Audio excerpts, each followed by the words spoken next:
Scottish Fairy and Folk Tales. By George Douglas.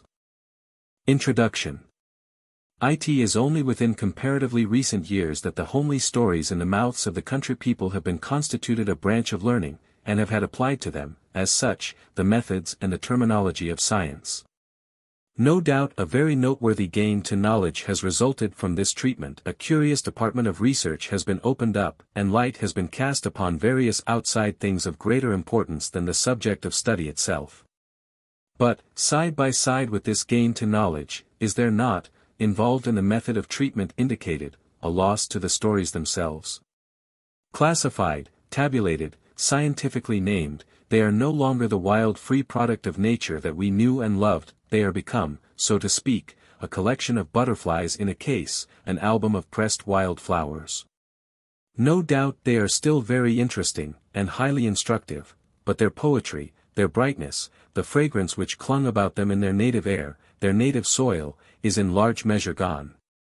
Well then, with all due recognition of the value of the labors of the scientific folklorist, the comparative mythologist, whose work I would not for one moment be understood to undervalue, is there not room, even at the present day, to study these stories from another point of view, and that the simplest and most obvious one, the point of view, I mean, of the storyteller pure and simple?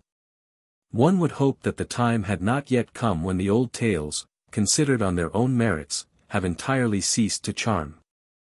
And it is an undeniable fact that there are still persons among us who would regard it as a real and personal loss could they be made to believe that the ideal hero of their childhood, as he falls heroically, in a bloody battle, wounded to the death, is in reality a myth, or an allegory to embody the setting of the sun. And who would even feel themselves aggrieved could they be brought to realize that the bugbear of their baby years, their own particular bugbear, is common also to the aborigines of Polynesia. So great is the power of early association.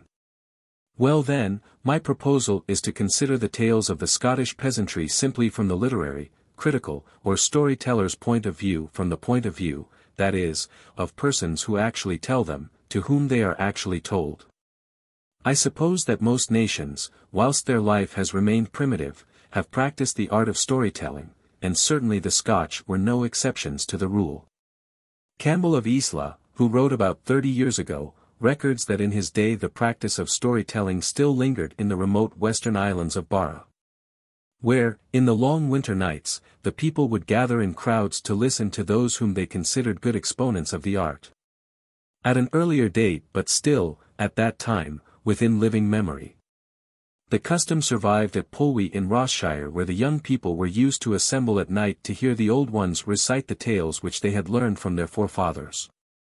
Here, and at earlier dates in other parts of the country also, the demand for stories would further be supplied by travelling pedlars, or by gaberlunzie men, or pauper wandering musicians and entertainers, or by the itinerant shoemaker or tailor, Whip the Cat, as he was nicknamed, both of which last were accustomed to travel through thinly populated country districts, in the pursuit of their calling, and to put up for the night at farmhouses, where, whilst plying their needles, they would entertain the company with stories. The arrival of one of these storytellers in a village was an important event. As soon as it became known, there would be a rush to the house where he was lodged, and every available seat on bench, table, bed, beam, or the floor would quickly be appropriated. And then, for hours together, just like some first-rate actor on a stage, the storyteller would hold his audience spellbound. During his recitals, the emotions of the reciter were occasionally very strongly excited, as were also those of his listeners, who at one time would be on the verge of tears, at another would give way to loud laughter. There were many of these listeners, by the way, who believed firmly in all the extravagances narrated. And such rustic scenes as these, as I hope presently to show, have by no means been without their marked effect upon Scottish literature. In his tour through the islands, Campbell of Isla, my authority for these particulars, visited one of the old storytellers in his home. The man was far advanced in years, and he lived in a rude hut on the shore at South Uist. Campbell describes the scene in detail. The but consisted of one room only. The fireplace was the floor, and the chimney a hole above it, so that the air was dense with peat smoke, whilst the rafters were hung with streamers and festoons of soot. The old man himself had the manner of a practiced narrator. He would chuckle at certain places in his story, and, like an ancient mariner or like one of the weird sisters, would lay a withered finger on the listener's knee when he came to the terrifying parts. A little boy in a kilt stood at his knee, gazing in his wrinkled face, and devouring every word. Whilst the story lasted, 3 wayfarers dropped in, listened for a while, and then proceeded on their way. The daylight streamed down the chimney, lighting up a tract in the blue mist of the peat smoke and falling on the white hair and brown wrinkled face of the old man, as he sat on a low stool by the fire, and on the rest of the dwelling. With its furniture of boxes and box beds, dresser, dishes, gear of all sorts, until at last it faded away, through shades of deepening brown, to the black darkness of the smoked roof and the corner where the peat was stored. To turn now from the storyteller to the stories. Perhaps the most characteristic of the Highland tales are those somewhat tedious they are, it must be confessed, with all their repetitions of dialogues. All their reproductions of what is practically one situation which deal with heroes and giants. The shortest kind of popular tale, on the other hand, is that which is concerned with the dumb animals, by no means dumb, of course, in the stories. The Highlands, too, are particularly rich in these tales. And it is easy to understand how the country people generally living so near to nature as they do may come to have an insight into, and an appreciation of, the character of the brute animals. Together with a sympathy with them in their tussle for existence, which is not attainable by those who lead a more artificial life. Some of the apologues and traits of animal life in which this knowledge and appreciative sympathy have been embodied are decidedly naive and quaint. Nor do they lack a pungent human application. The class of stories next to be considered displays a higher degree of fancy. And it must not be imagined that this quality of fancy is anything less than a characteristic attribute of the minds of many of the Scotch peasantry. It displays itself in its simplest form perhaps in their nomenclature and the names which they have given either to natural objects, or to places which are characterized by some striking natural feature. In the Highlands, the Gaelic place names are often very elaborate indeed, but to turn now to the lowlands. A waterfall in the Selkirkshire hills, where the water, after pouring dark over a declivity, dashes down in white foam among rocks, is known as the Grey Mare's Tail. Twin hills in Roxburghshire, which have beautifully rounded matched summits, have been christened Maiden's Paps. Then, the cirrus, or curl cloud, is in rustic speech, goat's hair. The phenomenon of the northern lights, among the fishermen of Shetland, is the merry dancers. The Pleiades are the twinklers. The constellation of Orion, with its star Iota pendant as if from a girdle, is the King's Elwand, or yard measure. The noxious froth which adheres to the stalks of rank vegetation at midsummer is the witch's spittle. There is a root of poetry, I think, in this aptitude for giving names. And, as a matter of fact, in the lowlands of Scotland, rustic poets and rhymesters are far from uncommon.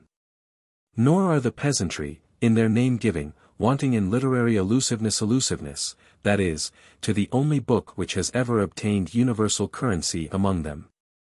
For example, among the fishermen of the East Coast, the black mark below the gills of a haddock is Peter's thumb. Whilst a coarse plant commonly found in cornfields, which has its leaves strangely clouded and stained as if with droppings, and is called, I believe, by the botanists, Polygonum persicaria, is locally known on the borders as the flower which grew at the foot of the cross. Perhaps the deepest thinkers among a people who have their philosophers as well as their dreamers, are to be found among the hill shepherds. And it is chiefly through the instrumentality of one of these hill shepherds that we can now, in fancy, enter that realm of fancy, the world of fairyland. James Hogg, the Ettrick shepherd, was one of those common men, plus genius, who every now and then in the history of literature give to a whole world of floating thought, fancy, tradition, a permanent substantial form. No man in literature is his master in the weird tale. No man, but Shakespeare not even excepting Drayton has written so well of the fairies. Hogg was born in the Arcadia of Scotland, Ettrick Forest, where, as Scott tells us, the belief in fairies lingered longer than elsewhere about the year 1770. When he was a young man, the spirit of emulation was stirred in his breast by the example of the poet Burns.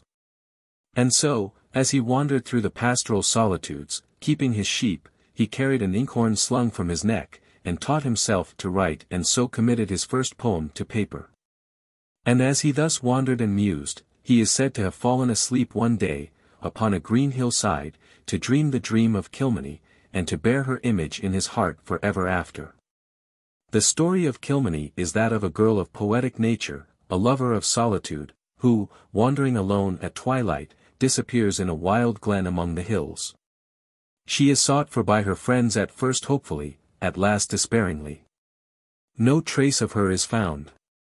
Years pass, and the mystery remains unsolved, but at the close of the 7th year, in the same twilight hour in which she had vanished, Kilmeny returns to her home.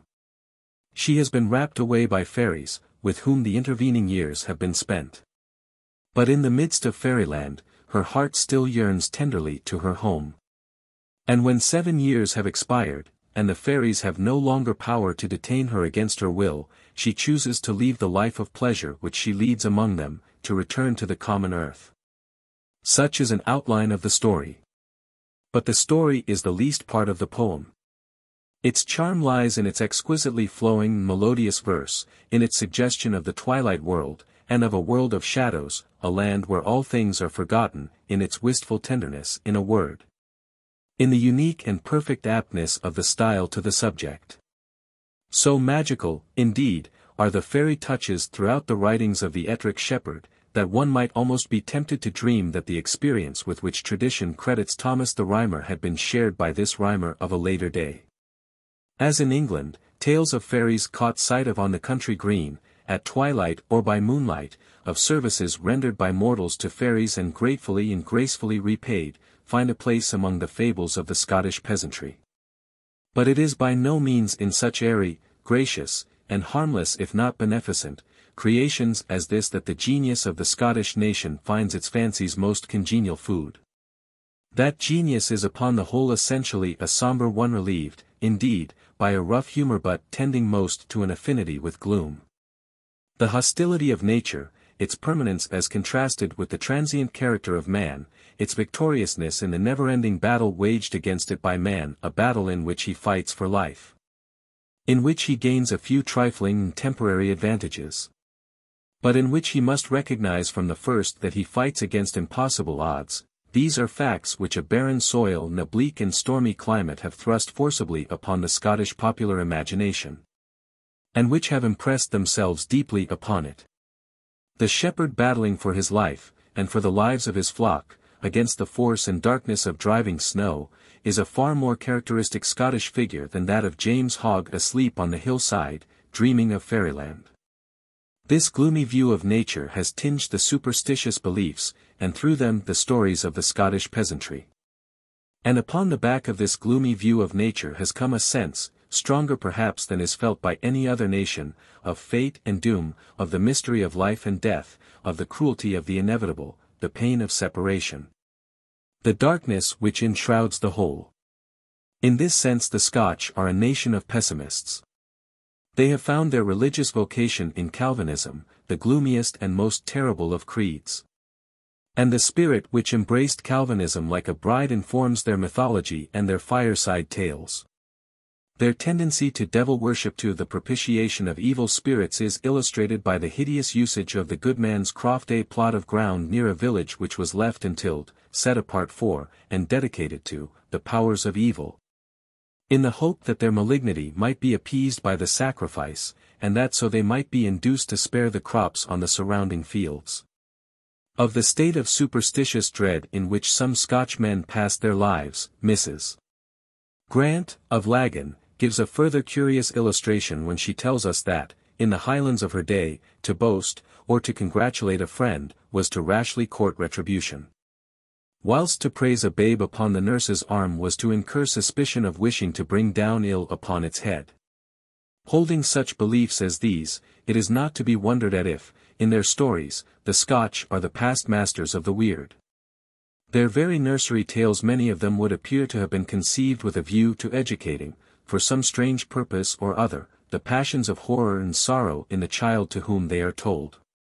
Such rhymes, for instance, as, "The Tempted Lady," the Faw's Knight and the Wee Boy, the Strange Visitor, are uncanny to a degree. In the two former, the Evil One himself appears, in specious guise. The Strange Visitor is Death.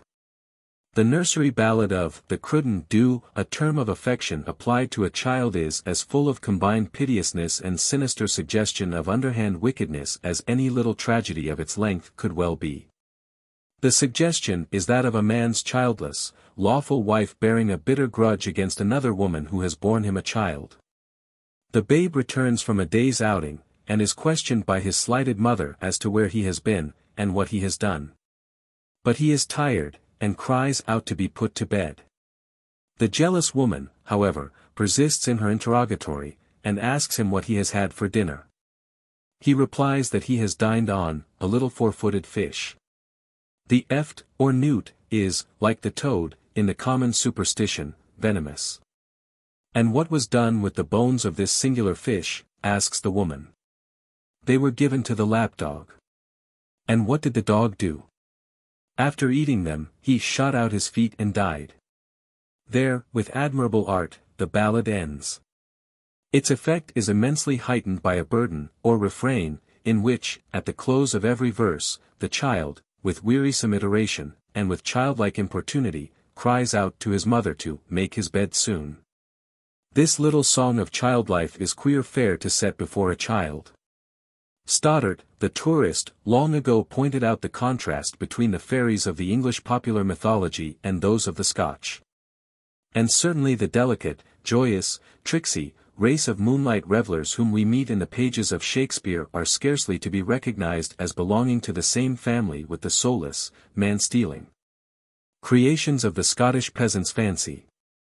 The effect exercised upon popular superstition by the ruling passion of Calvinistic religion is one of the most striking things in Scottish folklore. For example, the belief in fairies did not cease to exist. It does not seem even to have been universally discountenanced by the Church. For we find mention of cases in which ministers of the gospel combine with their parishioners to take measures for the restitution of infants which the fairies had changed at nurse, or for the recovery of women who had been spirited away. And, indeed, two of the most curious pieces of composition known to me are, a pamphlet on the second sight, written by a minister of Tiree, and an article on the fairies, written by a minister of Aberfoyle, both in the 17th century. Both writers were obviously firm believers in the superstitions upon which they wrote, and in both cases the gross ignorance and darkness of the writer's mind is only equalled by the authoritative weight and pedantry of his style. The solemn league and covenant had left its mark even upon the fairies, as the touching little story of The Fairy and the Bible Reader shows.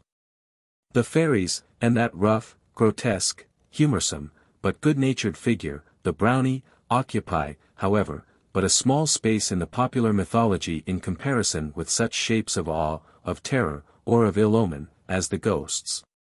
More real than living man, which the Highland Ezekiel saw borne past him on the wind, in Morven of the gloomy skies. Or as the witch, the wraith, the warning, the water kelpie, the man or woman who has the second sight, the evil or lost spirit. The characteristic rough humor of the Scottish peasant, as it affects the creations of the fancy, embodies itself almost exclusively in the Brownie. This was a half-human creature, of uncouth appearance. His matted head on his breast did rest. A lang blue beard wandered down like a vest. But the glare o' his ee hath nae bard expressed. During the day he would lurk in out-of-the-way corners of some old house which he had chosen to inhabit, and in the night time would make himself useful to the family to which he had attached himself. But the conditions of his service were the most disinterested ever drawn up, and on the slightest attempt being made to reward him for his labors he would disappear forever. The Brown Man of the Moors is another of these twilight, or half-seen, creations, but he is not of a domestic character. Wanderers upon lonely moors might, on rare occasion, catch a glimpse of him squatting in a hollow, a short, thick, powerful figure, earth-colored, or of the tint of the surrounding ling. Shellycoat dwelt in the waters.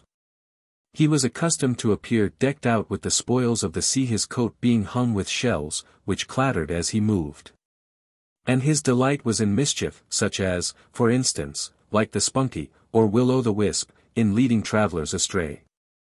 Knockdolion, the sea-devil of the Orkney Islanders, a more formidable figure, seemed to be shaped like a man above and like a horse below, and his peculiar horror lay in the fact that, being skinless, his raw, red flesh was exposed to view.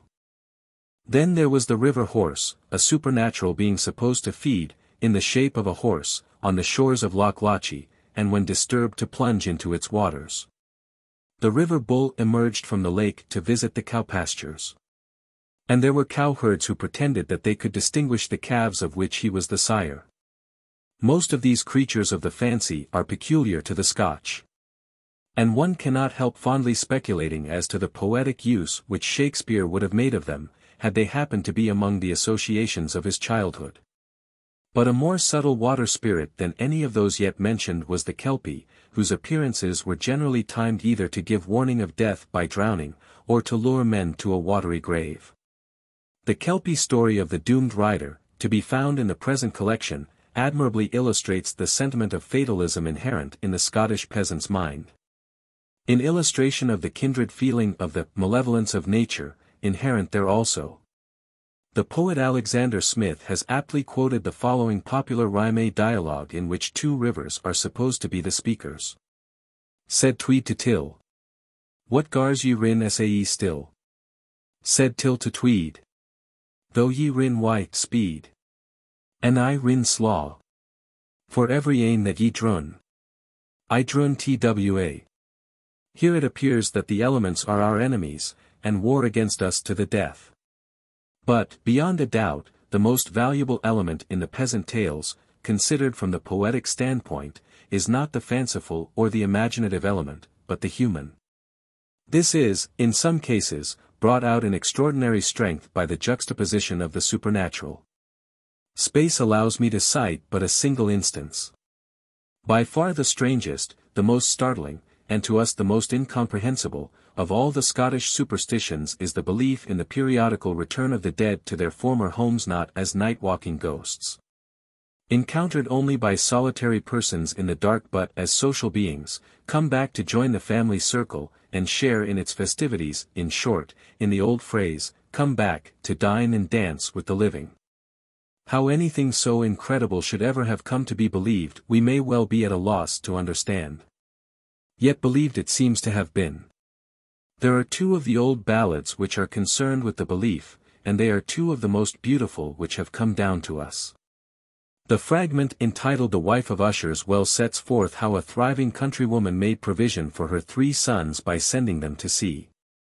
But they have not been long away from her, when she hears that they have perished in a storm. Then, in the madness of her grief, she puts up a blasphemous prayer to heaven, praying that the conflict of wind and wave may never cease until her sons come home to her, in their likeness as she knew them of old. Her prayer is heard, and answered. It fell about the Martinmas, when nights are lang and murk. The carline wife's 3 sons cam hame, and their hats were o' the birk. 1. It neither grew in syke nor glen, nor yet in ony shuch, but at the gates of paradise. That birk grew fair enoch. Rising to a height of simple, unconscious, tragic irony, which is little less than sublime, the ballad goes on to detail the domestic preparations made by the mother to fete the homecoming of her sons.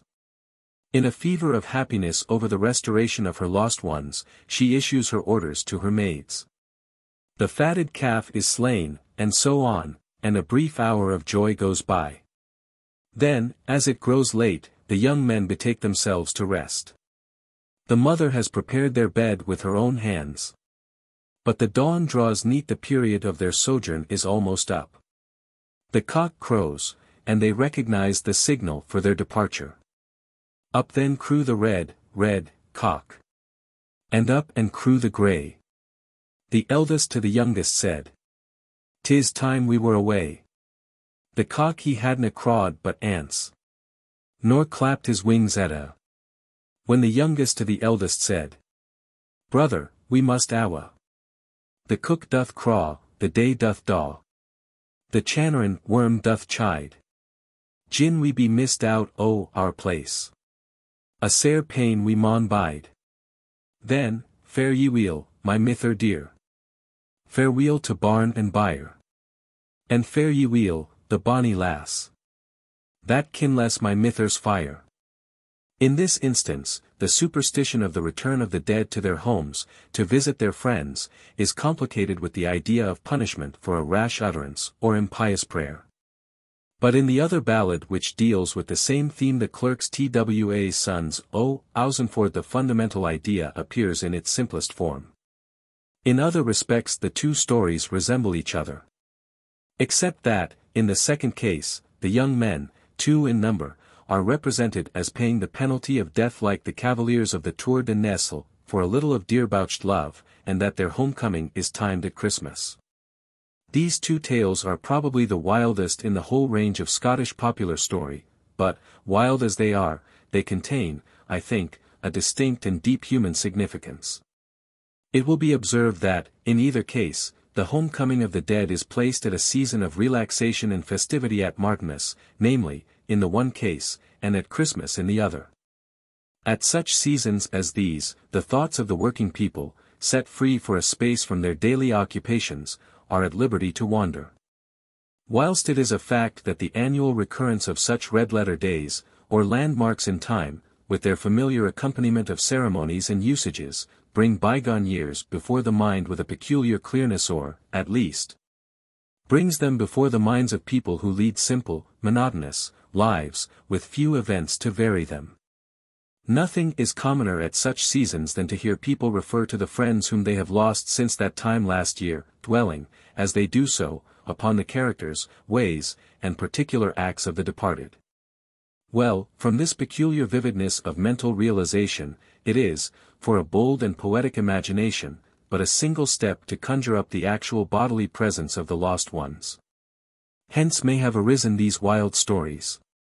And hence, no doubt, arose the fancy a beautiful and touching one, I think, that at Christmas the dead return to their homes to dine and dance with the living.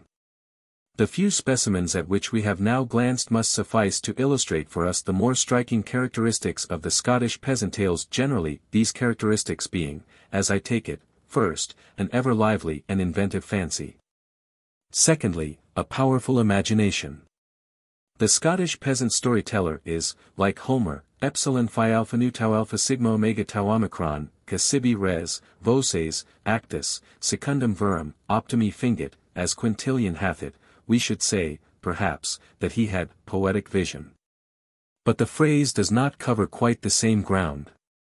And this powerful imagination is apt to be gloomily affected, and at times distempered, by the natural features of the country, the conditions of life there, and the broodings of the national mind. Thirdly, a love of humanity, coupled with a keen sense of the hardness of its lot, manifesting itself in a poignant pathos. Of course, in a country of mixed races, like Scotland, the general characteristics of the tales vary widely in different parts of the country. The Celt of the West Highlands, for instance, has a penchant for giants, and a perfect callousness of the feelings at which it is impossible not to marvel where the lives and sufferings of the said giants and of their belongings are concerned. In one word, the giant of the West Highland tales is always fair game. You cannot, by any contrivance, take a mean advantage of him. Again, the trolls, troes, hill folk, or grey neighbours, of the Norsemen of the Shetland Islands have a character of their own, distinct from that of the fairies of the rest of Scotland, and harmonizing perfectly with the colourless landscape of their native melancholy shores. In general terms, it may perhaps be said that the Highland tales display the more inexhaustibly luxuriant invention, whilst those of the lowlands have the advantage of a more clearly defined outline, and enjoy a monopoly in depth of human significance. To glance now at the literary bearing of these tales. In this respect, the oral traditions of the Scottish peasantry have enjoyed particular advantages, from the fact that the rich mine which they afford has been industriously and admirably worked by modern Scottish writers. Perhaps the most marked features of Scottish poetry have been, in the earlier times, its national, and in later times its popular, character. Well, in modern times at least, both of these characteristics have been shared by Scottish prose.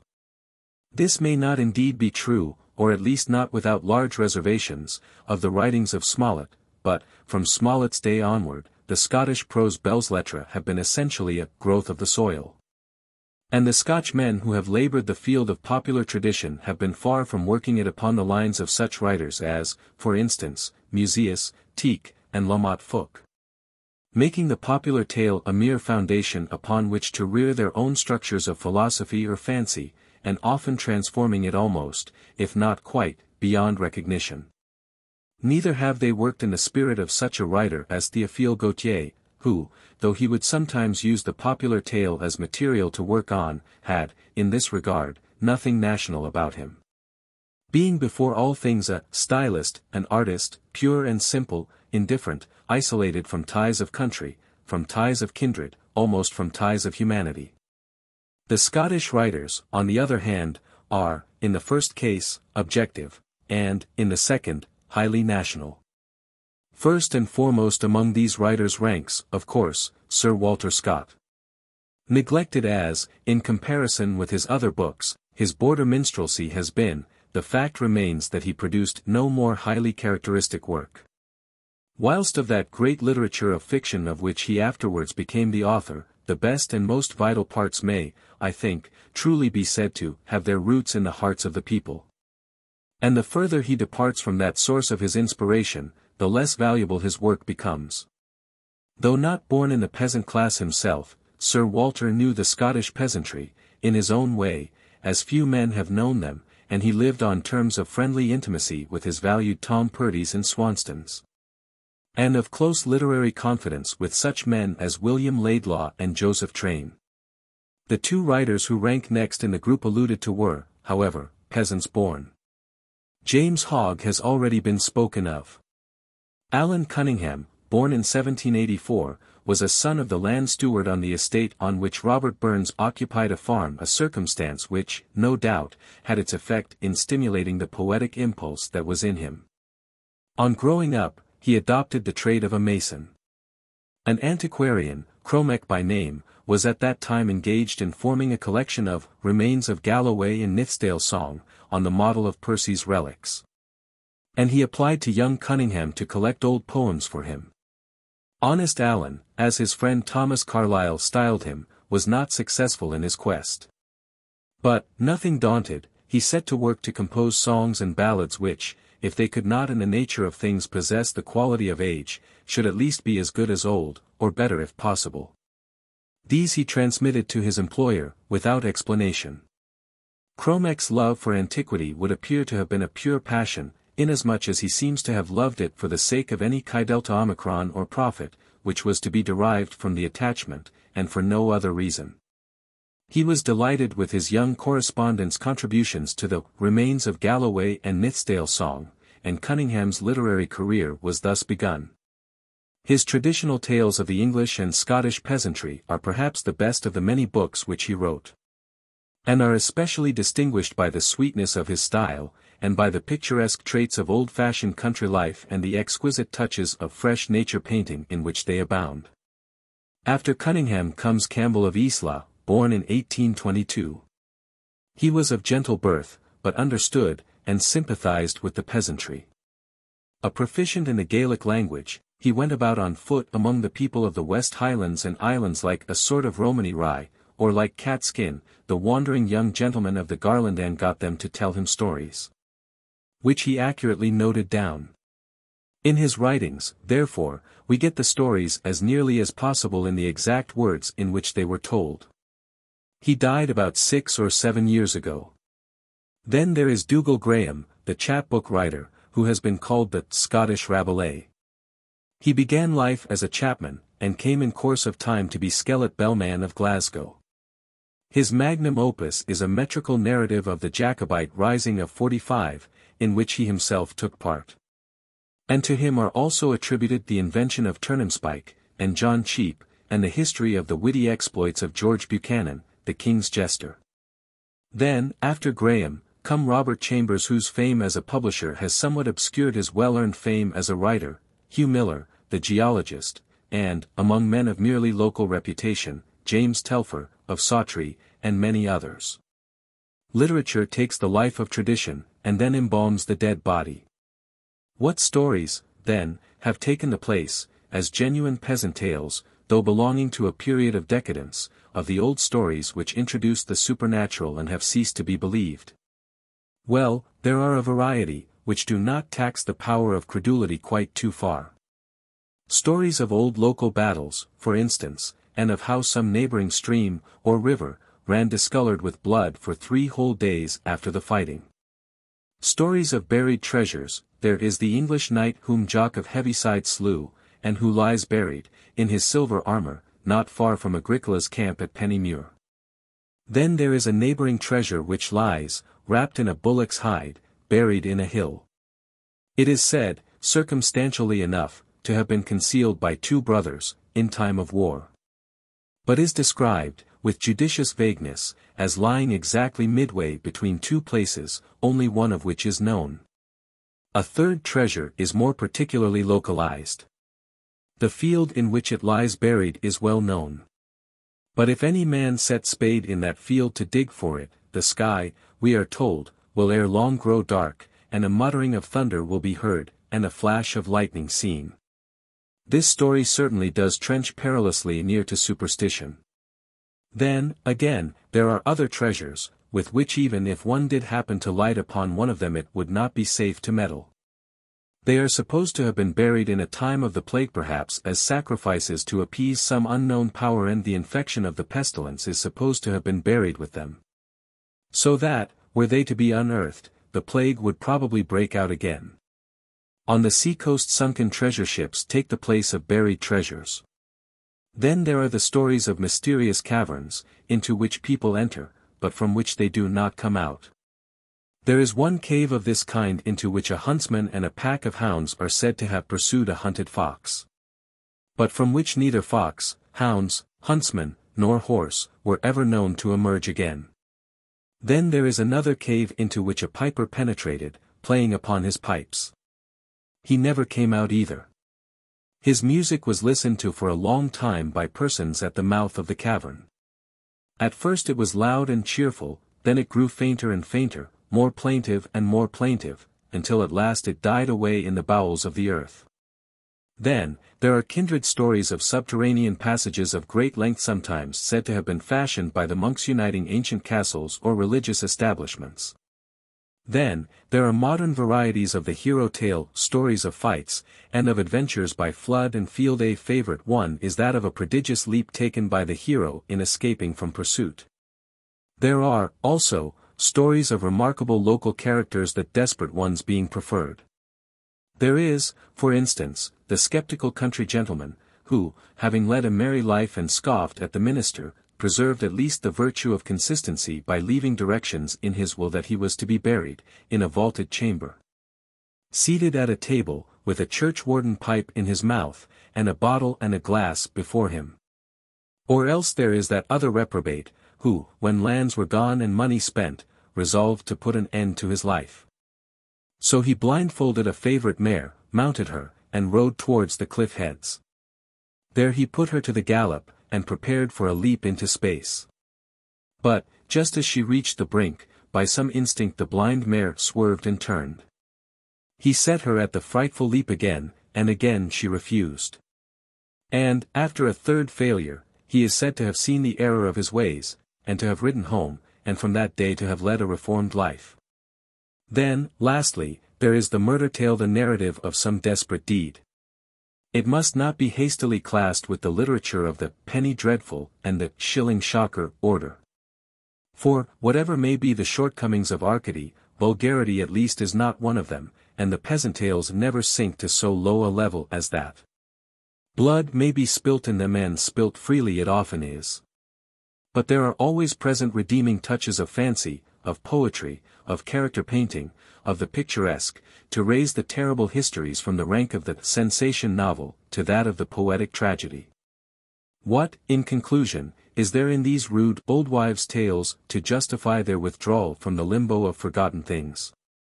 They have a place, though it be a humble one, in the history of the workings of the human mind. They are the manifestation, in its simplest form, of the literary, or poetic, impulse, and nothing that has been thus generated, and that has stood the test of time as these tales have done, can ever, I believe, be unworthy of our study. To take an instance from another art. Anthropologists tell us that, ages and ages ago, there was a savage, dwelling in a cave, in a bleak northern country, among mountains which were covered with pine trees. He was agile, able-bodied, and ingenious. And he faced the mighty beasts of the forest in his hunting, to obtain food for his wife and children. We know next to nothing about him. But we do know that, one day, it somehow occurred to him to make a drawing on the wall of his cave of something which he had seen and had no doubt admired. So he etched a little picture of a reindeer, copying faithfully the outline of the body, and the branchings of the antlers. This, reader, is the man whom we speak of as Paleolithic man. His performance had the innate permanence, from a human point of view, of all true art. It remains, and it continues to interest, to this day. For it is the outcome of the first faint stirrings, in the human breast of two passions, the love of beauty, and the thirst for fame. One touch of nature makes the whole world kin. The lapse of countless centuries does not prevent our entering into the feelings of that simple artist, and what he felt, in his day and hour, is felt, in their degree, by the tellers of the tales of the Scottish peasantry. Art is not only a thing of bound volumes and of exhibitions, and the Scottish peasant has shown perhaps as keen a sense of it of the storyteller's art, at least as his mental development and the conditions of his existence would admit. 2. George Douglas. How do you find this book? Any thoughts about the book or the author? Any suggestion for improvement? Please take a moment to share your thoughts in a comment. If you like it, share it with your friends who might enjoy it as well. Subscribe to keep in touch. Visit CompleteAudiobooks.com for more quality content. The Three Green Men of Glen Nevis. Part 1. Well, it is not the least use talking about it. There is not more than one loaf of bread in the house or one bawbee in the stocking, said the widow of Rannoch to her 3 sons, Donald, Dugald, and Duncan. So go, each of you, and seek a fortune.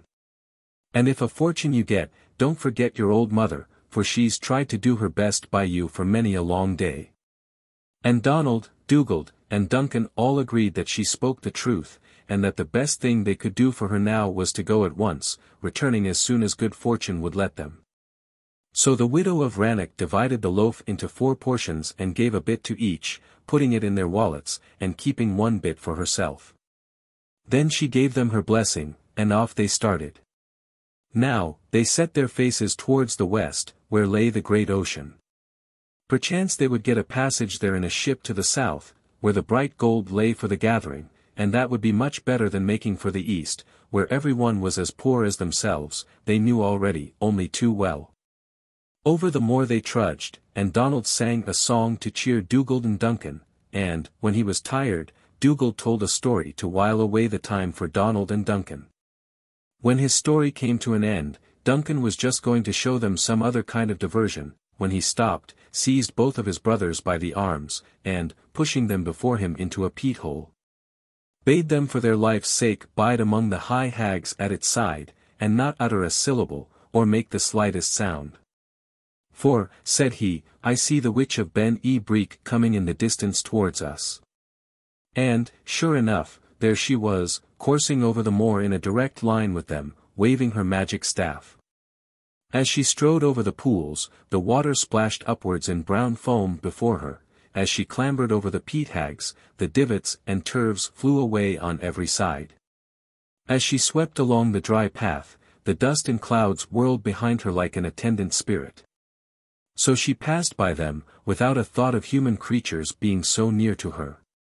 For, you may be sure, they lay very close and still, and did not move till the last trace of her vanished behind the slopes of the Black Mountains. Now is our chance, said Duncan, the youngest, to his 2 brothers. The old bird has gone on a journey, let us harry her nest. Oh! But that would be stealing, said Donald. Stealing, said Duncan, stealing the stolen. How do you know we won't find some of our own goods there? At any rate, if they are not ours, they are not hers, whoever it is they belong to. So, as Duncan was the clever one of the family, and never was contradicted, although the youngest, there was no more to be said about the matter, and off they started for Ben y Break.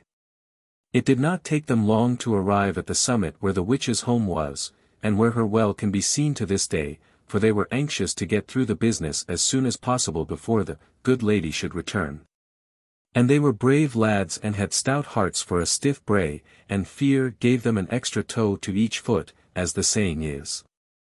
Up at the bothy they found all quiet, and they judged the witch had gone for a long journey, for the door was fast locked, and no smoke was to be seen coming out of the chimney. Yet, in a very short time they made an entrance, by taking off the divots from the roof, and getting in that way, but they were disappointed at seeing very little of value inside. Certainly the witch, if she had any valuables, did not keep them in that house. "Now, we must have a good look round outside," said Duncan, "but before we do so, just let me prepare for the accident of her sudden return. I know a trick that will checkmate the hag even if she does. Only you do as I say, and all will be well." As usual the other two agreed, for they never ventured to contradict Duncan, as I told you before, but believed in his genius implicitly. "Donald, you go up and keep a good lookout, up the stack to the northeast, and give an alarm if you see anybody coming. Dugald, you turn your face towards the southwest and do the same." So they went out, and did as they were told. Now, the hag's bothy was built over a well, and the way to it was through the floor of the bothy by means of a trapdoor set on iron hinges. Seeing which, Duncan loosened the hinges with his dirk, till he felt sure a little added weight would send trap and all into the water below. Then he put the hag's chair on the top of the trap, tying a stout cord to the leg of it, and one end of this he flung over the iron girdle standing in the corner. Next, pulling the table up towards the chair, he furnished the board with a large ashet and a couple of knives, just as if a feast had been laid by her imps against the return of their mistress. Then he collected a dozen large stones, and set them up by the wall, to be handy if occasion required. Well, scarcely had he finished all these arrangements, when a cry from Dugald gave the alarm that the hag was returning full speed from the direction of the Black Mountains. And, looking in that direction, the three brothers saw her, sure enough, coursing over the waste in a direct line with her home, waving her magic staff. As she strode past the pools, the water splashed upwards in brown foam before her. As she clambered over the peat hags, the divots and turves flew away on every side. As she swept along the dry paths, the dust and clouds whirled behind her like an attendant spirit. "Quick," said Duncan. "Get in through the bowl in the roof. Sit down both of you on the big ashet on the board, garnish your heads with kale, shut your eyes, and don't move or say a word, and all will be well." So Donald and Dugald did as he told them. They crept in through the hole in the roof, and got up on the table, and, sitting down on the big ashet, they decorated their heads with kale and shut their eyes. And Duncan hid behind the large girdle in the corner, holding the cord light in his hand. Thus they waited in silence for what was going to happen. They had not to wait long, for the witch was soon at the door, which sprang open at the touch of her staff, and disclosed the horrid hag entering with upturned and snorting nose, for she had smelt food a long way off, and could not make out whence came the scent. "Ha, ha," she muttered in delight. "By my troth, my imps have provided a fair feast for me in my absence. 'Tis capital." And she flung her magic crutch into the corner, took up the knife and fork, and sat down on the chair at the end of the table, ready to enjoy her gruesome supper. But the supper was not for her this time. Just as she was in the act of sitting down, Duncan pulled the cord with a mighty tug, and the chair flew away from under the witch, so that she came down with a mighty crash on the trapdoor, which, giving way, suddenly precipitated her backwards into the bubbling water below. "Now for it," said Duncan, and the brothers, leaping down from the table, seized the large stones that Duncan had placed in readiness along the wall, and flung them down with all their force onto the top of the old hag below. When these were all done, they turned the table over the hole, and heaped on it everything they could lay their hands on. Nothing that they could lift and move came amiss. Then they sat themselves exhausted on the top of the pile to rest and wipe their faces, for it had been a desperate hard job. "No, you don't," said Duncan, leaping down as he saw the magic staff creeping and crawling like a snake towards the door. But the crutch was too sharp for him, and wriggled under the door, and, gliding off, was soon lost among the heather and fern that surrounded the summit of Ben y Break. Now, there had been no sound or disturbance from the well for some time, so they concluded that the old hag was safely settled once and for all this time. And Duncan gave it as his opinion that they might now go and have a leisurely look round about the place to see if there was anything worth carrying off. So Donald searched about the summit to the north, Dougal to the south, and Duncan to the east. There was no use at all in going towards the west, for a precipice went straight down on that side, and it would have been waste of time to have done so. To the north, where Donald went, was what one might call the garden, if such a collection of weeds might be given that name. There Donald went up and down, yet nothing of the slightest value to himself or any one else did he see, and he felt disgusted at taking all this trouble for nothing. Well, he was just going to give up the search in despair, when he espied a very handsome flower growing beside a rock at the further end, and thought he would go and have a look at it before telling his brothers of his unprofitable search. And the plant was a really pretty one. It had a splendid yellow flower like a great gowan growing on the top of a stout stalk which sprang from a bunch of large green leaves below. He certainly never had seen the like before, and he stood there admiring it very much. "I wonder what sort of plant this can be," said Donald. "Oh, I'm a thunder plant," said the flower. "A what?" said Donald. "A thunder plant," said the flower again. "Indeed, and what sort of kind can that be?" said Donald. "Just smell me, and you will soon see," said the flower. Well, Donald was curious to know what sort of plant a thunder flower could be, so he leaned down and gave a truly good sniff in the very center of the petals. Bang! There was a startling report, and the echoes of it rolled and rolled round the mountains, and Donald fell flat on his back with astonishment and alarm.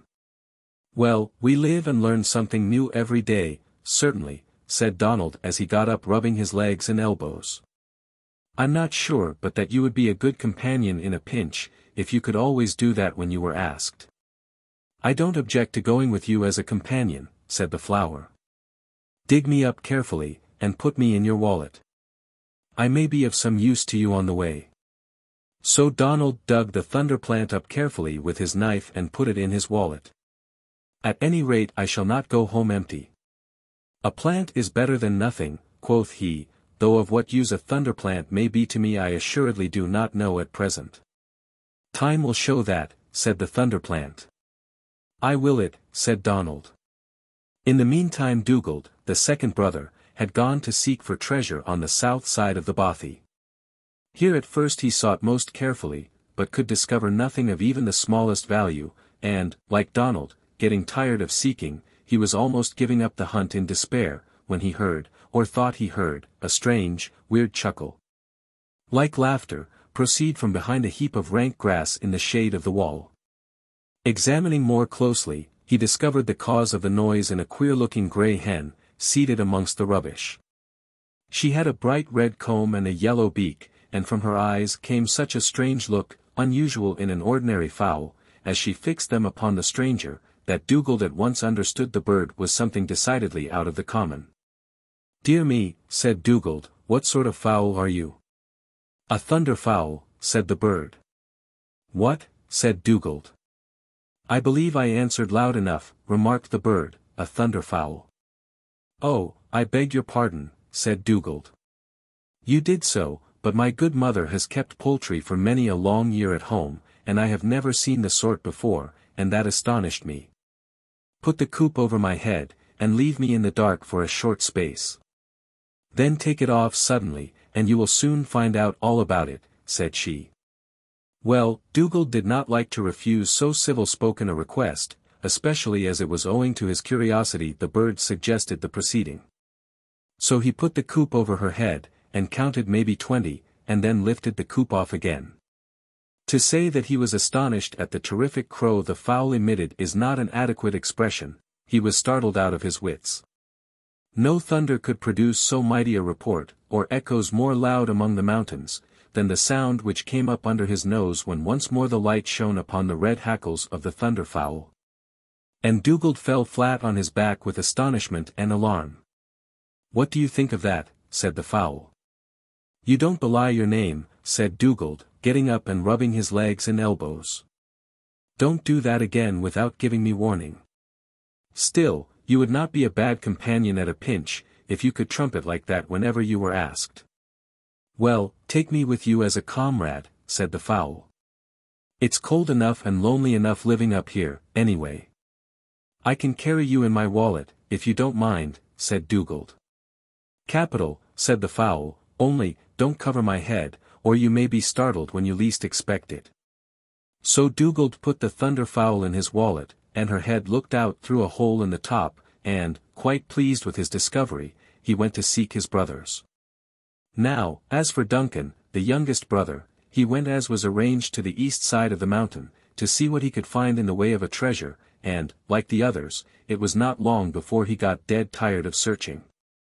There was nothing to be seen but an enclosure of stones in which were a few unpleasant nettles growing, and a pile of sticks set up on end in the corner for fuel. He kicked up some of the nettles, to see if anything was hidden among them, and stamped on the ground in all directions, to hear if it sounded hollow underneath, but nothing did he gain by either performance, and, getting cross. For he did not care to be defeated in anything he undertook, as a last resource before giving it up as a bad job, he poked a long stake into the heap of sticks and rattled it up and down in a very vicious manner. Certes, but he was astonished, when from under the faggots arose a pink, fresh-coloured pig, with beady eyes and a snout as black as ebony. "You must find it a bit cold living upon this hilltop with so miserable a shelter as these sticks," said Duncan. "I'm not a common-bred pig," said the brute. "Would it be rude to ask what breed you are?" said Duncan. "Not at all," replied the pig. "I'm a thunder pig, at your service." "What sort of breed is that?" said Duncan. "If you want to know, just kiss me once between the eyes, it will save a lot of explanation." Now, Duncan was not accustomed to kiss swine between the eyes, or anywhere else, for the matter of that, but he thought he had better not decline, as it was his fault that the pig had been disturbed. And one never knows what may be got by being civil to anything, man or beast, and the pig looked clean as pigs go. So he kissed the pig between the eyes. The next moment Duncan felt himself flat on the ground, for such a grunt came from the porker that he fell over backwards from alarm and astonishment at the terrific explosion. And the mountain tops so long resounded with the report, that you would think the echoes were never going to cease talking about it to one another. "It's lucky you don't produce lightning as well," said Duncan, getting up with a wry face and bruised elbows. "I would rather have you for a friend than a foe any day." "I am quite willing to be the first," said the pig. "For myself, I don't mind if I go with you as a companion, I am rather sick of the life up here." "I, too, shall be glad of your company, and that's a bargain," said Duncan. "And now, let me introduce you to my brothers whom I see coming towards us." So the three brothers met and told their discoveries, and introduced each to the other his new companion. Then having nothing more to do at the summit, they descended to the glen below. Even to this day there is more thunder round Ben y Break than any of the mountains in the neighbourhood, and when storms are at their loudest round its crags, hark, say the good wives of Rannoch. 'Tis the witch of Ben y Break working with her thunder servants. And the mountain is avoided to this day. So, towards the west these three brothers, with their new friends, travelled all that afternoon. And just as they arrived at the head of Glen Nevis, the sun set.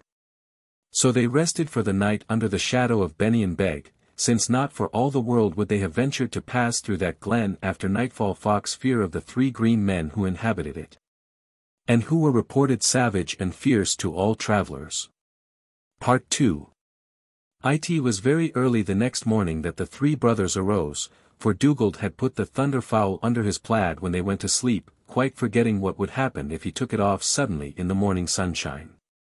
This very thing really occurred quite unexpectedly at sunrise, for the wind blowing up the valley flung a corner of the plaid aside. And a beam of light glancing on the red comb of the bird made that creature crow as only it of feathered creatures could crow. The mountains rattled with the report, and the three brothers awoke with a jump. The folk dwelling in the neighborhood put their heads out of their bothy windows, and said to one another, "Ha! Thunder in a clear sky, strange."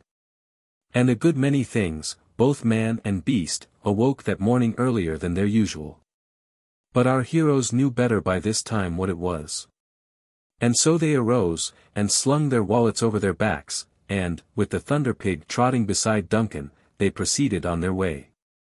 But not far had they travelled before the bothy of the first green man met their view rising beside the pathway. A queer building it looked, circular, flat-topped, and without windows, for trolls and such like can bear but little light. Nothing, in fact, broke the plain appearance of the building but a small, low door, formed of 3 slabs of stone, one at each side, and one for the lintel, and that not even high enough for the evil creature to creep through without stooping. "Now," said Duncan to Donald, "you go and try your luck with the first green man, while Dugald and I wait here.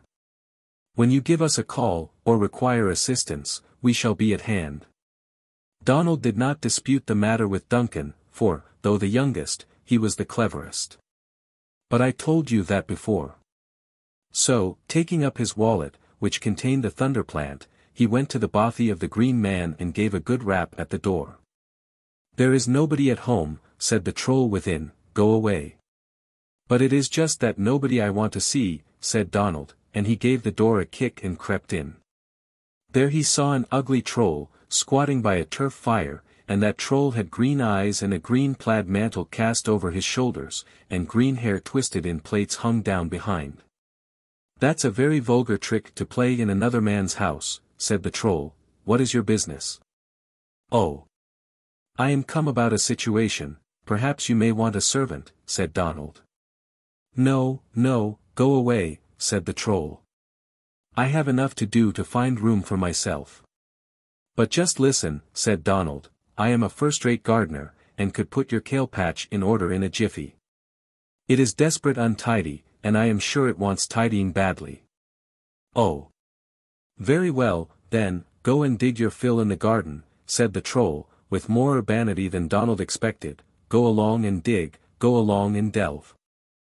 The fact was, the troll was much upset in his mind that morning, and he felt too sick to go on arguing, having heard thunder, which, you know, is fatal to trolls, and he wanted to get rid of the intruder at any price. He also considered that, as soon as Donald was the other side of the door, he would be able to bolt it within, and if Donald got in again after that, well then, the troll would be much surprised indeed. As soon as Donald got outside the door, he looked round carefully and quickly, and, when he was sure the troll was not looking, he swiftly planted the thunder plant in the center of the kale patch between the bothy and the road. In an instant the thunder plant raised its stalk and spread its leaves around, while the blossom at the top unfurled itself like a gigantic gowan. "Oh, do come out, dear master, and see the lovely flower that has grown in your kale patch," said Donald. "Not if I know it," thought the troll, and he sat silent. But Donald continuing to call out the same thing, the troll thought he might just as well have a look and see what really was going on. So he peeped through a crack in the side of the door.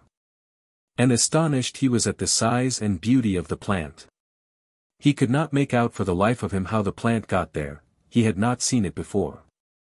Then he thought this must be inquired into, for trolls, of all creatures, are the most curious, and, knowing nothing, want to understand everything.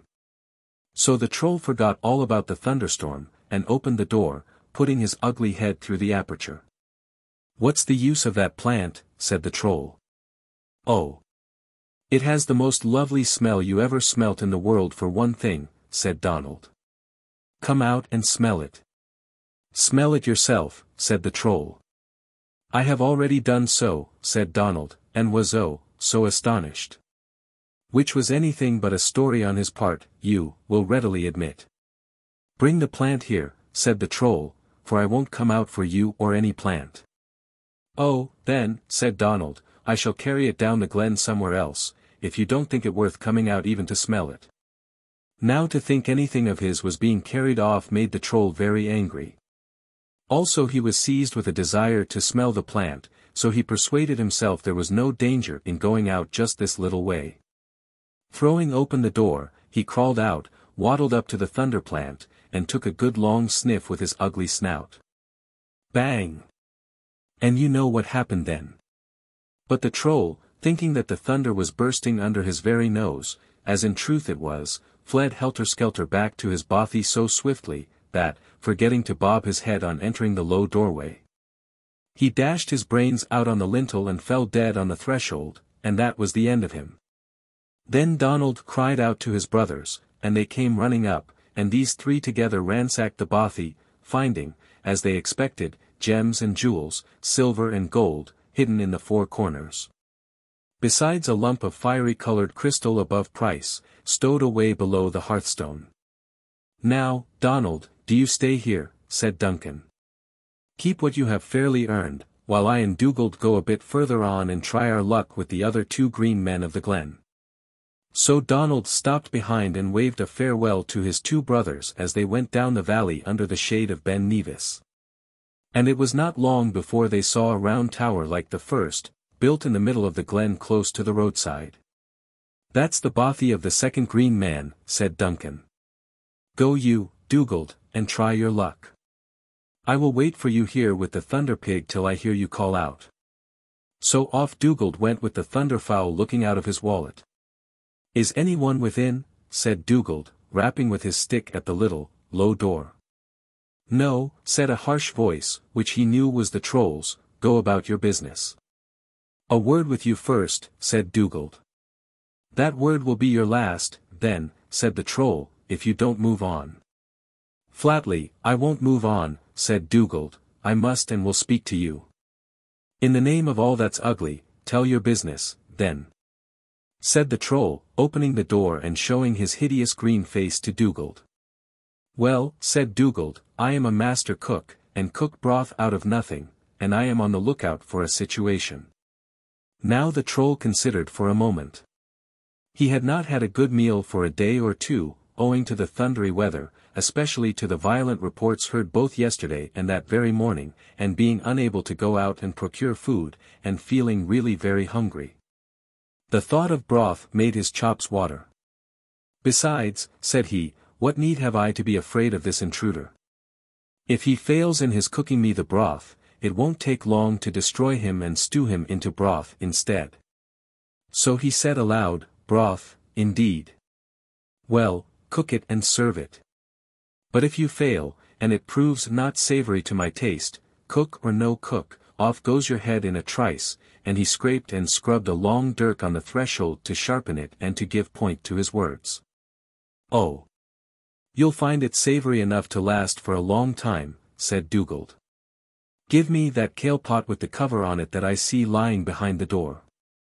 So the troll gave him the kale pot with the cover on, and Dugald carried it outside, as if to fill it with water at the burn. But when he was below the bank, out of sight of the troll, he deftly put the thunderfowl into it instead, and shut down the lid. Then he brought the pot back again to the bothy, and placed it on the ground before the troll. Now take yon spoon up, said Dugald, wait till I count 20, then lift up the lid and see what sort of broth I can cook. Take my word for it, my friend, you will never want to taste any other after that. 1, 2, 3, 4, counted Dugald, and scarcely had he got to the word fishied, when the impatient troll flung aside the lid, and, plunging the iron spoon into the pot, stirred up the thunderfowl that was sitting quietly at the bottom. And the light from the chimney above smote suddenly on the red comb of the thunderfowl, and she gave such a crow that the walls of the bothy shook as if it were stricken with a thunderbolt. Then up leaped the troll, and fled shrieking with dismay towards the door, for he thought the fire had come through the roof. But so full of terror was he, that he quite forgot to bob his head, and so, dashing out his brains on the lintel, he lay dead and still on the threshold, and that was the end of him. Then Dugald called out to his brother Duncan, who was keeping watch as he had promised, a short way up the road, and Duncan and the thunder pig came up to his call as quick as they could. Indeed, It was not long before they had unearthed the troll's treasure gems and jewels, silver and gold, hidden in the four corners of the bothy, and a large slab of golden topaz, worth a king's ransom, stowed away under the hearthstone. "Now," said Duncan, "you stop here and look after your possessions, while I go to the end of the glen with the thunder pig. Wait for me here till I return, I hope with treasure, then we will pick up Donald and go home together." So Dugald remained in possession of the second green man's bothy, and Duncan and the thunder pig went on alone down the glen towards the sea. Just as he had expected, on emerging from the glen, he saw, on the right-hand side of the road, a bothy exactly like the last, enclosed within a dyke of loose stones. There was no sign of life about it, and it looked so particularly forbidding, that Duncan determined to have a good look round, and inspect the place from every side, before he knocked at the door. Getting over the dyke, he crept quietly round the back of the bothy, and there, on a level with his head, he saw a window, just big enough to crawl in or out of, filled with wattles twisted up and across like bars. "This will be of some use, I feel sure," said Duncan, and he then asked the thunder pig to be so good as to lie down under the window and to wait till he called. Oh! The thunder pig was quite agreeable to do so. Having settled that, Duncan went to the little door in front, and knocked, but no sign or answer came from within. But he felt sure the green man must be at home, for trolls never steal abroad in the daytime, but love the dark gloaming in night alone. "This troll must be either deaf or very uncivil," said Duncan.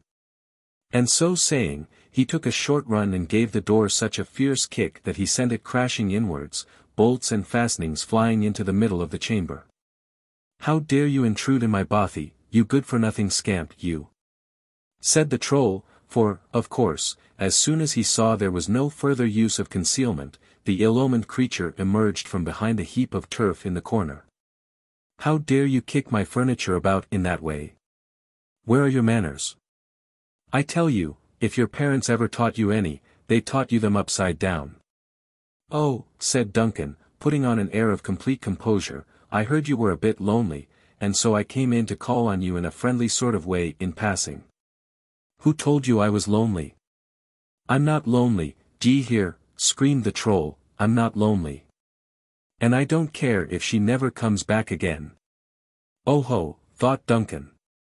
"She never comes back again? There's a she in it. I'm on the scent of something." So he said as a shot, "Oh. Then she has not come back yet. That's very curious." "Hush. Hush," said the troll, putting out both his hands as if to hide some horrible vision. "I see you know all about it. No, she has not come back. But I am desperately afraid she will. Look what she did this morning," said he, pointing to the broken furniture and crockery that strewed the floor. For you must know the troll had that day had a fierce and fearful quarrel with his spouse, which ended in his turning her out into the road, and she had marched off fuming, and threatening to return in a very short time with her brother. A more powerful troll, and so be avenged. "That accounts for the hubbub I heard a short while ago up the glen," said Duncan. "I have no doubt at all she is coming back very shortly." "Oh. Now, don't you say that, it is too horrible. What shall I do? What do you advise me to do?" said the troll, for by this time he was thoroughly frightened. "You don't know what a nasty, spiteful, revengeful thing my wife is." "Well," said Duncan, laughing to himself at how the simple troll let out his secret. "I'll tell you what to do in the first place. I would put the house a bit in order and remove all signs of the quarrel. You do this room up, and I will make that little chamber yonder tidy, for I am a good hand as a house servant, and then, don't you see, when your wife comes back to pay you out for this morning's work, you can easily say she must have dreamt it all." "Capital," said the troll, much relieved, "you shall have a nice reward if I succeed in this." But the evil thing only wanted an opportunity to give him a smack on the head as soon as he had the chance, you may rely on it. So Duncan went to the recess in the wall where the little window was, and where he saw the troll wife's bed lying in an untidy heap on the ground, and while the old troll was busily engaged in redding up the large chamber. He whistled softly to the thunder pig outside. It came to the window, and lifting it in through the wattles, he made it lie down in the bedclothes. Then he fixed the troll's nightcap on the thunder pig's head, tying it under the chin, and having pulled a plaid up as far as its neck, he tucked it in all round, so that nothing was seen but a pink face under a nightcap. He then bade the thunder pig lie still, and not move till he got the word. "Oh my," cried Duncan, coming into the middle chamber, "here's a fine thing happened. There's something strange asleep in the bed. It must surely be your wife come back unknown to you." "Good life," said the troll, sitting down with a plump on the hard floor, "you don't say so." "But I do say so," said Duncan. "Whatever am I to do?" said the troll. "Come, you won't mind putting on my clothes and pretending to be me for a bit while I hide?" "Yes, do, I'll make it worth your while, and she will be that terrible when she wakes. Oh, I think I shall have a fit." "Nonsense," said Duncan. "I'll tell you a much better plan, it's the very chance for you. Just you creep in quietly and wake her with a good sound kiss between her eyes. Take my word for it, you won't hear any more on the subject." "Think so?" said the troll. "I'm not so sure, she's so revengeful." "Think so?" said Duncan. "I say so, I'll stake my life on it if it don't succeed, or if you have another row with your wife after you have done so, I'll tell you what, I promise to marry her myself." And Duncan laughed to himself to think what a real, honest truth he was speaking. "Done with you," said the troll, as he crept carefully on tiptoe to the recess over there. Sure enough, he saw something pink, with closed eyes, snoring in his wife's bed.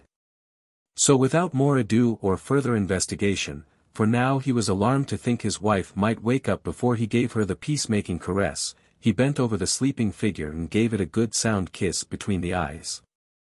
"Wake up, my lass, wake up," said the troll in a cheery voice. Wake up. Indeed, it was wake up. Had the thunder got into his wife's inside? Bang, bang, bang. It took but 2 steps for the troll to cross the floor of his bothy in his rush for the door, where, forgetting just like the other 2 to bob his head, so great was his anxiety to leave the place. He dashed his brains out against the lintel and fell dead, crumpled up in an ugly mass on the threshold, and that was the end of him. Well, it did not take Duncan long to find out where the treasure lay, for he knew well enough now where to look for it. In the 4 corners of the bothy were hidden gems and jewels, silver and gold, while, stowed away under the hearthstone, he found 3 bags of pearls, shining so clear and clean, they must have come from the mussel beds of Lavan, so pure were they. So he filled his wallet and his pockets with the treasure, and, whistling to the thunder pig, he marched up the glen to where his brother Dugald was waiting for him at the bothy of the second green man, and, finding him, they passed on together to the bothy of the first green man, where the eldest, Donald, expected them.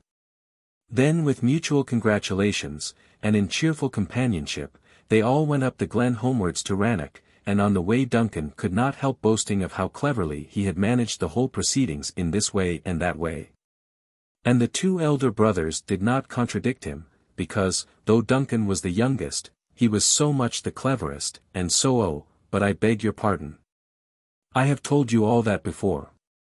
Oh, but they were glad when they saw once more the fair loch of Rannoch shining in the evening run, and looked again upon the clachan, and the bothies of their old friends at home, and Beard the robin singing in the fir trees. There, too, they saw their old mother bringing in the washing she had hung out to dry on the rowan bushes, for it had been a fine summer day after the thunderstorm, and the west wind blew softly. She was surprised, you may be sure, to see them so soon returning with such queer companions and such full pouches. And they all 3 kissed her, and she kissed them, bidding them each a hearty welcome home. So they told their tale, and showed her all their treasures, and they blessed themselves that they never need leave dear Rannoch and home again. Well, what? You won't be satisfied till you hear what happened to the thunder creatures. Oh, ah. Yes, I forget to tell you that.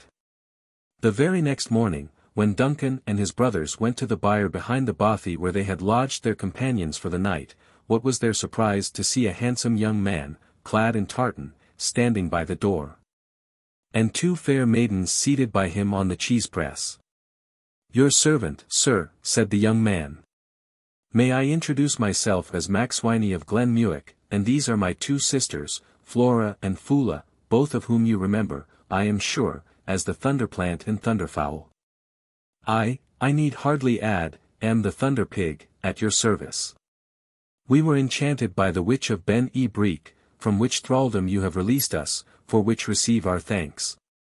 Having said this, the young man bowed again, and his sisters got up and curtsied their acknowledgments.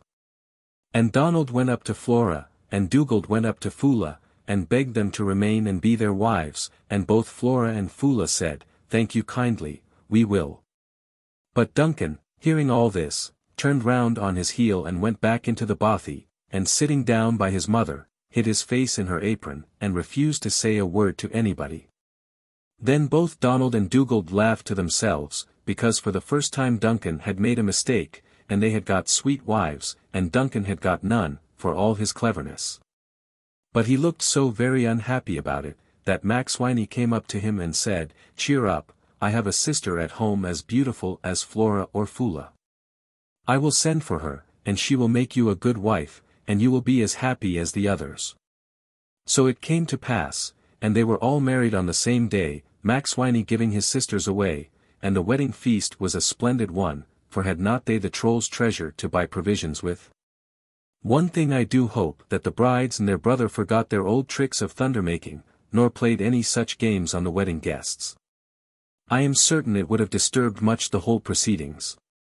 I know for one, I should have felt, like the trolls, most uncomfortable. Nursery Stories. The Story of the White Pet. J. F. Campbell, Popular Tales of the West Highlands. There was a farmer before now who had a white pet, 3, and when Christmas was drawing near, he thought that he would kill the white pet. The white pet heard that, and he thought he would run away, and that is what he did. He had not gone far when a bull met him. Said the bull to him, "All hail! White pet, where art thou going?" "I," said the white pet, "am going to seek my fortune. They were going to kill me for Christmas, and I thought I had better run away." "It is better for me," said the bull, "to go with thee, for they were going to do the very same with me." "I am willing," said the white pet. The larger the party the better the fun. They went forward till they fell in with a dog. "All hail! White pet," said the dog. "All hail! Thou dog! Where art thou going?" said the dog. "I am running away, for I heard that they were threatening to kill me for Christmas." "They were going to do the very same to me," said the dog, "and I will go with you." "Come, then," said the white pet. They went then, till a cat joined them. "All hail! White pet," said the cat. "All hail! O cat! Where art thou going?" said the cat. "I am going to seek my fortune," said the white pet, "because they were going to kill me at Christmas." "They were talking about killing me too," said the cat, "and I had better go with you." "Come on then," said the white pet. Then they went forward till a cock met them. "All hail! White pet," said the cock. "All hail to thyself." "O cock," said the white pet, "where," said the cock, "art thou going?" "I," said the white pet, "am going away, for they were threatening my death at Christmas." "They were going to kill me at the very same time," said the cock, "and I will go with you." "Come, then," said the white pet. They went forward till they fell in with a goose. "All hail! White pet," said the goose. "All hail to thyself." "O goose," said the white pet, "where art thou going?" said the goose. "I," said the white pet, "am running away, because they were going to kill me at Christmas." "They were going to do that to me too," said the goose, "and I will go with you." The party went forward till the night was drawing on them, and they saw a little light far away, and, though far off, they were not long getting there. When they reached the house, they said to each other that they would look in at the window to see who was in the house, and they saw thieves counting money, and the white pet said, "Let every one of us call his own call." I will call my own call. And let the bull call his own call, let the dog call his own call, and the cat her own call, and the cock his own call, and the goose his own call. With that they gave out one shout gare. When the thieves heard the shouting that was without, they thought the mischief was there, and they fled out, and they went to a wood that was near them. When the White Pet and his company saw that the house was empty, they went in and they got the money that the thieves had been counting, and they divided it amongst themselves, and then they thought that they would settle to rest. Said the White Pet, Where wilt thou sleep tonight, O bull? I will sleep, said the bull, behind the door where I used to be. Where wilt thou sleep thyself, White Pet? I will sleep, said the White Pet, in the middle of the floor where I used to be. Where wilt thou sleep, O dog? Said the White Pet, I will sleep beside the fire where I used to be, said the dog. Where wilt thou sleep, O cat? I will sleep, said the cat, in the candle press, where I like to be. Where wilt thou sleep, O cock? Said the White Pet, I, said the cock, will sleep on the rafters where I used to be. Where wilt thou sleep, O goose? I will sleep, said the goose, on the midden, for where I was accustomed to be. They were not long settled to rest, when one of the thieves returned to look in to see if he could perceive if any one at all was in the house. All things were still, and he went on forward to the candle press for a candle, that he might kindle to make him a light. But when he put his hand in the box the cat thrust her claws into his hand, but he took a candle with him, and he tried to light it. Then the dog got up, and he stuck his tail into a pot of water that was beside the fire. He shook his tail and put out the candle. Then the thief thought that the mischief was in the house, and he fled, but when he was passing the White Pet, he gave him a blow. Before he got past the bull, he gave him a kick, and the cock began to crow. And when he went out, the goose began to belabor him with his wings about the shanks. Ree went to the wood where his comrades were, as fast as was in his legs. They asked him how it had gone with him. It went, said he, but middling. When I went to the candle press, there was a man in it who thrust 10 knives into my hand, and when I went to the fireside to light the candle, there was a big black man lying there, who was sprinkling water on it to put it out. And when I tried to go out, there was a big man in the middle of the floor, who gave me a shove, and another man behind the door who pushed me out. And there was a little brat on the loft calling out Sior Anizan Shoy Wisphonia Maichawendia, send him up here and I'll do for him, and there was a shoemaker out on the midden, belaboring me about the shanks with his apron. When the thieves heard that, they did not return to seek their lot of money, and the White Pet and his comrades got it to themselves and it kept them peaceably as long as they lived. The Milk-White Doo. Robert Chambers, Popular Rhymes of Scotland. Doo means pigeon. There was once a man that wrought in the fields, and had a wife, and a son, and a doctor. One day he caught a hare, and took it hame to his wife, and bade her make it ready for his dinner. While it was on the fire, the good wife I tasted and tasted at it, till she had tasted it away, and then she didna ken what to do for her goodman's dinner. So she cried in Johnny her son to come and get his head camed. And when she was caming his head, she slew him, and put him into the pat. Well, the goodman cam hame to his dinner, and his wife set down Johnny well boiled to him. And when he was eating, he takes up a foot, and says, That's surely my Johnny's fit. Sick nonsense. It's ain the hares, says the goodwife. Sink he took up a hand, and says, That's surely my Johnny's hand. Yeary havering, 5 goodmen. It's on either the hare's feet. So when the goodman had eaten his dinner, little Katie, Johnny's sister, gathered the banes, and put them in below a stain at the cheek the door. Where they grew, and they grew. To a milk-white dew. That took its wings. And away it flew. And it flew till it came to where TWA women were washing clays, and it sat down on a stain, and cried. Pew, pew. My Minnie me slew. My daddy me chew. My sister gathered my banes. And put them between TWA milk-white stains. And I grew, and I grew. To a milk-white dew. And I took to my wings, and away I flew. Say that o'er again, my bonny bird, and will gie ye a thir clays, says the women. Pew, pew. My minnie me slew, etc. And it got the clays. And then flew till it came to a man counting a great heap o' siller, and it sat down and cried. Pew, pew. My minnie me slew, etc. Say that again, my bonny bird, and I'll gie ye a this siller, says the man. Pew, pew. My minnie me slew, etc. And it got at the siller, and syne it flew till it came to Twa Miller's grinding corn, and it cried. Pew, pew. My minnie me slew, etc. Say that again, my bonny bird, and I'll gie ye this millstane, says the miller. Pew, pew. My minnie me slew, etc. And it gat the millstane, and syne it flew till it lighted on its father's housetop. It threw SMA stains down the lum 6 and Katie came out to see what was the matter, and the Doo threw all the clays to her. Syne the father came out, and the Doo threw the siller to him. And syne the mother came out, and the Doo threw down the millstane upon her and killed her. And at last it flew away.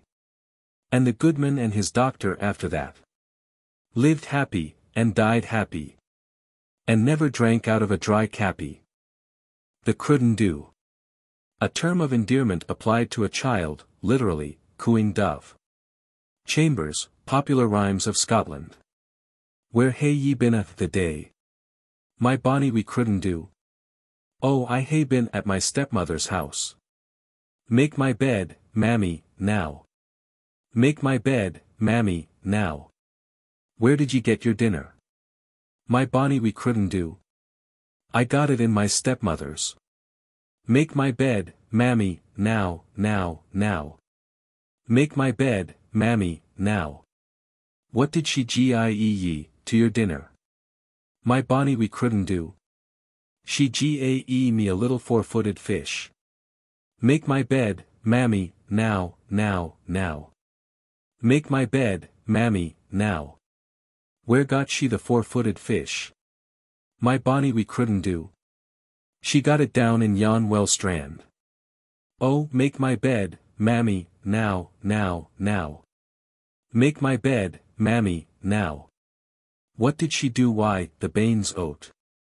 My bonny wee Croodin Doo. She gie them to the little dog. Make my bed, mammy, now, now, now.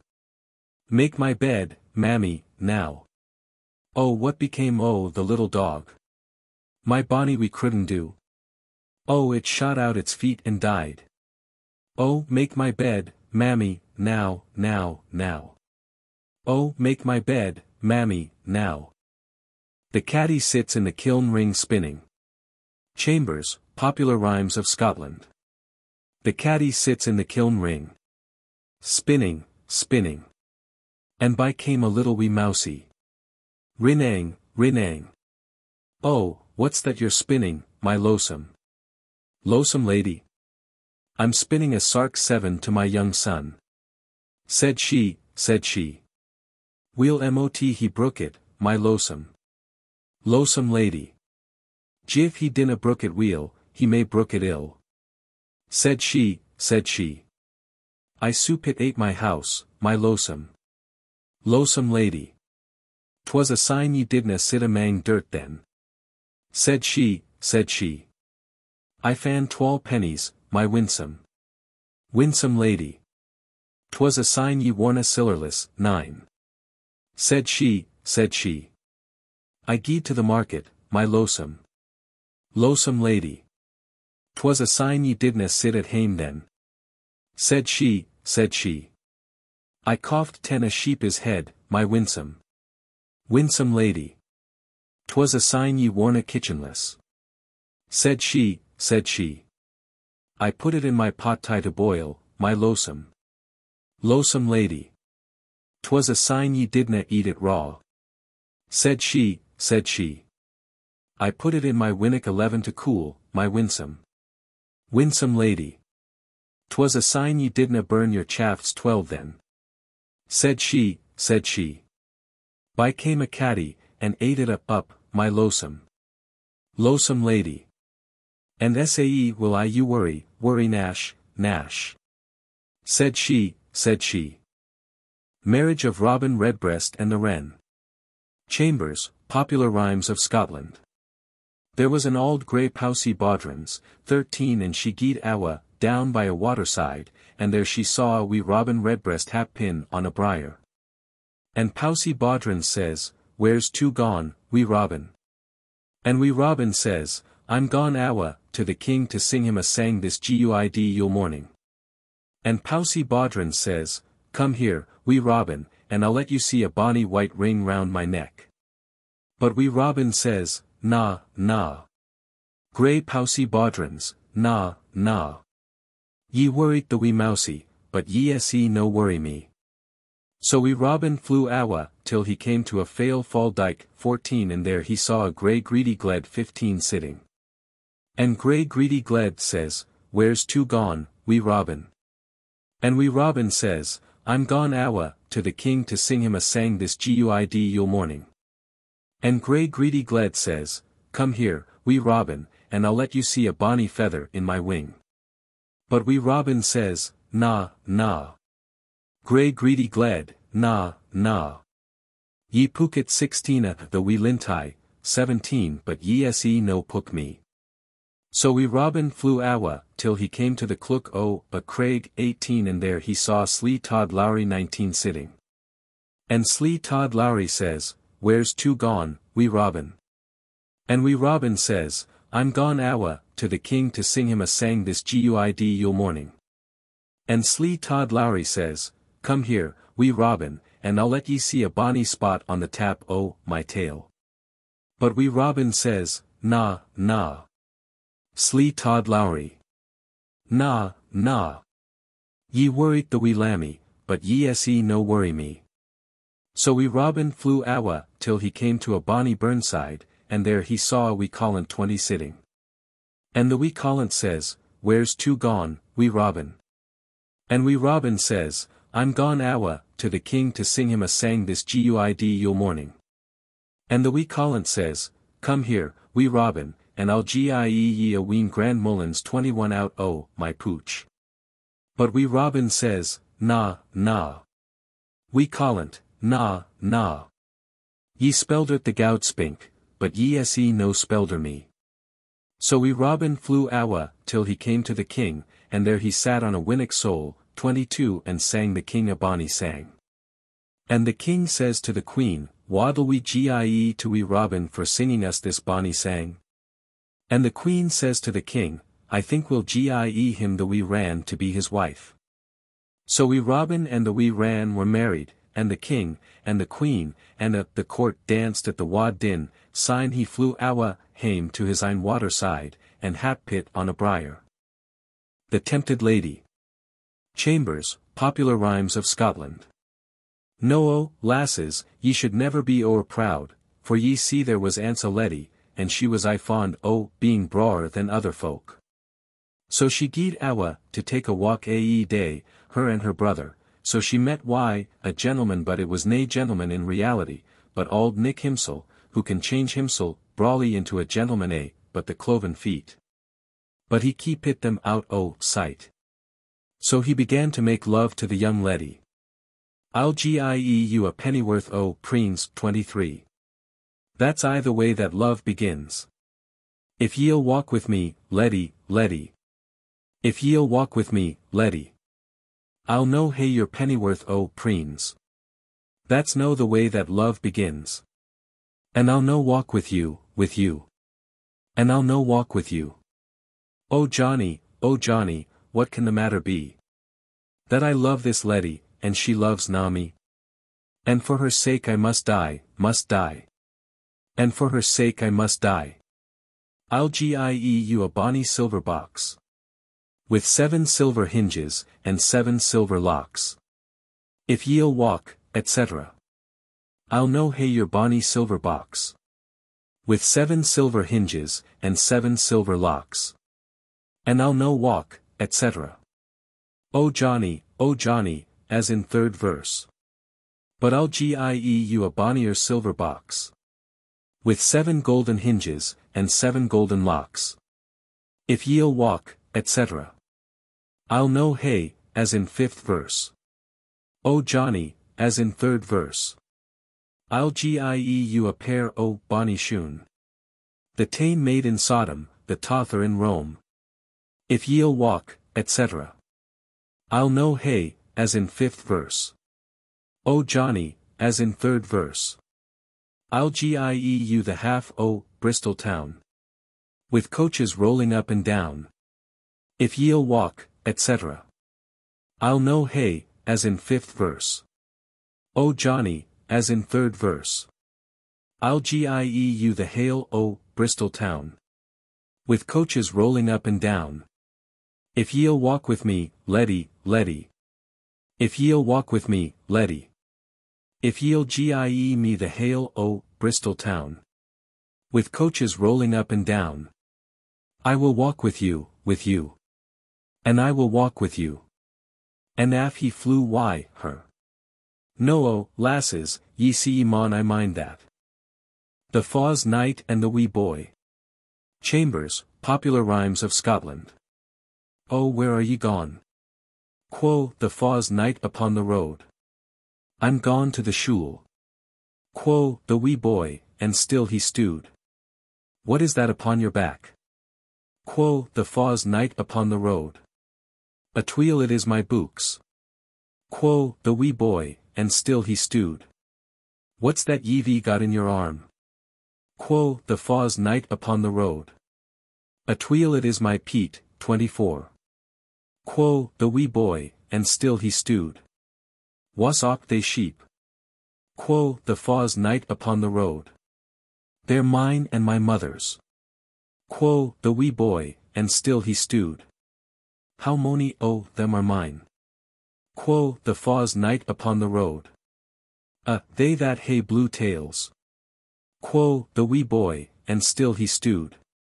I wish ye were on yon tree. Quo, the Faw's Knight upon the road. And a guid ladder under me.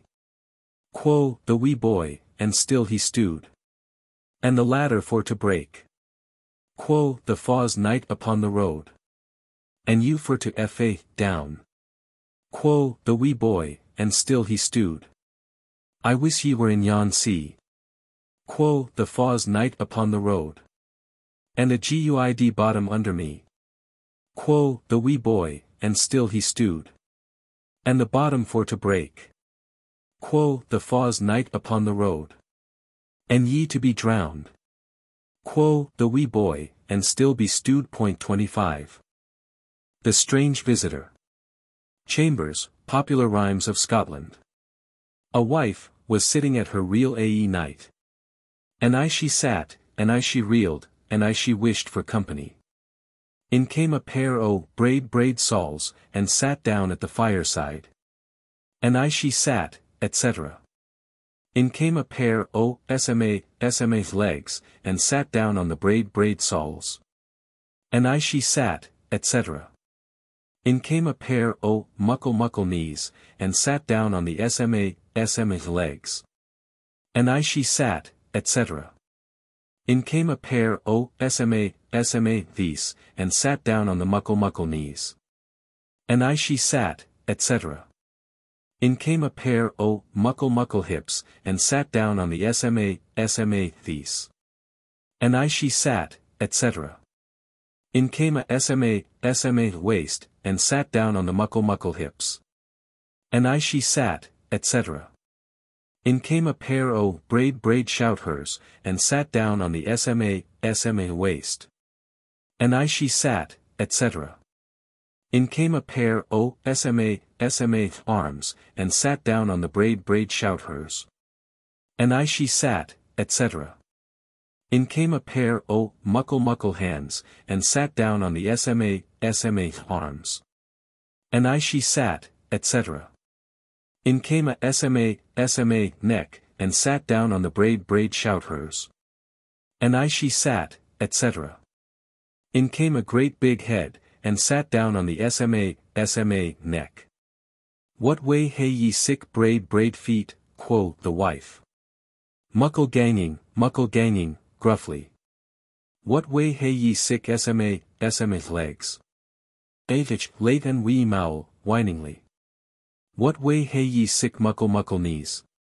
Muckle praying, piously. What way hae ye sick sma these? Avich, late and wee mowl, whiningly. What way hae ye sick big hips? Muckle sitting, gruffly.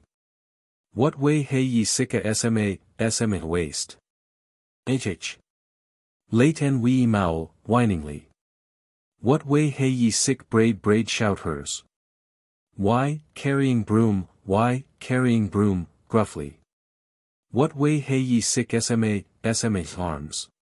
Avich, late and wee mowl, whiningly. What way hae ye sick muckle hands? Threshing why, an iron flail, gruffly. What way hae ye sick a sma neck? Avich, late and wee mowl, whiningly. What way hae ye sick a muckle head? Muckle wit, keenly. What do you come for? For you. At the top of the voice, with a wave of the arm and a stamp of the feet. 26. Rashin-Coatie. The Folklore Journal. Once, a long time ago, there was a gentleman had 2 lassies. The oldest was ugly and ill-natured, but the youngest was a bonny lassie and good. But the ugly one was the favourite with her father and mother. So they ill-used the youngest in every way, and they sent her into the woods to herd cattle, and all the food she got was a little porridge and whey. Well, amongst the cattle was a red calf, and one day it said to the lassie, "Gee, that porridge and whey to the doggy, and come wide me." So the lassie followed the calf through the wood, and they came to a bonny hoosie, where there was a nice dinner ready for them, and after they had feasted on everything nice they went back to the herding. Every day the calf took the lassie away, and feasted her on dainties, and every day she grew bonnier. This disappointed the father and mother and the ugly sister. They expected that the rough usage she was getting would take away her beauty. And they watched and watched until they saw the calf take the lassie away to the feast. So they resolved to kill the calf, and not only that, but the lassie was to be compelled to kill him with an axe. Her ugly sister was to hold his head, and the lassie who loved him had to give the blow and kill him. She could do nothing but greet. 27 But the calf told her not to greet, but to do as he bade her. And his plan was that instead of coming down on his head she was to come down on the lassie's head who was holding him, and then she was to jump on his back and they would run off. Well, the day came for the calf to be killed, and everything was ready, the ugly lassie holding his head, and the bonny lassie armed with the axe. So she raised the axe, and came down on the ugly sister's head. And in the confusion that took place she got on the calf's back and they ran away. And they ran and better nor ran till they came to a meadow where grew a great lot of rashes. And, as the lassie had not on many clothes, they pooed rashes, and made a coatie for her. And they set off again and travelled, till they came to the king's house. They went in, and asked if they wanted a servant. The mistress said she wanted a kitchen lassie, and she would take Rashin-Coatie. So Rashin-Coatie said she would stop, if they keep it the calf too. They were willing to do that. So the lassie and the calf stopped pit in the king's house, and everybody was well pleased with her, and when Yule came, they said she was to stop at home and make the dinner, while all the rest went to the kirk. After they were away the calf asked if she would like to go. She said she would, but she had no clothes, and she could not leave the dinner. The calf said he would give her clothes, and make the dinner too. He went out, and came back with a grand dress, all silk and satin, and such a nice pair of slippers. The lassie put on the dress, and before she left she said, "Ilka peat gar a neither burn. And ilka spit gar a neither turn. And ilka pot gar a neither play. Till I come frae the kirk on Good Yule Day." So she went to the kirk, and nobody kenned it was Rashin-Coatie. They wondered who the bonny lady could be, and, as soon as the young prince saw her, he fell in love with her, and resolved he would find out who she was, before she got home. But Rashin-Coatie left before the rest, so that she might get home in time to take off her dress, and look after the dinner. When the prince saw her leaving, he made for the door to stop her. But she jumped past him, and in the hurry lost one of her shoes. The prince kept the shoe, and Rashin-Coatie got home all right, and the folk said the dinner was very nice. Now the prince was resolved to find out who the bonny lady was, and he sent a servant through all the land with the shoe. Every lady was to try it on, and the prince promised to marry the one it would fit. That servant went to a great many houses, but could not find a lady that the shoe would go on, it was so little and neat. At last he came to a henwife's house, and her daughter had little feet. At first the shoe would not go on, but she pared her feet, and slip-pit her toes, until the shoes went on. Now the prince was very angry. He knew it was not the lady that he wanted. But, because he had promised to marry whoever the shoe fitted, he had to keep his promise. The marriage day came, and, as they were all riding to the kirk, a little bird flew through the air, and it sang. Clip-pit feet and parrottays is on the saddle set. But bonny feet and braw feet sits in the kitchen nook. What's that ye say? Said the prince. Oh, says the hen wife, would ye mind what a field bird says? But the prince said, sing that again, bonny birdie. So the bird sings.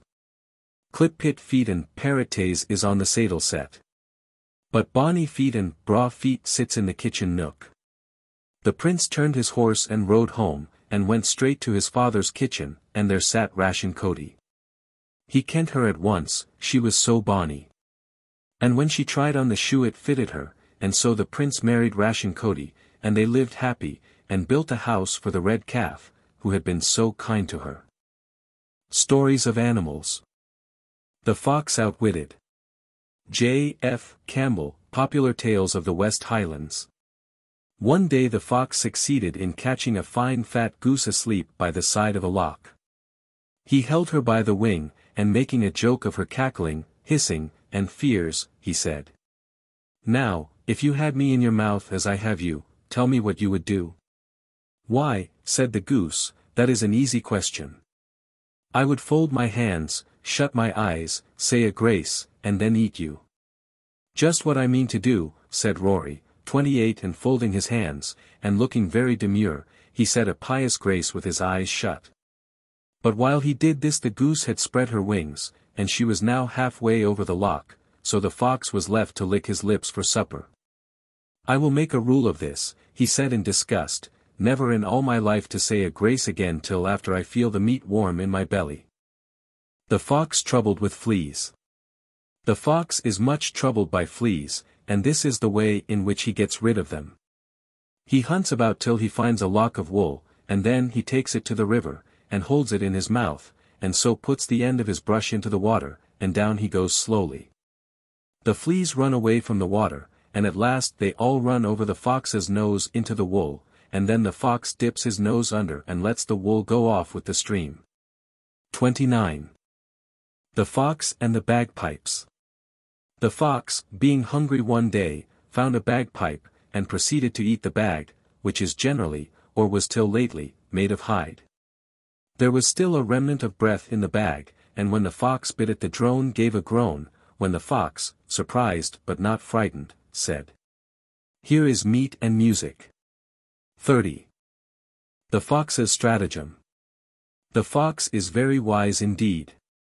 I don't know whether it is true or not, but an old fellow told me that he had seen him go to a loch where there were wild ducks, and take a bunch of heather in his mouth, then go into the water, and swim down with the wind till he got into the middle of the ducks, and then he let go the heather and killed 2 of them. The Fox and the Wrens. A fox had noticed for some days a family of wrens, off which he wished to dine. He might have been satisfied with one, but he was determined to have the whole lot, father and 18 sons, and all so like that he could not tell one from the other, or the father from the children. "It is no use to kill one son," he said to himself, "because the old cock will take warning and fly away with the 17. I wish I knew which is the old gentleman." He set his wits to work to find out, and one day, seeing them all threshing in a barn, he sat down to watch them, still he could not be sure. "Now I have it," he said, "well done the old man's stroke." "He hits true," he cried. "Oh," replied the one he suspected of being the head of the family, "if you had seen my grandfather's strokes you might have said that." The sly fox pounced on the cock, ate him up in a trice, and then soon caught and disposed of the 18 sons, all flying in terror about the barn. The Fox and the Cock. A fox one day met a cock, and they began talking. "How many tricks canst thou do?" said the fox. "Well," said the cock, "I could do 3, how many canst thou do thyself?" "I could do 13, said the fox. "What tricks canst thou do?" said the cock. "Well," said the fox, "my grandfather used to shut one eye and give a great shout."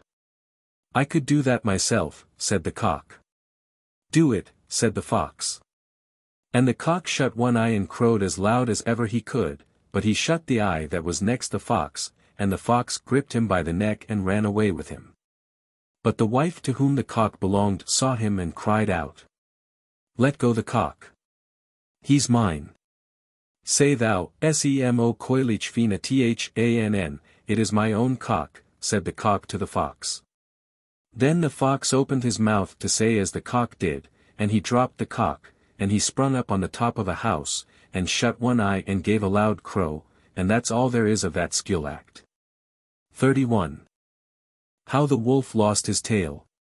One day the wolf and the fox were out together, and they stole a dish of crowdie. Now the wolf was the biggest beast of the two, and he had a long tail like a greyhound, and great teeth. The fox was afraid of him, and did not dare to say a word when the wolf ate the most of the crowdie, and left only a little at the bottom of the dish for him, but he determined to punish him for it. So the next night when they were out together the fox said, "I smell a very nice cheese, and, pointing to the moonshine on the ice, there it is too." "And how will you get it?" said the wolf. "Well, stop you here till I see if the farmer is asleep, and if you keep your tail on it, nobody will see you or know that it is there. Keep it steady. I may be some time coming back." So the wolf lay down and laid his tail on the moonshine in the ice, and kept it for an hour till it was fast. Then the fox, who had been watching him, ran in to the farmer and said, "The wolf is there, he will eat up the children." The wolf. The wolf. Then the farmer and his wife came out with sticks to kill the wolf, but the wolf ran off leaving his tail behind him, and that's why the wolf is stumpy-tailed to this day, though the fox has a long brush. 32. Frog and Crow. Here is a bit of crow language, a conversation with a frog. When it is repeated in Gaelic it can be made absurdly like the notes of the creatures. Gil creasta meek Dughail queer a noise do mag. Christ's servant, son of Dugald, put up thy paw. The eagle orm, the eagle orm, the eagle orm. I fear. Geeb Thursday Coda Gourmet's Lane. Geeb Thursday Coda Gourmet's Lane. Thou shalt have a blue coat and a shirt. Then the frog put up his hand and the hoodie took him to a hillock and began to eat him, saying, Ba'id dona lam, sbu dona riab Thursday. Bad bear meat and bad wert thou ever. Kate Beal do gilad matha nis, said the frog. Where is thy good promise now? San agol a bha shinan lata sin. San agol a bha shinan lata sin. It is drinking we were on that day. Tol ort a ruid granda gur beeg fiola the air du cramhan. Tol ort, said the hoodie. A hole in thee, ugly thing. How little flesh is on thy bones. The grouse cock and his wife. The grouse cock and his wife are always disputing, and may be heard on any fine evening or early morning quarreling and scolding about the stock of food. This is what the hen says. Faic thusa, nlaud, s and laudele. And the cock, with his deeper voice, replies. Faic thusa, ncnocud, s and cnocudele. See thou yonder day, and yon other day. See thou yonder hill, and yon other hill. The Eagle and the Wren. This story describes the flight of eagle and wren correctly enough. The eagle and the wren once tried who could fly highest, and the victor was to be king of the birds. So the wren flew straight up, and the eagle flew in great circles, and when the wren was tired he settled on the eagle's back. When the eagle was tired he stopped, and "Where art thou, wren?" said the eagle. "I am here above thee," said the wren. And so the wren won the match. The wren's presumption. "'Tis urt lessened by that," said the wren, when he dipped his beak in the sea. The Two Foxes. A man was one day walking along the road with a creel of herrings on his back, and two foxes saw him, and the one, who was the biggest, said to the other, "Stop thou here, and follow the man. And I will run round and pretend that I am dead." So he ran round, and stretched himself on the road. The man came on, and when he saw the fox, he was well pleased to find so fine a beast, and he picked him up, and threw him into the creel, and he walked on. But the fox threw the herrings out of the creel, and the other followed and picked them up, and when the creel was empty, the big fox leaped out and ran away, and that is how they got the herrings. Well, they went on together till they came to a smith's house, and there was a horse tied at the door, and he had a golden shoe, and there was a name on it. "I will go and read what is written on that shoe," said the big fox, and he went. But the horse lifted his foot, and struck a kick on him, and drove his brains out. "Lad, lad," said the little fox, "no scholar me, nor wish I to be," and, of course, he got the herrings. The Bee and the Mouse. A bee met a mouse and said, "Come over till we make a house." "I will not," said Lookag, the mousie. "He to whom thou gavest thy summer honey, let him make a winter house for thee. I have a little house under the ground, that can reach neither cold nor breeze. Thou wilt be a ragged creature, running on the tops of the trees." The Two Mice. There was a mouse in the hill, and a mouse in a farm. "It were well," said the hill mouse, "to be in the farm, where one might get things." Said the farm mouse, "Better is peace." Alexander Jones. "Jean, sit a wee bit east," requested the town clerk, between the puffs of his pipe, as he sat on the corner of the bench before his fire one chilly evening. "You're taking our muckle room, and mair than your share o' the settle." But Jean, his wife, had just got her knitting into a nasty tangle, and was not in the best of humours, so declined to move 1 inch, or to attend to what her husband was saying. "Jean," said her husband again, "sit a wee bit east. It's no decent to sit sae selfish. Sit a bit east, d'ye hear," and the town clerk gave his wife a rude shove to her end of the bench. "What d'ye mean by that? And what d'ye mean by east?" cried his wife. "There's nae sic thing as east to begin with, and—" "Nae sic thing as east," shouted the town clerk. "Will ye no believe the sun himself?" And then in a loud voice he declaimed that, as the sun went round the earth every day, and was always rising every moment somewhere in the east, which thing he hoped no one was fool enough to deny, everywhere was the east, all over the place. And if there was anything ridiculous, it was to talk about west. If everywhere was east, there was nowhere where west could be. So he hoped his wife would not make a goose of herself, and talk nonsense. But then his wife got up and said he did not look at it in the right way at all. On the contrary, the sun was all the day setting somewhere in the west, which thing she hoped no one was fool enough to contradict. And as he was always setting somewhere, and doing it every moment, everywhere was west, and if everywhere was west, there was no room for east to be anywhere. So she trusted her husband would not make an ass of himself, and mention east again. But he shook his head, just like a dog that has been bitten behind the ear, and was going to reply, when she kilted her petticoats, and ran round the room in one direction to show how it was done, crying, "West, west, west." This made the town clerk very angry, and he got tip also, and hitched his trousers, and ran round the table in the opposite direction, yelling out, "East, east, east," to show how he thought it was done. Yet it only ended by their getting very giddy, and banging their heads together, a thing which hurt very much, and did not conduce to good temper or the solving of the difficulty, you may be sure. But Alexander Jones sat quiet in the corner, and said nothing. Still, they agreed in one thing, namely, that the question was of too deep importance to rest there. So they went to the grocer, who had a good-sized house up the street, and told him all about the thing, with the ins and outs of the question. And the grocer and the grocer's wife, and the grocer's maiden aunt by marriage on the mother's side, and the grocer's wife's youngest married sister, and the grocer's wife's youngest married sister's little girl, were all naturally much interested. To say the least. But one took one view, and another took another, and they ran round the table, some this way and some that, to explain how in their opinion it was done. It only ended in their getting very giddy and banging their heads together, a thing which hurt, and did not conduce to good temper or the solving of the difficulty, you may be sure. But Alexander Jones sat quiet in the corner all the time, and said nothing. Still, they agreed in one thing, that the question was of too deep importance to rest there. So the whole lot went to the innkeeper, who had a much larger house than the grocer, down the street, and told him all about the thing, with the ins and outs of the matter.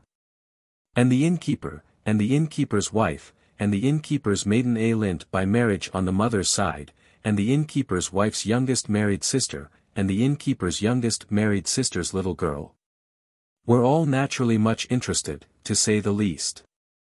But one took one view, and another took another, and they ran round the table, some this way and some that, to explain how in their opinion it was done. And it only ended by their all getting very giddy and banging their heads together, a thing which hurt, and did not conduce to good temper or the solving of the difficulty, you may be sure. But Alexander Jones sat all the time quiet in the corner, and said nothing. Still, they agreed in one thing, that the question was of too deep importance to rest there.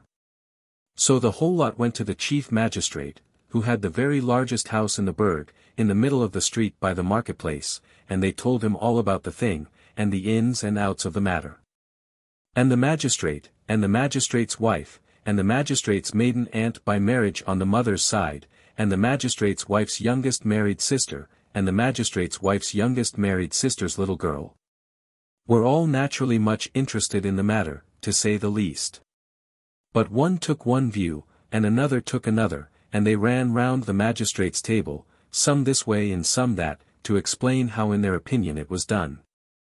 And it only ended by their all getting very giddy and banging their heads together, a thing which hurt, and did not conduce to good temper or the solving of the difficulty, you may be sure. But Alexander Jones sat quiet in the corner, and said nothing. Still, they agreed in one thing, that the question was of too deep importance to rest there. So the magistrate called a meeting of the whole populace in the town hall. And when the populace came to the town hall, the chief magistrate told them all about it, and the ins and outs of the matter. And the populace, and the populace's wife, and the populace's maiden aunt by marriage on the mother's side, and the populace's wife's youngest married sister, and the populace's wife's youngest married sister's little girl, were all naturally much interested, to say the least. But one took one view, and another took another.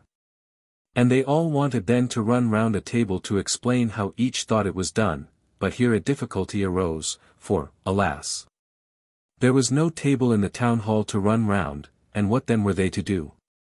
Yet they were not going to be balked for a trifle like that, not they. So they requested the chief magistrate to stand in the middle, and let them all run round him in the direction it pleased them. But the chief magistrate objected strongly, for he said it would make him worse than giddy to see some folk going one way round him and some going the other, indeed, it would be certain to make him sick. So he suggested instead that Alexander Jones should be placed in the middle. Yes, why could they not run round him? Better make use of him, he was so stupid, and said nothing.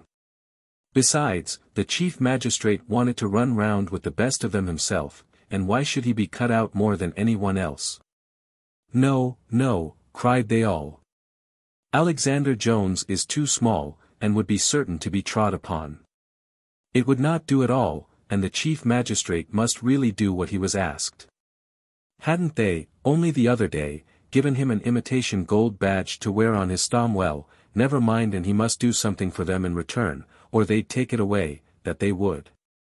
So the poor man had to give in, but he insisted upon having his eyes bandaged, and also on having a good chair to sit in, otherwise he knew he would be sick, of that he felt certain. Then they bandaged his eyes with an old dishclout they got from somewhere, for a handkerchief would not go round his face, he had such a very big nose. And, having seated him in a chair, they all ran round him in a circle, some this way, some another. But they all only got very giddy and banged each other's heads, a thing which hurt, and did not conduce to good temper or to the solving of the difficulty. And, worse than all, just at the end, when they could run no longer, and were quite out of breath, Eliza M'Diarmid, the fat widow who kept the confectionery shop, fell plump against the chief magistrate, and sent him and his chair flying all along the floor. But Alexander Jones sat quiet in the corner, and said nothing. Then the chief magistrate pulled the bandage off his eyes in a towering passion, and said something must and should be settled there and then. No, he would stand it no longer. He threatened, also, if they did not agree, he would put a tax on buttons. Which was rather clever of him, for you see, both sexes would feel that tax equally, and he, inasmuch as his robes were all fastened by a buckle at his neck, and a jewelled girdle round his stomwell, never mind, it would not affect him at all. At this the town clerk rose, and said they must, in that case, devise some other way of discovering the answer to this terrible riddle, and he proposed to call in from the street Peter the roadman, for he was up and about at all hours, late and early, and would know more than most about the sun's movements. Only, if they asked him, they must ask also his one-eyed sister, Jessica. She, you must know, took in the chief magistrate's washing. And so was a person of importance in the burg, for Peter would certainly decline to come in unless she came with him. Now this was, indeed, most provoking for me. Because, you see, there was not another square inch of room left in the town hall for another person, and two people would have to go out to let Peter the roadman and his sister Jessica come in. So they turned me out for one, as being a stranger from the country, only asked there in courtesy, and Alexander Jones for the other, because he was so stupid, and said nothing. Thus, you see, I never knew what decision the meeting came to, though I am certain it did come to some, as next morning people's clothes were still worn as usual, and buttons were at the same price in the shops as before. And, though disappointed greatly for my own sake, I am still more for yours, my friends, who I must say have listened to this long story most patiently. But why was Alexander Jones so stupid as to sit still in the corner and say nothing? Oh! Hush, hush now! How silly you are! Why, how on earth could he do anything else? Alexander Jones was the town clerk's Tom Cat. Fairy Tales. The Fairies of Scotland. Sir Walter Scott, Minstrelsy of the Scottish Border. The fairies of Scotland are represented as a diminutive race of beings, of a mixed, or rather dubious nature, capricious in their dispositions, and mischievous in their resentment. They inhabit the interior of green hills, chiefly those of a conical form, in Gaelic termed Sighan, on which they lead their dances by moonlight. Impressing upon the surface the marks of circles, which sometimes appear yellow and blasted, sometimes of a deep green hue, and within which it is dangerous to sleep, or to be found after sunset. The removal of those large portions of turf, which thunderbolts sometimes scoop out of the ground with singular regularity, is also ascribed to their agency. Cattle, which are suddenly seized with the cramp or some similar disorder, are said to be elf-shot, and the approved cure is, to chafe the parts affected with a blue bonnet, which, it may be readily believed, often restores the circulation. The triangular flints, frequently found in Scotland, with which the ancient inhabitants probably barbed their shafts, are supposed to be the weapons of fairy resentment, and are termed elf arrowheads. The rude brazen battle-axes of the ancients, commonly called celts, are also ascribed to their manufacture. But, like the Gothic Duergar, their skill is not confined to the fabrication of arms. For they are heard sedulously hammering in linns, precipices, and rocky or cavernous situations, where, like the dwarfs of the mines, mentioned by George Agricola, they busy themselves in imitating the actions and the various employments of men. The Brook of Beaumont, for example, which passes, in its course, by numerous lins and caverns, is notorious for being haunted by the fairies, and the perforated and rounded stones which are formed by trituration in its channel are termed, by the vulgar, fairy cups and dishes. It is sometimes accounted unlucky to pass such places, without performing some ceremony to avert the displeasure of the elves. There is, upon the top of Minchmere, a mountain in Peeblesshire, a spring called the Cheese Well, because, anciently, those who passed that way were wont to throw into it a piece of cheese, as an offering to the fairies, to whom it was consecrated. The usual dress of the fairies is green, though on the moors they have been sometimes observed in heath brown, or in weeds dyed with the stone raw, or lichen. They often ride in invisible procession, when their presence is discovered by the shrill ringing of their bridles. On these occasions they sometimes borrow mortal steeds. And when such are found at morning, panting and fatigued in their stalls, with their manes and tails dishevelled and entangled, the grooms, I presume, often find this a convenient excuse for their situation. As the common belief of the elves quaffing the choicest liquors in the cellars of the rich might occasionally cloak the delinquencies of an unfaithful butler. The Fairy and the Miller's Wife. Campbell, Tales of the West Highlands. One day as a mother was sitting rocking her baby to sleep, she was surprised, on looking up, to see a lady of elegant and courtly demeanour, so unlike any one she had ever seen in that part of the country, standing in the middle of the room. She had not heard any one enter, therefore you may judge it was with no little surprise, not unmingled with curiosity, that she rose to welcome her strange visitor. She handed her a chair, but she very politely declined to be seated. She was very magnificently attired, her dress was of the richest green, embroidered round with spangles of gold, and on her head was a small coronet of pearls. The woman was still more surprised at her strange request. She asked, in a rich musical voice, if she would oblige her with a basin of oatmeal. A basin full to overflowing was immediately handed to her, for the woman's husband, being both a farmer and miller, had plenty of meal at command.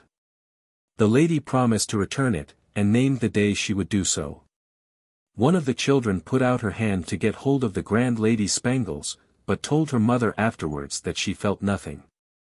The mother was afraid the child would lose the use of her hands, but no such calamity ensued. It would have been very ungrateful in her fairy majesty if she had struck the child powerless for touching her dress, if indeed such power were hers. But to return to our story. The very day mentioned the oatmeal was returned, not by the same lady, but by a curious little figure with a yelping voice. She was likewise dressed in green. After handing the meal, she yelped out, "Braw meal. It's the top pickle of the sin corn." It was excellent, and what was very strange, all the family were advised to partake of it but one servant lad, who spurned the fairy's meal.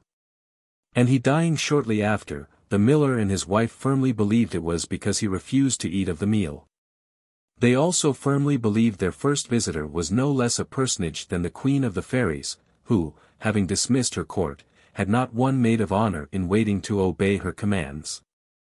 A few nights after this strange visit, as the miller was going to bed, a gentle tap was heard at the door, and on its being opened by him, with a light in his hand, there stood a little figure dressed in green, who, in a shrill voice, but very polite manner, requested him to let on the water and set the mill in order, for she was going to grind some corn. The miller did not dare to refuse, so did as she desired him. She told him to go to bed again, and he would find all as he had left it. He found everything in the morning as she said he would. So much for the honesty of fairies. Sir Godfrey Macculloch. Sir Walter Scott, Minstrelsy of the Scottish Border. The Scottish fairies, in like manner, sometimes reside in subterranean abodes, in the vicinity of human habitations, or, according to the popular phrase, under the door-stane, or threshold. In which situation they sometimes establish an intercourse with men, by borrowing and lending, and other kindly offices.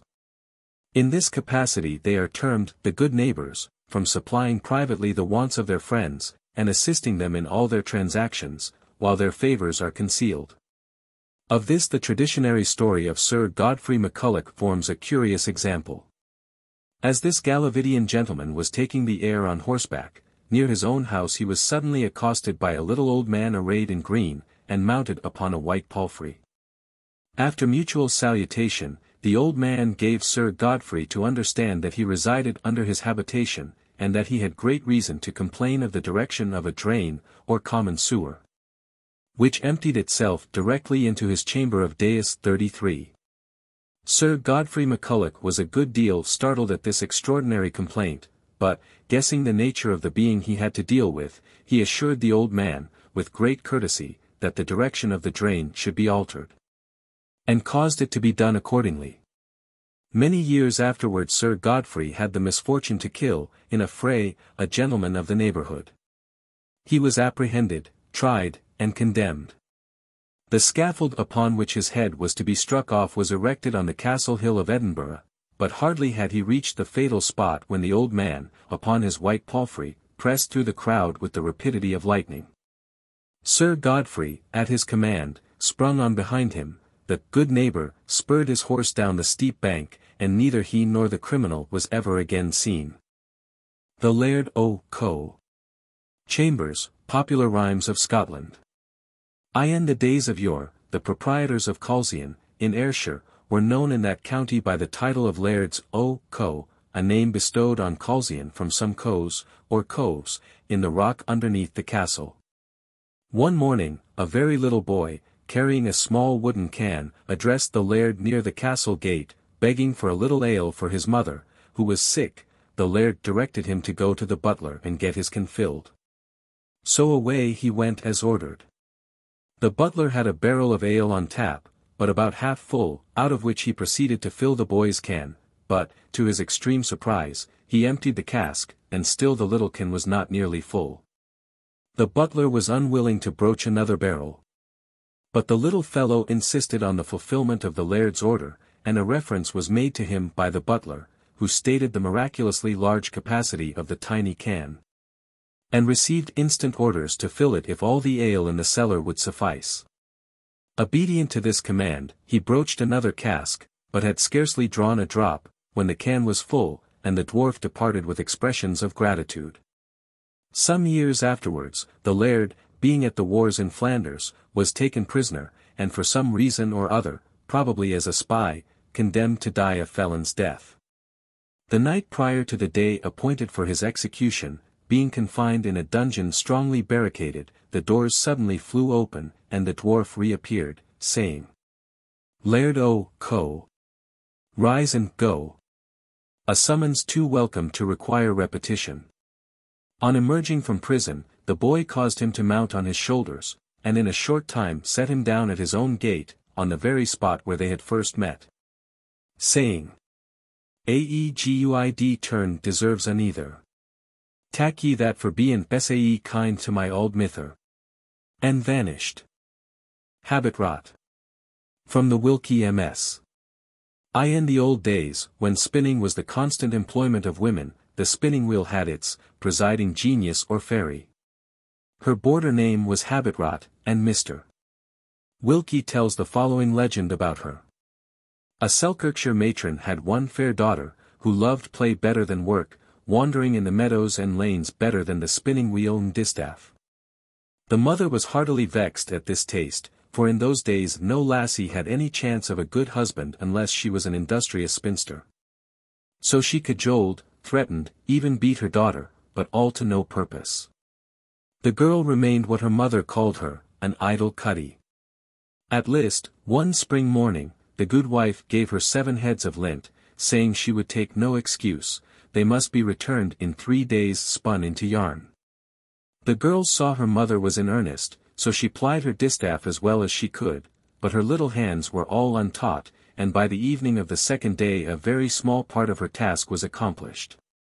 She cried herself to sleep that night, and in the morning, throwing aside her work in despair, she strolled out into the fields, all sparkling with dew. At last she reached a flowery knoll, at whose foot ran a little burn, shaded with woodbine and wild roses, and there she sat down, burying her face in her hands. When she looked up, she was surprised to see by the margin of the stream an old woman, quite unknown to her, drawing out the thread as she basked in the sun. There was nothing very remarkable in her appearance, except the length and thickness of her lips, only she was seated on a self-bored stone.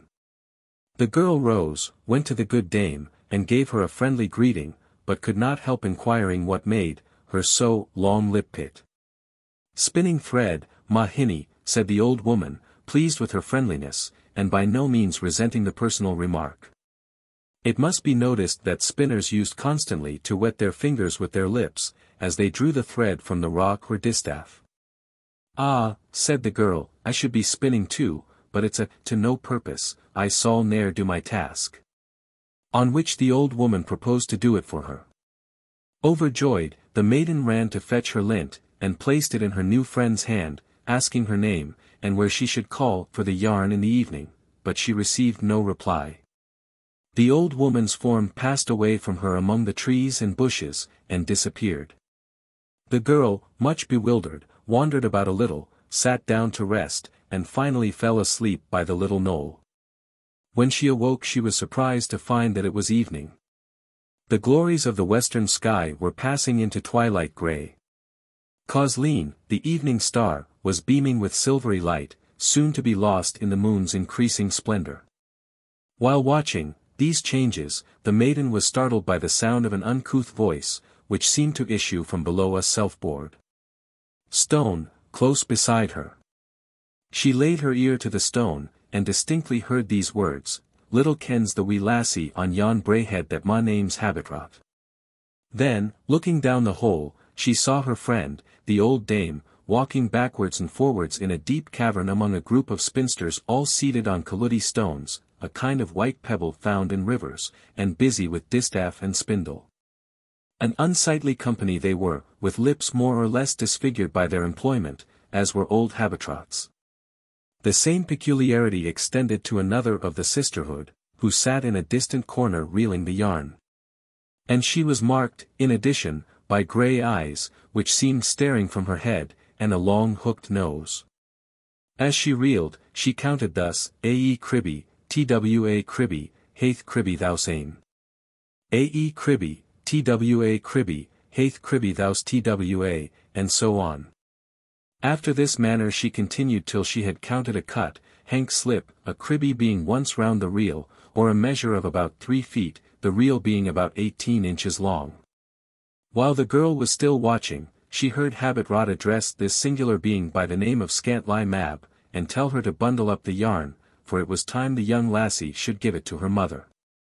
Delighted to hear this, our listener got up and turned homewards, nor was she long kept in suspense.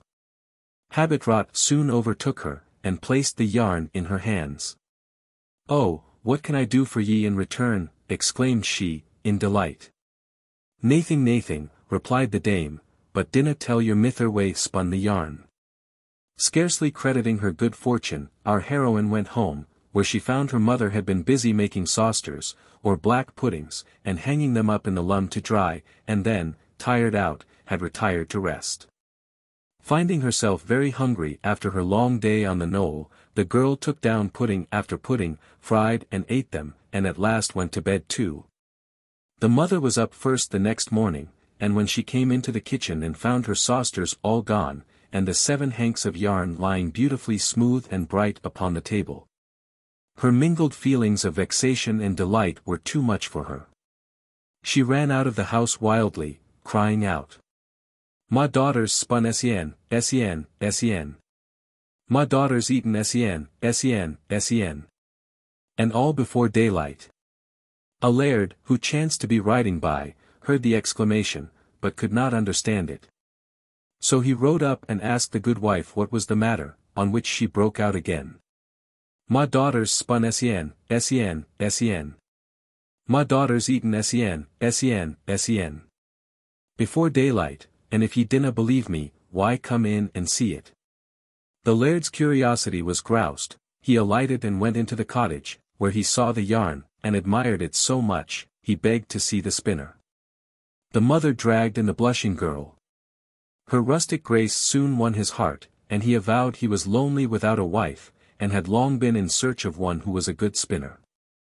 So their troth was plighted, and the wedding took place soon afterwards, the bride stifling her apprehensions that she should not prove so deft at her spinning wheel as her lover expected. And once more old Habit-rot came to her aid.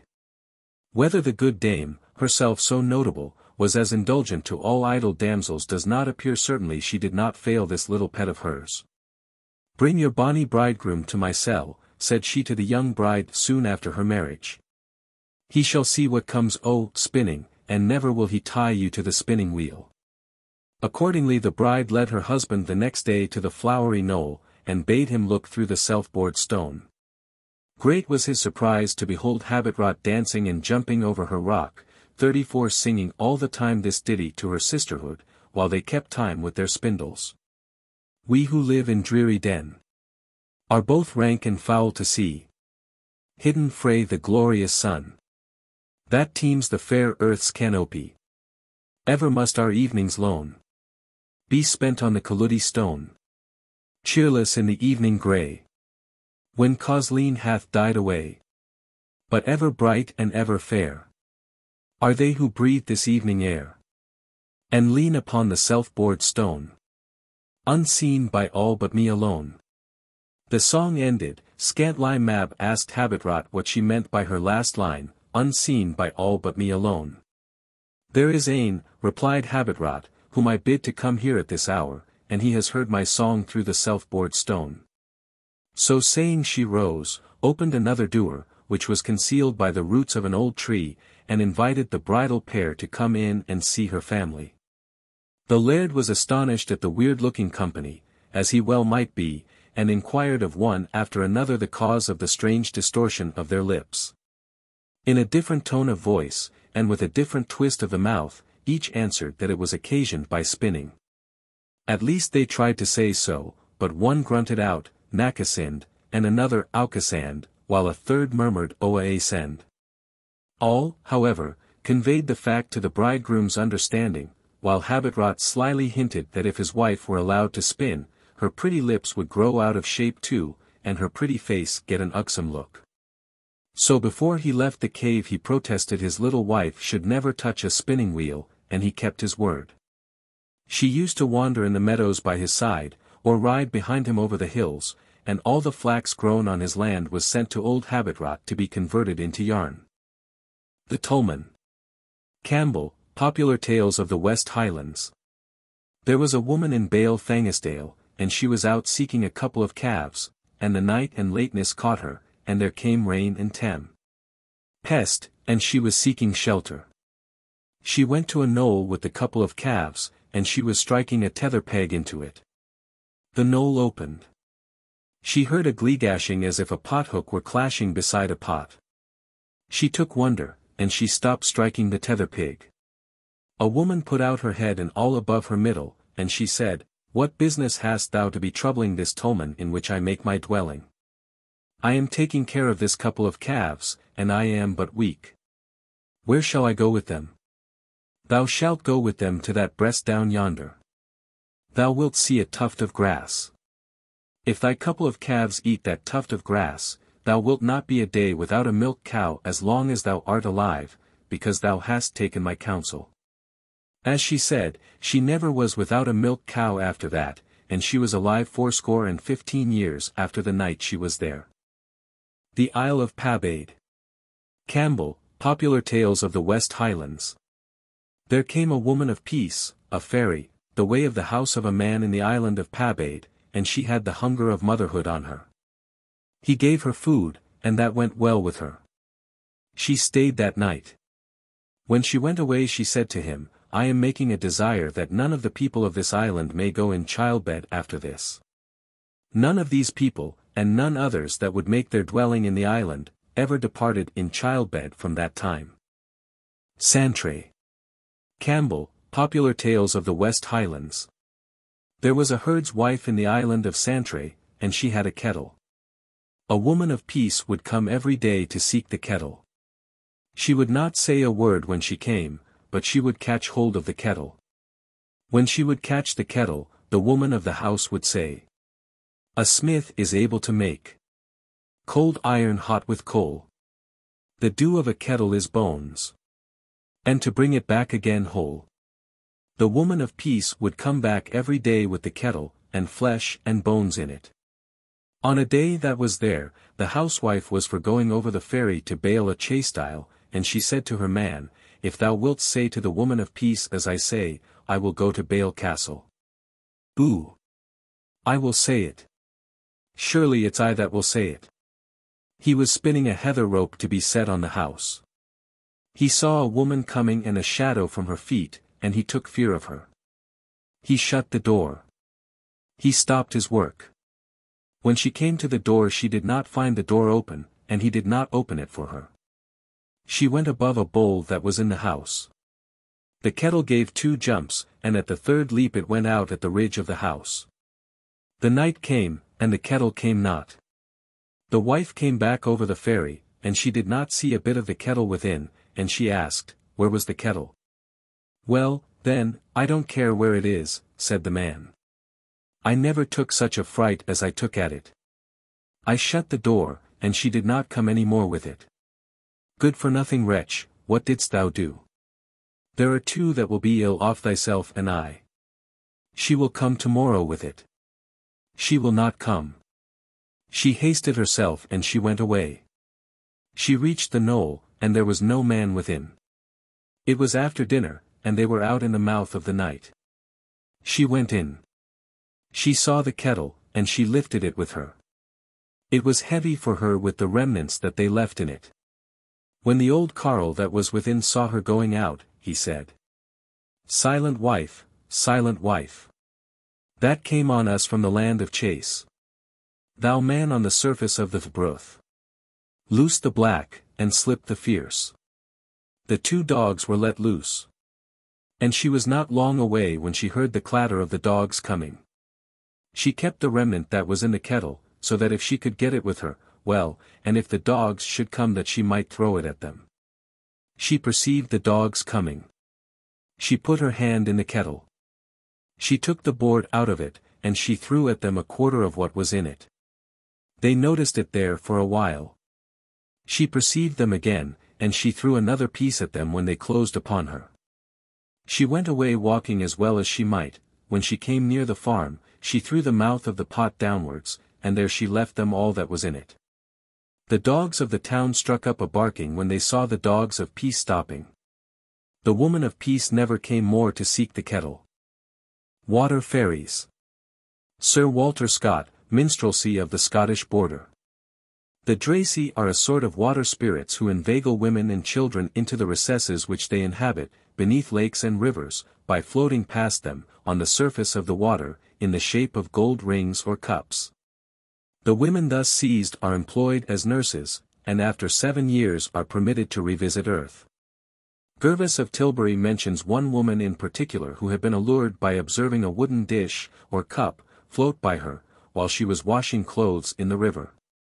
Being seized as soon as she reached the depths, she was conducted into one of the subterranean recesses, which she described as very magnificent, and employed as nurse to one of the brood of the hag who had allured her.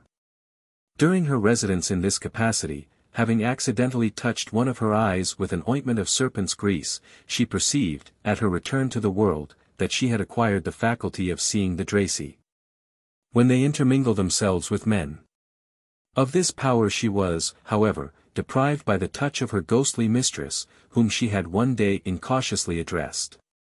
It is a curious fact that this story, in almost all its parts, is current in both the Highlands and Lowlands of Scotland, with no other variation than the substitution of fairies for Dracy, and the cavern of a hill for that of a river. Indeed, many of the vulgar account it extremely dangerous to touch anything which they may happen to find without saying, blessing, the snares of the enemy being notorious and well attested. A poor woman of Teviotdale having been fortunate enough, as she thought herself, to find a wooden beetle, at the very time when she needed such an implement, seized it without pronouncing a proper blessing, and, carrying it home, laid it above her bed to be ready for employment in the morning.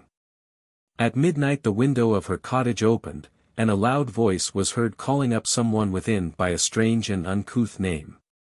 The terrified Catagar ejaculated a prayer, which, we may suppose, ensured her personal safety.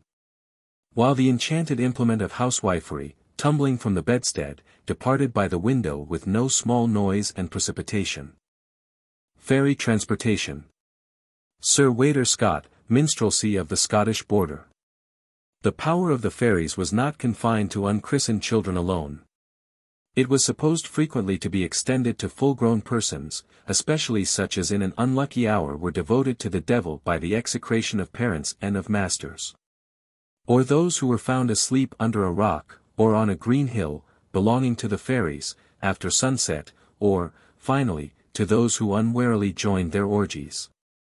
A tradition existed, during the 17th century, concerning an ancestor of the noble family of Duffus, who, walking abroad in the fields, near to his own house, was suddenly carried away, and found the next day at Paris, in the French king's cellar, with a silver cup in his hand.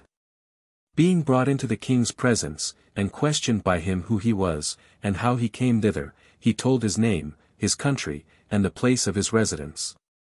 And that on such a day of the month, which proved to be the day immediately preceding, being in the fields, he heard the noise of a whirlwind, and of voices, crying, horse and haddock. This is the word which the fairies are said to use when they remove from any place, whereupon he cried, horse and haddock also, and was immediately caught up and transported through the air by the fairies, to that place, where, after he had drunk heartily, he fell asleep, and before he woke, the rest of the company were gone, and had left him in the posture wherein he was found. It is said the king gave him the cup which was found in his hand, and dismissed him. The narrator affirms, that the cup was still preserved, and known by the name of the fairy cup. He adds that Mr. Stewart, tutor to the then Lord Duffus, had informed him that, when a boy at the school of Forres, he and his schoolfellows were upon a time whipping their tops in the churchyard, before the door of the church, when, though the day was calm, they heard a noise of a wind, and at some distance saw the small dust begin to rise and turn round, which motion continued advancing till it came to the place where they were, whereupon they began to bless themselves. But one of their number being, it seems, a little more bold and confident than his companions, said, horse and haddock with my top, and immediately they all saw the top lifted up from the ground, but could not see which way it was carried, by reason of a cloud of dust which was raised at the same time. They sought for the top all about the place where it was taken up, but in vain, and it was found afterwards in the churchyard, on the other side of the church. The Poor Man of Peatlaw. Sir Walter Scott, minstrelsy of the Scottish border. The following is an account of a fairy frolic said to have happened late in the last century. The victim of elfin sport was a poor man, who, being employed in pulling heather upon Peatlaw, a hill in Selkirkshire, had tired of his labour, and laid him down to sleep upon a fairy ring. When he awakened, he was amazed to find himself in the midst of a populous city, to which, as well as to the means of his transportation, he was an utter stranger. His coat was left upon the Peatlaw, and his bonnet, which had fallen off in the course of his aerial journey, was afterwards found hanging upon the steeple of the church of Lanark. The distress of the poor man was, in some degree, relieved by meeting a carrier, whom he had formerly known, and who conducted him back to Selkirk, by a slower conveyance than had whirled him to Glasgow. That he had been carried off by the fairies was implicitly believed by all who did not reflect that a man may have private reasons for leaving his own country, and for disguising his having intentionally done so. The Fairy Boy of Leith. Sir Walter Scott, minstrelsy of the Scottish border. The worthy Captain George Burton communicated to Richard Bovet, gentleman, author of the interesting work entitled Pandemonium, or the Devil's Cloister Opened, 35 the following singular account of a lad called the Fairy Boy of Leith, who, it seems, acted as a drummer to the elves, who weekly held rendezvous in the Calton Hill, near Edinburgh. About 15 years since, having business that detained me for some time at Leith, which is near Edinburgh, in the kingdom of Scotland, I often met some of my acquaintance at a certain house there, where we used to drink a glass of wine for our refection. The woman which kept the house was of honest reputation among the neighbours, which made me give the more attention to what she told me one day about a fairy boy, as they called him, who lived about that town. She had given me so strange an account of him that I desired her I might see him the first opportunity, which she promised, and not long after, passing that way, she told me there was the fairy boy but a little before I came by. And, casting her eye into the street, said, "Look you, sir, yonder he is at play with those other boys," and, designing him to me, I went, and, by smooth words, and a piece of money, got him to come into the house with me. Where, in the presence of divers people, I demanded of him several astrological questions, which he answered with great subtlety. And, through all his discourse, carried it with a cunning much above his years, which seemed not to exceed 10 or 11. He seemed to make a motion like drumming upon the table with his fingers, upon which I asked him whether he could beat a drum. To which he replied, "Yes, sir, as well as any man in Scotland. For every Thursday night I beat all points to a sort of people that used to meet under yonder hill," pointing to the great hill between Edinburgh and Leith. "How, boy?" quoth I, "what company have you there?" "There are, sir," said he, "a great company both of men and women, and they are entertained with many sorts of music, besides my drum. They have, besides, plenty of variety of meats and wine, and many times we are carried into France or Holland in a night, and return again, and whilst we are there we enjoy all the pleasures the country doth afford." I demanded of him how they got under that hill.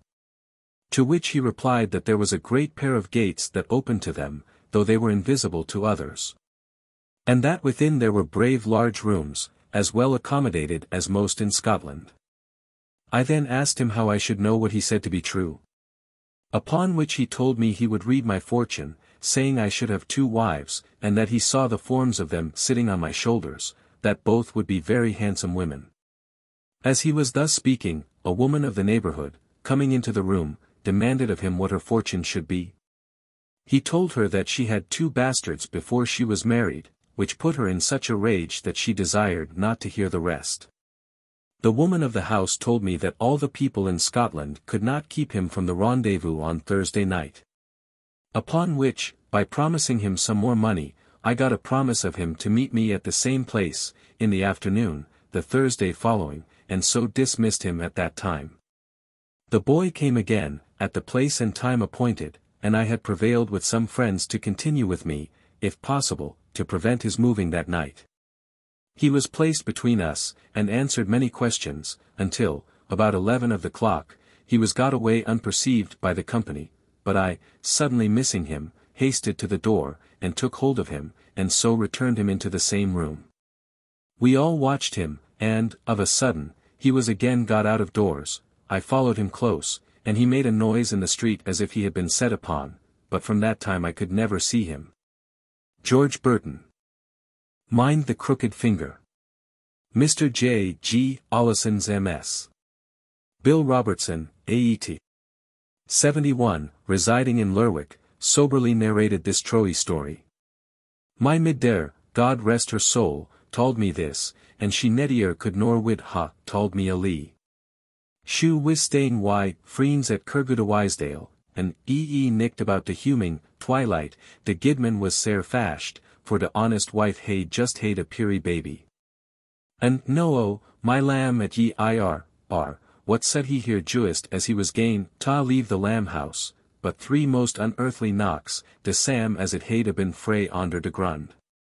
No, he kent na what dis could be, but he made it fast, and gangs up until de cornyard, and as he comes in sight of the screws he hears a voice at said 3 times, mind de crooked finger.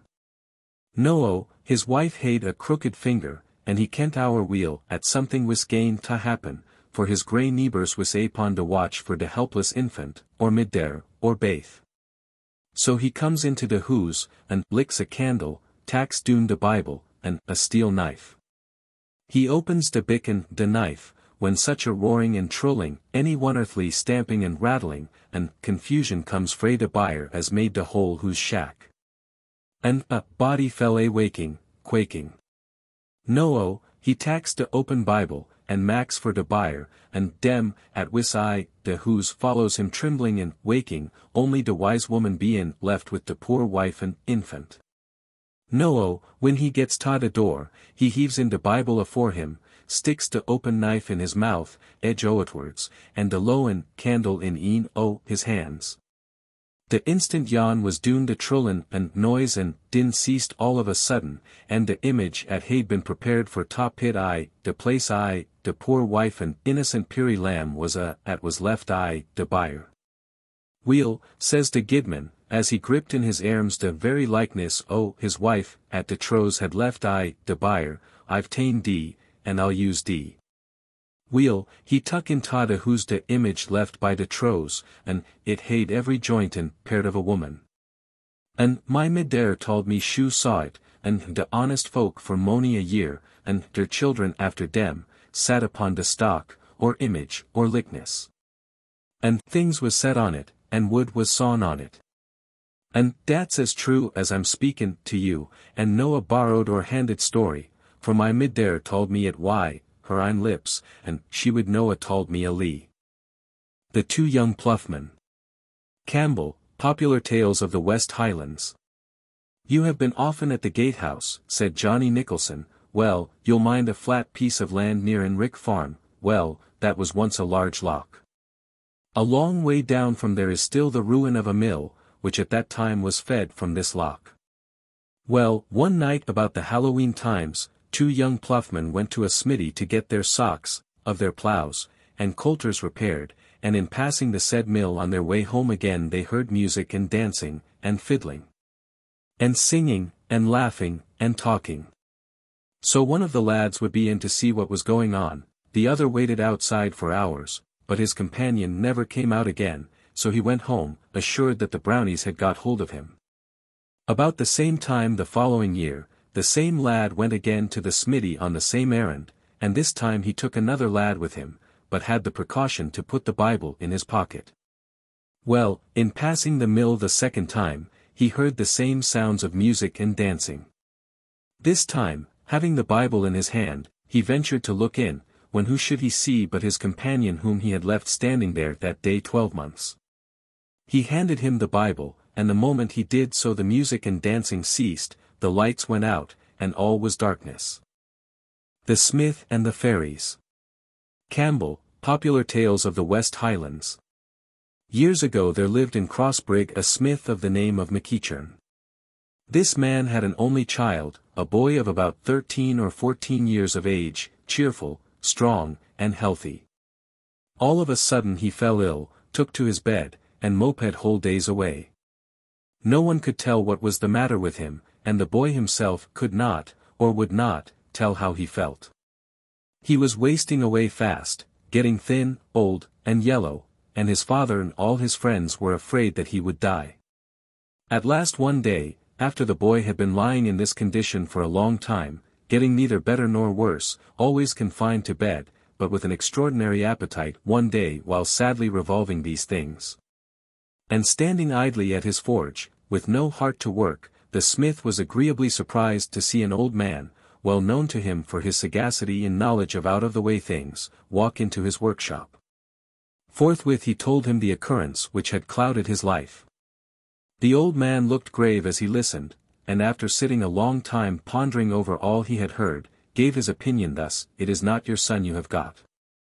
The boy has been carried away by the Deo and Sith, and they have left a Sibreach in his place. Alas! And what then am I to do?" said the smith. "How am I ever to see my own son again?" "I will tell you how," answered the old man.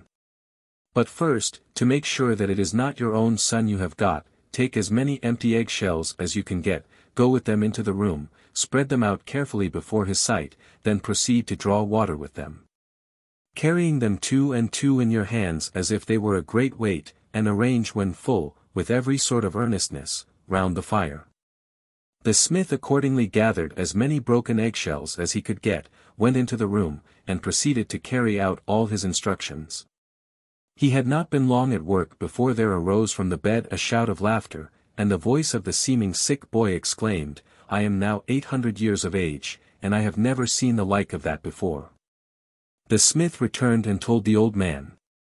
"Well, now," said the sage to him, "did I not tell you that it was not your son you had? Your son is in Brorachile in a dye there, that is, a round green hill frequented by fairies. Get rid as soon as possible of this intruder, and I think I may promise you your son.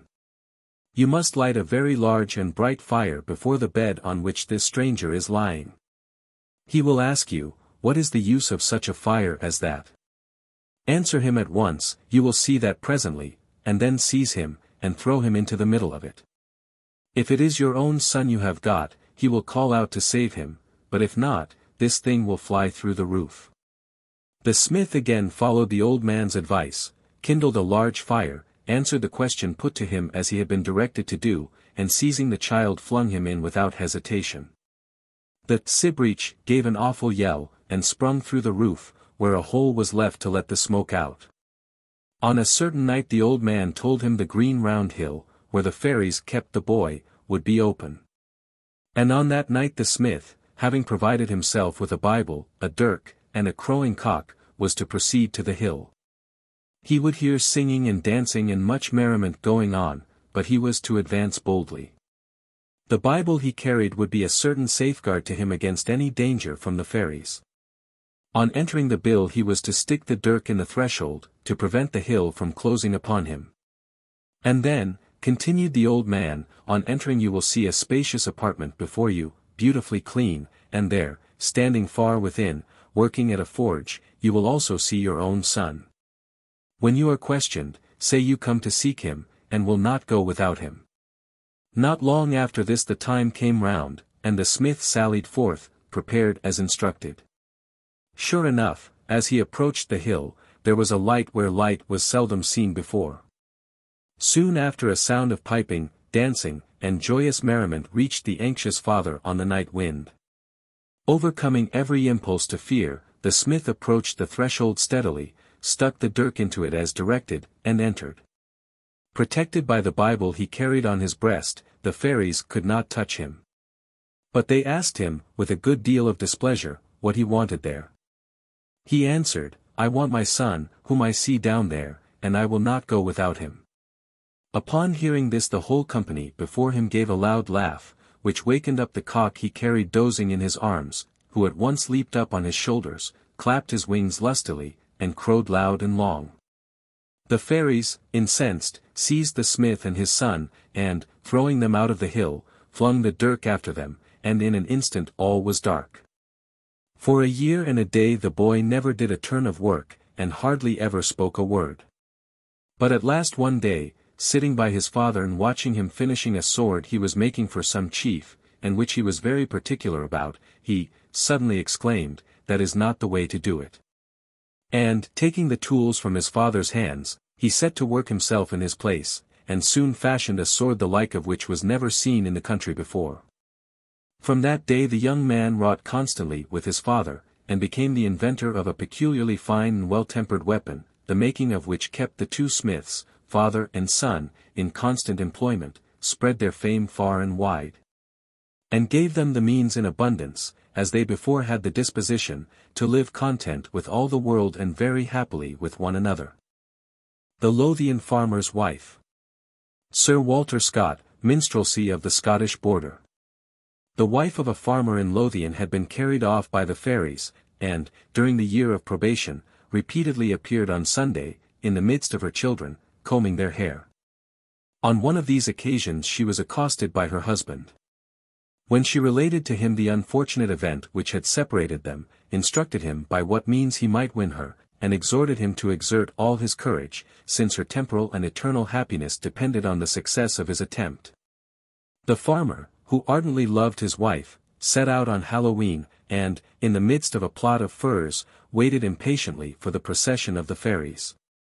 At the ringing of the fairy bridles, and the wild, unearthly sound which accompanied the cavalcade, his heart failed him, and he suffered the ghostly train to pass by without interruption.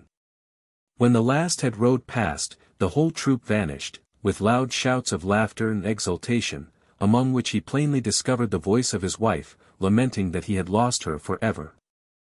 Redemption from Fairyland. Sir Walter Scott, Ibid, from a broadside still popular in Ireland.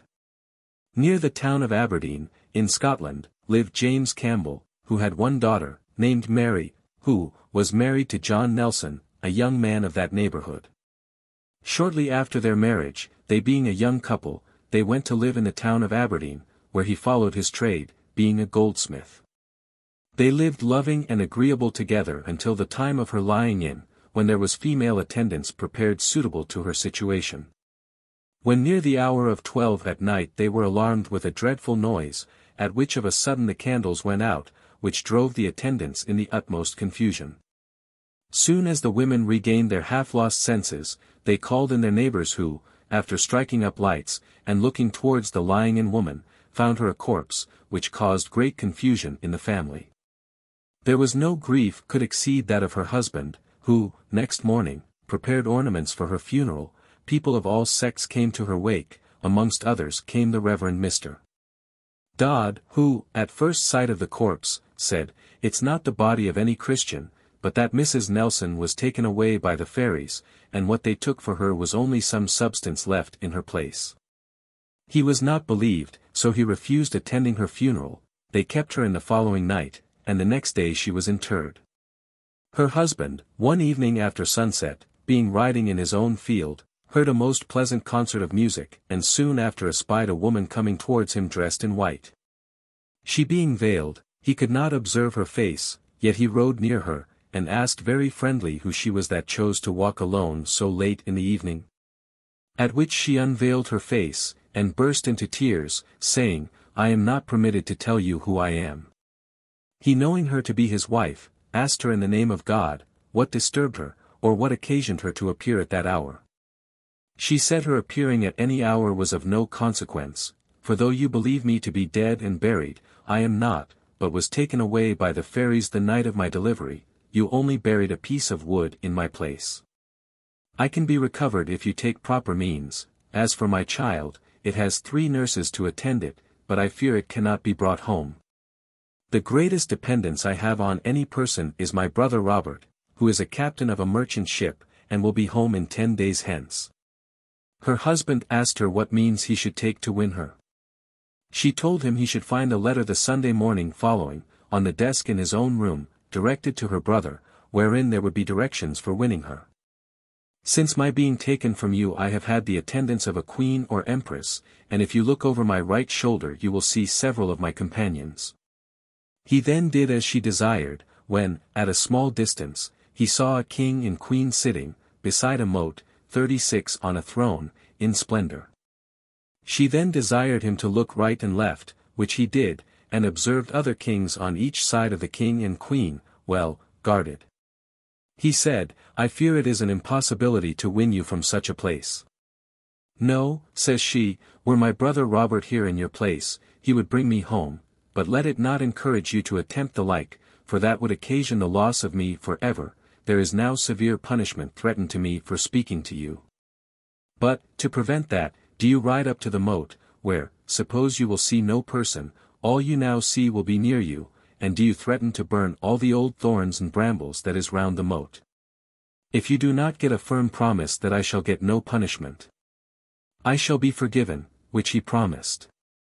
She then disappeared, and he lost sight of all he had seen.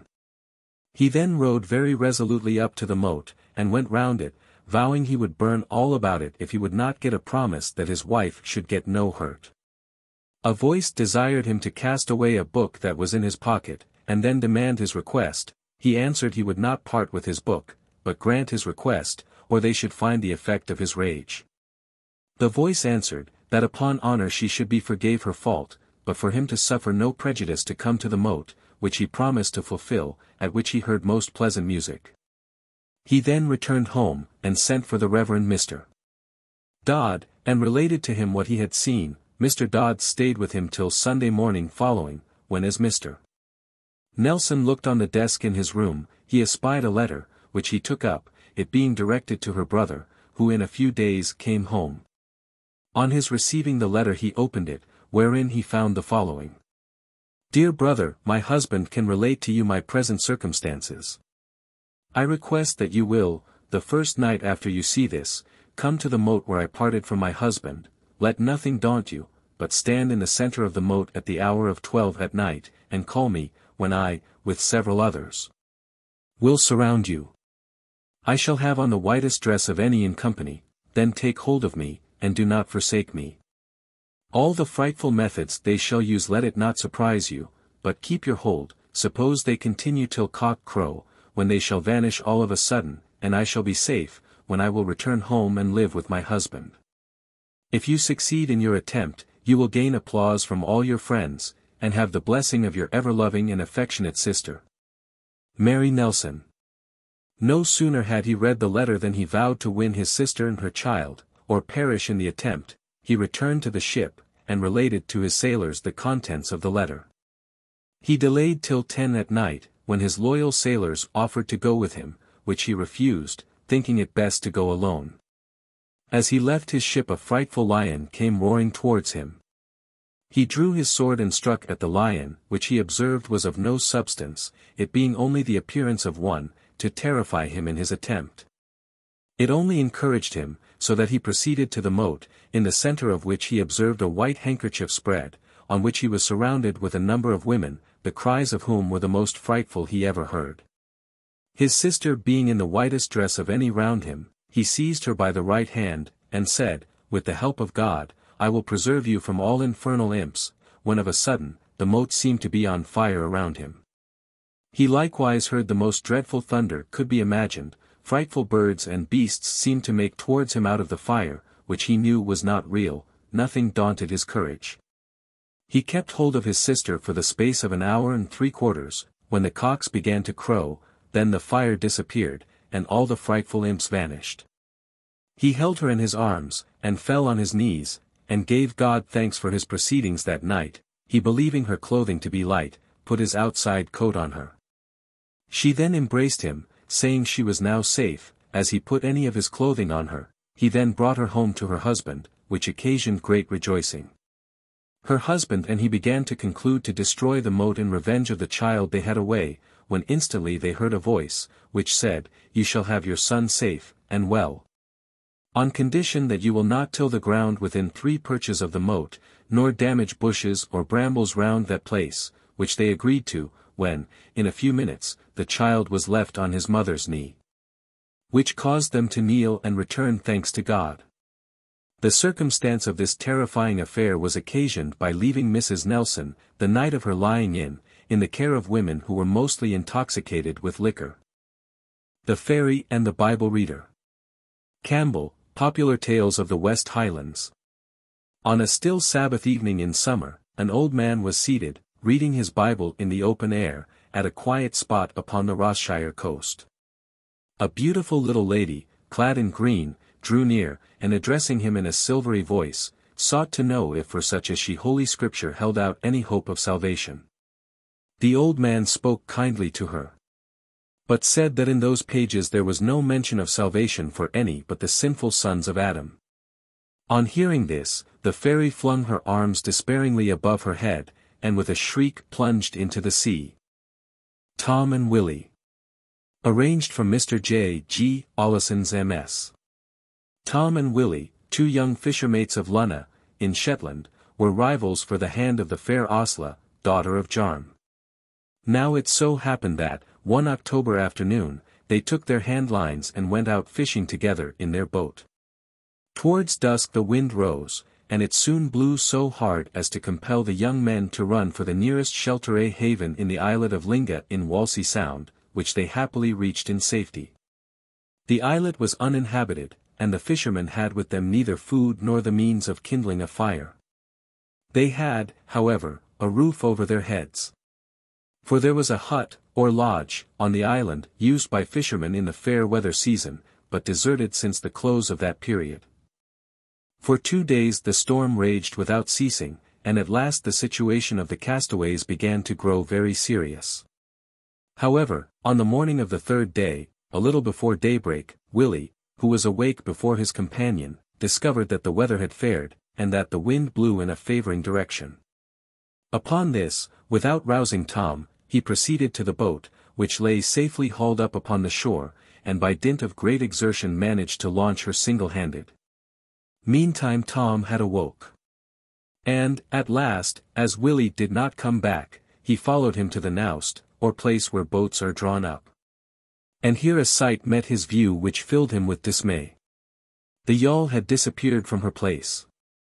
But, raising his eyes, he beheld her already far out at sea and speeding before the breeze in the direction of Lunna.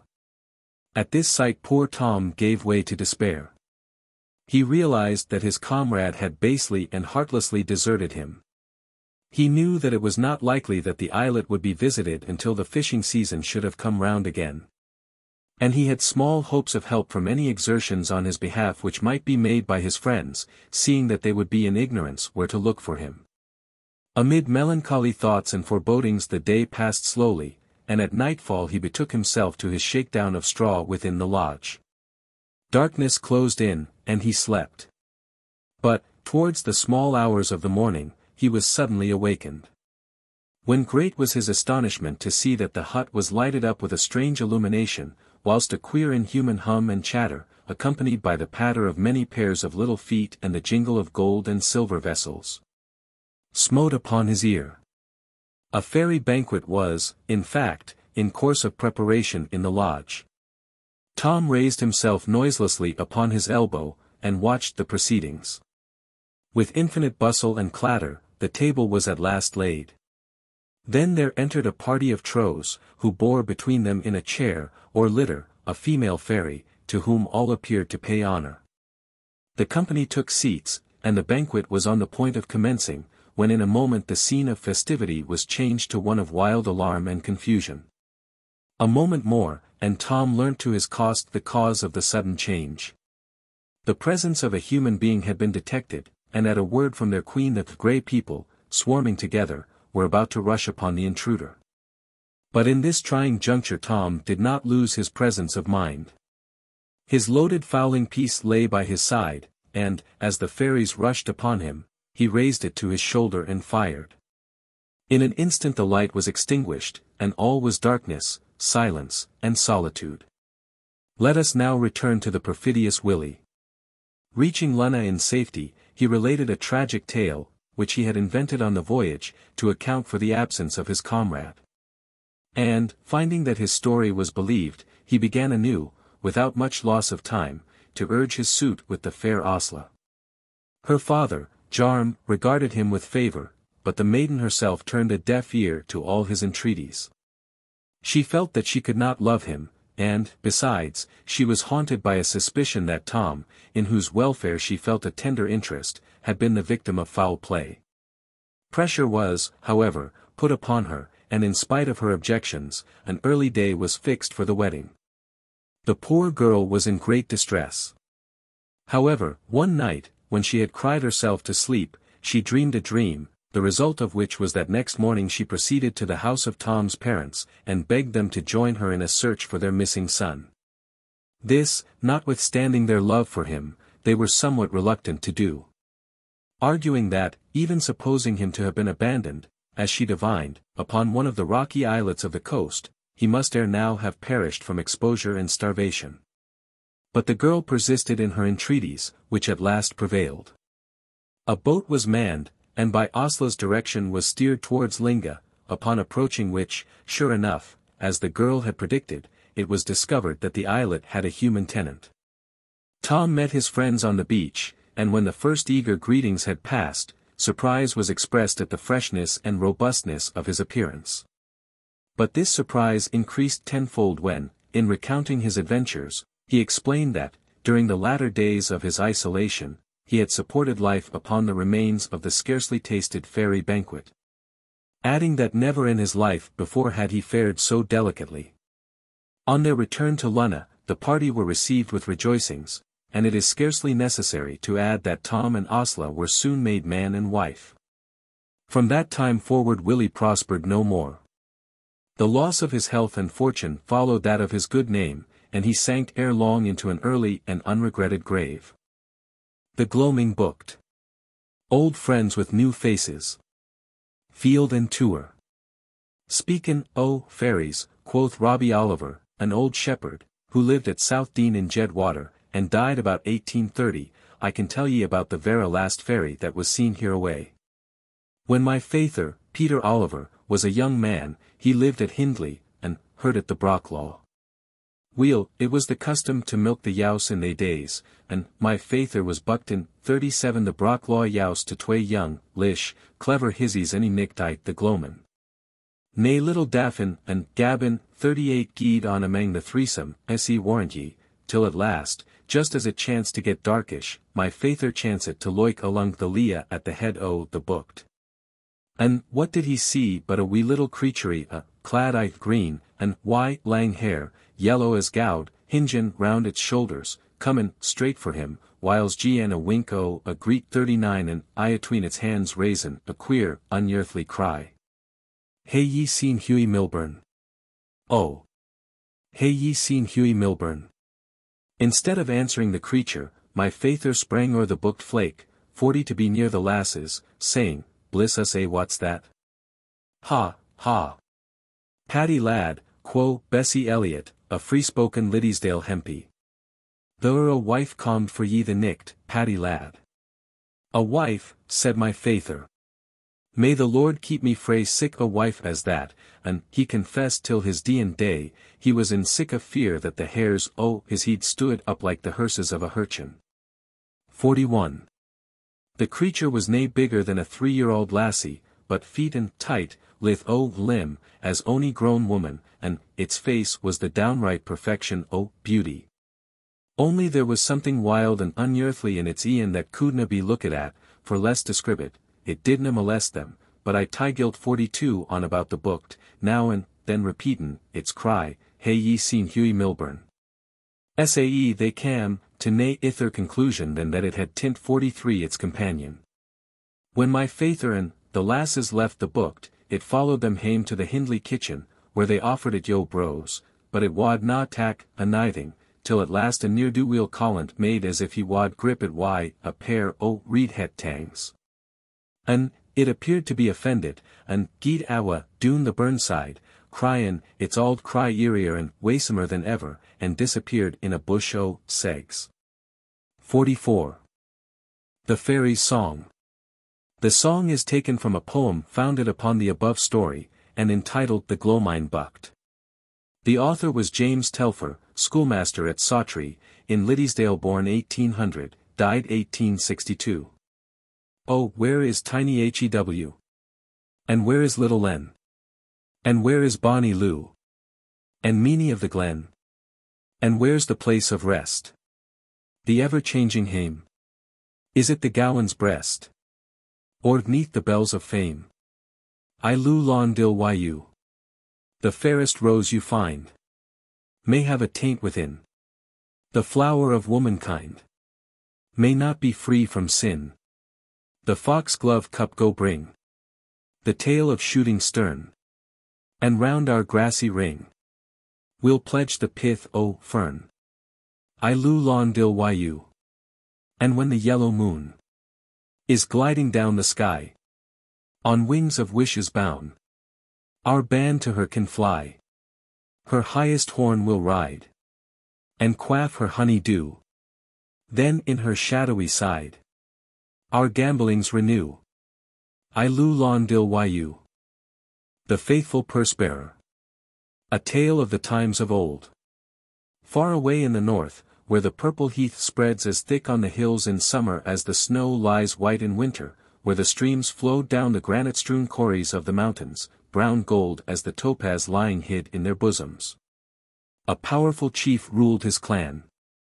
Over hill and glen his domain spread far and wide, and his name was law itself in peace, and power in warfare. 'Twas said the Spey and the Garry both contributed to his table, and Cairn Gorm and Ben Alder furnished him with sport. Which would mean that over much country, and by many men, his sway was known and acknowledged. Now, upon two things the chief prided himself more than all else, more than his prowess in war, yes, more than the extent of his domains and power, the beauty of his wife and his own justice. What his clansmen thought of these two things is not to the point, what he thought of them was enough for himself and for us. It must also be added that he possessed something seldom vouchsafed to men in authority, but an invaluable blessing when procurable, and that was a faithful steward, who had charge of his purse, his farm, and his treasures. With which may be included a charge not the least, you may be sure, in importance at that period the complete control of his cellar. Ian na Sporran was faithful to his chief, and was trusted by him in return. Yet is any one so good or so faithful as to be safe from the dart of jealousy? I trow not. The very fact of Ian na Sporran being so faithful and so trusted was enough to create in the malignant heart of Ian na Paibh, the chief bard, the most inveterate and overwhelming hatred. Rent with jealousy of Ian na Sporran, the one question for his evil heart to solve was how to contrive the steward's downfall. It is no use, said the chief to Ian na Paibh. It is no use to come howling to me about the falseness of your fellow servants. Just show me if I have lost any of my corn, any of my gold, any of my wine, any of my jewels, and then I'll see into the matter. I am quite ready to attend to anything reasonable, for you know I am a just man, and my wife is beautiful. Well, for a whole year Ian na Sporran served the chief faithfully, and for a whole year Ian na Paibh thought how he might bring him low. Now, it wanted 3 days to the new year, when all the first men in the clan came yearly together before their chief to offer homage and congratulations, and Ian na Paibh, pondering more desperately than ever how he could circumvent Ian na Sporran, was walking in the glen alone, kicking at every root and stone that came in his way, and giving vent from time to time to his feelings in envious groans. Cara Caw, croaked the grey hoodie of Rothiamercus. What's the meaning of this ado? Have you eaten too many blaeberries? Or what is it that pains you so? And Ian na Paibh looked up, and saw the hoodie. And he considered her evil life spoke a heart as wicked as his own, so he told his tale. Is that all? Quoth the hoodie. Why don't you say he stole the chief's golden barley? Just because I cannot get at the barley. And, what's more, I have no witness to support me if I lie about it, answered Ian na Paibh. Silly fool, croaked the hoodie, what will you give me if I appear as a witness in your behalf? A measure of beans willingly from my own garden, and some sweetmeats I will steal from the chief's table, eagerly exclaimed Ian na Paibh. Cara Caw. I strike that bargain, crowed the hoodie. Bring the beans and sweetmeats to me tomorrow. Call on me when I'm wanted, and I shall be there without fail. So the beans and sweetmeats were given, and the morn of the new year arrived. And indeed it was a crowd that filled the great hall of the castle that same day, as the folk came to deliver compliments to the chief and his lady, to make their statements, and to receive orders. Jauntily among them came Ian na Paibh, and, pushing to the front, bowed in low obeisance. How now, said the chief. Any complaints? Any advice? Any wish? I am a just man, and my wife is beautiful, say on without fear. Ian na Sporran has been stealing your golden barley, O chief, cried Ian na Paibh, and he should be put to death. Who is your witness? Said the chief. Remember I am a just man, and my wife is beautiful, and I must have proof. Just the hoodie of Rothiamercus, answered Ian na Paibh, none other than he. Well, in that case, Ian na Sporran, remarked the chief, turning towards him, you must die. Would not your highness call the witness, and prove his truthfulness before condemning me? Asked Ian na Sporran. If I am guilty, I am willing to die. If I am innocent, your own justice and your wife's beauty forbid that I should suffer. I am a just man, and my wife is beautiful, answered the chief. You are right. Ian na Paibh, call your witness. Thrice whistled Ian na Paibh, and in a trice there stood in the window the hoodie of Rothiamercus. Do you take oath, O hoodie, said the chief, that Ian na Sporran stole my golden barley? I do, said the hoodie. How so? Asked the chief. Because, croaked the hoodie, without hesitation, Ian na Sporran gave me some to eat this very morning to keep me from declaring his offence, for he knew I saw him do it. Look you how my crop is distended full, full, full. Oh! Said the chief, looking at Ian na Sporran, you must certainly die. I pray you cut the witness open, and see if he speaks the truth, said Ian na Sporran. Do so, said the chief, for I am a just man, and my wife is beautiful. So they cut the hoodie open, and found nothing in his inside but some sugar and broad beans. Then they flung the carcass out of the window into the loch below, where Spot-Tie-Face, the great salmon, had his residence, who ate him up at one gulp, and that was the end of him. "This is just nonsense," roared the chief. "The case is dismissed. Let us go into supper." So the chief and his vassals went in to supper, and in the delights of the feast-room forgot all about the evil of the morning. If there was an angry man in the whole district, that man was Ian na Paidh. Nor did the sense of this failure make him give up his evil intentions, but he pondered again from that day the whole year through how he might bring Ian na Sporan to the gallows. It was again 3 days before the new year that Ian na Paidh was walking through the pine woods of Dalwhinnie, and he crushed the fallen cones of last year savagely beneath his feet into the frosty ground. While from time to time he raised his voice in angry exclamation. "What's all this to do about?"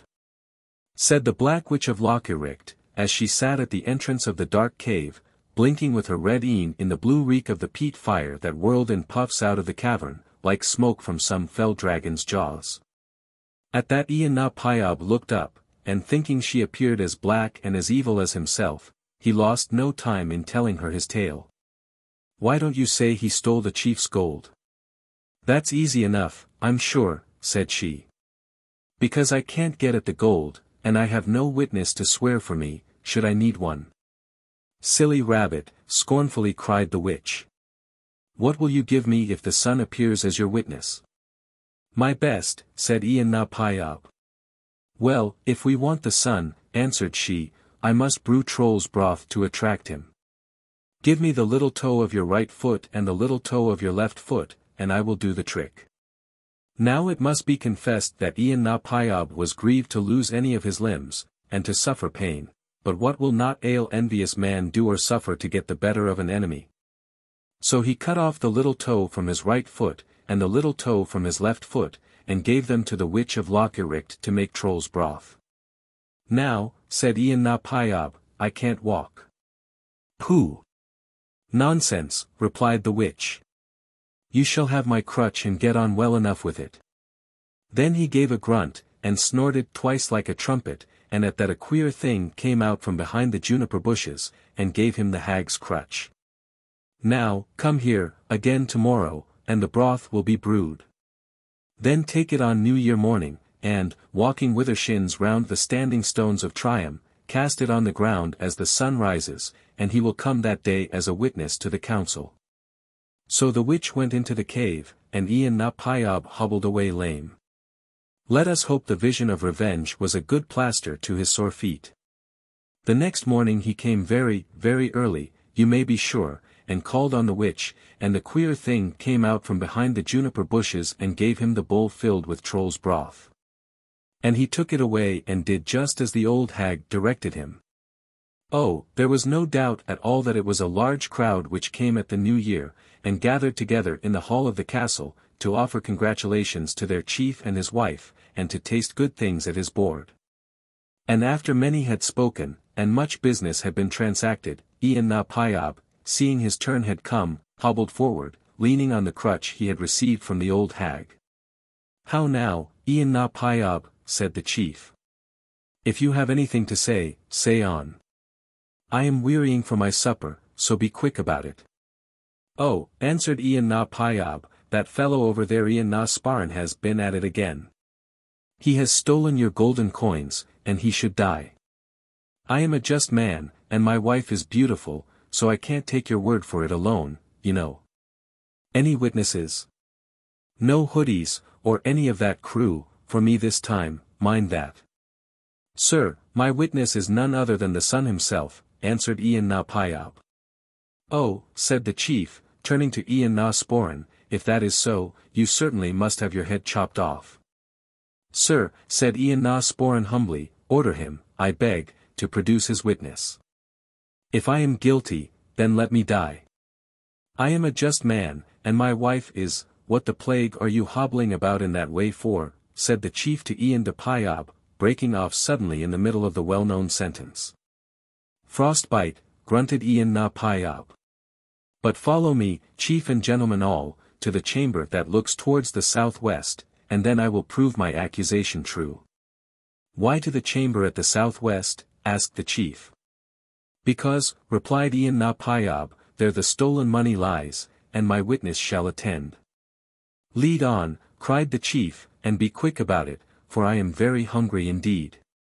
So Ian na Paibh led the way to the chamber looking to the southwest, and as they entered the chamber, sure enough the sun streamed in through the window, and shone and glittered on many a golden coin that lay there in rich confusion on the floor. Headsman, do your duty, cried the chief, pointing to Ian na Sporen. Sir Chief, I beg you, before I die, take up one of these coins and look at it narrowly in the shade, and see if it is really a golden one or not. I am a just man, and my wife is beautiful, said the chief. Hand me one of those golden coins.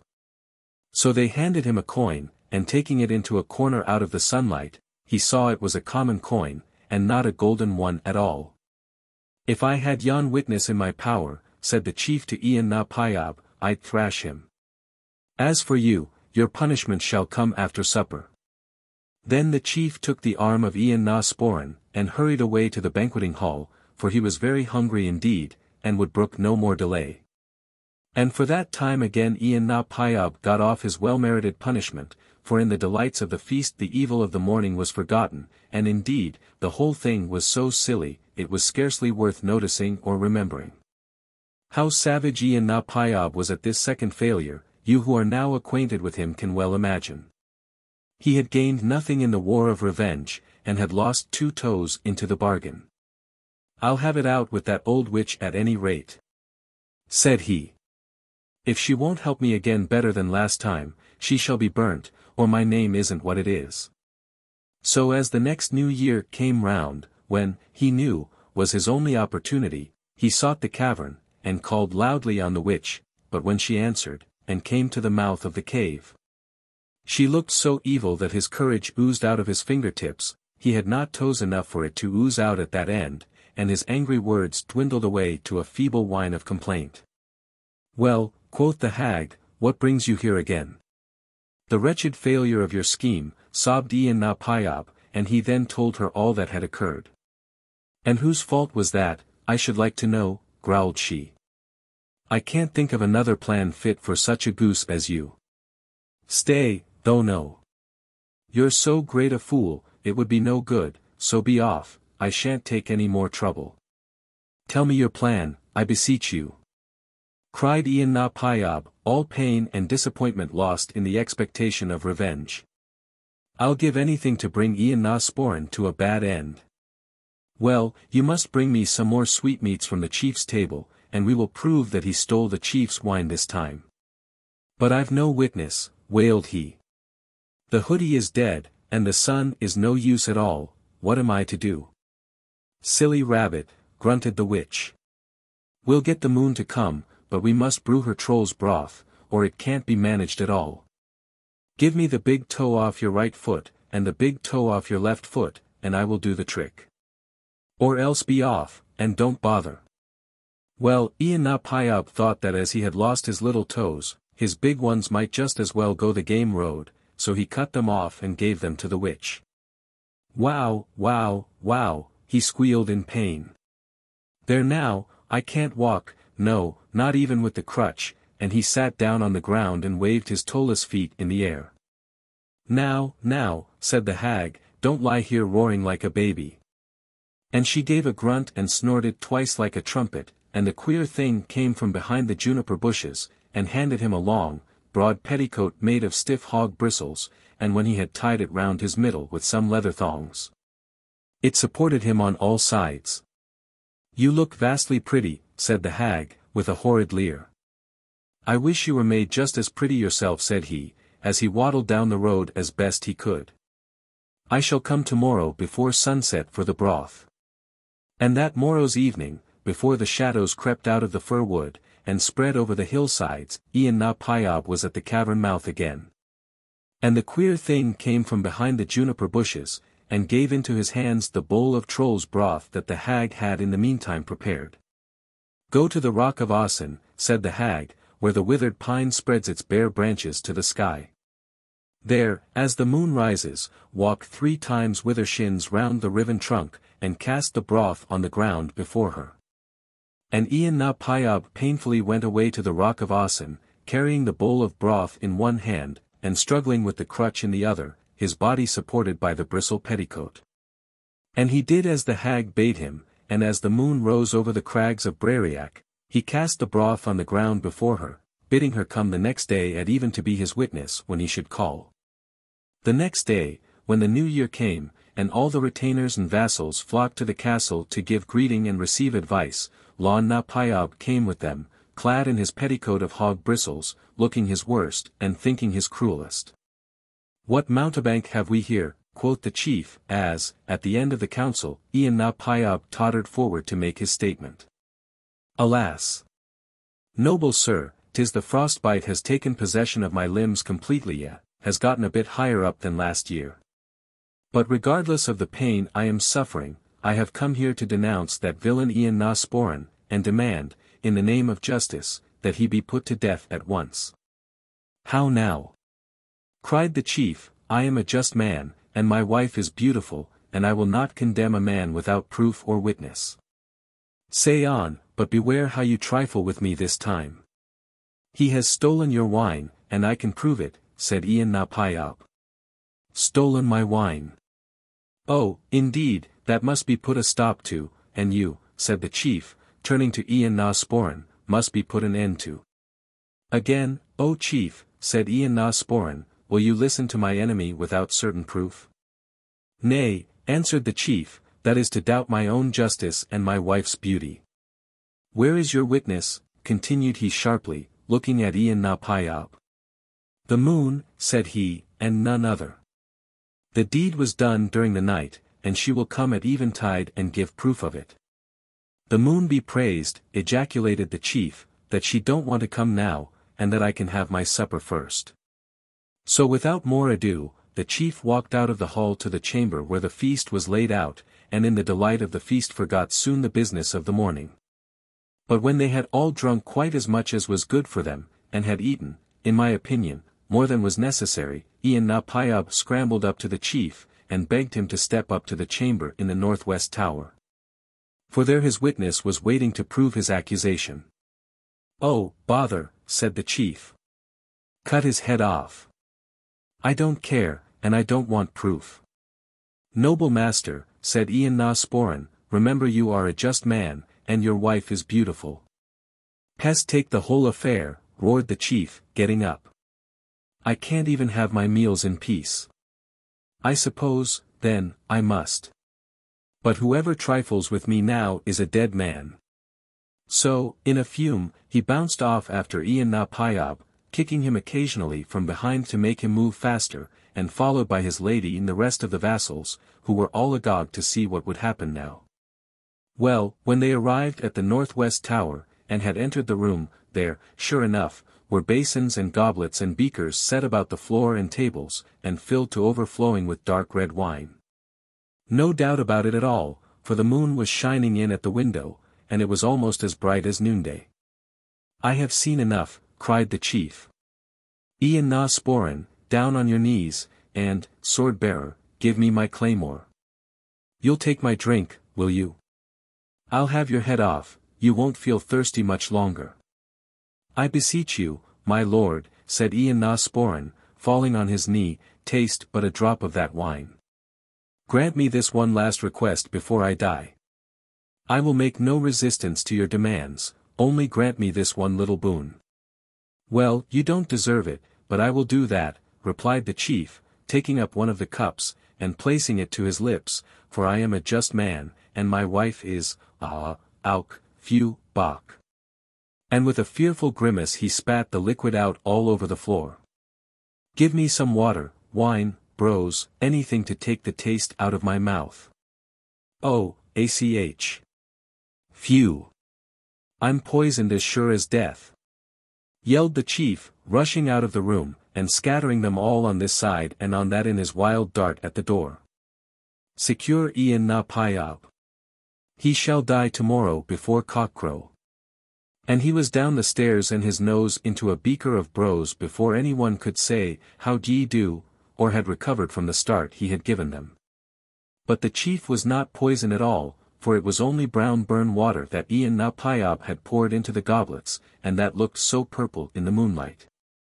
So Ian na Paibh was placed under lock and key in the dungeon below the moat, and as he was to be executed the next morning without fail, a guard was set over him to make sure of his not escaping.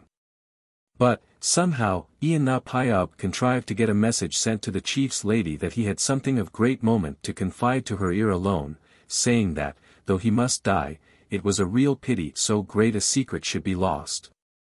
Especially when she could listen so easily at the keyhole, while he spoke to her on the other side of the door, and nobody would be any the wiser or any the worse. So the chief's lady thought it could do no harm to any one, and besides, the chief need not know anything about it. Moreover, she was like every other woman, as inquisitive as an ape, and could not deny her curiosity. Thus it was that at midnight she bribed the jailer, and repaired to the dungeon where Ian na Paibh was confined. There, giving 3 raps upon the oaken beams, she applied her ear to the keyhole of the great door. Now what Ian na Paibh told that lady is no business of yours or mine. But what he did tell her must have been of deep consequence, and it seems to have been a secret the full explanation of which he could not give her for 3 days at least, inasmuch as she went straightway to the chief, her husband, and begged him to defer the execution of Ian na Paibh for 3 days. And the chief, who by this time had recovered his temper, consented after a little demur, for his wife not only was beautiful, but when her mind was set on anything, he knew she would worry the inside out of a pig before she gave it up.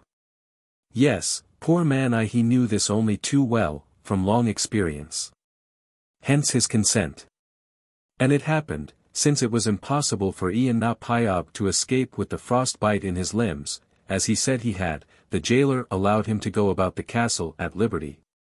For he did not want to be bothered to sit opposite that dungeon 3 whole days, and was pleased, too, to be saved the trouble of carrying food to his prisoner from time to time. Sharp though the pain proved that Ian na Paibh was suffering, and deep his fear of the doom that was hanging over him, revenge still was the undying fire that burned in his heart. "Oh, if I could only compass somehow that fellow's death," cried he, "I should die happy," and he bit his finger to the bone as he crouched on the stair and thought and thought and thought. And as he sat thinking on the stairs, he happened to glance up, and the moon sailing in the frosty blue sky looked down at him through the open lattice, and he shook his fist at her and called her an evil name. And the stars came out one by one, and winked and blinked, so shocked were they at such conduct. But as he watched them, a thought, novel and crafty, struck him, and he suddenly rose, and with an evil grin on his face he took in his hand a goblet of crystal that stood on the table by his side. And with the help of the crutch and the stiff petticoat, painfully climbed the winding stairs.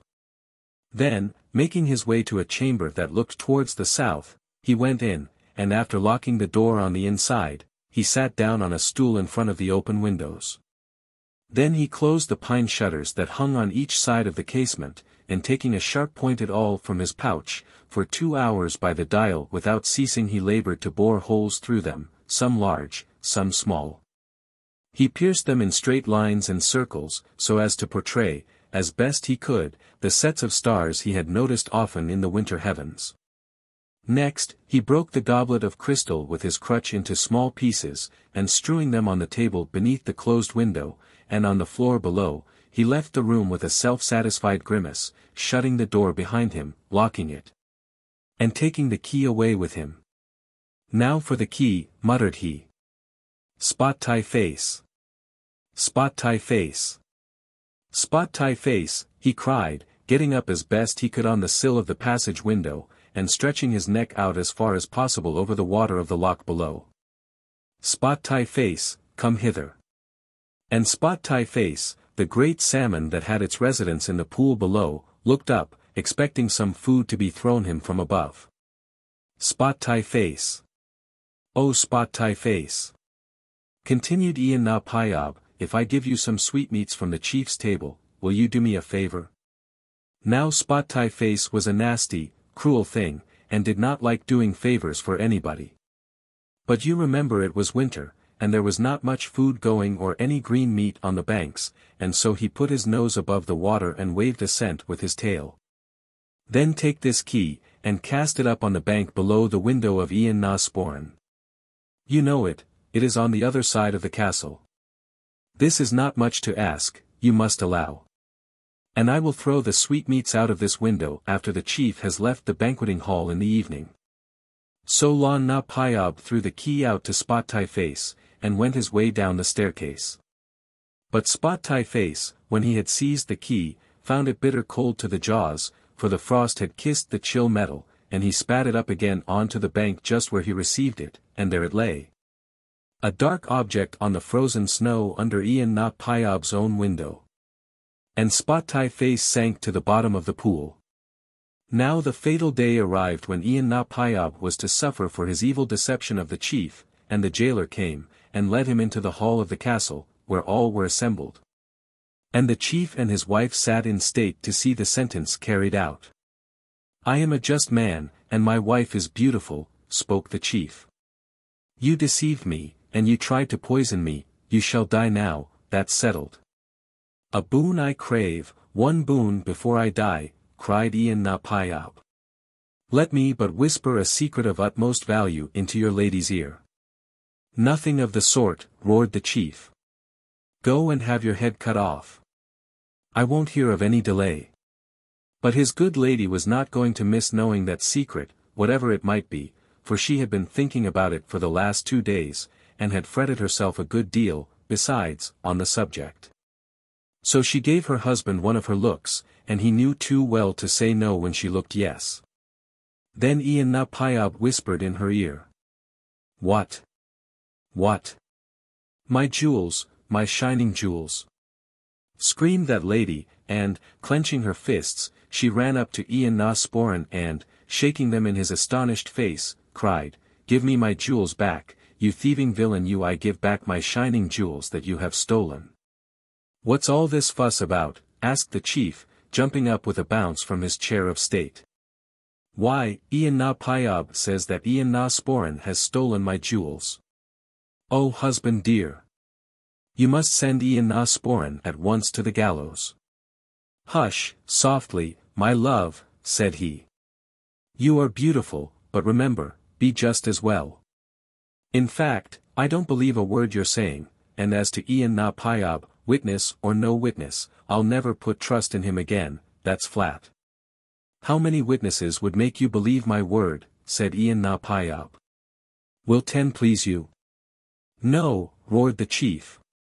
Nothing under 20, so be off and be hung. There are 20 waiting to prove this at this moment in the castle, cried Ian na Paeob.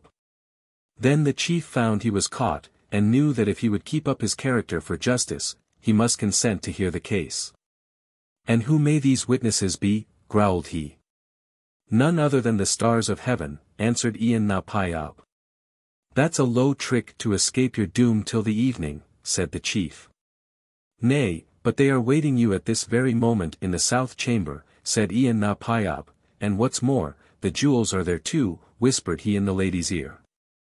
Come along, cried she, seizing the chief by the sleeve, and the whole party, headed by Ian na Paeob, made towards the door, for the chief saw he must go, willy-nilly, as his wife seemed quite out of her mind. Now where's the key? Said he when he got to the door and found it fast locked, that's the next thing. Those who hide can find. He's got it, of course, said Ian na Paeob pointing to Ian na Sporran, search him. If he has it not, depend upon it he has hid it in his chamber, and if it's not there, he's cast it out of his window. Oh, I know his tricks. Why, there it is on the bank, said one of the chief's followers, looking out of the window. And sure enough, there it was, lying on the bank just under the chamber window belonging to Ian na Paeob. So they ran down and fetched it, but Ian na Paeob nearly fainted with rage, for he saw that Spot Tai Face the salmon had deceived him. But now the door was opened wide, and there within without doubt the jewels lay on the table and on the floor glittering in the light of the stars that shone brightly through the window into the darkened room. My jewels, cried the chief's wife, running forward. "Oh, Ian na Sporran," said the chief, shaking his head, "you must this time without doubt be put an end to." "Yes, yes," cried his wife, "at once. At once. For he deserves it." "I pray you, noble chief," said Ian na Sporran, "question those witnesses, and ask them the truth. What nonsense you're talking." "Why, they are thousands of miles off," said the chief. "How can they hear me?" "They are not further than the other side of the window," answered Ian na Sporran. "Permit me to go and beckon to them." Don't let him," shrieked Ian na Pabaidh, hobbling forward in his petticoat to prevent him. "He's going to play some nasty trick." "You forget yourself, Ian na Pabaidh," thundered the chief, "and you forget also that I am a just man, and my wife is beautiful. Ian na Sporran, go and beckon to them." Then Ian na Sporran went to the casement and flung the shutter wide, and the bright daylight filled the chamber, and all put up their hands to their eyes, for they were dazzled at the sudden change. "Dear lady," said Ian na Sporran, "look now at your jewels. Naught but glass are they, you see, and where are my enemies' witnesses? I trow they are still sleeping in the dark coffers of the night, the other side of the ocean." "Lon na Sporran, forgive me and all of us," said the chief coming forward, and giving him his hand. "We will never, never, never distrust you again, as long as we live. Ask me any favor, and it shall be granted." "Then give me the life of Ian na Pabaidh," cried Lon na Sporran, "for as I am the happiest man today in the country, I would have none sorrow while I am glad." "On one condition," answered the chief. "Ian na Pabaidh, stand forth, and with both hands uplifted, swear you will never try to give false witness and lie to me again." Then Ian na Pabaidh waddled forward, and flung both his hands up over his head, but leaving go of the crutch, he overbalanced himself and fell flat on his face before the chief, and by no effort could he raise himself up again. "You have signed your own doom," said the chief. "To the lock with him. Hanging is too good." Then they flung Ian na Pabaidh, petticoat, crutch and all, out of the window into the loch below, where Spot-Tie-Face the Great Salmon had his residence, and he had not reached the bottom before Spot-Tie-Face had him fast. And with one great gulp swallowed him, petticoat and all. "My dear," said his wife to the chief, "I think you are as clever as you are just," and she gave him a good kiss on his brown cheek. "And you, my love," said he, vastly pleased, "you are as sensible as you are beautiful." And with these words he gave her a good kiss on the left cheek, which was real good of him, don't you think, for turn and turnabout is but fair play. The Brownie, the Bogle, the Kelpie, Mermen, Demons. The Scottish Brownie. Sir Walter Scott, Minstrelsy of the Scottish Border. The Scottish Brownie formed a class of beings distinct in habit and disposition from the freakish and mischievous elves. He was meagre, shaggy, and wild in his appearance. In the daytime he lurked in remote recesses of the old houses which he delighted to haunt. And in the night sedulously employed himself in discharging any laborious task which he thought might be acceptable to the family to whose service he had devoted himself. But the Brownie does not drudge from the hope of recompense. On the contrary, so delicate is his attachment that the offer of reward, but particularly of food, infallibly occasions his disappearance forever. It is told of a Brownie, who haunted a border family now extinct, that the lady having fallen unexpectedly in labor, and the servant, who was ordered to ride to Jedburgh for the sage femme, showing no great alertness in setting out. The familiar spirit slipped on the greatcoat of the lingering domestic, rode to the town on the laird's best horse, and returned with the midwife and croup. During the short space of his absence, the Tweed, which they must necessarily ford, rose to a dangerous height. Brownie, who transported his charge with all rapidity, was not to be stopped by this obstacle. He plunged in with the terrified old lady, and landed her in safety where her services were wanted. Having put the horse into the stable, where it was afterwards found in a woeful plight, he proceeded to the room of the servant whose duty he had discharged, and, finding him just in the act of drawing on his boots, administered to him a most merciless drubbing with his own horsewhip. Such an important service excited the gratitude of the laird, who, understanding that Brownie had been heard to express a wish to have a green coat, ordered a vestment of that colour to be made and left in his haunts. Brownie took away the green coat, but was never seen more. We may suppose that, tired of his domestic drudgery, he went in his new livery to join the fairies. The Brownie of Bodsbeck. Chambers, Popular Rhymes of Scotland. Tim Brownie of the farmhouse of Bodsbeck, in Moffatdale, left his employment upwards of a century ago, on a similar account. He had exerted himself so much in the farm labour, both in and out of doors, that Bodsbeck became the most prosperous farm in the district. He always took his meat as it pleased himself, usually in very moderate quantities, and of the most humble description. During a time of very hard labour, perhaps harvest, when a little better fare than ordinary might have been judged acceptable, the goodman took the liberty of leaving out a mess of bread and milk. Thinking it but fair that at a time when some improvement, both in quantity and quality, was made upon the fare of the human servants, the useful Brownie should obtain a share in the blessing. He, however, found his error, for the result was that the Brownie left the house for ever, exclaiming, "Ca, Brownie, ca. The luck o' Bodsbeck away to Leithenha. The luck of Bodsbeck accordingly departed with its Brownie, and settled in the neighbouring farmhouse, called Leithenhall, whither the Brownie transferred his friendship and services. The Brownie and the Thievish Maids. Chambers, Popular Rhymes of Scotland. One of the principal characteristics of the Brownie was his anxiety about the moral conduct of the household to which he was attached. He was a spirit very much inclined to prick up his ears at the first appearance of any impropriety in the manners of his fellow servants.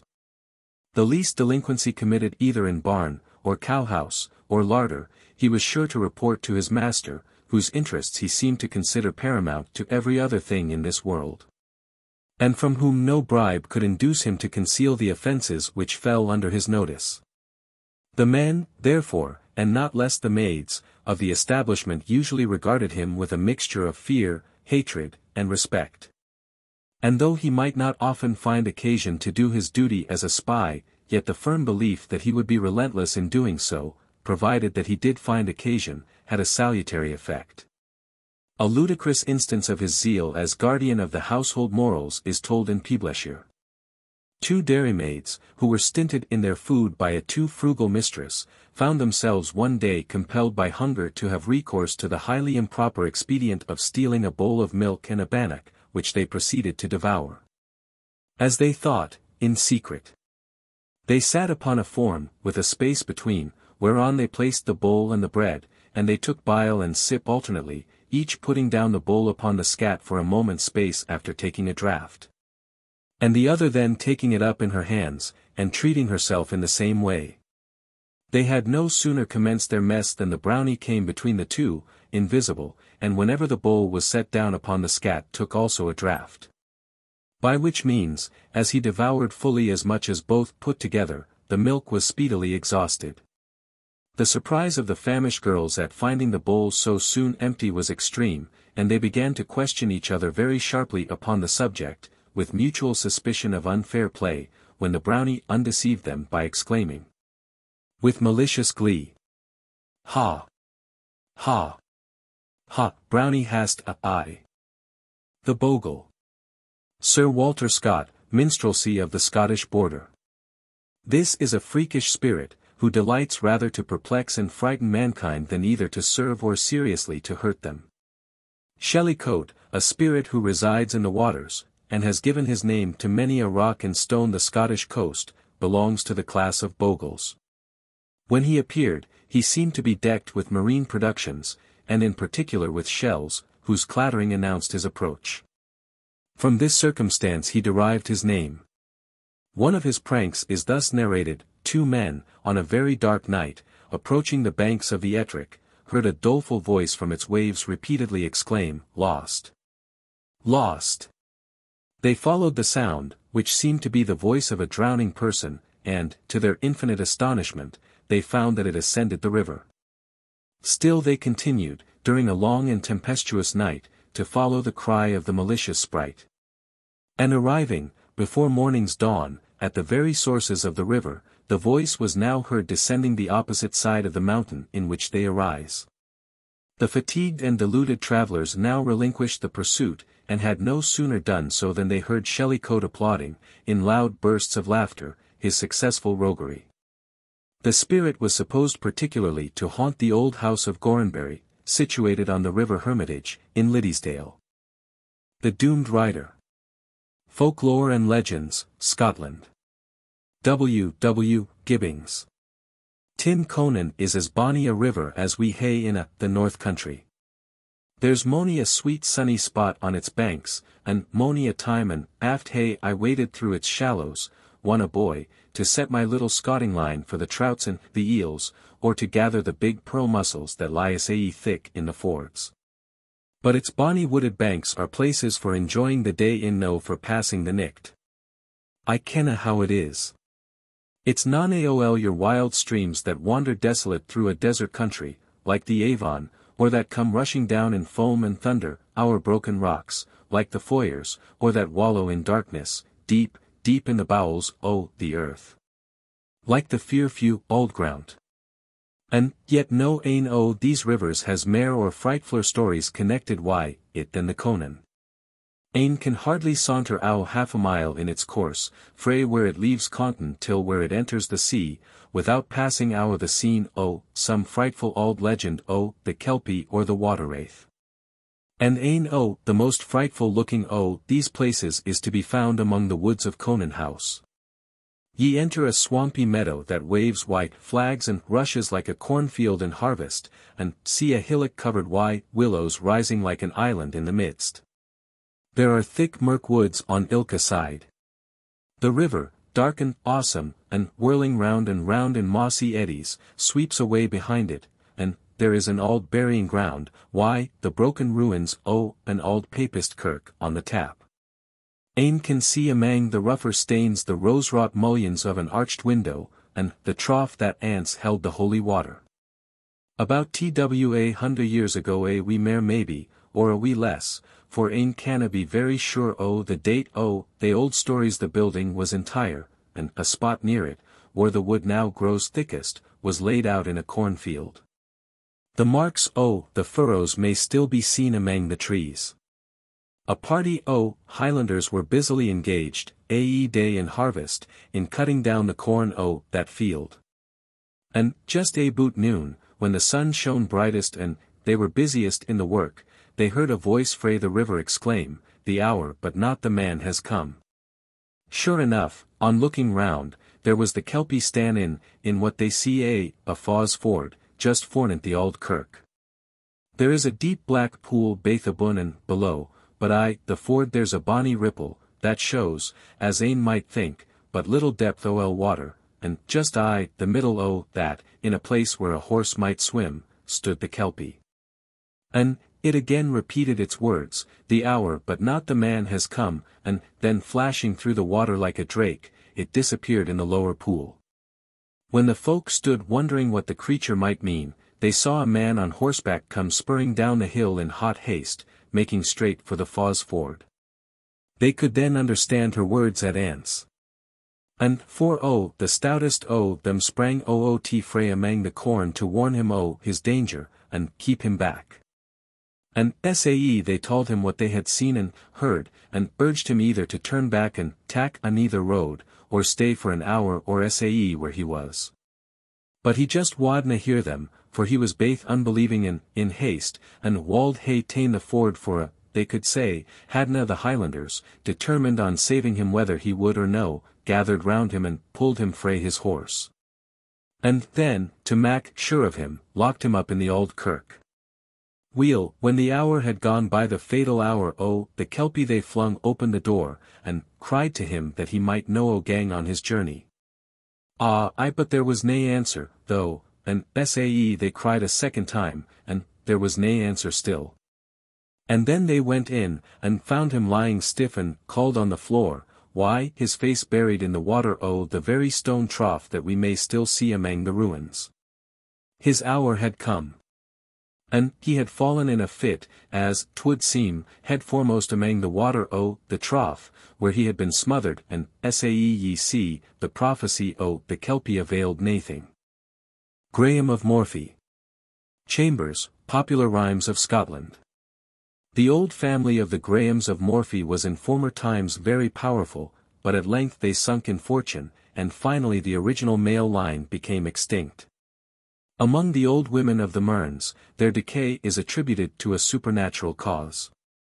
When one of the lairds, say they, built the old castle, he secured the assistance of the water kelpie or river horse, by the accredited means of throwing a pair of branks 45 over his head.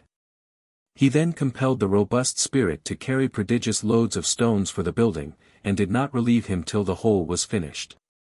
The poor kelpie was glad of his deliverance, but at the same time felt himself so galled with the hard labor, that on being permitted to escape from the branks, and just before he disappeared in the water, he turned about, and expressed in the following words, at once his own grievances and the destiny of his taskmaster's family. Sair back and sair banes. Driven, the Laird O Morphy's stains. The Laird O Morphy'll never thrive. As lang's the kelpie is alive. The Fisherman and the Merman. Folklore and Legends, Scotland. W. W. Gibbings. Of mermen and merwomen many strange stories are told in the Shetland Isles. Beneath the depths of the ocean, according to these stories, an atmosphere exists adapted to the respiratory organs of certain beings, resembling in form the human race, possessed of surpassing beauty, of limited supernatural powers, and liable to the incident of death. They dwell in a wide territory of the globe, far below the region of fishes, over which the sea, like the cloudy canopy of our sky, loftily rolls, and they possess habitations constructed of the pearl and coral productions of the ocean. Having lungs not adapted to a watery medium, but to the nature of atmospheric air, it would be impossible for them to pass through the volume of waters that intervenes between the submarine and supramarine world. If it were not for the extraordinary power they inherit of entering the skin of some animal capable of existing in the sea, which they are enabled to occupy by a sort of demoniacal possession. One shape they put on is that of an animal human above the waist, yet terminating below in the tail and fins of a fish, but the most favorite form is that of the larger seal or hawfish.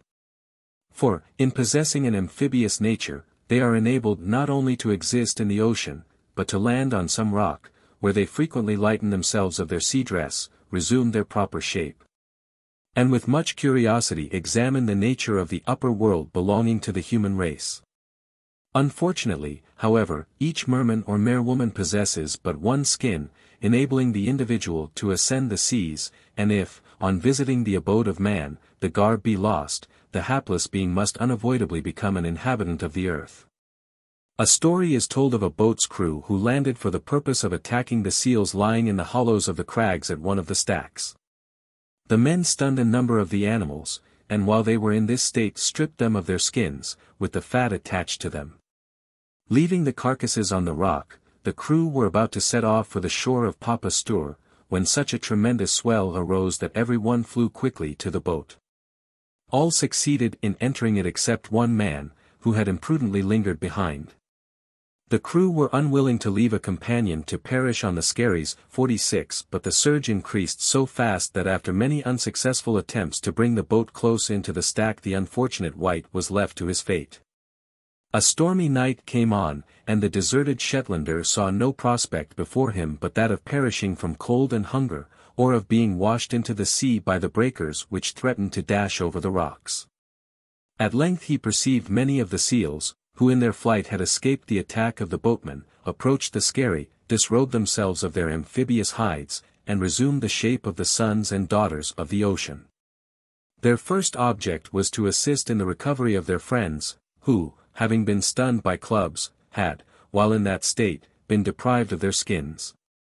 When the flayed animals had regained their sensibility, they assumed their proper form of mermen or merwomen, and began to lament in a mournful lay, wildly accompanied by the storm that was raging around, the loss of their sea dress, which would prevent them from again enjoying their native azure atmosphere and coral mansions that lay below the deep waters of the Atlantic. But their chief lamentation was for Olavidnus, the son of Geoga, who, having been stripped of his seal's skin, would be forever parted from his mates, and condemned to become an outcast inhabitant of the upper world. Their song was at length broken off by observing one of their enemies viewing, with shivering limbs and looks of comfortless despair, the wild waves that dashed over the stack. Geoga immediately conceived the idea of rendering subservient to the advantage of her son the perilous situation of the man. She addressed him with mildness, proposing to carry him safe on her back across the sea to Papastour, on condition of receiving the sealskin of Olavidnus. A bargain was struck, and Geoga clad herself in her amphibious garb. But the Shetlander, alarmed at the sight of the stormy main that he was to ride through, prudently begged leave of the matron, for his better preservation, that he might be allowed to cut a few holes in her shoulders and flanks, in order to procure, between the skin and the flesh, a better fastening for his hands and feet. The request being complied with, the man grasped the neck of the seal, and committing himself to her care, she landed him safely at Acres Geo in Papastour. From which place he immediately repaired to a Skio 47 at Hamnavo, where the skin was deposited, and honorably fulfilled his part of the contract by affording Geoga the means whereby her son could again revisit the ethereal space over which the sea spread its green mantle. The Mermaid Wife. Folklore and Legends, Scotland. W. W. Gibbings. A story is told of an inhabitant of Unst, who, in walking on the sandy margin of Avo, 48 saw a number of mermen and mermaids dancing by moonlight, and several sealskins strewed beside them on the ground. At his approach they immediately fled to secure their garbs, and, taking upon themselves the form of seals, plunged immediately into the sea. But as the Shetlander perceived that one skin lay close to his feet, he snatched it up, bore it swiftly away, and placed it in concealment. On returning to the shore he met the fairest damsel that was ever gazed upon by mortal eyes, lamenting the robbery, by which she had become an exile from her submarine friends, and a tenant of the upper world. Vainly she implored the restitution of her property. The man had drunk deeply of love, and was inexorable, but he offered her protection beneath his roof as his betrothed spouse. The mere lady, perceiving that she must become an inhabitant of the earth, found that she could not do better than accept of the offer. This strange attachment subsisted for many years, and the couple had several children. The Shetlander's love for his mere wife was unbounded, but his affection was coldly returned. The lady would often steal alone to the desert strand, and, on a signal being given, a large seal would make his appearance, with whom she would hold, in an unknown tongue, an anxious conference. Years had thus glided away, when it happened that one of the children, in the course of his play, found concealed beneath a stack of corn a seal's skin, and, delighted with the prize, he ran with it to his mother. Her eyes glistened with rapture. She gazed upon it as her own, as the means by which she could pass through the ocean that led to her native home. She burst forth into an ecstasy of joy, which was only moderated when she beheld her children, whom she was now about to leave, and, after hastily embracing them, she fled with all speed towards the seaside. The husband immediately returned, learned the discovery that had taken place, ran to overtake his wife, but only arrived in time to see her transformation of shape completed, to see her, in the form of a seal, bound from the ledge of a rock into the sea. The large animal of the same kind with whom she had held a secret converse soon appeared, and evidently congratulated her, in the most tender manner, on her escape. But before she dived to unknown depths, she cast a parting glance at the wretched Shetlander, whose despairing looks excited in her breast a few transient feelings of commiseration. "Farewell," said she to him, "and may all good attend you. I loved you very well when I resided upon earth, but I always loved my first husband much better." The Seal Catcher's Adventure. W. Grant Stewart, Highland Superstitions and Amusements. The Popular Superstitions and Festive Amusements of the Highlanders of Scotland, by William Grant Stewart, Edinburgh, printed for A. Constable, 1823, Redactor. There was once upon a time a man who lived upon the northern coasts, not far from Te Jan Crot Callow, John O'Groat's house, and he gained his livelihood by catching and killing fish, of all sizes and denominations. He had a particular liking for the killing of those wonderful beasts, half dog and half fish, called rowan, or seals, no doubt because he got a long price for their skins, which are not less curious than they are valuable. The truth is, that the most of these animals are neither dogs nor cods, but downright fairies, as this narration will show.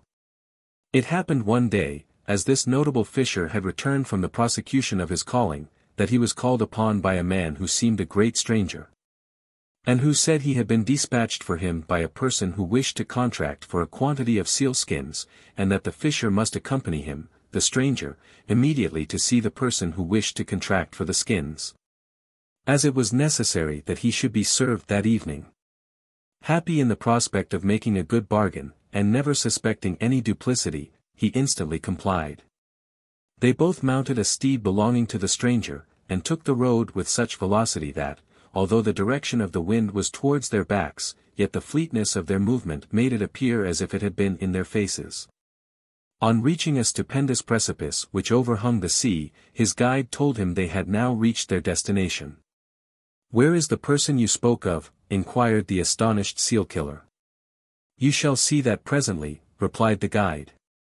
With that they immediately alighted, and, without allowing the seal-killer much time to indulge the frightful suspicions that began to pervade his mind, the stranger seized him with irresistible force, and plunged headlong with him into the sea. After sinking down, nobody knows how far, they at length reached a door, which, being open, led them into a range of apartments, filled with inhabitants not people, but seals, who could nevertheless speak and feel like human folk. And how much was the seal-killer surprised to find that he himself had been unconsciously transformed into the like image. If it were not so, he would probably have died from the want of breath. The nature of the poor fisher's thoughts may be more easily conceived than described. Looking at the nature of the quarters into which he had landed, all hopes of escape from them appeared wholly chimerical, whilst the degree of comfort and length of life which the barren scene promised him were far from being flattering. The rowan, who all seemed in very low spirits, appeared to feel for him, and endeavoured to soothe the distress which he evinced by the amplest assurances of personal safety. Involved in sad meditation on his evil fate, he was quickly roused from his stupor by his guides producing a huge gully or joctoleg, 49, the object of which he supposed was to put an end to all his earthly cares. Forlorn as was his situation, however, he did not wish to be killed, and, apprehending instant destruction, he fell down, and earnestly implored for mercy. The poor generous animals did not mean him any harm, however much his former conduct deserved it, and he was accordingly desired to pacify himself, and cease his cries. "Did you ever see that knife before?" said the stranger to the fisher. The latter instantly recognized his own knife, which he had that day stuck into a seal, and with which it had escaped, and acknowledged it was formerly his own, for what would be the use of denying it? "Well," rejoined the guide, "the apparent seal which made away with it is my father, who has lain dangerously ill ever since, and no means can stay his fleeting breath without your aid. I have been obliged to resort to the artifice I have practiced to bring you hither, and I trust that my filial duty to my father will readily excuse me." Having said this, he led into another apartment the trembling seal-killer, who expected every minute to be punished for his own ill treatment of the father. There he found the identical seal with which he had had the encounter in the morning, suffering most grievously from a tremendous cut in its hind quarter. The seal-killer was then desired, with his hand, to cicatrize the wound, upon doing which it immediately healed, and the seal arose from its bed in perfect health. Upon this the scene changed from mourning to rejoicing. All was mirth and glee. Very different, however, were the feelings of the unfortunate seal-catcher, who expected no doubt to be metamorphosed into a seal for the remainder of his life. However, his late guide accosting him, said, "Now, sir, you are at liberty to return to your wife and family, to whom I am about to conduct you, but it is on this express condition, to which you must bind yourself by a solemn oath, that you will never maim or kill a seal in all your lifetime hereafter." To this condition, hard as it was, he joyfully acceded. And, the oath being administered in all due form, he bade his new acquaintance most heartily and sincerely a long farewell. Taking hold of his guide, they issued from the place, and swam up till they regained the surface of the sea, and, landing at the said stupendous pinnacle, they found their former steed ready for a second canter. The guide breathed upon the fisher, and they became like men. They mounted their horse, and fleet as had been their course towards the precipice, their return from it was doubly swift. And the honest seal-killer was laid down at his own door-cheek, where his guide made him such a present as would have almost reconciled him to another similar expedition, such as rendered his loss of profession, in so far as regarded the seals, a far less intolerable hardship than he had at first considered it. The Mermaid of Knockdolion. Chambers, Popular Rhymes of Scotland. The old house of Knockdolion stood near the water of Girvan, with a black stone at the end of it. A mermaid used to come from the water at night, and taking her seat upon this stone, would sing for hours, at the same time combing her long yellow hair. The Lady of Knockdolion found that this serenade was an annoyance to her baby, and she thought proper to attempt getting quit of it, by causing the stone to be broken by her servants. The mermaid, coming next night, and finding her favourite seat gone, sang thus: "Ye may think on your cradle, I'll think on my stain. And there'll never be an heir to Knockdolion again." Soon after, the cradle was found overturned, and the baby dead under it. It is added that the family soon after became extinct. The young Laird of Lorndy. Chambers, Popular Rhymes of Scotland. The young Laird of Lorndy, in Forfarshire, was one evening returning from a hunting excursion, attended by a single servant and 2 greyhounds, when, in passing a solitary lake, which lies about 3 miles south from Lorndy, and was in those times closely surrounded with natural wood, his ears were suddenly assailed by the shrieks of a female apparently drowning.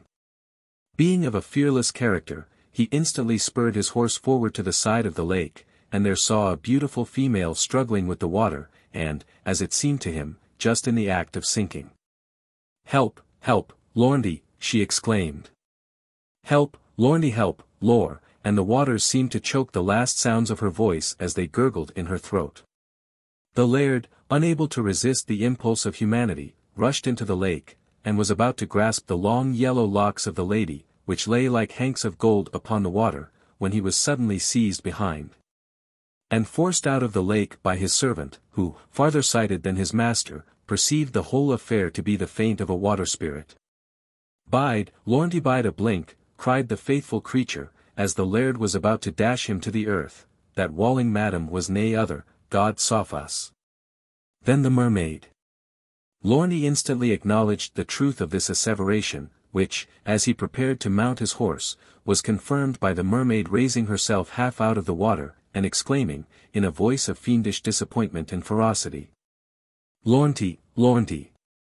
Were it na your man, I had got your heart's bluid. Skirl 50 in my pan." Knockdolion. Mr. W. Trail Denison in the Scottish Antiquary. Knockdolion was a monster of unmixed malignity, never willingly resting from doing evil to mankind. He was a spirit in flesh. His home was the sea.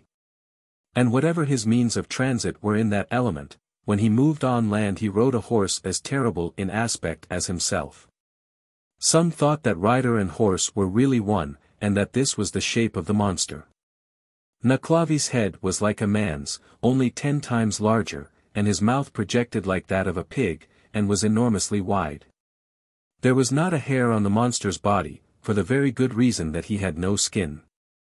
If crops were blighted by sea gust or mildew, if livestock fell over high rocks that skirt the shores, or if an epidemic raged among men, or among the lower animals, Knockdolion was the cause of all. His breath was venom, falling like blight on vegetable, and with deadly disease on animal life. He was also blamed for long-continued droughts. For some unknown reason he had serious objections to fresh water, and was never known to visit the land during rain. I knew an old man who was credited with having once encountered Knockdolion, and with having made a narrow escape from the monster's clutches. This man was very reticent on the subject. However, after much higgling and persuasion, the following narrative was extracted.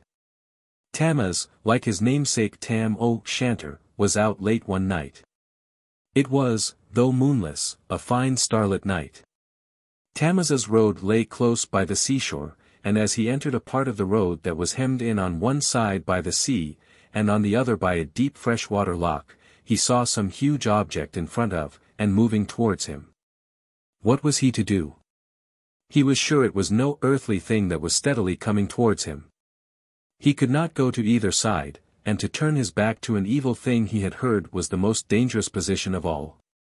So Tammy said to himself, "The Lord be aboot me, any tak care o' me, as I am oot on no evil intent this night." Tammy was always regarded as rough and foolhardy. Anyway, he determined, as the best of two evils, to face the foe, and so walked resolutely yet slowly forward. He soon discovered to his horror that the gruesome creature approaching him was no other than the dreaded Knoclavy. The lower part of this terrible monster, as seen by Tammy, was like a great horse with flappers like fins about his legs, with a mouth as wide as a whale's, from whence came breath like steam from a brewing kettle. He had but one eye, and that as red as fire. On him sat, or rather seemed to grow from his back, a huge man with no legs, and arms that reached nearly to the ground. His head was as big as a clew of Simmons, a clew of straw ropes, generally about 3 feet in diameter, and this huge head kept rolling from one shoulder to the other as if it meant to tumble off. But what to Tammy appeared most horrible of all, was that the monster was skinless. This utter want of skin adding much to the terrific appearance of the creature's naked body, the whole surface of it showing only red raw flesh, in which Tammy saw blood, black as tar, running through yellow veins, and great white sinews, thick as horse tethers, twisting, stretching, and contracting as the monster moved. Tammy went slowly on in mortal terror, his hair on end, a cold sensation like a film of ice between his scalp and his skull, and a cold sweat bursting from every pore. But he knew it was useless to flee, and he said, if he had to die, he would rather see who killed him than die with his back to the foe. In all his terror Tammy remembered what he had heard of Knoclavy's dislike to fresh water, and, therefore, took that side of the road nearest to the loch. The awful moment came when the lower part of the head of the monster got abreast of Tammy. The mouth of the monster yawned like a bottomless pit. Tammy found its hot breath like fire on his face, the long arms were stretched out to seize the unhappy man. To avoid, if possible, the monster's clutch, Tammy swerved as near as he could to the loch. In doing so one of his feet went into the loch, splashing up some water on the foreleg of the monster, whereat the horse gave a snort like thunder and shied over to the other side of the road. And Tammy felt the wind of Knoclavy's clutches as he narrowly escaped the monster's grip. Tammy saw his opportunity, and ran with all his might, and sore need had he to run, for Knoclavy had turned and was galloping after him, and bellowing with a sound like the roaring of the sea. In front of Tammy lay a rivulet, through which the surplus water of the loch found its way to the sea, and Tammy knew, if he could only cross the running water, he was safe, so he strained every nerve. As he reached the near bank another clutch was made at him by the long arms. Tammy made a desperate spring and reached the other side, leaving his bonnet in the monster's clutches. Knoclavy gave a wild unearthly yell of disappointed rage as Tammy fell senseless on the safe side of the water. The Two Shepherds. Campbell, Popular Tales of the West Highlands. There were out between Lahabur and Badionac 2 shepherds who were neighbours to each other, and the one would often be going to see the other. One was on the east side of a river, and another on the west. The one who was on the west side of the river came to the house of the one who was on the east of it on an evening visit. He stayed till it was pretty late, and then he wished to go home. "It is time to go home," said he. "It is not that which thou shalt do, but thou shalt stay tonight," said the other, "since it is so long in the night." "I will not stay at all events, if I were over the river I don't care more." The houseman had a pretty strong son, and he said, "I will go with thee, and I will set thee over the river, but thou hadst better stay." "I will not stay at all events." "If thou wilt not stay I will go with thee." The son of the houseman called a dog which he had herding. The dog went with him. When he set the man on the other side of the river, the man said to him, "Be returning now, I am far in thy debt." The strong lad returned, and the dog with him. When he reached the river as he was returning back home, he was thinking whether he should take the stepping stones, or put off his footclothes and take below. He put off his footclothes for fear of taking the stepping stones, and when he was over there in the river the dog that was with him leaped at the back of his head. He threw her off him, she leaped again, he did the same thing. When he was on the other side of the river he put his hand on his head, and there was not a bit of a bonnet on it. He was saying, whether should he return to seek the bonnet, or should he go home without it. It's disgusting for me to return home without my bonnet, I will return over yet to the place where I put my footclothes off me, I doubt it is there that I left it. So he returned to the other side of the river. He saw a right big man seated where he had been, and his own bonnet in his hand. He caught hold of the bonnet, and he took it from him. What business hast thou there with that? It is mine, and thou hadst no business to take it from me, though thou hast got it. Over the river then they went, without a word for each other, fiercely, hatingly. When they went over, then, on the river, the big man put his hand under the arm of the shepherd, and he began to drag the lad down to a loch that was there, against his will and against his strength. They stood front to front, bravely, firmly on either side.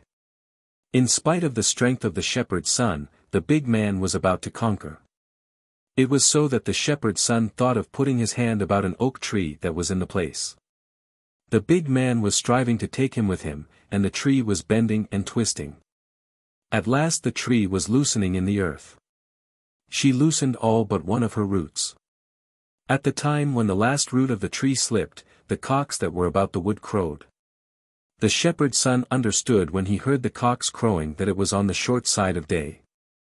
When they heard between them the cocks crowing, the big man said, Thou hast stood well, and thou hadst need, or thy bonnet had been dear for thee. The big man left him, and they never more noticed a thing near the river. Fat Lips. Sir Walter Scott, Minstrelsy of the Scottish Border. About 50 years ago, an unfortunate female wanderer took up her residence in a dark vault, among the ruins of Dryburgh Abbey, which during the day, she never quitted. When night fell, she issued from this miserable habitation, and went to the house of Mr. Haliburton, of Newmains, or to that of Mr. Erskine, of Shielfield, 2 gentlemen of the neighbourhood. From their charity she obtained such necessaries as she could be prevailed upon to accept. At 12, each night, she lighted her candle, and returned to her vault. Assuring her friendly neighbours that, during her absence, her habitation was arranged by a spirit, to whom she gave the uncouth name of Fat Lips, describing him as a little man, wearing heavy iron shoes, with which he trampled the clay floor of the vault, to dispel the damps. This circumstance caused her to be regarded, by the well-informed, with compassion, as deranged in her understanding, and by the vulgar, with some degree of terror. The cause of her adopting this extraordinary mode of life she would never explain. It was, however, believed to have been occasioned by a vow that, during the absence of a man to whom she was attached, she would never look upon the sun. Her lover never returned. He fell during the Civil War of 1745–46, and she never more would behold the light of day. The vault, or rather dungeon, in which this unfortunate woman lived and died, passes still by the name of the supernatural being with which its gloom was tenanted by her disturbed imagination. And few of the neighbouring peasants dare enter it by night. The Silly Mutton. Come, draw your chairs up to the fire, and listen to the tale I am about to tell. But mind and put 3 pocket handkerchiefs on the table beside me, neither more nor less, and don't forget your own, for sad, sad is the telling, and tearful the conclusion of the story, and I should like us to be prepared for every emergency. What a smell of cooking, said the old wife, as she came home from the village to the foot of the brae. Farmer Nab must be having a rare feast tonight. Stay a minute, I am beginning at the wrong end of the story. Let us commence properly at the first line. You would not understand it otherwise, I know, though, of course, you are all so very clever. It was a silly mutton that got behind the flock that summer's day, and lost itself on the road. No one was to blame but itself, neither the shepherd or the collie dog was in fault, for greedy thing, as the flock was being driven over the moor, the silly mutton saw a bit of nice, tasty grass by the roadside, and determined to have it at any price. So it hid behind a boulder of granite till the flock and shepherd and collie dog had gone past, and then, with a low baa, baa of satisfaction, it proceeded to browse on the coveted pasture. But it was not long before it began to repent its folly, for the sky grew suddenly dark and lowering, rain began to fall, and night-time to approach. Where was the silly mutton to find refuge now, or seek companionship? The flock was far away, and the shepherd and kind collie dog out of sight and call. With anxious heart the silly mutton wandered all over the moorland waste in a rare fright, hopeful that some friend might take pity upon it, for it was young, and had never been really alone before in its life. Ah! It was such a lonely spot. A nasty growl of thunder increased the fears of the silly animal, while the hideous and ominous croak of a raven from a neighboring pine tree nearly drove all the little sense it had left out of its head. Bah, bah, bah! Moaned the silly mutton, as it galloped hither and thither, bah, bah, bah! Where shall I seek refuge? Bah, bah! Oh, there's something at last! It cried, as it spied the smoke of a bothy curling up from behind a heathery hillock, and, turning a corner, it ran through a little wicket gate up between a patch of kale and potatoes, and never rested till, with a butt of its head, it burst open the low door, and entered the humble abode. Good life and sour scones, exclaimed the old wife, as she started up in a fright at the sudden intrusion, but she soon recovered herself when she saw what it was, and in another moment was congratulating herself upon such a lucky treasure trove. Come in, my pretty mutton," quoth she. "Good luck has fallen to me today, I must admit. Before long I shall make some money out of this visitor, I feel sure. I will feed it and look after it till the good time comes. It will repay me all my trouble." So the silly mutton had a rare time of its shelter overhead, and enough to eat and drink in all conscience, and the only thing it had to do was to eat, sleep, chew the cud, and grow fat at the old wife's fireside. The silly mutton was not quite lost to all sense of gratitude, perhaps it would have been better if it had been, and it thought one day, as it lay before the hearth and considered what good quarters it had, let me see. How can I do the kind old wife a favor? Truly, I would like to do her one, if it was in my power. I will listen carefully, and, the first time I see a chance, I will do my best to please her. I told you the silly mutton was lying before the fire at the moment of which I am speaking. It was evening, and the old wife had just finished her supper, a good meal of porridge, with just a taste of herring, potatoes, and salt, to make it go down, while a bowl of fresh milk, half emptied, was by her side, to be put away in the press with the remains of the feast, for next morning's breakfast. "Oh, dearie me," said the old wife, yawning, for she was very tired, having been out all day in the turnip field till her back ached. "Oh, dearie me. How I do wish the supper would clear itself off the table by itself. And that I could find myself bedded just as I am, without having to get up and undress." Ah, thought the silly mutton, now is my chance to do the old wife a favor. I've grown so and filled out so the last month, I'm sure I'm strong enough for that. And, would you believe it? Before the old wife could say, gizzard, the silly mutton had butted the table upside down, so that all the supper was cleared off it on to the floor, and the old wife found herself pitched slap on her back in the bed. For the silly mutton had deftly put his head between her legs, and, with a kick out behind, sent her flying across the room. "Bah, bah, bah," said the silly mutton, grinning from ear to ear at his success, "bah, bah, bah. What do ye think o' that, old wife?" "Bah, bah, bah," yelled the old wife from the bed. "Just wait a minute, and I'll bah, bah you." Then, painfully crawling from the bed, she reached out her hand for the broomstick and made for the silly mutton. Now comes the reward, thought the silly mutton, and, indeed, it never knew how it happened, but in less than a minute it found himself out of the door, down the road, with many a sore place on its hide. "Well, there's no accounting for the ingratitude of some folks," moaned the silly mutton. "I shall certainly be careful how I do a kindness next time, if I ever get a chance." Let's hope I shall get the chance.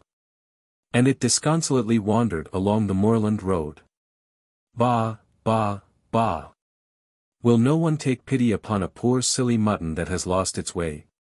Bah, bah, bah. Ollie, there's something at last, said the silly mutton, as it saw another old wife carrying her spinning wheel up a narrow path that seemed to enter a wood by the side of the highway. I'll follow her. She can't carry that thing far, I fancy we must be near her home. So it followed the old wife at a short distance. Holloa, said the old wife, turning round as she heard footsteps after her, my patience me. Why, here's a mutton coming up the road. Well, if we only wait long enough luck will come surely to our doors, and a good fleece into the bargain. The poor thing looks a bit banged about, but still, a day or two of combing will put that all to rights. I shall shear a good fleece. Come in, silly mutton, come in and welcome. And saying this, she held the low door of the bothy open, and the silly mutton, nothing loath, went in and sat down by the peat fire. And since it knew how to behave well in the house, this old wife and the silly mutton got on capitally, and she chuckled to herself over her luck, for her stock of wool was getting very low. And here was enough to keep her wool going again for a long time to come. So the silly mutton throve, and got quite fat, and its fleece shone bright, so silky was it, for the old wife took great care of it, combing and washing it daily, till the mutton could not help wishing it could do something in return. The wife was so very kind, that the mutton looked out daily for an opportunity to repay her, until one fine morning quite unexpectedly, just before shearing time, the chance came. One never can get all one wants, muttered the old wife out loud, just as she was starting for a walk. What a trouble it will be for me to have that mutton sheared. I must go, I suppose, this very day to Farmer Nab up the valley, and see if one of his gillies can lend me a hand, or I shall be late. Oh, how I do wish the fleece would come off of itself, and save me all the bother. But there, I must not complain. So off she started up the valley. Ah, old wife, muttered the silly mutton, I think I can do that job for you without troubling any farmer nabs or tiresome gillies.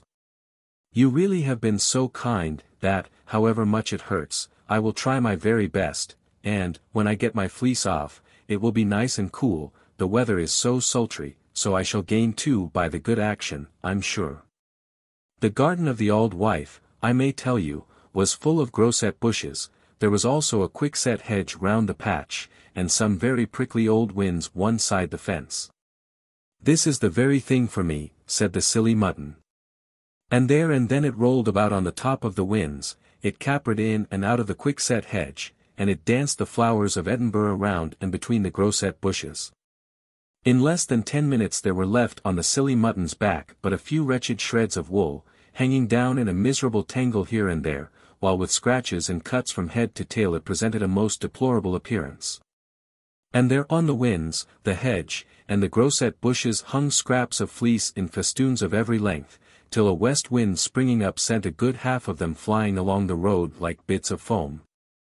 A pleasant surprise to meet the old wife on her return from the farmer's. Now came the old wife. She had been longer than she had expected, having been detained picking tip a few scraps of the wool which she spied on the road, thinking, poor soul, they were shed from a passing flock, and, though not of much worth, were still useful to make up in odds and ends. But, when she arrived at the bothy and saw the hideous desolation, and the wretched object standing making faces at her in the pathway, though her mouth flew wide open in surprise, she was absolutely dumb with her astonishment and rage. Bah, bah, bah. See what I have done for you, cried the silly mutton, bah, bah, bah. Ah, here comes the reward. For now it saw the old wife striding up towards him along the pathway at a great rate. The silly mutton never knew how it was done, but the next moment it found itself shot through the quickset hedge into the road beyond, smarting behind with the most dreadful pain it had ever felt. For there the old wife's uplifted boot had struck it, disappointment and rage lending power to the blow. Oh dear, oh dear. The old wife's brogues must have been shod with iron spikes, moaned the silly mutton, as it galloped down the road as fast as 3 legs could carry it. The 4th leg, let me remark in passing, was of no use, it was so sore, so very sore. The old brute, to behave so. Well, there's certainly no accounting for the ingratitude of some people, said the silly mutton. I shall certainly be very careful how I do a favour next time, if I ever get the chance. Let's hope I shall get the chance, and he painfully wandered down the moorland road. Bah, bah, bah. Will no one take pity upon a poor silly mutton that has lost his way? Bah, bah, bah. Ah.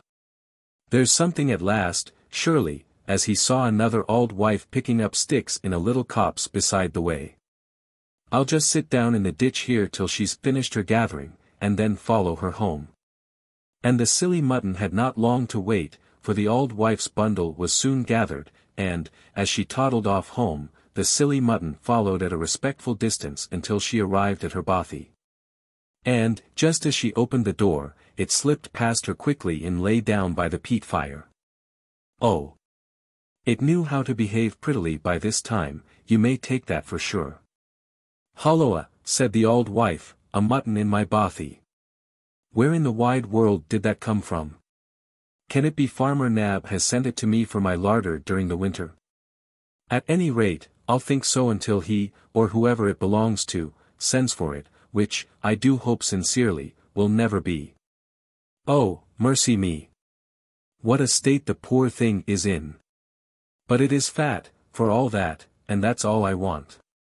So she patched up the silly mutton's scars and tears, and cut off the ragged bits of fleece that still hung about him. And washed the bruise where the last old wife had given such a gruesome kick, and then, having fed the mutton with every good thing she could think of, sat down by the fire and congratulated herself on her good luck.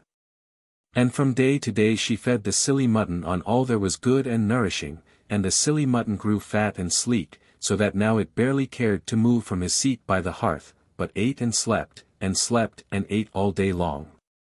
And so delighted was the silly mutton with his new quarters and new mistress, that all former misfortunes were forgotten, and it thought, sure, so kind an old wife cannot be ungrateful. I will try and do her a favour if it is in my power, and if I only can discover what she wants. And now the dark nights of November approached, when the old wife thought it was time to salt the mutton and hang it up in the larder for winter use. So it happened one afternoon, while she sat considering how much of the mutton would do fresh for her present use, and how much was to be salted for the winter store, she put out her hand and stroked the silly mutton tenderly down his sides. Ah! Said she out loud, what lovely chops! What bonny chops are here! Oh, dearie me! If they only could be roasted without any bother on my part, what a lucky woman I should be, to be sure. And she sighed as she put on her shawl and donned it off, for she had something that afternoon to do down in the village, and wanted to get back home before it was quite dark.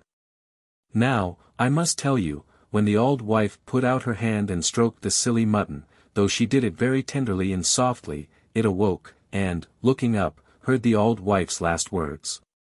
If it had heard all about the salting in the larder, perhaps it would not have been so precious obliging. But, said the silly mutton, she wants my chops roasted without any trouble, does she? Dear old lass! So she shall. It is not very difficult, and only a step from this corner to the fire. As my fleece came again soon after I gave that away, it won't take much longer till I get my chops back again, I suppose. It is little enough she asks after all her trouble and attention to me, I must say. So he got up and sat slap down in the midst of the burning embers in the centre of the hearth. Holloa, said the silly mutton, what a smell of cooking there is. Where's it coming from, I wonder? Holloa, said the silly mutton, I'm getting a bit too hot, I hope the chops will be done soon. Holloa, said the silly mutton, the smoke is choking me. Why can't the old wife have better peats? Holloa, said the silly mutton. But it said no more, for it was a great deal too fat to move up when once it had sat down, and, choked with the smoke, it fell back suffocated on the old wife's hearth. What a smell of cooking, said the old wife, as she came from the village to the foot of the brae. "Farmer Nab must be having a grand feast. Why has he not asked me to it? The stingy old hunks. Dearie me. But it makes my mouth water. But I'll have as good a feast myself sooner or later, and I won't ask him to that, no, not I," and she stopped for a moment to laugh as she thought of the silly mutton at home and his fat chops. "What a smell of cooking!" said the old wife, when at last she got to the top of the brae, and she turned her face to the wind and sniffed again. "It can't come from Farmer Nab, for he is down to the right, and this good smell comes from further up the valley, and there is only my house further on. It must be some strolling tinkers in the wood hard by making their supper. I do hope they have not been helping themselves to any of mine in my absence. They are nasty fellows, those tinkers," and she picked up her petticoats and went on faster. "What a smell of cooking!" said the old wife, as she turned the corner of the pine wood by her bothy. "Oh! Oh! Oh! Oh! What do I see? Ah! How can I describe the spectacle that met her gaze? Smoke in volumes pouring from the door and windows. At the top a burning roof tree, and the frizzling remains of an animal lying in the middle of the blazing furniture.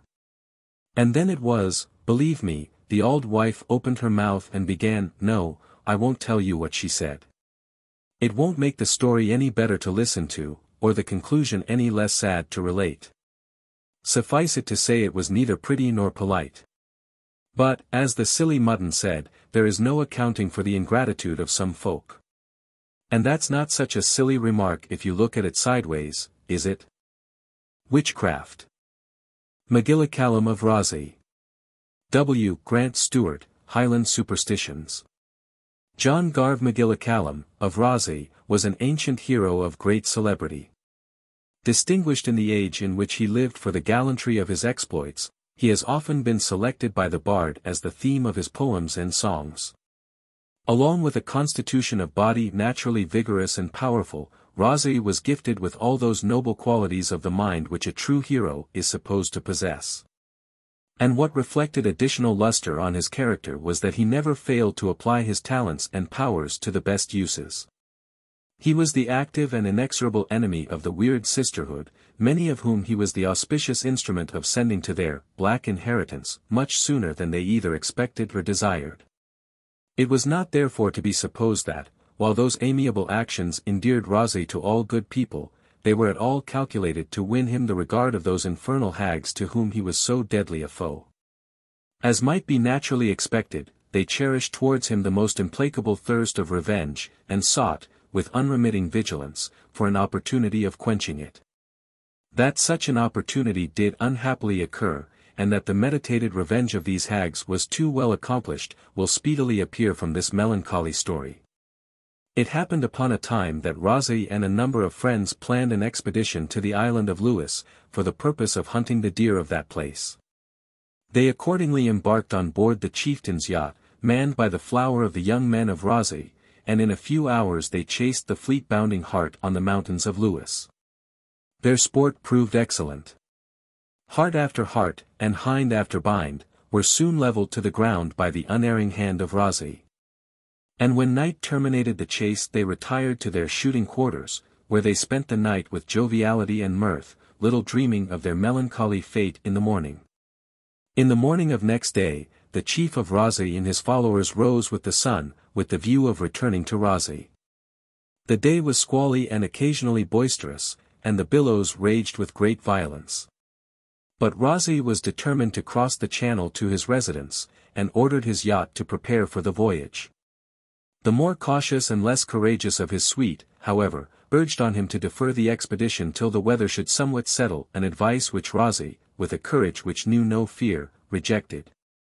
And expressed his firm determination to proceed without delay. Probably with a view to inspire his company with the necessary degree of courage to induce them all to concur in the undertaking, he adjourned with them to the ferry house, where they had recourse to that supporter of spirits under every trial, the usquebaugh, a few bottles of which added vastly to the resolution of the company. Just as the party were disputing the practicability of the proposed adventure, an old woman, with wrinkled front, bending on a crutch, entered the fairy house. And Rosie, in the heat of argument, appealed to the old woman, whether the passage of the channel on such a day was not perfectly practicable and free from danger. The woman, without hesitation, replied in the affirmative, adding such observations, reflecting on their courage, as immediately silenced every opposition to the voyage, and accordingly the whole party embarked in the yacht for Rosie. But, alas! What were the consequences? No sooner were they abandoned to the mercy of the waves than the elements seemed to conspire to their destruction. All attempts to put back the vessel proved unavailing, and she was speedily driven out before the wind in the direction of Rosie. The heroic chieftain labored hard to animate his company, and to dispel the despair which begun to seize them, by the most exemplary courage and resolution. He took charge of the helm, and in spite of the combined efforts of the sea, wind, and lightning, he kept the vessel steadily on her course towards the lofty point of Aird, in sky. The drooping spirits of his crew began to revive, and hope began to smile upon them, when lo! To their great astonishment, a large cat was seen to climb the rigging. This cat was soon followed by another of equal size, and the last by a successor, until at length the shrouds, masts, and whole tackle were actually covered with them.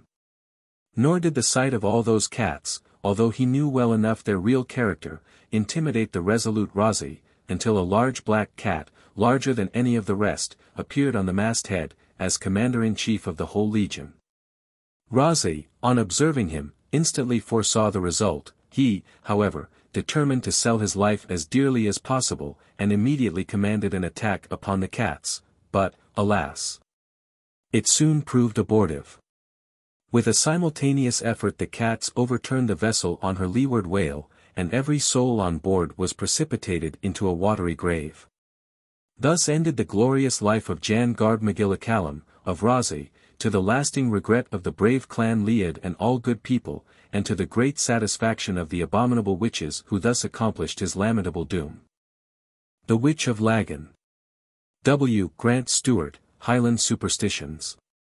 The same day, another hero, celebrated for his hatred of witchcraft, was warming himself in his hunting hut, in the forest of Gake, in Badenoch. His faithful hounds, fatigued with the morning chase, lay stretched on the turf by his side, his gun, that would not miss, reclined in the nook of the bothy, the skean dhu of the sharp edge hung by his side. And these alone constituted his company. As the hunter sat listening to the howling storm as it whistled by, there entered at the door an apparently poor weather-beaten cat, shivering with cold, and drenched to the skin. On observing her, the hairs of the dogs became erected bristles, and they immediately rose to attack the pitiable cat, which stood trembling at the door. "Great hunter of the hills," exclaims the poor-looking trembling cat, "I claim your protection. I know your hatred to my craft, and perhaps it is just. Still spare, oh spare a poor jaded wretch, who thus flies to you for protection from the cruelty and oppression of her sisterhood." Moved to compassion by her eloquent address, and disdaining to take advantage of his greatest enemy in such a seemingly forlorn situation, he pacified his infuriated dogs, and desired her to come forward to the fire and warm herself. "Nay," says she, "in the first place, you will please bind with this long hair those two furious hounds of yours, for I am afraid they will tear my poor hams to pieces. I pray you, therefore, my dear sir, that you would have the goodness to bind them together by the necks with this long hair." But the curious nature of the hair induced the hunter to dissemble a little. Instead of having bound his dogs with it, as he pretended, he threw it across a beam of wood which connected the couple of the bothy. The witch then, supposing the dogs securely bound, approached the fire, and squatted herself down as if to dry herself. She had not sitten many minutes, when the hunter could easily discover a striking increase in her size, which he could not forbear remarking in a jocular manner to herself. "A bad death to you, you nasty beast," says the hunter. "You are getting very large." "Aye," replied the cat equally jocosely, "as my hairs imbibe the heat, they naturally expand." These jokes, however, were but a prelude to a more serious conversation. The cat, still continuing her growth, had at length attained a most extraordinary size when, in the twinkling of an eye, she transformed herself into her proper likeness of the good wife of Laggan, and thus addressed him, Hunter of the Hills. Your hour of reckoning is arrived. Behold me before you, the avowed champion of my devoted sisterhood, of whom Macculloch of Rosey and you were always the most relentless enemies. But Rosey is no more. His last breath is fled. He lies a lifeless corpse on the bottom of the main. And now, Hunter of the Hills, it is your turn. With these words, assuming a most hideous and terrific appearance, she made a spring at the hunter. The two dogs, which she supposed securely bound by the infernal hair, sprung at her in her turn, and a most furious conflict ensued. The witch, thus unexpectedly attacked by the dogs, now began to repent of her temerity. Fasten, hair, fasten, she perpetually exclaimed, supposing the dogs to have been bound by the hair, and so effectually did the hair fasten, according to her order, that it at last snapped the beam in twain. At length, finding herself completely overpowered, she attempted a retreat, but so closely were the hounds fastened in her breasts, that it was with no small difficulty she could get herself disengaged from them. Screaming and shrieking, the wife of Laggan dragged herself out of the house, trailing after the dogs, which were fastened in her so closely that they never loosed their hold until she demolished every tooth in their beads. Then metamorphosing herself into the likeness of a raven, she fled over the mountains in the direction of her home. The two faithful dogs, bleeding and exhausted, returned to their master, and, in the act of caressing his hand, both fell down and expired at his feet. Regretting their loss with a sorrow only known to the parent who weeps over the remains of departed children, he buried his devoted dogs, and returned home to his family. His wife was not in the house when he arrived, but she soon made her appearance. "Where have you been, my love?" inquired the husband. "Indeed," replies she, "I have been seeing the good wife of Laggan, who has been just seized with so severe an illness that she is not expected to live for any time." "I," says he, "what is the matter with the worthy woman?" "She was all day absent in the moss at her peats," replies the wife, "and was seized with a sudden colic, in consequence of getting wet feet, and now all her friends and neighbors are expecting her demission." "Poor woman," says the husband. "I am sorry for her. Get me some dinner, it will be right that I should go and see her also." Dinner being provided and dispatched, the hunter immediately proceeded to the house of Laggan, where he found a great assemblage of neighbors mourning, with great sincerity, the approaching decease of a woman whom they all had hitherto esteemed virtuous. The hunter, walking up to the sick woman's bed in a rage, proportioned to the greatness of its cause, stripped the sick woman of all her coverings. A shriek from the now exposed witch brought all the company around her. "Behold," says he, "the object of your solicitude, who is nothing less than an infernal witch. Today, she informs me, she was present at the death of the Laird of Rosey, and only a few hours have elapsed since she attempted to make me share his fate. This night, however, she shall expiate her crime by the forfeiture of her horrid life." Relating to the company the whole circumstances of her attack upon him, which were too well corroborated by the conclusive marks she bore on her person, the whole company were perfectly convinced of her criminality. And the customary punishment was about to be inflicted on her, when the miserable wretch addressed them as follows: "My ill-requited friends, spare an old acquaintance, already in the agonies of death, from any further mortal degradation. My crimes and my folly now stare me in the face, in their true colors, while my vile and perfidious seducer, the enemy of your temporal and spiritual interests, only laughs at me in my distress. And, as a reward for my fidelity to his interest, in seducing everything that was amiable, and in destroying everything that was good, he is now about to consign my soul to eternal misery. Let my example be a warning to all the people of the earth to shun the fatal rock on which I have split. And as a strong inducement for them to do so, I shall atone for my iniquity to the utmost of my ability by detailing to you the awful history of my life." Here the wife of Laggan detailed at full length the way she was seduced into the service of the evil one, all the criminal adventures in which she had been engaged, and ended with a particular account of the death of Macculloch of Rosey, and her attack upon the hunter, and then expired.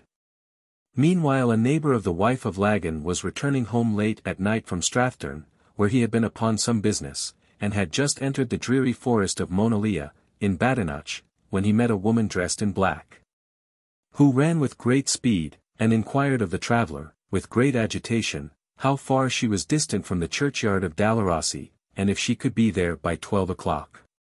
The traveller told her she might, if she continued to go at the same pace that she did then. She then fled alongst the road, uttering the most desponding lamentations, and the traveller continued his road to Badenoch. He had not, however, walked many miles when he met a large black dog, which travelled past him with much velocity, as if upon the scent of a track or footsteps, and soon after he met another large black dog sweeping along in the same manner.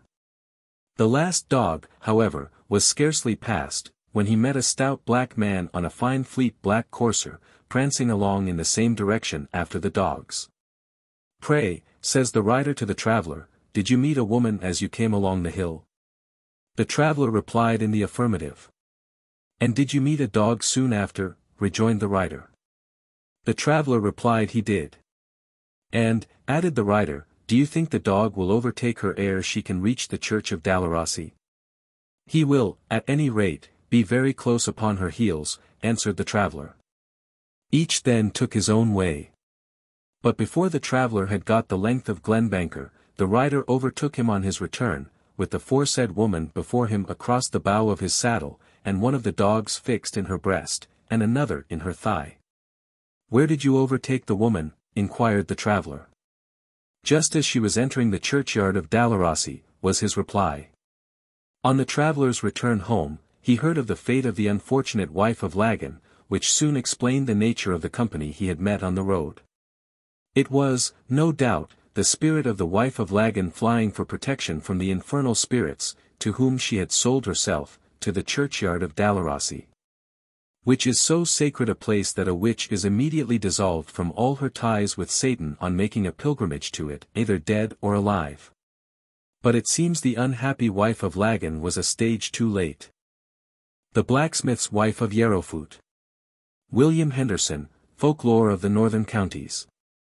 Some years back, the blacksmith of Yarrowfoot had for apprentices 2 brothers, both steady lads, and, when bound to him, fine healthy fellows. After a few months, however, the younger of the 2 began to grow pale and lean, lose his appetite, and show other marks of declining health. His brother, much concerned, of 10 questioned him as to what ailed him, but to no purpose. At last, however, the poor lad burst into an agony of tears, and confessed that he was quite worn out, and should soon be brought to the grave through the ill usage of his mistress, who was in truth a witch, though none suspected it. "Every night," he sobbed out, "she comes to my bedside, puts a magic bridle on me, and changes me into a horse. Then, seated on my back, she urges me on for many a mile to the wild moors, where she and I know not what other vile creatures hold their hideous feasts. There she keeps me all night, and at early morning I carry her home. She takes off my bridle, and there I am, but so weary I can ill stand. And thus I pass my nights while you are soundly sleeping." The elder brother at once declared he would take his chance of a night among the witches, so he put the younger one in his own place next the wall, and lay awake himself till the usual time of the witch-woman's arrival. She came, bridle in hand, and flinging it over the elder brother's head, up sprang a fine hunting horse. The lady leaped on his back, and started for the trysting place, which on this occasion, as it chanced, was the cellar of a neighbouring laird. While she and the rest of the vile crew were regaling themselves with claret and sack, the hunter, who was left in a spare stall of the stable, rubbed and rubbed his head against the wall till he loosened the bridle, and finally got it off. On which he recovered his human form. Holding the bridle firmly in his hand, he concealed himself at the back of the stall till his mistress came within reach, when in an instant he flung the magic bridle over her head, and, behold, a fine grey mare. He mounted her and dashed off, riding through hedge and ditch, till, looking down, he perceived she had lost a shoe from one of her 4 feet. He took her to the first smithy that was open, had the shoe replaced, and a new one put on the other forefoot, and then rode her up and down a ploughed field till she was nearly worn out. At last he took her home, and pulled the bridle off just in time for her to creep into bed before her husband awoke, and got up for his day's work. The honest blacksmith arose, little thinking what had been going on all night. But his wife complained of being very ill, almost dying, and begged him to send for a doctor. He accordingly aroused his apprentices. The elder one went out, and soon returned with one whom he had chanced to meet already abroad. The doctor wished to feel his patient's pulse, but she resolutely hid her hands, and refused to show them. The village Aesculapius was perplexed. But the husband, impatient at her obstinacy, pulled off the bedclothes, and found, to his horror, that horseshoes were tightly nailed to both hands. On further examination, her sides appeared galled with kicks, the same that the apprentice had given her during his ride up and down the ploughed field. The brothers now came forward, and related all that had passed. On the following day the witch was tried by the magistrates of Selkirk, and condemned to be burned to death on a stone at the Boolshu, a sentence which was promptly carried into effect. It is added that the younger apprentice was at last restored to health by eating butter made from the milk of cows fed in kirkyards, a sovereign remedy for consumption brought on through being witch-ridden. The Miller of Holdean. W. Henderson, Folklore of the Northern Counties. While the Miller of Holdean, in Berwickshire, was drying a melder 51 of oats, belonging to a neighbouring farmer, tired with the fatigues of the day, he threw himself down upon some straw in the kiln barn, and soon fell fast asleep. After a time he was awakened by a confused noise, as if the Killige 52 were full of people, all speaking together. On which he pulled aside the straw from the banks of the kiln, and, looking down, observed a number of feet and legs paddling among the ashes, as if enjoying the warmth from the scarcely extinguished fires. As he listened, he distinctly heard the words, "What think ye, O, my feet eyes?" A second voice answering, and "What think ye, O, mine?" Nothing daunted, though much astonished, the stout-hearted miller took up his beer mell, a large wooden hammer, and threw it down among them, so that the ashes flew about. While he cried out with a loud voice, "What think ye, O, my meikle melamanga, they legs, O, yorn?" A hideous rout at once emerged from the kiln amid yells and cries, which passed into wild laughter. And finally these words reached the miller's ears, sung in a mocking tone. "Mount and fly for Rymer's tower. Ha, ha, ha, ha. The pawky 53 miller hath beguiled us. Or we would hae stown 50 for his luck. For this 7 years to come. And mickle water would hae run. While the miller slept." Ronaldson of Bowden. W. Henderson, Folklore of the Northern Counties. A man named Ronaldson, who lived at the village of Bowden, is reported to have had frequent encounters with the witches of that place. Among these we find the following. One morning at sunrise, while he was tying his garter with one foot against a low dyke, he was startled at feeling something like a rope of straw passed between his legs, and himself borne swiftly away upon it to a small brook at the foot of the southernmost hill of Eildon. Hearing a hoarse smothered laugh, he perceived he was in the power of witches or sprites, and when he came to a ford called the Briggo Staines, feeling his foot touch a large stone, he exclaimed, "Aye, the name, O, the Lord, ye get me no farther." At that moment the rope broke, the air rang as with the laughter of 1,000 voices, and as he kept his footing on the stone, he heard a muttered cry, "Ah, we've lost the coof." 55. The Farmer's Wife of Deloraine. W. Henderson, Folklore of the Northern Counties. Witchcraft is not named in the next story, but we can scarcely be wrong in assuming it to be the agent at work in it. We must premise that it was, perhaps still is, customary in the lowlands of Scotland, as in other secluded districts, for tailors to leave their workshops and go into the farmhouses of the neighbourhood to work by the day. The Farmer's Wife of Deloraine thus engaged a tailor with his workmen and apprentices for the day, begging them to come in good time in the morning. They did so, and partook of the family breakfast of porridge and milk. During the meal, one of the apprentices observed that the milk jug was almost empty, on which the mistress slipped out of the back door with a basin in her hand to get a fresh supply. The lad's curiosity was roused, for he had heard there was no more milk in the house, so he crept after her, hid himself behind the door, and saw her turn a pin in the wall, on which a stream of pure milk flowed into the basin. She twirled the pin, and the milk stopped. Coming back, she presented the tailors with the bowl of milk, and they gladly washed down the rest of their porridge with it. About noon, while our tailors were busily engaged with the goodman's wardrobe, one of them complained of thirst, and wished for a bowl of milk like the morning's. "Is that a," said the apprentice, "yes, get that." The mistress was out of the way, so he left his work, found his way to the spot he had marked in the morning, twirled the pin, and quickly filled a basin. But, alas! He could not then stay the stream. Twist the pin as he would, the milk still continued to flow.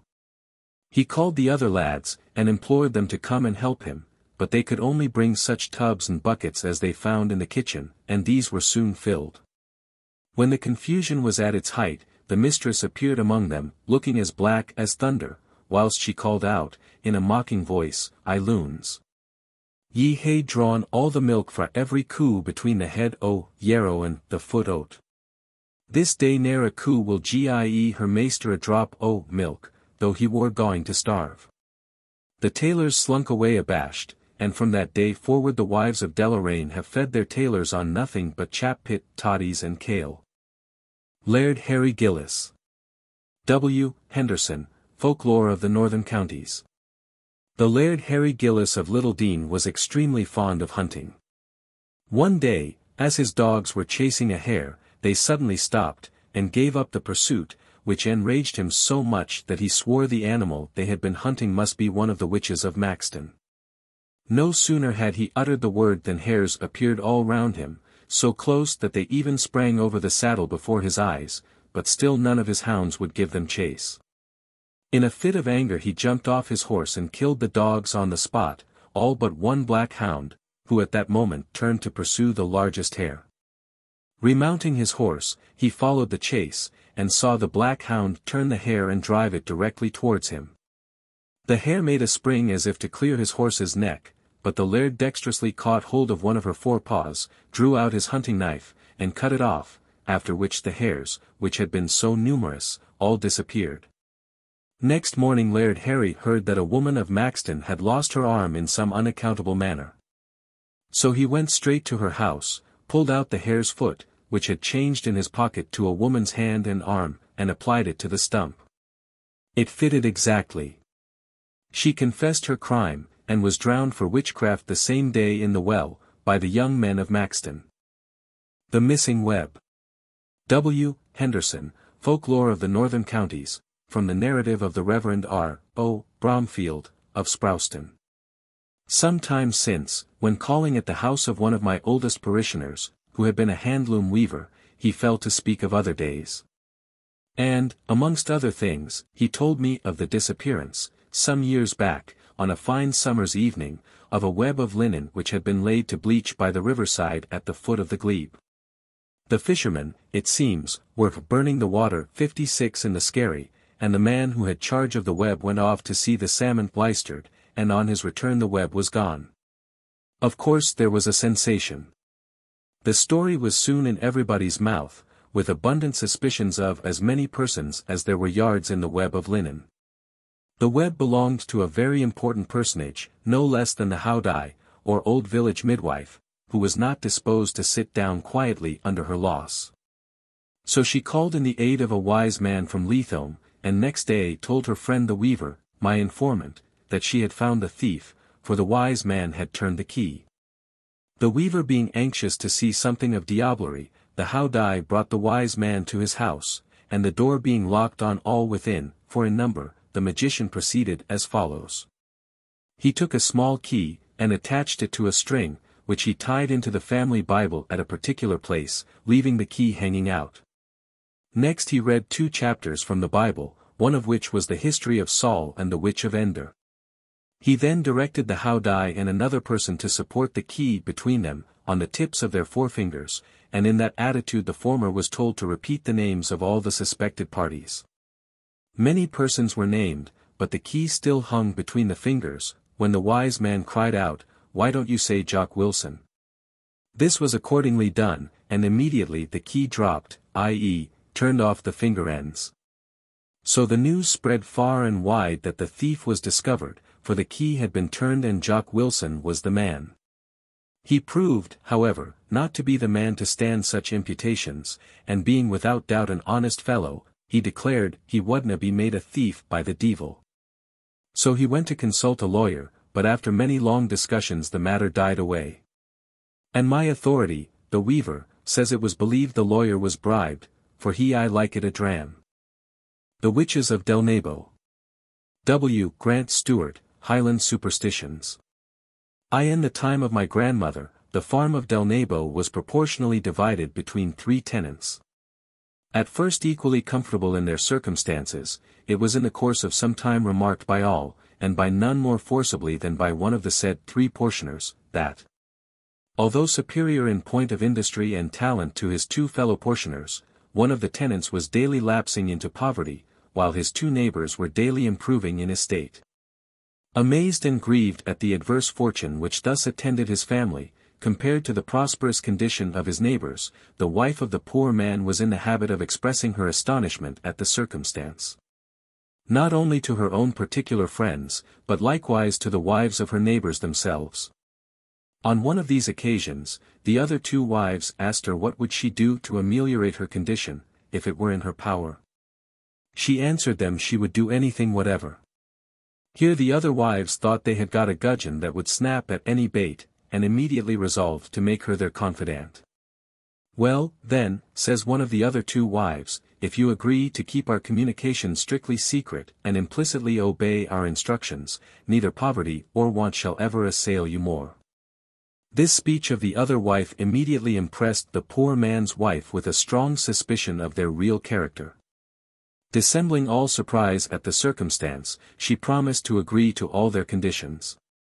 She was then directed, when she went to bed that night, to carry along with her the floor broom, well known for its magical properties, which she was to leave by her husband's side in the course of the night.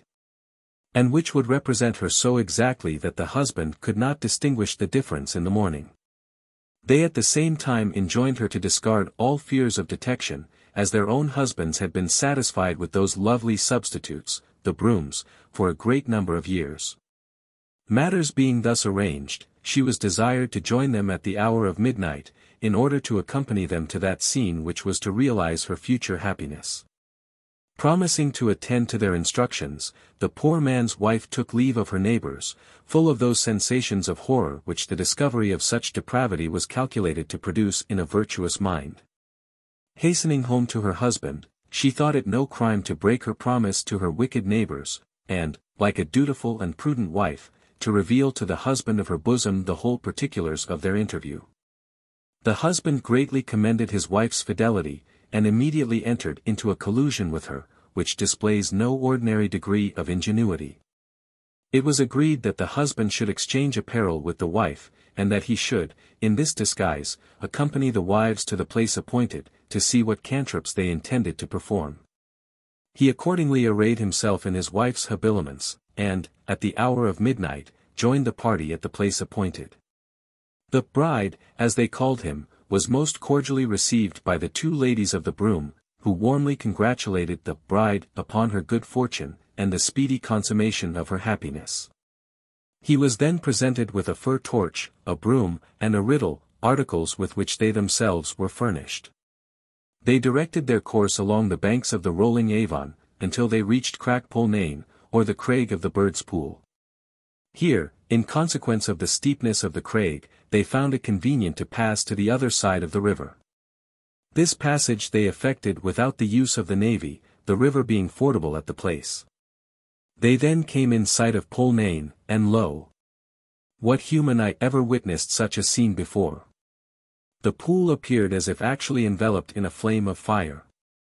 100 torches blazed aloft, reflecting their beams on the towering woods of Loinchork. And what ear ever beard such shrieks and yells as proceeded from the horrid crew engaged at their hellish orgies on Polnane? Those cries were, however, sweet music to the 2 wives of Delnabo. Every yell produced from them a burst of unrestrained pleasure, and away they frisked, leaving the amiable bride a considerable way behind. For the fact is, that he was in no hurry to reach the scene, and when he did reach it, it was with a determination to be only a spectator, and not a participator in the night's performance. On reaching the pool's side he saw what was going on. He saw abundance of hags steering themselves to and fro in their riddles, by means of their oars, the brooms, hallooing and skirling 57 worse than the bogles. And each holding in her left hand a torch of fir, whilst at other times they would swirl themselves into a row, and make profound obeisance to a large black ugly tyke, 58 perched on a lofty rock, and who was no doubt the muckle thief himself. And who was pleased to acknowledge most graciously those expressions of their loyalty and devotion, by bowing, grinning, and clapping his paws. Having administered to the bride some preliminary instructions, the impatient wives desired him to remain by the pool's side until they should commune with his satanic highness on the subject of her inauguration, directing her, as they proceeded on their voyage across the pool, to speed them in their master's name. To this order of the black pair the bride was resolved to pay particular attention.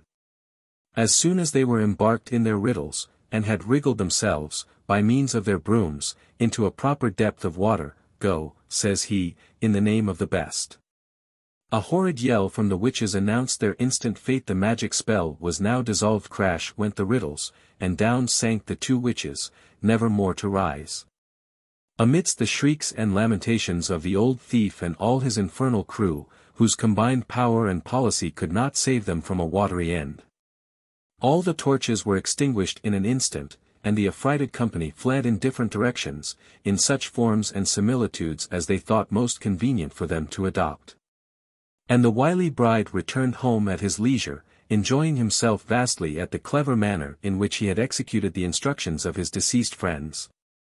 On arriving at his house, he dressed himself in his own clothes, and, without immediately satisfying his wife's curiosity at the result of his excursion, he yoked his cattle, and commenced his morning labors with as little concern as usual. His two neighbors, who were not even conscious of the absence of their wives, so ably substituted were they by the brooms, did the same. Towards breakfast time, however, the two neighbors were not a little astonished that they observed no signs of their wives having risen from bed, notwithstanding their customary earliness, and this surprise they expressed to the late bride. Their neighbor. The latter archly remarked that he had great suspicions, in his own mind, of their rising even that day. "What mean you by that?" replied they. "We left our wives apparently in good health when we ourselves arose." "Find them now," was the reply. The bride, setting up as merry a whistle as before. Running each to his bed, what was the astonishment of the husbands, when, instead of his wife, he only found an old broom. Their neighbor then told them that, if they chose to examine Polnane well, they would find both their dear doxies there. The grieving husbands accordingly proceeded thither, and with the necessary instruments dragged their late worthy partners to dry land, and afterwards privately interred them. The shattered vessels and oars of those unfortunate navigators, whirling about the pool, satisfied their lords of the manner by which they came to their ends, and their names were no longer mentioned by their kindred in the land.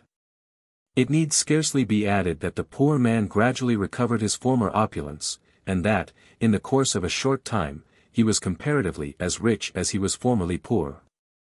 The brazen brogues, or, too many to marry. There was a strange party assembled at the young farmer Gilles MacDonald's that late spring evening, the night of the tryst at Inverary. From attending which all and sundry were making their way home to the southwards. Though a fine dry evening, it was a bit chilly, there was still a touch of winter in the season, and so no one was too proud or too robust to join the circle round the ingle, and warm themselves by the cheerful blaze. There was a fisherman from Strathflaclan, a drover from Kilmunn, 2 farmers from away south about Butte, a merchant from Rothsay, and a peddler from anywhere you please, for he was always on the road from there to somewhere else. Each had much to say for himself about his luck or otherwise at the tryst, and they were good company. But far and away the best of them all for conversation and news was the little peddler, who sat on the 3-legged stool in the centre, and had an answer ready for each and advice for all. The conversation turned, as likely it would, for you see they had all been bargaining and selling, on how fortunes were made or lost, and one said this, and the other said that, each one seeming to have his own view of the matter, and deeming his own way the best. But what the little peddler remarked just before they broke up for the evening was the only thing that Gilles MacDonald remembered or thought worth listening to. For the peddler had said in answer to how would he set to work to make his fortune, that, if he was a bit bigger, and was a younger and stronger man, he knew a place where a fortune could be got for the digging. Only it needed a stouter heart and a more adventurous spirit than he possessed to attempt the search. So he for one would still stick to his pack. After the cup had passed round for the last time, and all were moving off to the beds provided for them, Gilles MacDonald gently touched the sleeve of the peddler, and asked him if he would kindly wait a moment after the others had gone, as he wanted to ask him privately a certain question. The peddler was delighted to oblige so kind a host as Gilles MacDonald, and said he certainly would. So when the kitchen was clear of company, Gilles MacDonald drew the little peddler towards the ingle, and filling his glass once more, begged him to be seated, and if it so pleased him, to say what he meant by the place where a fortune was to be had for the digging, if only a brave heart and a stout spirit were there to attempt the deed. "Oh," replied the little peddler, "that is it, is it? Well, the place I mean is over on the west side of Kintyre, a day's journey from here on horseback. Across the loch and by the road over the ridge from Tarbert, there is the castle of Croodin, inhabited by an evil old gentleman who is reputed to be eminently rich. And that is not a mere rumour I myself know, for he has a treasure buried in the well in the garden. With these two eyes I saw him shovelling in ducats and gold pieces just as if they were potatoes, only a month ago. I would have liked much to have secured some of them, but you know what a fragile little fellow I am, and I was too much afraid of the old gentleman to do anything of the kind. Now, don't let me induce you to go after the treasure. You are comfortably off, and can want nothing more than what you have got already. I should be sorry if you fell into the old gentleman's clutches, for evil things are spoken of him, and he is said to be not only a selfish old miser, but a powerful magician, and a cruel as well. Now, good night," and the peddler walked off to his couch. In the morning the whole party of the night before left the farm, thanking their host, and going their several ways. As to the peddler, he had started at cock-crow, to be early on the road, so Gilles MacDonald had no further chance to question him about the castle and the treasure, of which he had dreamed all night. Waking up in the morning quite determined to investigate, and, if possible, secure it. So he occupied himself that day in putting his farm in order, and gave instructions to his head servant that this and that should be done in his absence, and this and that should be done if he never came back at all. And this preparation finished, the very next morning he saddled his grey mare and took the road that led to the nearest ferry on Loch Fyneside. The crossing was accomplished successfully, for it was fine weather for the time of the year, while a light breeze and sunny sky put him in good spirits for his adventure. A fair was being held at Tarbert when he arrived there. Booths were erected up and down the streets, and music and dancing were going on by the shore. There also many people were gathered together from the surrounding country, with mountebanks and singers and such like turning an honest penny among the crowd. One little chap in especial Gilles MacDonald could not help observing with interest, for he would throw 3 or 4 somersaults on the hard pavement without stopping and could throw them backwards and forwards at pleasure for what trifle the spectators might fling him in his upturned hat after each performance. Amongst others the mannikin approached Gilles as well. "Well, then, a copper you must be satisfied with, small friend," said Gilles MacDonald. "I can't give you more, for we are both seeking a fortune, I see, in our different ways." "How so, friend?" said the mannikin. "Where and how do you seek a fortune?" "With a strong arm and a stout heart," said Gilles MacDonald. "I hope to get a fortune by digging," and he passed up the street. "Stay," said the mannikin, running after him, "where did you say a fortune was to be got for the digging?" Well, Gilles MacDonald did not like to be interrogated further, and in fact he was angry with himself for having been led to speak of his adventure at all, but he did not wish to seem rude to a poor little mite, so he said, "Oh, not far away. Over the hills to the west. Good night." "Good night," said the dwarf, and Gilles MacDonald thought there was a queer tone in the way it was muttered, and somehow he did not like it at all. But everything was soon forgotten in the enjoyment of good company at the inn, where, the host being an old friend of his, he put up for the night. Early next morning he was astir, and saddled his mare, giving her a good feed, for she had a long journey before her, and he wished to reach Castle Te Cronin before nightfall, so that he might be able to have a look round unknown to the old man, and to find out where the well was situated. As he journeyed on, his thoughts naturally turned to the adventure before him, and in a brown study he let the mare jog along as she chose, taking no heed of anything till, with a start, he was aroused by a squeaky little voice beside him, which struck him as strangely familiar. Looking down, he was aware of a little man walking by his side, with a face exactly like the mannikins he had seen at the fair the day before. Yet it could not be the same, for that one was so very small and humpbacked, while this, though a wee bit creature, was not anything out of the run of little men. Yet he had the same hunch on his back, the same long pointed red nose and queer squint as had his acquaintance of the fair, yes, and his very voice too, only louder and stronger. "Well met," quoth the little man. "Well met," said Gilles MacDonald. "We are fellow travellers, I see," said the wee man. "For the present, yes," said Gilles MacDonald, and he urged his mare on along the road. "We'll meet again, maybe, before long," cried the wee man after him. Now it made Gilles MacDonald laugh to think such a crippled creature would ever catch him up again, but something about the dwarf he did not like, and he was not comfortable till he had galloped on a mile, and had lost sight of him. It was about noon, and Gilles MacDonald was giving his mare a quiet walk down that part of the highroad which, having kept to the upper moorland for some miles, here makes a rapid descent towards the sea again at Ronachon Bay. What was his astonishment to hear again the now familiar voice calling to him from the other side of the dike, and before he regained his composure he saw the old, ugly face peering at him from behind a stunted willow, whose twisted roots crept in and out like snakes among the stonework.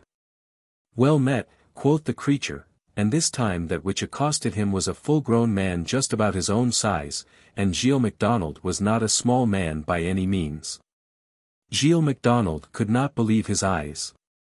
There was the long red nose, and the squinting eyes, and the round bumpy back, but 6 foot the creature was if an inch. It could not be the same. But that it had some uncanny connections with the mannikin he met at Tarbert, and again already that morning, he felt certain. You may be sure he liked the meeting less than ever. Even his docile old mare shied on one side as the thing now stepped into the middle of the road. But Gilles MacDonald thought civility could do no harm, so he gave him good day as before. "We are fellow travellers, I see," said the thing, and he squinted horribly with his ugly eyes. "For the present, yes," said Gilles MacDonald, "but I must be jogging on," and he struck spurs into the mare. "We'll meet again, maybe, before long," said the man. It did not need much to make the mare go along the road at a good rate, and not for a while did Gilles MacDonald feel the eerie thrill leave him. But young spirits are not easily upset for long, so before an hour had passed he was singing as blithely as before. It's a long, straight bit of road from Ballacroy to Tainloan, as every one knows who has made the journey, and at evening, just as Gilles MacDonald chanced to be entering upon it, the sun was at his back. And he could see a long way down before him, with everything standing out very clearly. "What a funny thing," said he, "for people to have planted a tree there right in the middle of the road." For a little bit ahead there was what seemed to him a young fir tree sticking up straight before him. They do odd things in this part of the country, surely. But you may imagine what his astonishment was when he saw the thing move along in the direction in which he was going. He rubbed his eyes, and thought it must be some trick of light and shade. It couldn't be a human being. Yes, it was. And then the strange things he had seen that day flashed upon his mind, and he felt sure this was again another of the same nasty crew he had so wished to avoid. "I shall most decidedly turn back," said he, and he was giving the rein a pull to one side when the gaunt figure in front turned round, and, stepping to one side, took off its hat with a low bow. And with the same voice as he had heard before said, "Well met." "Well met," said Gilles MacDonald, shivering all over. "Pray pass on," said the tall man, we are fellow travellers, I see," and he rolled his squint eyes and shook his long red nose in a fearsome manner. "For the present, yes," faltered Gilles MacDonald. "But, excuse me, I must be pressing on," and he urged his steed past the creature, for now it was just as bad to go backward as forward. "We'll meet again, maybe," cried the tall man after him, as Gilles MacDonald sped along the straight road. For both man and beast were thoroughly frightened by this time, and they wanted to put as much country between themselves and that uxome thing as they could. Gilles MacDonald did not forget the apparition this time, or his saying they would maybe meet again. At every turn he expected something terrible to appear, under every rock he thought he saw some horrid shape lurking, and ready to pounce. The evening also became dark and lowering, which added to his fears. The sun had set, and a fitful moonlight, now bright, now dark, made everything look larger and grimmer than it would appear by day. The trees by the roadside took fantastic shapes, and seemed to stretch out their arms fiercely over the path, with eager claws ready to seize him. In every sigh of the wind he heard again the croaky, familiar voice. In every echo of his mare's hoofs a weird footfall rang behind him. Suddenly he came to a spot where the road seemingly had no outlet, rocks on this side, rocks on that, yet there must be some way through, thought he, or the road would not lead this way, and he urged his horse forward into the darkness. A plunge. His faithful steed reared high in air, and, throwing his master, coursed back down the road, screaming with fear. "Well met," said from somewhere above him the voice Gilles MacDonald knew too well. And as he lay bruised on the road, he saw in the moonlight a gigantic figure blocking up the whole pass between the two steep rocks through which the road stretched beyond. "Well met," again said the voice. "But you don't seem to have a civil answer for me as before," for Gilles MacDonald was so terrified his tongue stuck in his jaws, and he could not reply. "I said maybe we would meet again, and, by my troth, the pleasure seems to be all on my side." "With your permission," said Gilles MacDonald, gasping for breath, "I will now go and see if I can find my horse." "With my permission you shall do nothing of the sort," replied the figure. "You have come a long way to see my castle, and within it you shall rest this night." "Aye, and for many a night to come, for the matter of that." "Your castle," said Gilles MacDonald. "What do you mean by that?" "Where gold can be got for the digging, is it not so?" said the voice. "Come, you thief, you hypocrite, you wretched slave. No, I am the magician, and Castle Te Cronin is my home. There you shall have the digging you looked for, as my slave during your lifetime, with the digging of your own grave at the end of it." Poor Gilles MacDonald had not a word to say, so the giant, for he was a giant indeed of 20 feet by this time, took him up from the road and carried him by his waist-belt to the castle, which was a couple of miles off. Yet the journey only occupied but little time, for the giant's strides were long, and he was in a hurry to get home. When they arrived at the castle gate he set Gilles MacDonald down on the ground, and, putting his head down, he said a queer word below the lintel, and immediately, from being a giant over 20 feet high, he dwindled to the size of a man of 7 feet or thereabouts, after which transformation he turned round and drove Gilles MacDonald into the castle before him with a cudgel. They entered now a large and lofty hall, roofed with black oak, dark and grim with smoke and age. There was spread some supper on an oaken board, huge and vast, fit for a giant, while on an open hearth blazed a great fire of pine logs, which lit the ball with a fitful gleam. In its ruddy light Gilles MacDonald observed that the only furniture, besides the table and a huge couch in the corner, was 5 oaken presses set along the wall, all with panels carved in quaint devices, and hinges and locks of burnished brass. "Serve my dinner," said the giant, "and be quick about it." Gilles MacDonald did so without any demur. He was getting his wits together as best he could, so he did his best to please in the meantime, meditating the while on his unfortunate fate, and wondering whether there was any chance of escape. An idea soon came into his head, and while handing a beaker of wine to the giant, he got up in a chair behind him, and held it for some moments right over his head. "What are you doing? What are you up to?" said the giant. "What the mischief makes you hold it up there in that way?" "Oh, I beg your pardon, I'm sure," explained Gilles MacDonald, you see I'm so accustomed. Accustomed to what? Asked the giant sharply. To hand the cup to my master at home in this way. He likes me to hold it as near his mouth as he can. But that's ridiculously high, said the giant. Not a bit of it, explained Gilles MacDonald, you are not the only giant in the kingdom. Oh, said the giant, a bit taken by surprise.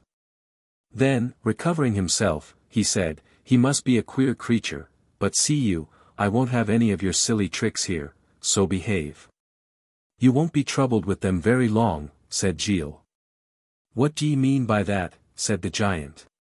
Only that my master will soon be here to take me away. Take you away when you are in my house. I'd like to see anyone do that, remarked the giant with a snort. So should I, said Gilles MacDonald. And he will, too. The giant got up with a bounce and went to the fire, where for a space he stood buried in thought. Meanwhile Gilles MacDonald did not see any reason why he should not have a bit of the pasty and a sup of the wine. But he did not get long to do it, for the giant, turning round, said, as if to relieve his mind, well, he can't find you here, for he don't know where to look for you. Your attention, sir, for a moment, said Gilles MacDonald. Do you see these brogues of mine? Well, look at the heels, they are shod with brass. All my master's servants, men, women, and cattle, are shod with shoes of this description, so wherever they go, there he can trace them to the world's end. What sort of person do you say your master is? Said the giant, feigning composure. Oh. I can't be bothered to explain, said Gilles MacDonald, plucking up his spirits as he saw the giant was losing his. You'll see for yourself presently. He'll be here before tomorrow evening, most likely, and not in the best humor, either. At this the giant got still more subdued, and said, oh. It does not matter, of course, to me whether your master comes or not. But just tell me, is he as big a man as I was when we met in the pass? I'm not curious, but I only want to know. Is that the very biggest you can make yourself, said Gilles MacDonald, not to be taken off his guard. Yes, said the giant, it is, and bigger than what you've been accustomed to. At this Gilles MacDonald burst out laughing.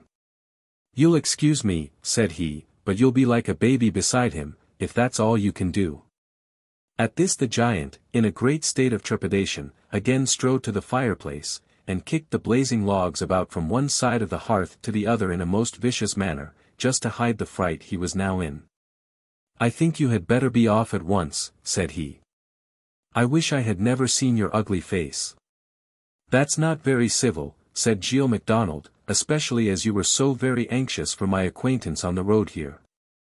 Get out of the place this minute, roared the giant. Here's a piece to drink my health with, if you will only be quiet, and go. Gilles MacDonald took the piece and made for the door. But he was only pretending, for he saw now the giant was completely cowed, and he had no intention of leaving the castle without some treasure after all his troubles. So he turned round, just as he was leaving the hall, and said, It is really very good of you to give me this piece, and to send me home. It is more than I would have expected, so I think it is only civil to tell you that whether I go or stay my master will come here after me, as once on the trail of the brazen brogues he never leaves it, so you had better be prepared. Hush! There, don't you hear that? As a gust of wind swept round the tower, there he is blowing his nose. Oh! Don't alarm yourself, he is miles and miles off still. Come in and sit down, said the giant, and I will make it worth your while to tell me how I can escape the notice of your master. For he seems to be an irascible kind of fellow, and I should not like a quarrel to take place with any friend of yours in my own house. Well, said Gilles MacDonald, just you hide till he has come and gone. But stay, I don't see how you are to do that, you're so very big. I'll get into that corner by the door, said the giant. Get into that corner, cried Gilles MacDonald. How can you with your size, indeed? How can I, roared the giant.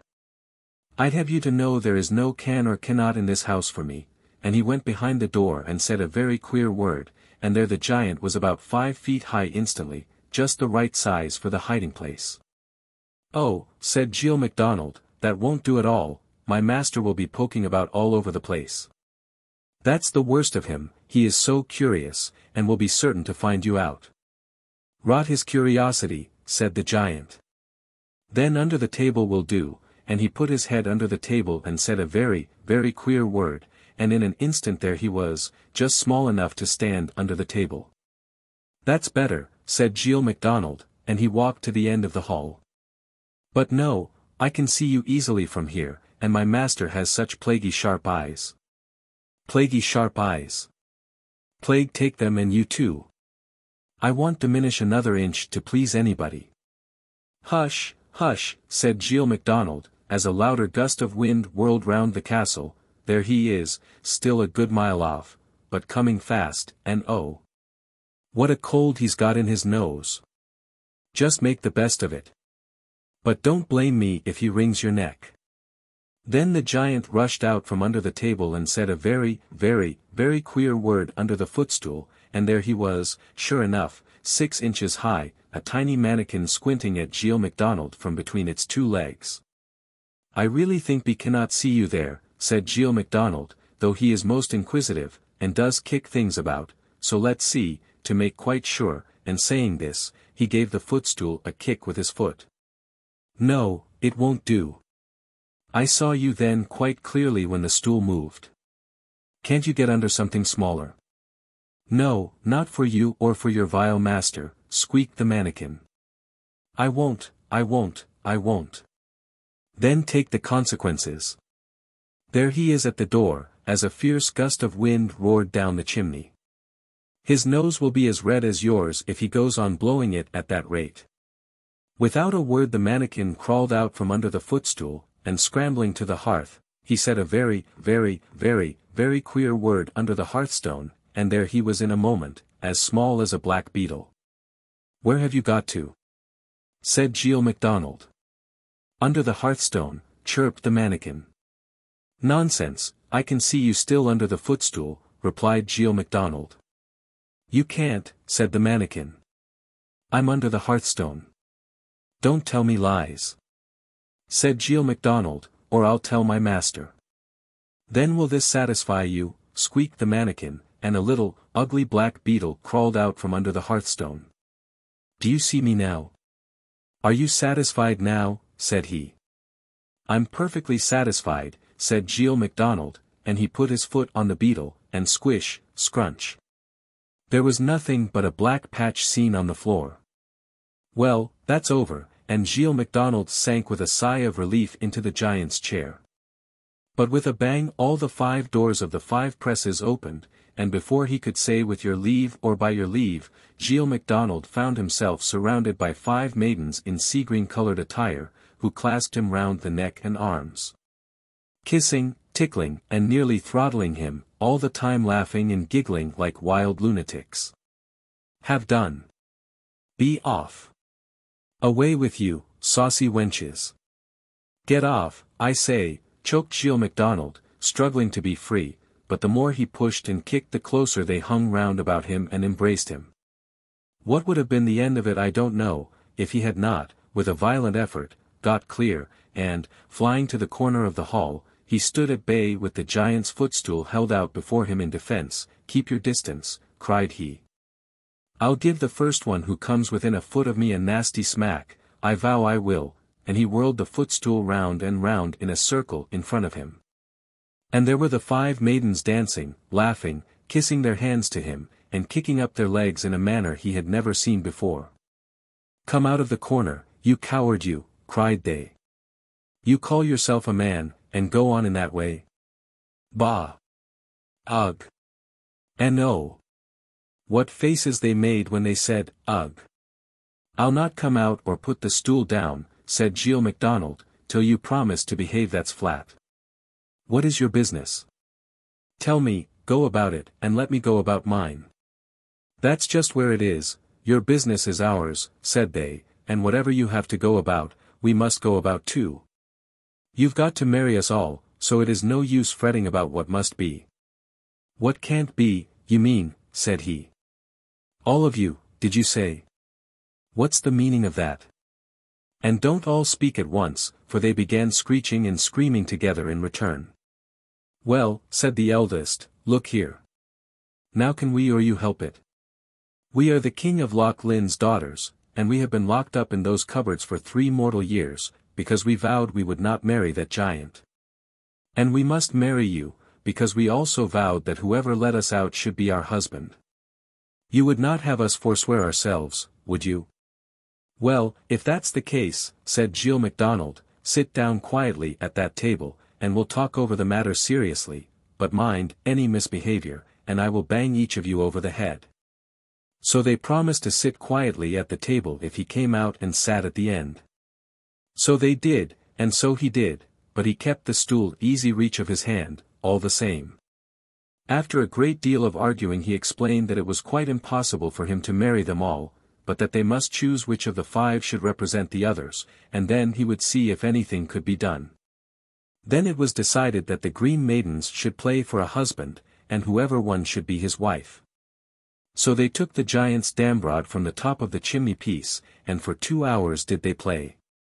But such was the cheating and contriving that none won and none lost. So they said it was evident that he must marry them all. No, said Gilles MacDonald. This is ridiculous, and, what is more, it's getting late, and will be next morning very soon. Try each of you a cast of the dice, and we will see if it can be managed that way, perhaps. So they took the bones and boxes from above the chimney, and threw for a husband, but they all cheated so and contrived so, that none won and none lost. So they said now he must marry them all, whatever he said or thought. No, said he, I won't. But do get me some supper, I'm so famished, and then I'll tell you how we will settle it. So they got his supper, and sat down, waiting, round the giant's table. This is the trial, said Gilles MacDonald, when he had finished and collected his thoughts a bit. Tomorrow I will ask you what color I would my future bride should be dressed in, and whoever names the color to my taste she shall be my wife. You can't cheat or contrive about that, I fancy. Very well, said the green maidens, but the youngest put a draught in Gilles MacDonald's cup, when he was not looking, a potion that would make him dream yes, and speak in his dream too. Surely now he will tell us the secrets of his mind, said she. After draining the cup, Gilles MacDonald went and lay down before the fire on the giant's couch, and the green maidens made as if they were going upstairs, after giving him good night. But as soon as he was fast asleep, they crept back into the room, and hid themselves about the room, waiting for what would come to pass. Sure enough, very soon the draught began to take effect, and he dreamed of his farm and the hillsides of Stracher, speaking out aloud in his dreaming. Yellow is the corn in the glen of Ardkinglas. And yellow is the bracken on the sides of Ben Ima. Yellow is the hair of my loved one. And yellow shall be the dye for her kirtle. Then the green maidens arose, and with a low laugh they left the hall. The next morning the sun shone through the window and woke Gilles MacDonald, but not before the green maidens had come down and prepared the breakfast. For they were so pleased at their liberty, their cheats, and contrivances, that whether the sun intended to get up or not, they did, and indeed, I don't think they closed an eye all night. Put your question, said the green maidens, when they perceived he was awake. And Gilles MacDonald put the question concerning the color of his bride's robes to each in turn, and they all answered, yellow. At this Gilles MacDonald was so taken aback it was no use his saying they had not guessed right, for his look said so. There now, said they, you see there is no help for it, you must marry us all. Now, really, said Gilles MacDonald, in such a serious business you must give me another chance. But once more I will try you, and if that does not succeed, well, we'll see about it. So the green maidens said they would have one more trial, and that in all conscience must be the very last. And they laughed together, for they felt quite confident of the result, and as they looked upon Gilles MacDonald as a sort of fool to be easily taken in.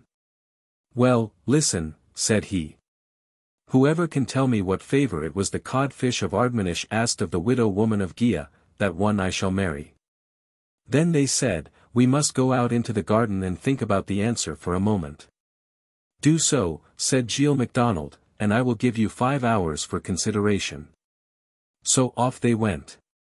But, bless you, he knew perfectly well they had gone off to the loch to see if the codfish would tell them for a consideration what favour he asked of the widow woman.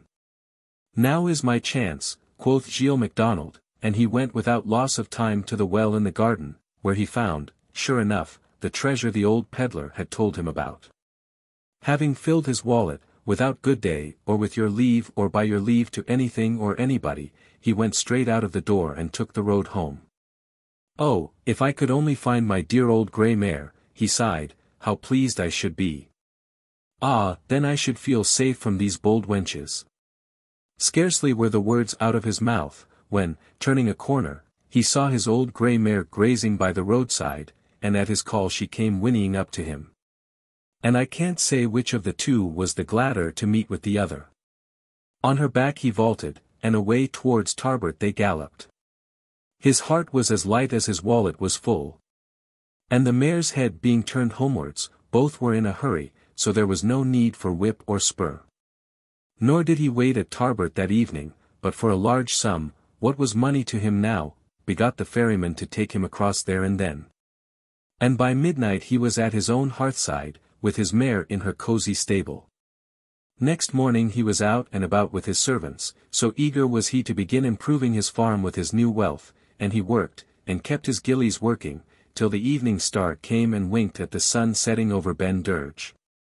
Then it was that, as he rested, leaning over the gate at the end of the field, he thought he heard voices up the road, and looking along there, what should he see about a mile off but 5 figures in green coming towards him, dancing, gesticulating, and chattering in a most unusual manner. No need, too, for him to ponder what visitors these might be, or what their errand was. So calling to his oldest and ugliest hind, he bade him cover himself with his plaid, and sit down by the hearth with a porridge bowl in his hands, just as if he were supping brose. Then running to the stable, he cut off a foot of his grey mare's tail, which he plaited over the forehead of the hind, letting it fall in grisly ringlets over his nose. "Now mind," said he, "to any visitors who chance to come, say you are the good wife of the house, and ask them their business. As for myself, I will hide behind the peat stack yonder, and bide the issue." In less time than I write this, there was a rare tapping at the door, and as the hind bid them enter the 5 green maidens hurried into the house. "Is the goodman at home?" said the 5 green maidens, all at once. "No. But I'm the good wife, and may I ask you what is your business?" At this answer the 5 green maidens stood for a moment transfixed with rage and wonder, then, shrieking aloud, they gathered up their coats and fled helter-skelter from the house down the road to the loch, and were seen no more. So Gilles MacDonald lived ever afterwards a life of wealth and comfort, and if he is not married yet, he can't say it is for the want of offers, can he? Comic Tales. The Wee Bunnock. Chambers, Popular Rhymes of Scotland. Some tell about their sweethearts, how they tirled them to the winnock, 59. But I'll tell you a bonny tale about a guid 8-meal bunnock. There lived an auld man and an auld wife at the side o' a burn. They had twa kye, 5 hens and a cock, a cat and twa kitlins. The auld man looked after the kye, and the auld wife span on the tow-rock. 60 the kitlins aft grip pit at the auld wife's spindle, as it tussled o'er the hearth-stane. Show, show, she wad say, gie wa, and so it tussled about. Ae day, after parich time, she thought she would hie a bunnock. Sae she baked twa 8-meal bunnocks, and set them to the fire to harden. After a while, the auld man came in, and sat down aside the fire, and takes ane o' the bunnocks, and snap-pitted through the middle. When the tither ane sees this, it rins aff as fast as it could, and the auld wife aftered, why, the spindle in the tae hand and the tow-rock in the tither. But the wee bunnock wan awa, and out o' sight, and ran till it came to a guid muckle thack house, 61 and ben 62 it ran boldly to the fireside, and there were 3 tailors sitting on a muckle table. When they saw the wee bunnock come ben, they jumped up, and gat in a hint the guidwife, that was Carden, to eye on the fire. Hout, quo she, be na flate, 63 it's but a wee bunnock. Grip it, and I'll gie ye a soup milk tilt. Up she gets why, the toe cards, and the tailor why, the goose, and the twa, prentices, the ain why, the muckle shears, and the tither why, the lawbrod, 64 but it jean kit 65 them, and ran round about the fire. And ain the prentices, thinking to snap it why, the shears, fell I the ase pit. The tailor quist 66 the goose, and the guidwife the toe cards, but wadna do. The bunnock won awa, and ran till it came to a wee house at the roadside. And in it rins, and there was a weaver sittin' on the loom, and the wife win neen a clue o' yarn. Tibby, quo he, what's tat? Oh, quo she, it's a wee bunnock. It's will come, quo he, for our sowens 67 were but thin the day. Grip it, my woman, grip it. I, quo she, what reeks? That's a clever bunnock. Kep, 68 Willie, kep, man. Hout, quo Willie, cast the clue at it. But the bunnock whip it round about, and but the floor, 69 and aff it geed, and o'er the no, 70 like a new tarred sheep or a daft yell cow. 71 and for it runs to the neast house, and ben to the fireside. And there was the guidwife kernin. 72, come awa, wee bunnock, quo she, ise hay ream 73 in bread the day. But the wee bunnock whip it round about the kern, and the wife after't, and I, the hurry she had near hand coop hit the kern. 74 and afore she got it set right again, the wee bunnock was aff, and down the brae to the mill. And in it ran. The miller was siftin' meal at the trough. But, looking up, I, quo he, it's a sign o' plenty when ye're rinnin' about, and naebody to look after ye. But I like a bunnock and cheese. Come your was ben, and I'll gie ye a night's quarters. But the bunnock wadna trust itsel, why, the miller and his cheese.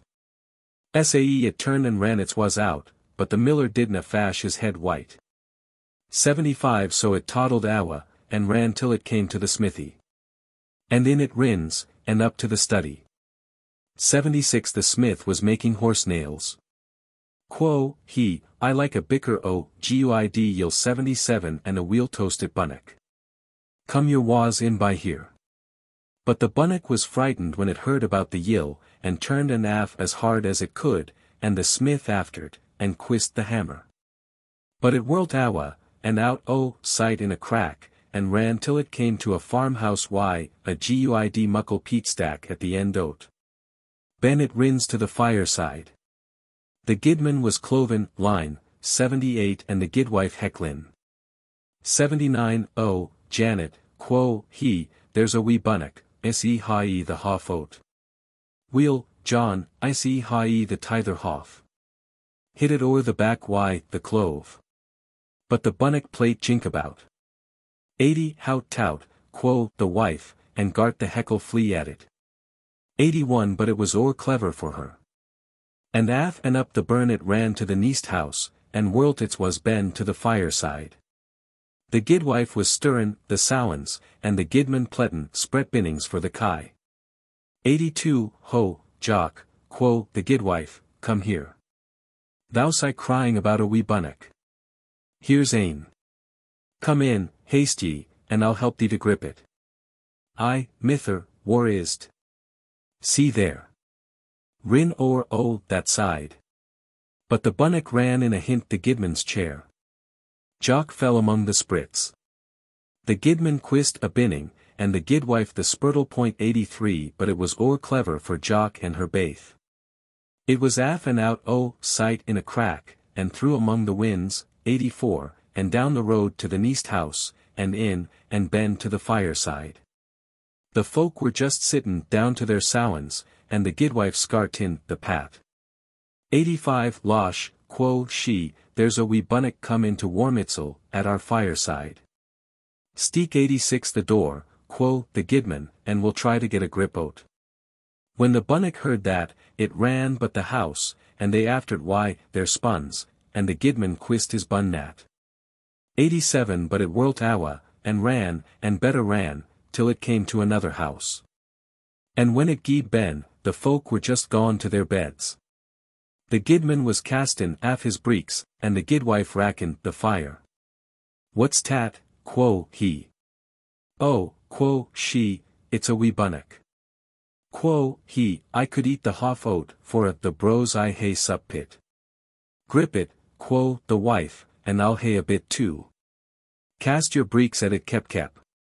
The guidman quist the breeks, and had near hand smored 88 it. But it warsled 89 out, and ran, and the guidman aftered, wanting the breeks. And there was a clean chase o'er the craft 90 park, and up the wynyard, and in amang the winds. And the guidman lost it, and had to come as was trot tin hame half knacket. But now it was grown dark, and the wee bunnock couldna see, but it gied into the side o' a muckle bush, and into a tod's hole. 91 The tod had gotten nae meat for twa days. Oh, welcome, welcome, quo the tod, and snap pitted in twai the middle. And that was the end o' the wee bunnock. Now, be ye lords or commoners.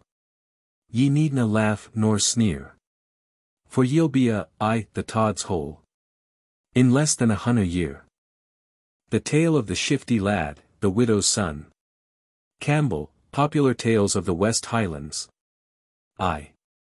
There was at some time or other before now a widow, and she had one son.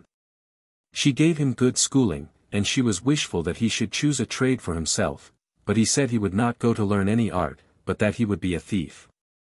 His mother said to him, If that is the art that thou art going to choose for thine own self, thine end is to be hanged at the bridge of Baal Clyab, 92 in Erin.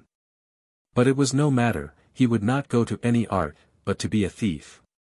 And his mother was always making a prophecy to him that the end of him would be, hanging at the bridge of Baal Clyab, in Erin.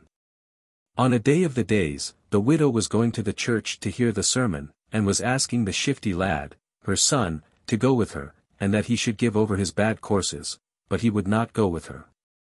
But he said to her, The first art of which thou hearest mention, after thou hast come out of the sermon, is the art to which I will go afterwards. She went to the church full of good courage, hoping that she would hear some good thing. He went away, and he went to a tuft of wood that was near to the church, and he went in hiding in a place where he could see his mother when she should come out of the church, and as soon as she came out he shouted, Thievery! Thievery! Thievery! She looked about, but she could not make out whence the voice was coming, and she went home. He ran by the way of the short cut, and he was at the house before her, and he was seated within beside the fire when she came home. He asked her what tale she had got, and she said that she had not got any tale at all, but that thievery, thievery, thievery, was the first speech she heard when she came out of the church. He said that was the art that he would have. And she said, as she was accustomed to say, Thine ending is to be hanged at the bridge of Baal Clyab, in Erin. On the next day, his mother herself thought that, as nothing at all would do for her son but that he should be a thief, she would try to find him a good aid to learning. And she went to the black gallows bird of Achaloin, a very cunning thief who was in that place, and though they had knowledge that he was given to stealing, they were not finding any way for catching him. The widow asked the black rogue if he would take her son to teach him roguery. The black rogue said, if he were a clever lad that he would take him, and if there were a way of making a thief of him that he could do it. And a covenant was made between the black rogue and the shifty lad. When the shifty lad, the widow's son, was making ready for going to the black rogue, his mother was giving him counsel, and she said to him, It is against my will that thou art going to thievery. And I was telling thee, that the end of thee is to be hanged at the bridge of Baal Clyab, Erin. But the shifty lad went home to the black rogue. The black rogue was giving the shifty lad every knowledge he might for doing thievery. He used to tell him about the cunning things that he must do, to get a chance to steal a thing. And when the black rogue thought that the shifty lad was good enough at learning to be taken out with him, he used to take him out with him to do stealing. And on a day of these days the black rogue said to his lad, We are long enough thus, we must go and do something. There is a rich tenant near to us, and he has much money in his chest. It was he who bought all that there was of cattle to be sold in the country, and he took them to the fair, and he sold them. He has got the money in his chest, and this is the time to be at him, before the people are paid for their lot of cattle. And unless we go to seek the money at this very hour, when it is gathered together, we shall not get the same chance again. The shifty lad was as willing as himself. They went away to the house, they got in at the coming on of the night, and they went up upon the loft, 93, and they went in hiding up there, and it was the night of Samhain, Halloween. And there assembled many people within to keep the Savain hearty as they used to do. They sat together, and they were singing songs, and at fun burning the nuts, and at merrymaking. The shifty lad was wearying that the company was not scattering.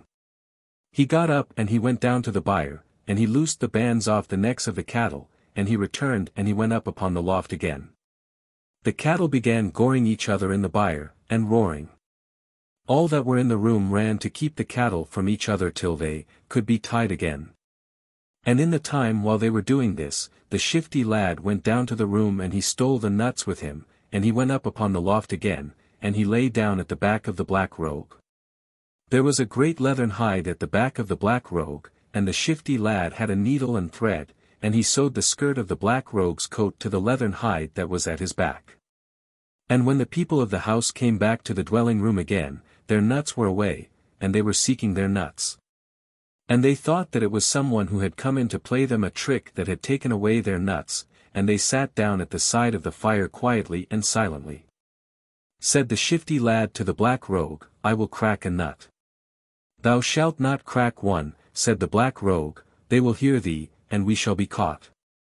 Said the shifty lad, I never yet was a Savain knight without cracking a nut, and he cracked one. Those who were seated in the dwelling room heard him, and they said, There is some one up on the loft cracking our nuts, we will go and catch them. When the black rogue heard that, he sprang off the loft and he ran out, and the hide dragging at the tail of his coat. Every one of them shouted that there was the black rogue stealing the hide with him. The black rogue fled, and the people of the house after him, and he was a great distance from the house before he got the hide torn from him, and was able to leave them. But in the time that the people of the house were running after the black rogue, the shifty lad came down off the loft, he went up about the house, he hit upon the chest where the gold and the silver was. He opened the chest, and he took out of it the bags in which the gold and silver was, that was in the chest. And he took with him a load of the bread, and of the butter, and of the cheese, and of everything that was better than another which he found within, and he was gone before the people of the house came back from chasing the black rogue. When the black rogue reached his home, and he had nothing, his wife said to him, How hast thou failed this journey? Then the black rogue told his own tale. And he was in great fury at the shifty lad, and swearing that he would serve him out when he got a chance at him. At the end of a little while after that, the shifty lad came in with a load upon him. Said the wife of the black rogue, But I fancy that thou art the better thief. The black rogue said not a word till the shifty lad showed the bags that he had full of gold and silver. Then said the black rogue, But it is thou that wert the smart lad. They made 2 halves of the gold and silver, and the black rogue got the 1 half, and the shifty lad the other half. When the black rogue's wife saw the share that came to them, she said, Thou thyself art the worthy thief, and she had more respect for him after that than she had for the black rogue himself. 2. The black rogue and the shifty lad went on stealing till they had got much money, and they thought that they had better buy a drove of cattle, and go to the fair with it to sell. And that people would think that it was at drovering they had made the money that they had got. The 2 went, and they bought a great drove of cattle, and they went to a fair that was far on the way from them. They sold the drove, and they got the money for them, and they went away to go home. When they were on the way, they saw a gallows on the top of a hill, and the shifty lad said to the black rogue, Come up till we see the gallows. Some say that the gallows is the end for the thieves at all events. They went up where the gallows was, and they were looking all about it. Said the shifty lad, Might we not try what kind of death is in the gallows, that we may know what is before us, if we should be caught at roguery? I will try it myself first. The shifty lad put the cord about his own neck, and he said to the black rogue, "Here, draw me up, and when I am tired above I will shake my legs, and then do thou let me down." The black rogue drew the cord, and he raised the shifty lad aloft off the earth, and at the end of a little blink the shifty lad shook his legs, and the black rogue let him down. The shifty lad took the cord off his neck, and he said to the black rogue, "Thou thyself hast not ever tried anything that is so funny as hanging. If thou wouldst try once, thou wouldst have no more fear for hanging. I was shaking my legs for delight, and thou wouldst shake thy legs for delight too if thou wert aloft." Said the black rogue, "I will try it too, so that I may know what it is like." "Do," said the shifty lad. "And when thou art tired above, whistle and I will let thee down." The black rogue put the cord about his neck, and the shifty lad drew him up aloft. And when the shifty lad found that the black rogue was aloft against the gallows, he said to him, "Now, when thou wantest to come down, whistle, and if thou art well pleased where thou art, shake thy legs." When the black rogue was a little blink above, he began to shake his legs and to kick. And the shifty lad would say, "Oh, art thou not funny? Art thou not funny? Art thou not funny? When it seems to thee that thou art long enough above, whistle." But the black rogue has not whistled yet. The shifty lad tied the cord to the lower end of the tree of the gallows till the black rogue was dead. Then he went where he was, and he took the money out of his pouch, and he said to him, "Now since thou hast no longer any use for this money, I will take care of it for thee." And he went away, and he left the black rogue hanging there. Then he went home where was the house of the black rogue, and his wife asked where was his master. The shifty lad said, "I left him where he was, upraised above the earth." The wife of the black rogue asked him about her man, till at last he told her, but he said to her, that he would marry her himself. When she heard that, she cried that the shifty lad had killed his master, and he was nothing but a thief. When the shifty lad heard that he fled. The chase was set after him, but he found means to go in hiding in a cave, and the chase went past him. He was in the cave all night, and the next day he went another way, and he found means to fly to Erin. 3. He reached the house of a wight, and he cried at the door, "Let me in." "Who art thou?" said the wight. "I am a good wight, if thou hast need of such," said the shifty lad. The wight opened the door, and he let in the shifty lad, and the shifty lad began to work at carpentering along with the wight. When the shifty lad was a day or two in their house, he gave a glance thither and a glance hither about the house, and he said, "O Choin! What a poor house you have, and the king's storehouse so near you." "What of that?" said the wight.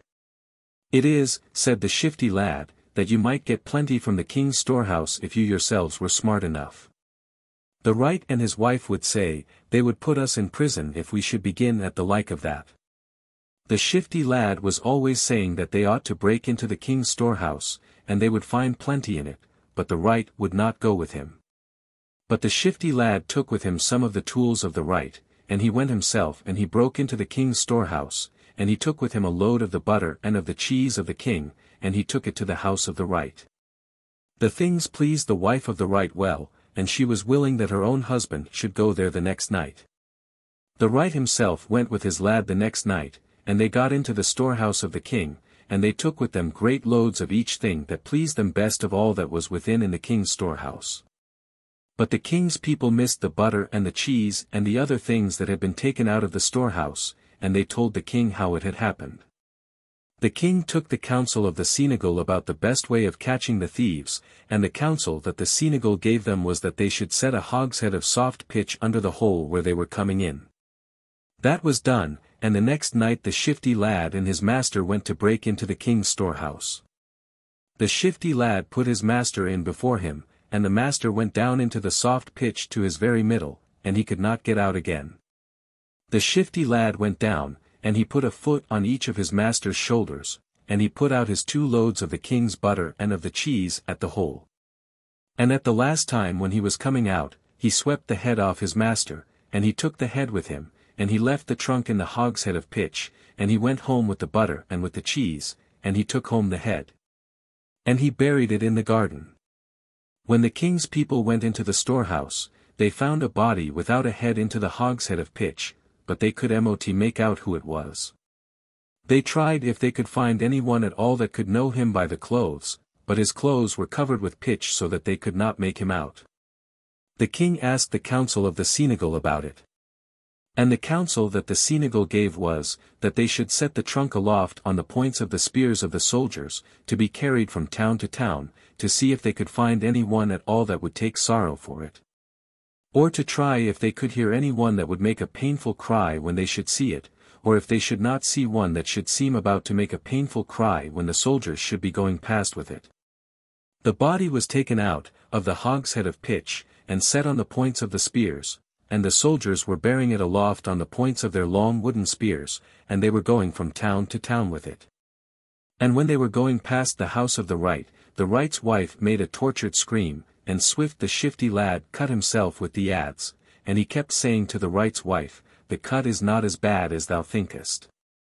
The commander-in-chief, and his lot of soldiers, came in and they asked, "What ailed the housewife?"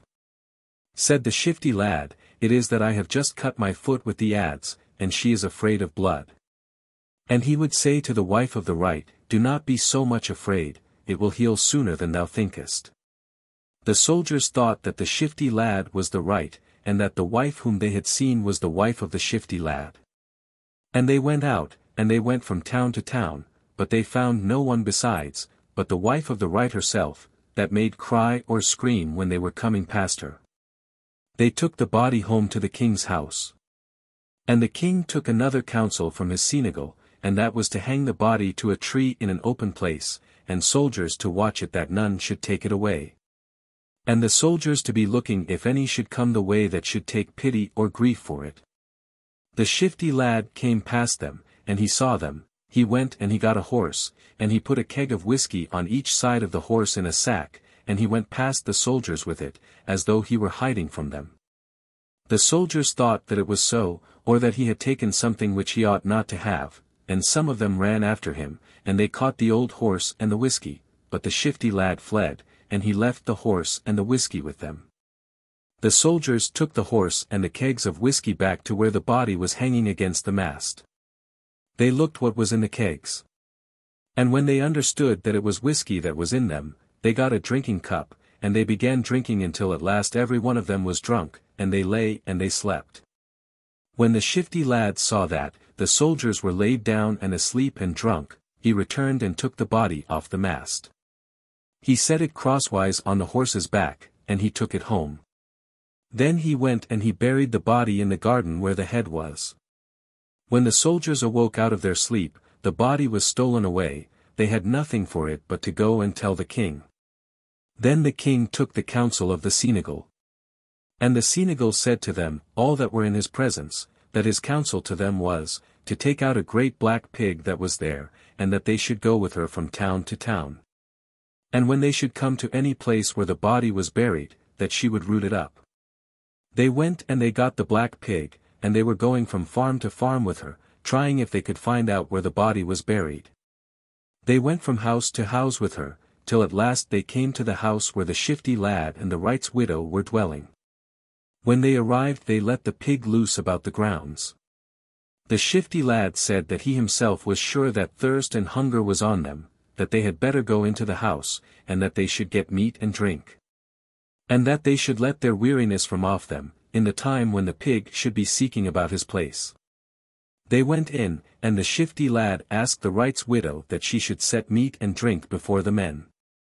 The widow of the wright set meat and drink on the board, and she set it before them, and in the time while they were eating their meat, the shifty lad went out to see after the pig, and the pig had just hit upon the body in the garden.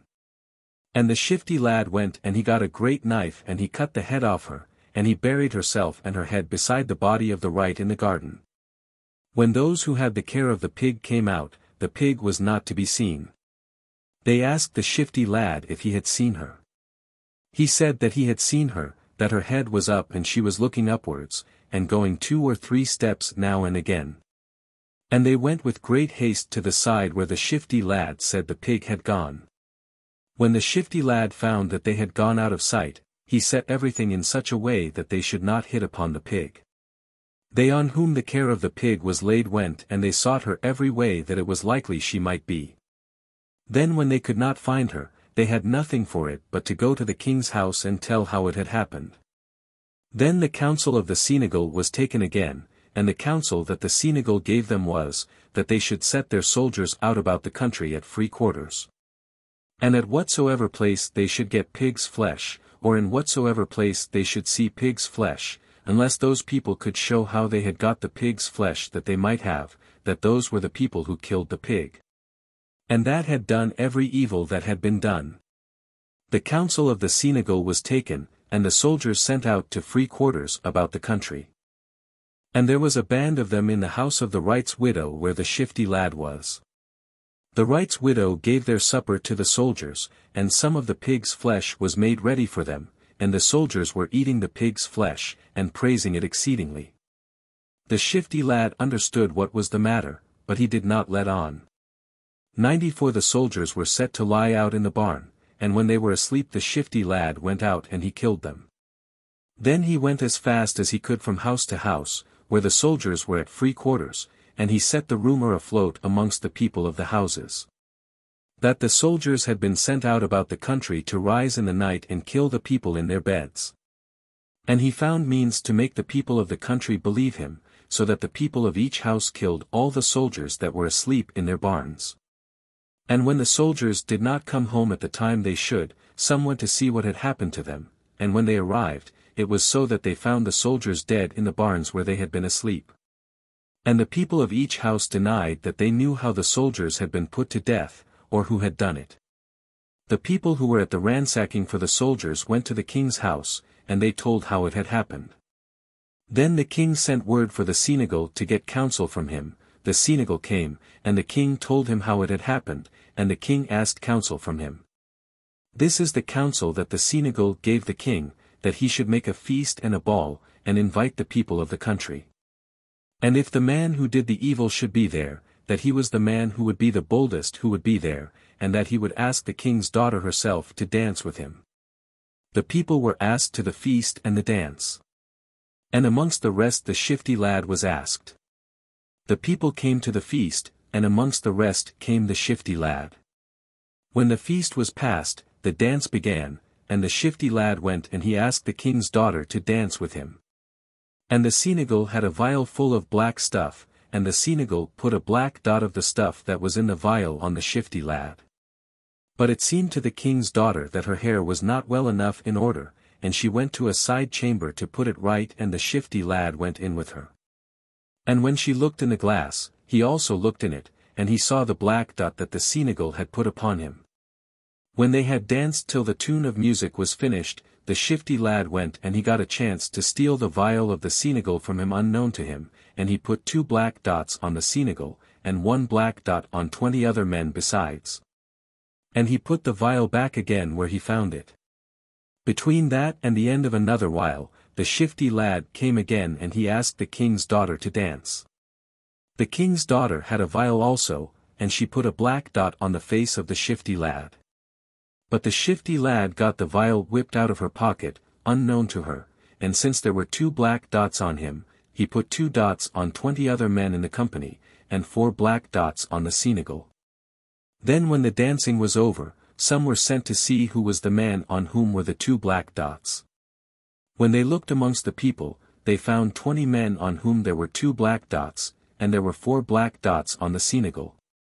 And the shifty lad found means to go swiftly where the king's daughter was, and to slip the vial back again into her pocket. The Senegal looked and he had his black vial, the king's daughter looked and she had her own vial. Then the Senegal and the king took counsel, and the last counsel that they made was that the king should come to the company, and say, that the man who had done every trick that had been done must be exceedingly clever.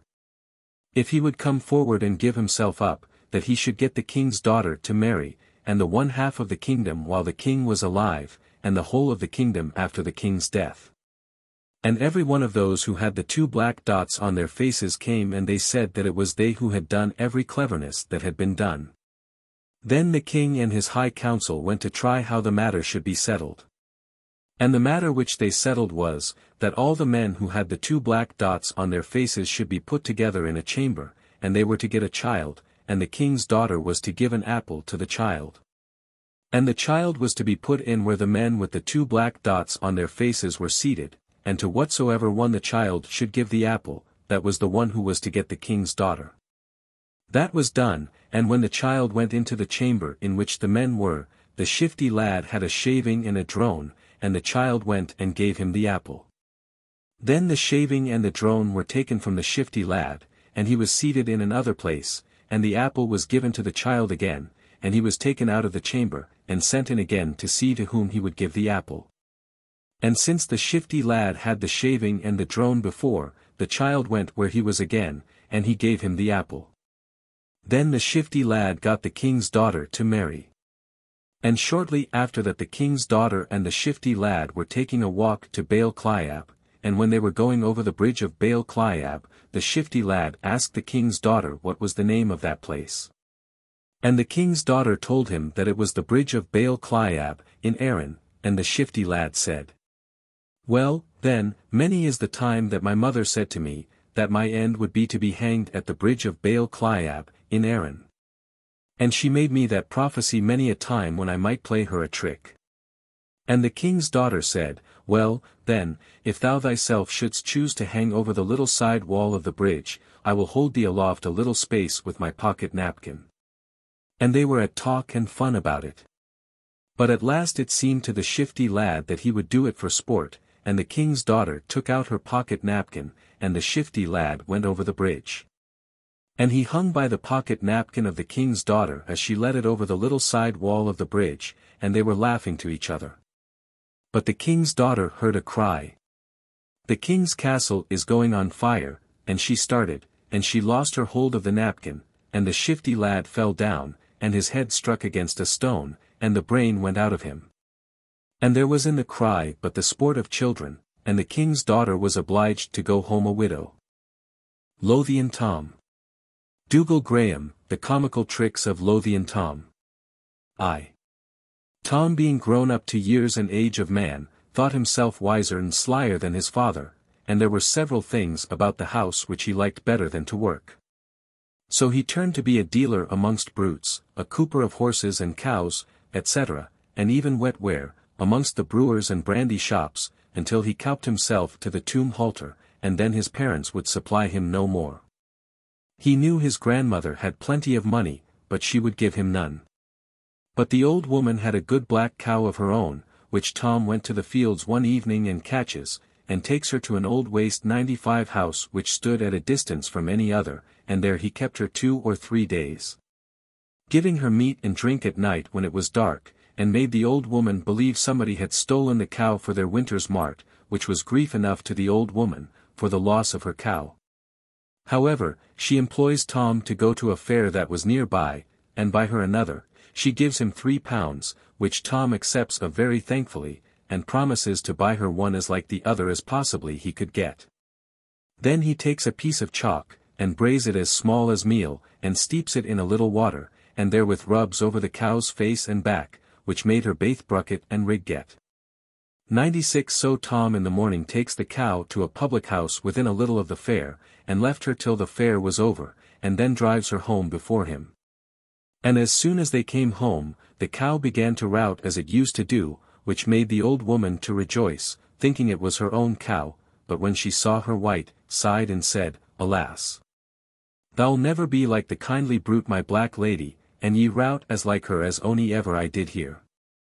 But says Tom to himself, "'Tis a mercy you know not what she says, or all would be wrong yet."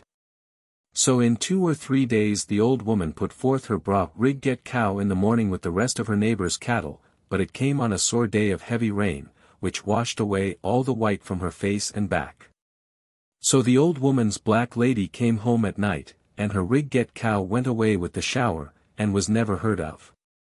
But Tom's father, having some suspicion, and looking narrowly into the cow's face, found some of the chalk not washed away, and then he gave poor Tom a hearty beating, and sent him away to seek his fortune with a skin full of sore bones. 2. Tom, being now turned to his own shifts, considered with himself how to raise a little more money. And so gets a string as near as he could guess to be the length of his mother, and to Edinburgh he goes, to a wright who was acquainted with his father and mother. The wright asked him how he did. He answered him, very soberly, he had lost a good dutiful mother last night, and there's a measure for the coffin. Tom went out and stayed for some time, and then comes in again, and tells the wright. He did not know what to do, for his father had ordered him to get money from such a man, whom he named, and he that day was gone out of town. The wright asked him how much he wanted. To which he answered, 1.5 guineas. Then Tom gave him strict orders to be out next day against 11 o'clock with the coffin, and he should get his money altogether. So Tom set off to an alehouse with the money, and lived well while it lasted. Next morning the wright and his 2 lads went out with the coffin, and as they were going into the house they met Tom's mother, who asked the master how he did, and where he was going with that fine coffin. Not knowing well what to say, being surprised to see her alive, at last he told her that her son brought in a measure the day before, and had got 1.5 guineas from him, with which he said he was to buy some necessaries for the funeral. "Oh, the rogue," said she, "has he played me that?" So the wright got his lent money, and so much for his trouble, and had to take back his coffin with him again. 3. Tom, being short of money, began to think how he could raise a fresh supply. So he went to the port among the shearers, 97, and there he hired about 30 of them, and agreed to give them a whole week's shearing at 10 pence a day, which was 2 pence higher than any had got that year. This made the poor shearers think he was a very honest, generous, and genteel master, as ever they met with, for he took them all into an alehouse, and gave them a hearty breakfast. "Now," says Tom, "when there is so many of you together, and perhaps from very different parts, and being unacquainted with one another, I do not know but there may be some of you honest men and some of you rogues. And as you are all to lie in one barn together, any of you who has got money, you will be surest to give it to me, and I'll mark it down in my book with your names, and what I receive from each of you. And you shall have it all again on Saturday night, when you receive your wages." "Oh, very well, goodman, there's mine, take mine," said every one faster than another. Some gave him 5, 6, 7, and 8 shillings, even all that they had earned through the harvest, which amounted to near £7 sterling. So Tom, having got all their money, he goes on with them till about 3 miles out of town, and coming to a field of standing corn, though somewhat green, yet convenient for his purpose. As it lay at some distance from any house, so he made them begin work there, telling them he was going to order dinner for them, and send his own servants to join them. Then he sets off with all the speed he could, but takes another road into the town lest they should follow and catch him. Now when the people to whom the corn belonged saw such a band in their field, they could not understand the meaning of it. So the farmer whose corn it was went off, crying always as he ran to them to stop, but they would not, until he began to strike at them, and they at him, he being in a great passion, as the corn was not fully ripe. At last, by force of argument, and other people coming up to them, the poor shearers were convinced they had got the bite, which caused them to go away sore lamenting their misfortune. 2 or 3 days thereafter, as Tom was going down Canongate in Edinburgh, he meets one of his shearers, who knew and kept fast by him, demanding back his money, and also satisfaction for the rest. "Wisht, says Tom, and you'll get yours and something else beside." So Tom takes him into the jail, and calls for a bottle of ale and a dram, then takes the jailer aside, as if he had been going to borrow some money from him, and says to the jailer, "This man is a great thief. I and other 2 have been in search for him these 3 days, and the other 2 men have the warrant with them, so if you keep this rogue here till I run and bring them, you shall have 1 guinea in reward." "Yes," says the jailer, "go, and I'll secure the rogue for you." So Tom gets off, leaving the poor innocent fellow and the jailer struggling together, and then sets out for England directly. 4. Tom, having now left his own native country, went into the county of Northumberland, where he hired himself to an old miser of a farmer, where he continued for several years, performing his duty in his service very well, though sometimes playing tricks on those about him.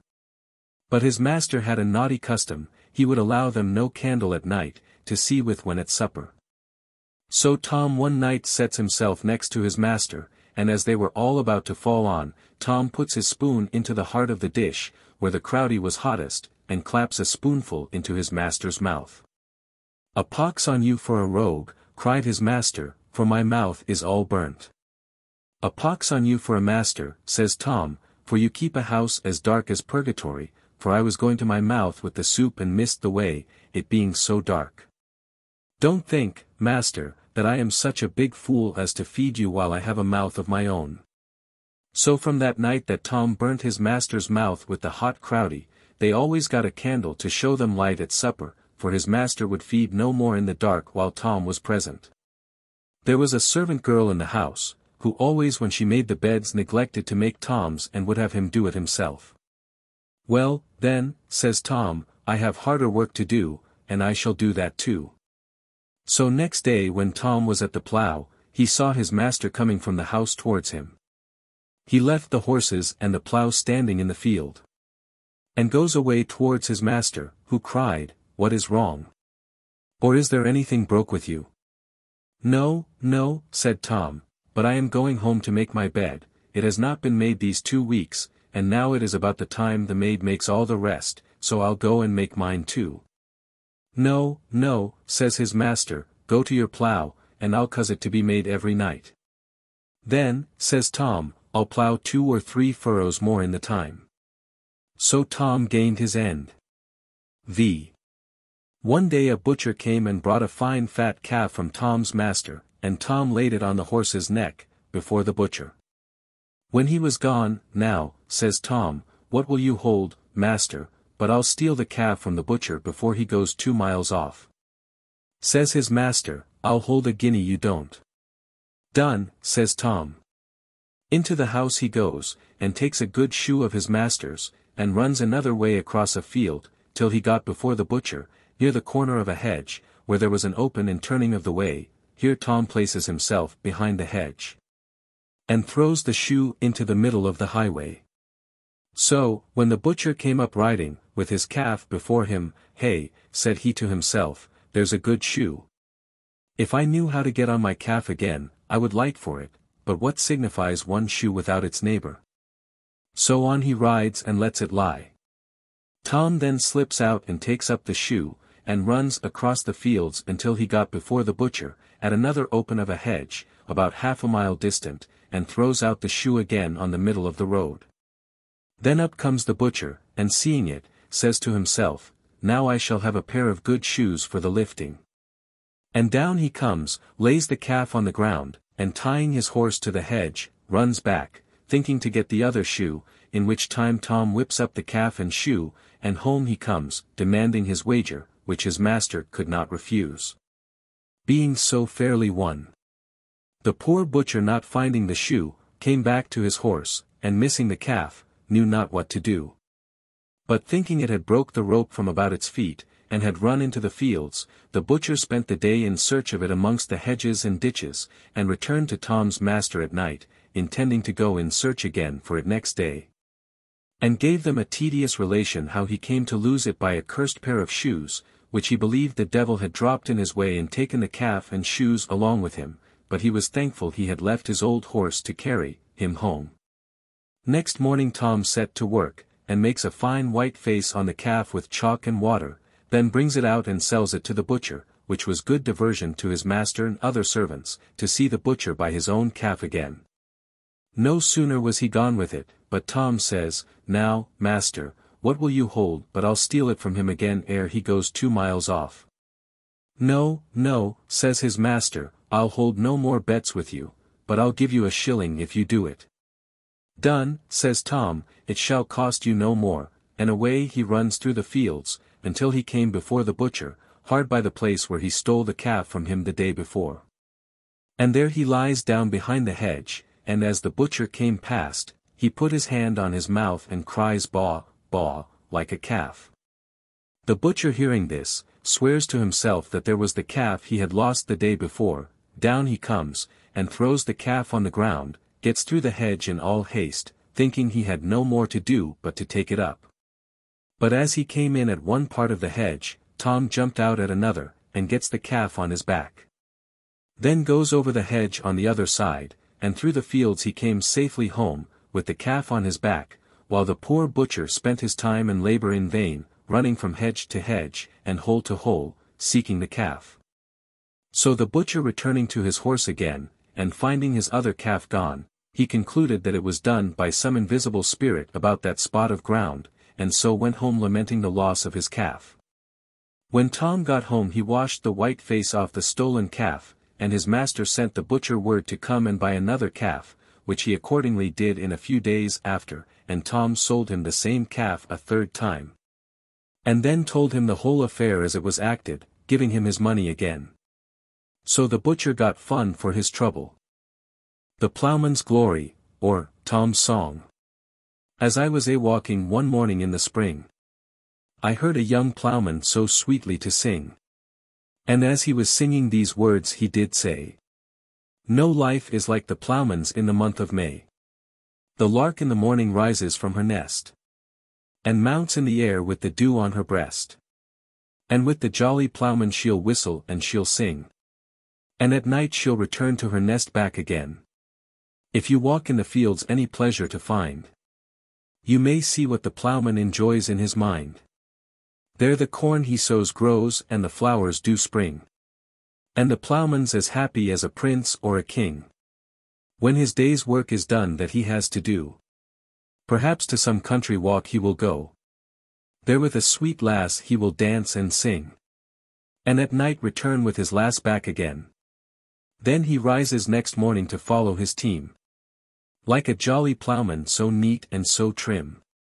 If he kiss a pretty girl he will make her his wife.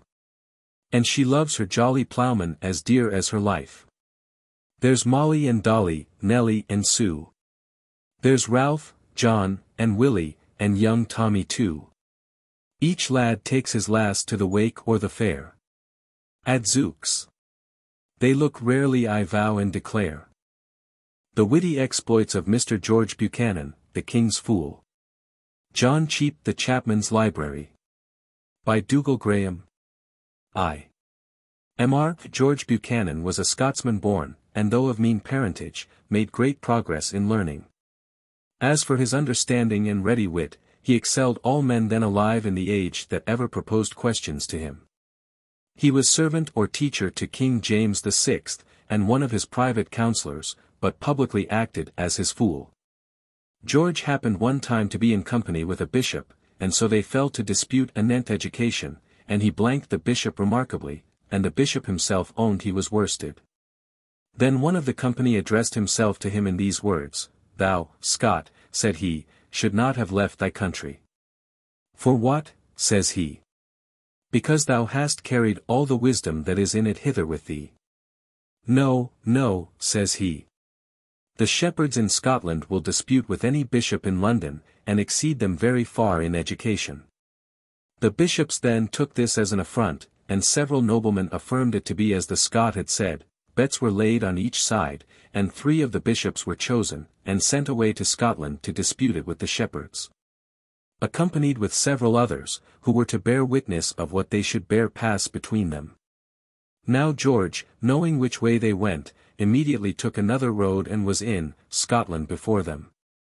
He then made an acquaintance with a shepherd on the border, whose pasture lay on the wayside where the bishops were to pass. And there he mounted himself in shepherd's dress, and when he saw the bishops appear, he conveyed his flock to the roadside, and fell a-chanting at a Latin ballad. When the bishops came up to George, one of them asked him in French what o'clock it was. To which he answered in Hebrew, "It is directly about the time of day it was yesterday at this time." Another asked him, in Greek, what countryman he was. To which he answered in Flemish, "If ye knew that, you would be as wise as myself."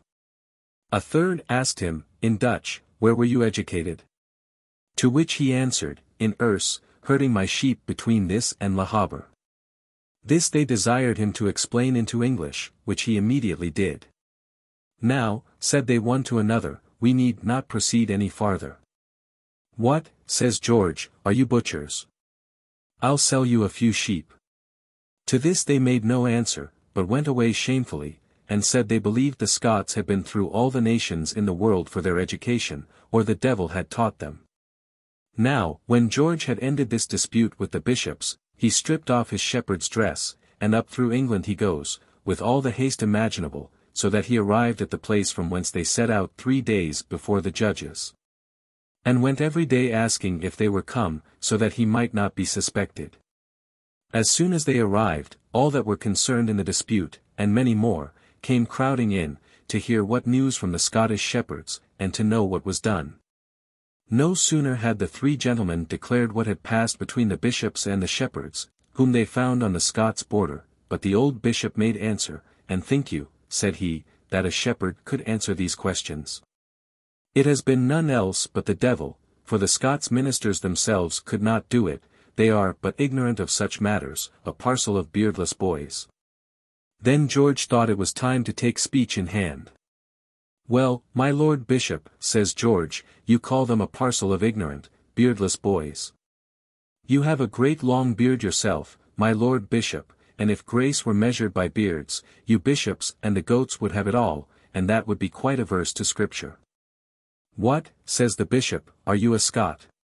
Yes, says George, I am a Scot.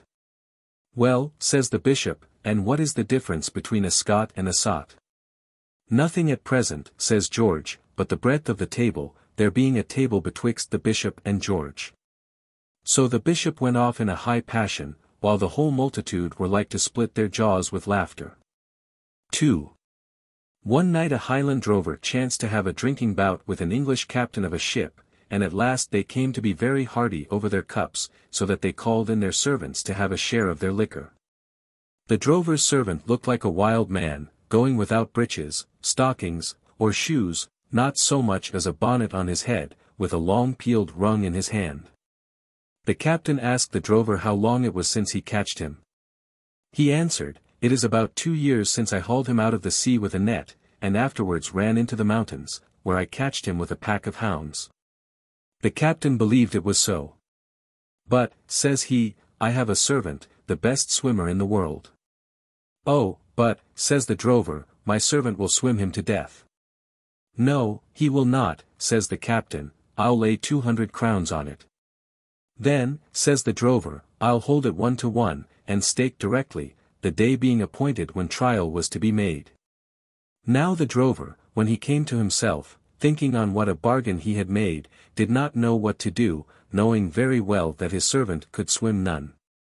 He, hearing of George being in town, who was always a good friend to Scotsmen, went unto him and told him the whole story, and that he would be entirely broke, and durst never return home to his own country, for he was sure to lose it. Then George called the drover and his man aside, and instructed them how to behave, so that they should be safe and gain too. So accordingly they met at the place appointed. The captain's man stripped directly and threw himself into the sea, taking a turn until the Highland man was ready, for the drover took some time to put his servant in order.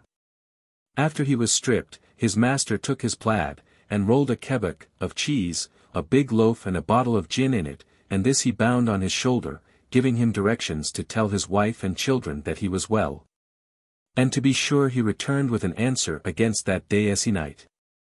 As he went into the sea, he looked back to his master, and called out to him for his claymore. And what waits he for now, says the captain's servant. He wants his sword, says his master. His sword, says the fellow. What is he to do with a sword? Why, says his master, if he meets a whale or a monstrous beast, it is to defend his life. I know he will have to fight his way through the North Seas, ere he get to La Habor. Then, cried the captain's servant, I'll swim none with him, if he take his sword. Aye, but, says his master, you shall, or lose the wager, take you another sword with you. No, says the fellow. I never did swim with a sword, nor any man else, that ever I saw or heard of. I know not but that wild man will kill me in the deep water, I would not for the whole world venture myself with him and a sword. The captain, seeing his servant afraid to venture, or if he did he would never see him again alive, therefore desired an agreement with the drover, who at first seemed unwilling. But the captain putting it in his will, the drover quit him for half the sum. This he came to through George's advice. 3. George was met one day by 3 bishops, who paid him the following compliments. Says the first, "Good morrow, Father Abraham," says the second, "Good morrow, Father Isaac," says the third, "Good morrow, Father Jacob." To which be replied, "I am neither Father Abraham, Father Isaac, nor Father Jacob, but I am Saul, the son of Kish, sent out to seek my father's asses, and, lo! I have found 3 of them." Which answer fully convinced the bishops that they had mistaken their man. 4. A poor Scotchman dined one day at a public house in London upon eggs, and not having money to pay, got credit till he should return. The man, being lucky in trade, acquired vast riches, and after some years, happening to pass that way, called at the house where he was owing the dinner of eggs. Having called for the innkeeper, he asked him what he had to pay for the dinner of eggs begot from him such a time. The landlord, seeing him now rich, gave him a bill of several pounds, telling him, as his reason for so extravagant a charge, that these eggs, had they been hatched, would have been chickens, and these laying more eggs, would have been more chickens. And so on, multiplying the eggs and their product, till such time as their value amounted to the sum charged. The man, refusing to comply with this demand, was charged before a judge. He then made his case known to George, his countryman, who promised to appear in the hour of cause, which he accordingly did, all in a sweat, with a great basket of boiled peas, which appearance surprised the judge. Who asked him what he meant by these boiled peas. Says George, "I am going to sow them." "When will they grow?" said the judge. "They will grow," said George, "when sodden eggs grow chickens." Which answer convinced the judge of the extravagance of the innkeeper's demand, and the Scotsman was acquitted for 2 halfpenny. V. George was professor of the College of St. Andrews, and slipped out one day in his gown and slippers, and went on his travels through Italy and several other foreign countries, and after 7 years returned with the same dress he went off in. And, entering the college, took possession of his seat there. But the professor in his room quarrelling him for so doing.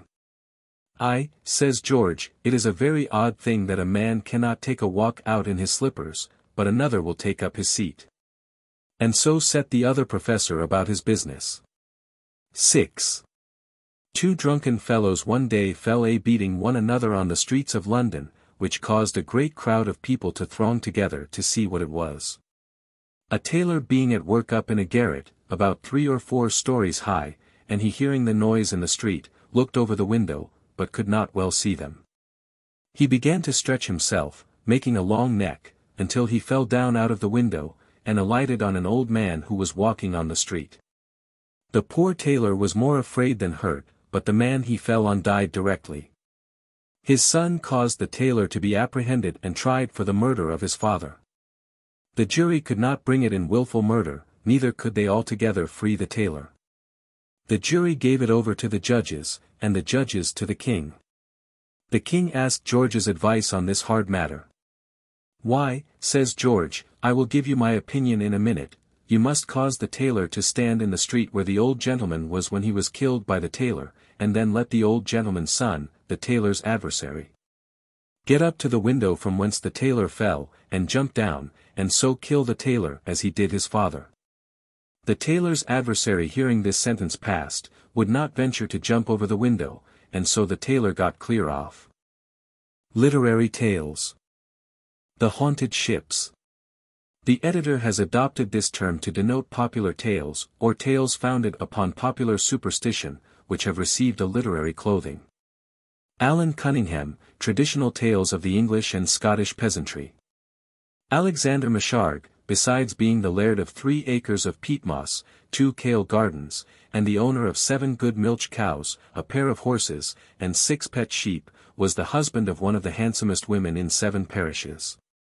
Many a lad sighed the day he was bride, and a Nithsdale laird and 2 Annandale moorland farmers drank themselves to their last linen, as well as their last shilling, through sorrow for her loss.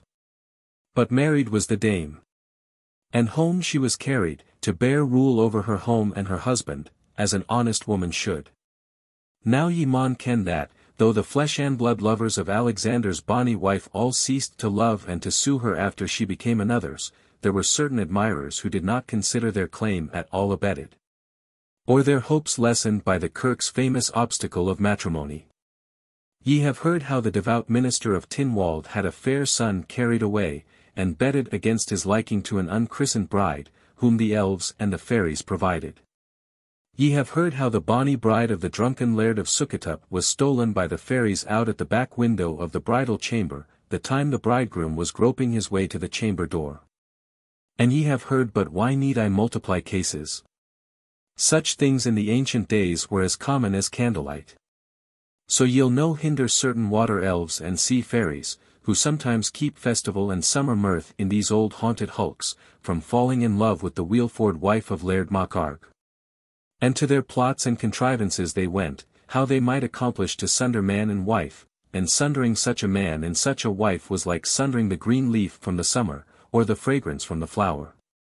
So it fell on a time that Laird Macculloch took his half-net on his back, and his steel spear in his hand, and down to Blahooley Bay gade he, and into the water he went right between the two haunted hulks, 98 and, placing his net, awaited the coming of the tide.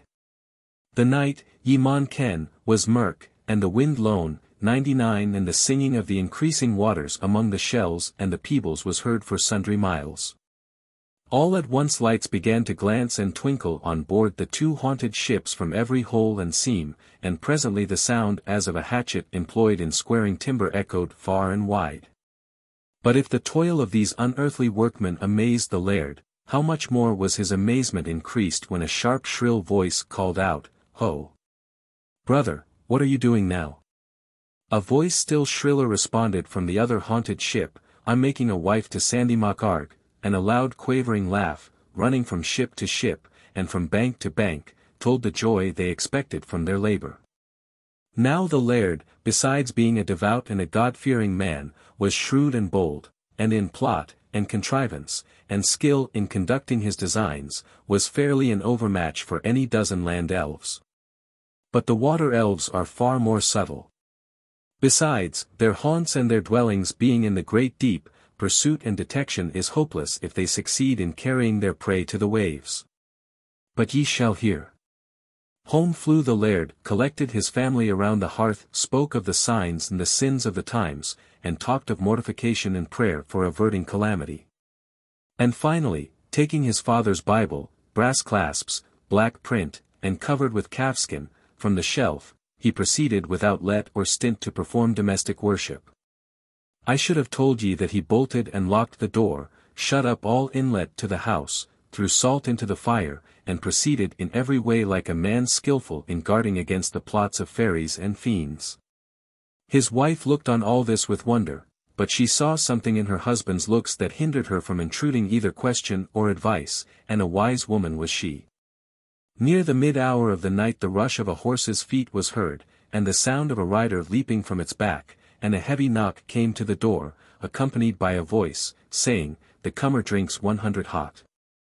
And the knave bairn is expected at Laird Laurie's tonight. Sa mount, good wife, and come." "Preserve me," said the wife of Sandy Macculloch, "that's news indeed, who could have thought it? The laird has been heirless for 17 years.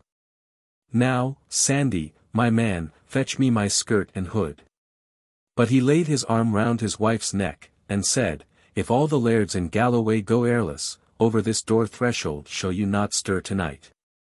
And I have said, and I have sworn it, seek not to know why or wherefore, but, Lord, send us thy blessed mornlight." The wife looked for a moment in her husband's eyes, and desisted from further entreaty. "But let us send a civil message to the gossips, Sandy, and had nae ye better say I am sair laid with a sudden sickness. Though it's sinful like to send the poor messenger a mile agate with a lie in his mouth without a glass of brandy. To such a messenger, and to those who sent him, no apology is needed," said the austere laird, "so let him depart." And the clatter of a horse's hoofs was heard, and the muttered imprecations of its rider on the churlish treatment he had experienced. "Now, Sandy, my lad," said his wife, laying an arm particularly white and round about his neck as she spoke, "are you not a queer man and a stern? I have been your wedded wife now these 3 years. And, beside my dower, have brought you 3 as bonny bairns as ever smiled aneath a summer sun. Oh man, you a douce man, and fitter to be an elder than even Willie Greer himself, I have the minister's ain word for, to put on these hard-hearted looks, and gang waving your arms that way, as if he said, I winna take the counsel of sic a hempie 101 as you. I'm your ain leal wife, and will and maun have an explanation. To all this Sandy MacArg replied, It is written, wives, obey your husbands, but we have been stayed in our devotion, so let us pray, and down he knelt. His wife knelt also, for she was as devout as bonny, and beside them knelt their household, and all lights were extinguished. Now this beats a, muttered his wife to herself, however, I shall be obedient for a time. But if I dinna ken what all this is for before the morn by sunket time 102 my tongue is nae langer a tongue, nor my hands worth wearing. The voice of her husband in prayer interrupted this mental soliloquy. And ardently did he beseech to be preserved from the wiles of the fiends, and the snares of Satan, from witches, ghosts, goblins, elves, fairies, spunkies, and water-kelpies, from the spectre shallop of Solway, from spirits visible and invisible. From the haunted ships and their unearthly tenants, from maritime spirits that plotted against godly men, and fell in love with their wives. Nay, but his presence be near us, said his wife in a low tone of dismay. God guide my goodman's wits. I never heard such a prayer from human lips before.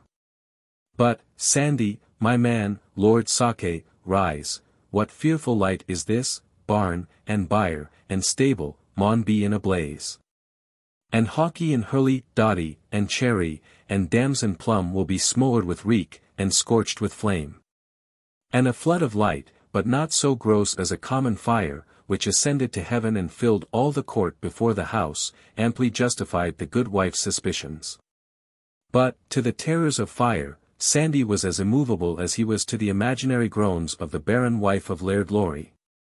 And he held his wife, and threatened the weight of his right hand, and it was a heavy one to all who ventured abroad, or even unbolted the door.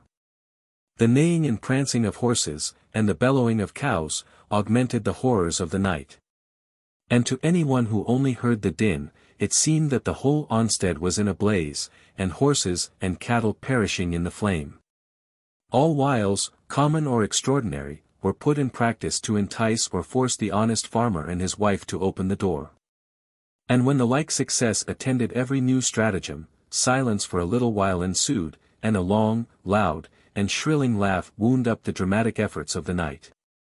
In the morning, when Laird MacArg went to the door, he found standing against one of the pilasters a piece of black ship oak, rudely fashioned into something like human form. And which skilful people declared would have been clothed with seeming flesh and blood, and palmed upon him by elfin adroitness for his wife, had he admitted his visitants.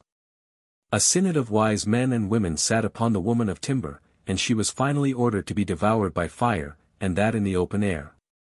A fire was soon made, and into it the elfin sculpture was tossed from the prongs of 2 pairs of pitchforks.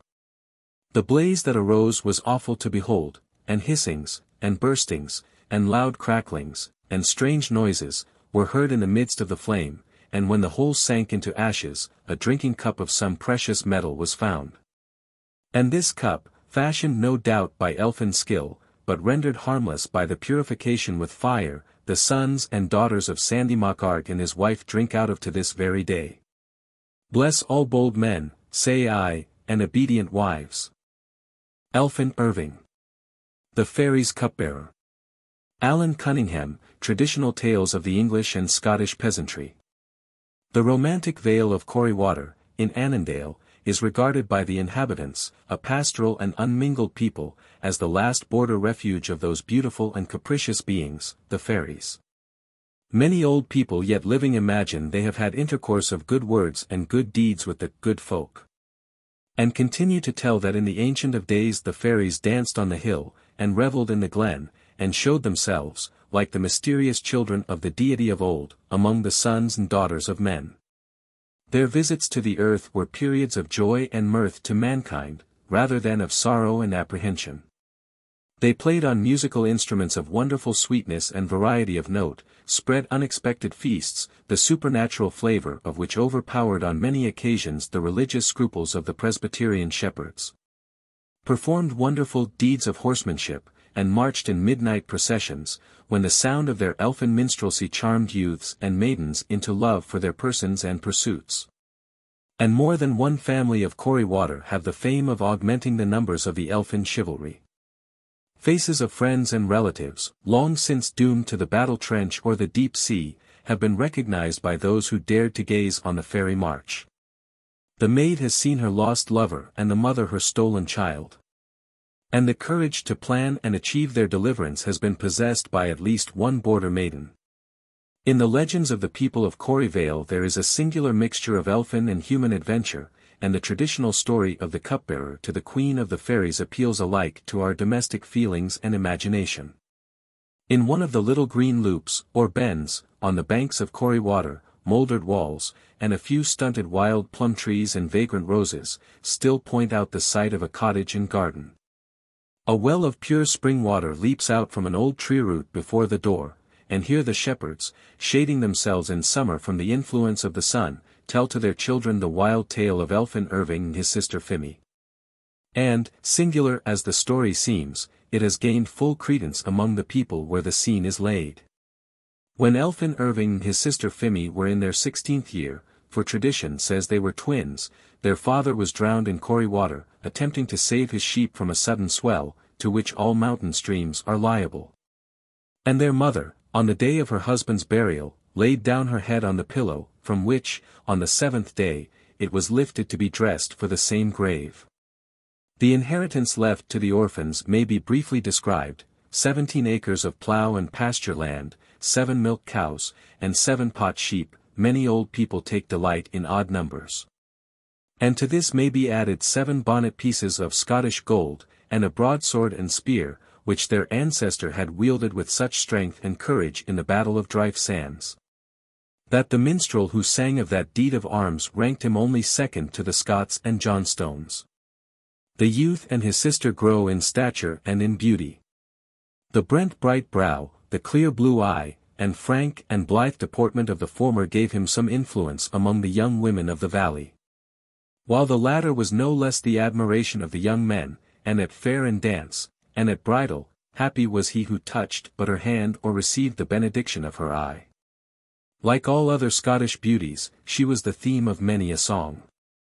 And while tradition is yet busy with the singular history of her brother, song has taken all the care that rustic minstrelsy can of the gentleness of her spirit and the charms of her person. But minstrel skill and true love tales seemed to want their usual influence when they sought to win her attention. She was only observed to pay most respect to those youths who were most beloved by her brother. And the same hour that brought these twins to the world seemed to have breathed through them a sweetness and an affection of heart and mind, which nothing could divide. If, like the virgin queen of the immortal poet, she walked, in maiden meditation fancy-free, her brother Elphin seemed alike untouched with the charms of the fairest virgins in Corey. He ploughed his field, he reaped his grain, he leaped, he ran, and wrestled, and danced, and sang, with more skill in life and grace than all other youths of the district, but he had no twilight in stolen interviews. When all other young men had their loves by their side, he was single, though not unsought, and his joy seemed never perfect save when his sister was near him. If he loved to share his time with her, she loved to share her time with him alone, or with the beasts of the field, or the birds of the air. She watched her little flock late, and she tended it early. Not for the sordid love of the fleece, unless it was to make mantles for her brother, but with the look of one who had joy in its company. The very wild creatures, the deer and the hares, seldom sought to shun her approach, and the bird forsook not its nest, nor stinted its song, when she drew nigh. Such is the confidence which maiden innocence and beauty inspire.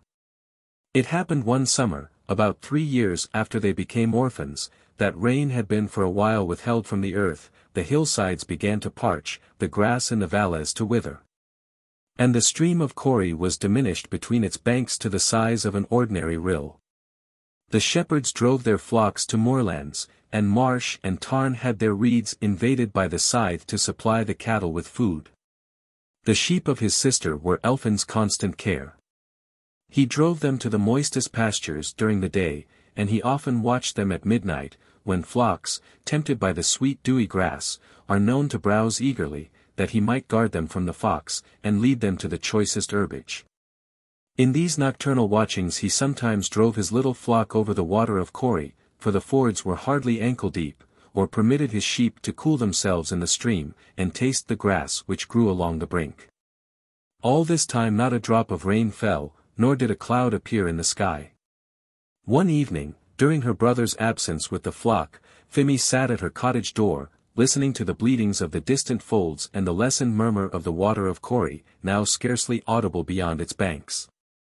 Her eyes, weary with watching along the accustomed line of road for the return of Elfin, were turned on the pool beside her, in which the stars were glimmering fitful and faint. As she looked she imagined the water grew brighter and brighter. A wild illumination presently shone upon the pool, and leaped from bank to bank, and suddenly changing into a human form, ascended the margin, and, passing her, glided swiftly into the cottage. The visionary form was so like her brother in shape and air, that, starting up, she flew into the house, with the hope of finding him in his customary seat. She found him not, and, impressed with the terror which a wraith or apparition seldom fails to inspire, she uttered a shriek so loud and so piercing as to be heard at Johnstone Bank, on the other side of the Vale of Corrie. It is hardly known how long Phemy Irving continued in a state of insensibility. The morning was far advanced, when a neighbouring maiden found her seated in an old chair, as white as monumental marble. Her hair, about which she had always been solicitous, loosened from its curls, and hanging disordered over her neck and bosom, her hands and forehead. The maiden touched the one, and kissed the other, they were as cold as snow. And her eyes, wide open, were fixed on her brother's empty chair, with the intensity of gaze of one who had witnessed the appearance of a spirit. She seemed insensible of any one's presence, and sat fixed and still and motionless. The maiden, alarmed at her looks, thus addressed her, "Phemy, lass, Phemy Irving. Dear me, but this be awful. I have come to tell ye that 7 of your pet sheep have escaped drowning in the water. For Corrie, sae quiet and sae gentle ye stream, is rolling and dashing frae bank to bank this morning. Dear me, woman, dinna let the loss of the world's gear bereave ye of your senses. I would rather make ye a present of a dozen mud ewes of the tin-walled brood myself, and now I think on't, if ye'll send over Elfin, I will help him hame with them in the gloaming myself. So, Phemy woman, be comforted." At the mention of her brother's name she cried out, "Where is he? Oh, where is he?" gazed wildly round, and, shuddering from head to foot, fell senseless on the floor. Other inhabitants of the valley, alarmed by the sudden swell of the river, which had augmented to a torrent, deep and impassable, now came in to inquire if any loss had been sustained. For numbers of sheep and teads of hay had been observed floating down about the dawn of the morning. They assisted in reclaiming the unhappy maiden from her swoon, but insensibility was joy compared to the sorrow to which she awakened. "They have ta'en him away, they have ta'en him away," she chanted, in a tone of delirious pathos. "Him that was whiter and fairer than the lily on Little Lea. They have long sought, and they have long sued, and they had the power to prevail against my prayers at last. They have ta'en him away. The flower is plucked from among the weeds, and the dove is slain amid a flock of ravens. They came with shout, and they came with song, and they spread the charm, and they placed the spell, and the baptized brow has been bowed down to the unbaptized hand. They have ta'en him away, they have ta'en him away. He was too lovely, and too good, and too noble, to bless us with his continuance on earth, for what are the sons of men compared to him, the light of the moonbeam to the morning sun, the glowworm to the eastern star. They have ta'en him away, the invisible dwellers of the earth. I saw them come on him with shouting and with singing, and they charmed him where he sat, and away they bore him. And the horse he rode was never shod with iron, nor owned before the mastery of human hand. They have ta'en him away over the water, and over the wood, and over the hill. I got but a look of his bonny blue but a look. But as I have endured what never maiden endured, so will I undertake what never maiden undertook, I will win him from them all. I know the invisible ones of the earth. I have heard their wild and wondrous music in the wild woods, and there shall a christened maiden seek him, and achieve his deliverance. She paused, and glancing around a circle of condoling faces, down which the tears were dropping like rain, said, in a calm and altered but still delirious tone, "Why do you weep, Mary Halliday? And why do you weep, John Graham? Ye think that Elphin Irving, oh, it's a bonny, bonny name, and dear to many a maiden's heart as well as mine. Ye think he is drowned in Corrie, and ye will seek in the deep, deep pools for the bonny, bonny corse, that ye may weep over it, as it lies in its last linen, and lay it, amid weeping and wailing, in the dowie kirkyard. Ye may seek, but ye shall never find, so leave me to trim up my hair, and prepare my dwelling, and make myself ready to watch for the hour of his return to upper earth." And she resumed her household labors with an alacrity which lessened not the sorrow of her friends. Meanwhile the rumour flew over the vale that Elphin Irving was drowned in Corrie water. Matron and maid, old man and young, collected suddenly along the banks of the river, which now began to subside to its natural summer limits, and commenced their search. Interrupted every now and then by calling from side to side, and from pool to pool, and by exclamations of sorrow for this misfortune. The search was fruitless. 5 sheep, pertaining to the flock which he conducted to pasture, were found drowned in one of the deep eddies. But the river was still too brown, from the soil of its moorland sources, to enable them to see what its deep shelves, its pools, and its overhanging and hazely banks concealed. They remitted further search till the stream should become pure. An old man, taking old man aside, began to whisper about the mystery of the youth's disappearance. Old women laid their lips to the ears of their coevals, and talked of Elphin Irving's fairy parentage, and his having been dropped by an unearthly hand into a Christian cradle. The young men and maids conversed on other themes. They grieved for the loss of the friend and the lover, and while the former thought that a heart so kind and true was not left in the vale, the latter thought, as maidens will, on his handsome person, gentle manners, and merry blue eye, and speculated with a sigh on the time when they might have hoped a return for their love. They were soon joined by others who had heard the wild and delirious language of his sister. The old belief was added to the new assurance, and both again commented upon by minds full of superstitious feeling, and hearts full of supernatural fears. Till the youths and maidens of Corrie Vale held no more love trysts for 7 days and nights, lest, like Elphin Irving, they should be carried away to augment the ranks of the unchristened chivalry.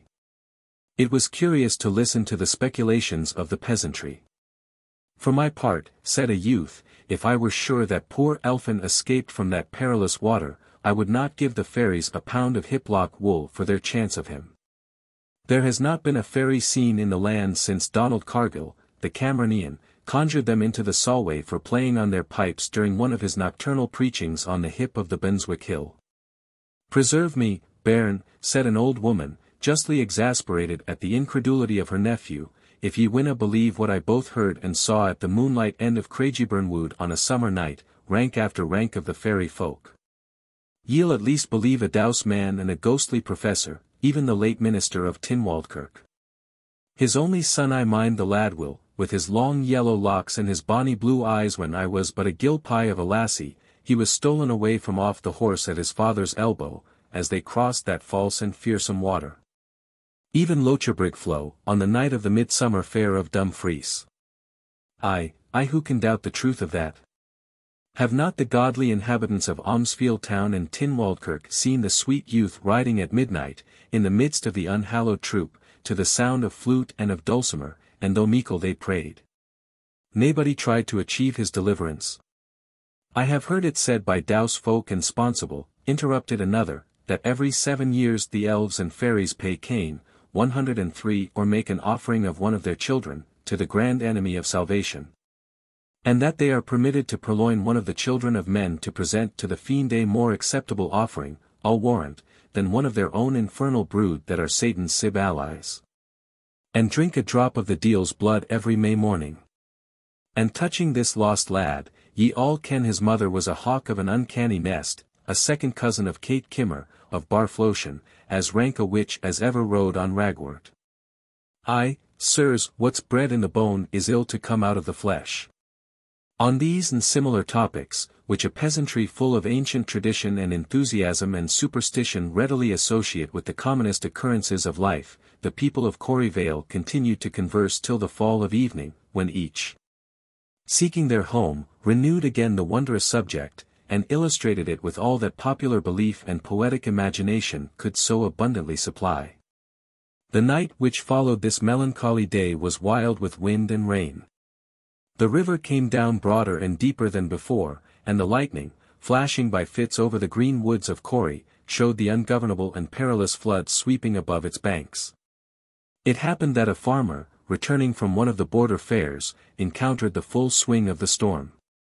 But mounted on an excellent horse, and mantled from chin to heel in a good grey plaid, beneath which he had the further security of a thick greatcoat, he sat dry in his saddle, and proceeded in the anticipated joy of a subsided tempest and a glowing morning sun. As he entered the long grove, or rather remains of the old Galwegian forest, which lines for some space the banks of the Corrie water, the storm began to abate, the wind sighed milder and milder among the trees.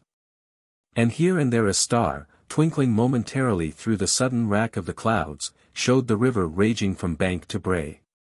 As he shook the moisture from his clothes, he was not without a wish that the day would dawn, and that he might be preserved on a road which his imagination beset with greater perils than the raging river.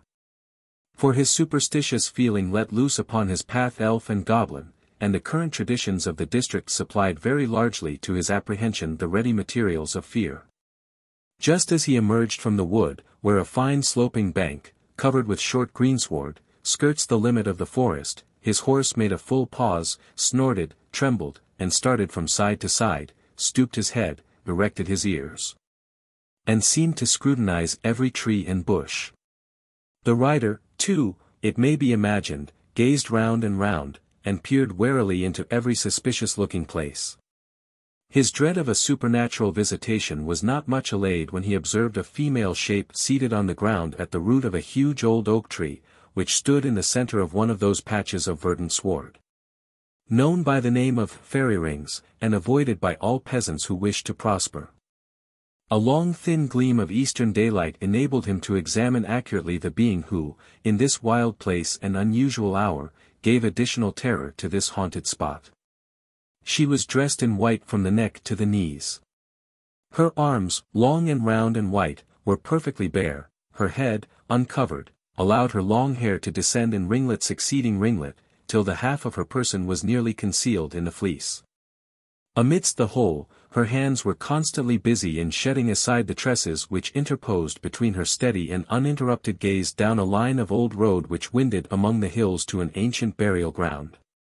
As the traveller continued to gaze, the figure suddenly rose, and, wringing the rain from her long locks, paced round and round the tree, chanting in a wild and melancholy manner an equally wild and delirious song.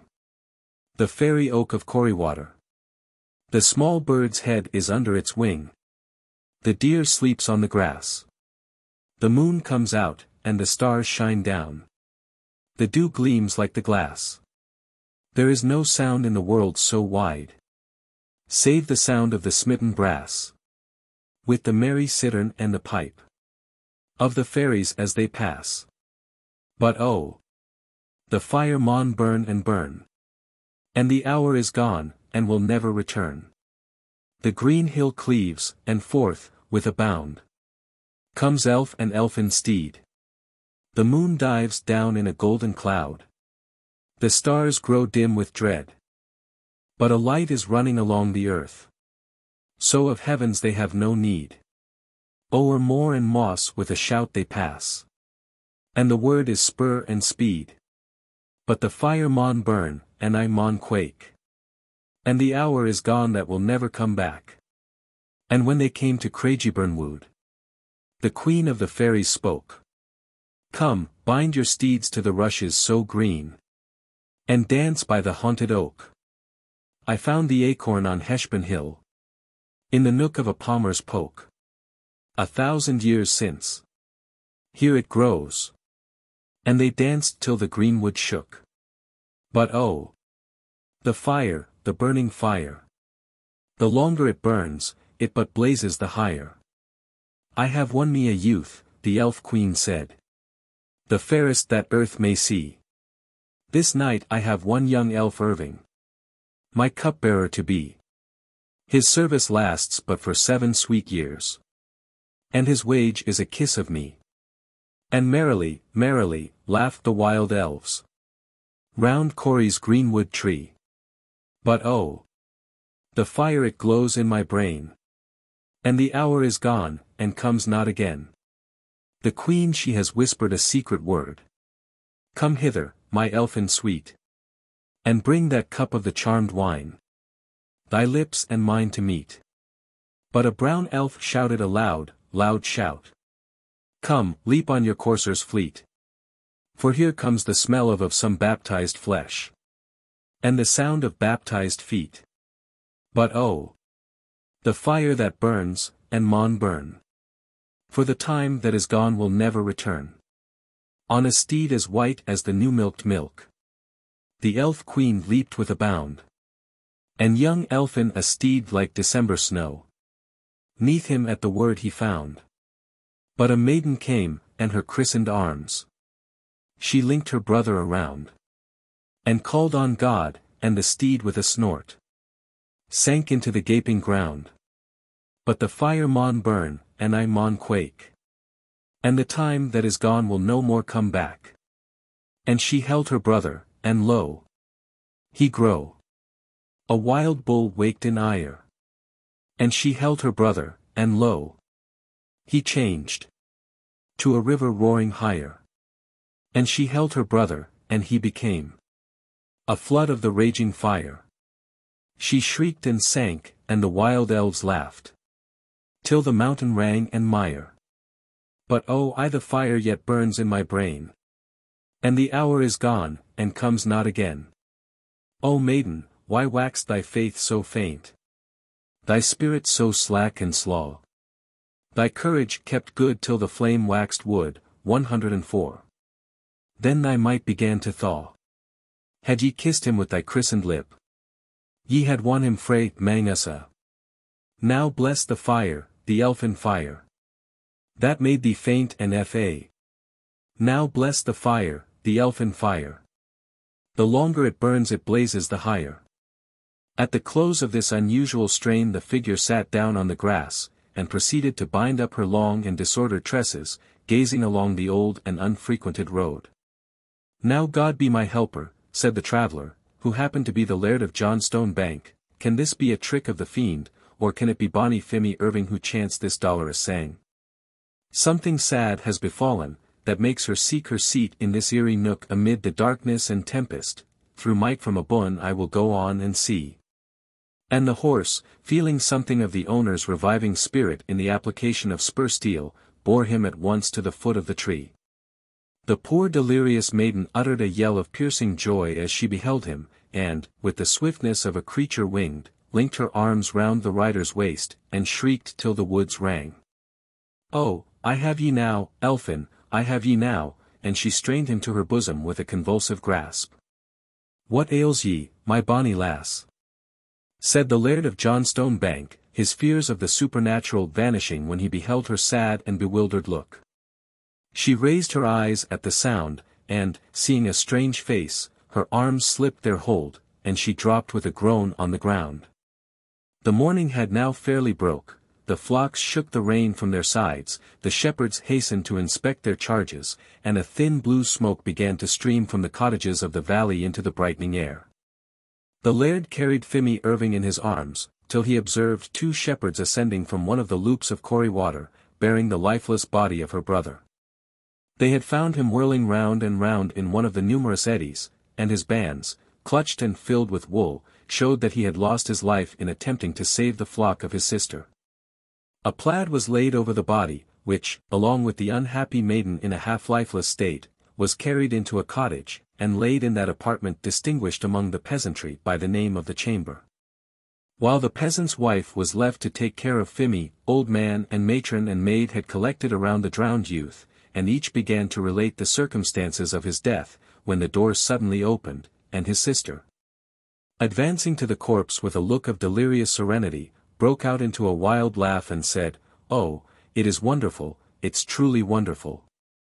That bare and death-cold body, dragged from the darkest pool of Corrie, with its hands filled with fine wool, wears the perfect similitude of my own elfin. I'll tell ye the spiritual dwellers of the earth, the fairy folk of our evening tale, have stolen the living body, and fashioned this cold and inanimate clod to mislead your pursuit. In common eyes this seems all that elfin Irving would be, had he sunk in Corrie water, but so it seems not to me. Ye have sought the living soul, and ye have found only its garment.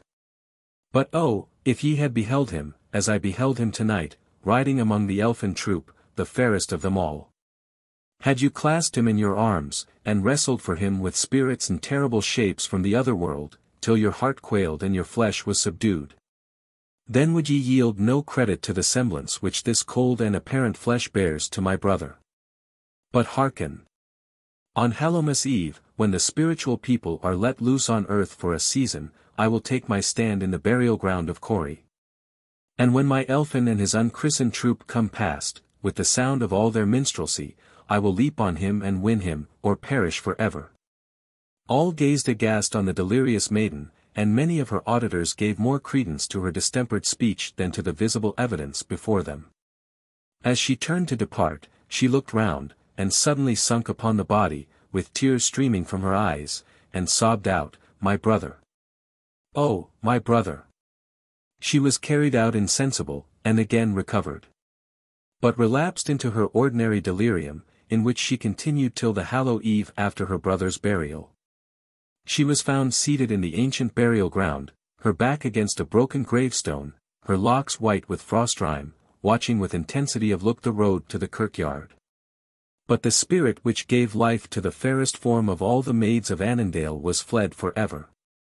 Such is the singular story which the peasants know by the name of Elfin Irving, the Fairy's Cupbearer. And the title, in its fullest and most supernatural sense, still obtains credence among the industrious and virtuous dames of the romantic Vale of Corrie. Cousin Mattie. James Hogg, The Ettrick Shepherd's Tales. At the lone farm of Finagle, there lived for many years an industrious farmer and his family. Several of his children died, and only one daughter and one son remained to him. He had besides these a little orphan niece, who was brought into the family, called Matilda, but all her days she went by the familiar name of Cousin Mattie. At the time this simple narrative commences, Alexander, the farmer's son, was 6 years of age, Mattie was 7, and Flora, the farmer's only daughter, about 12.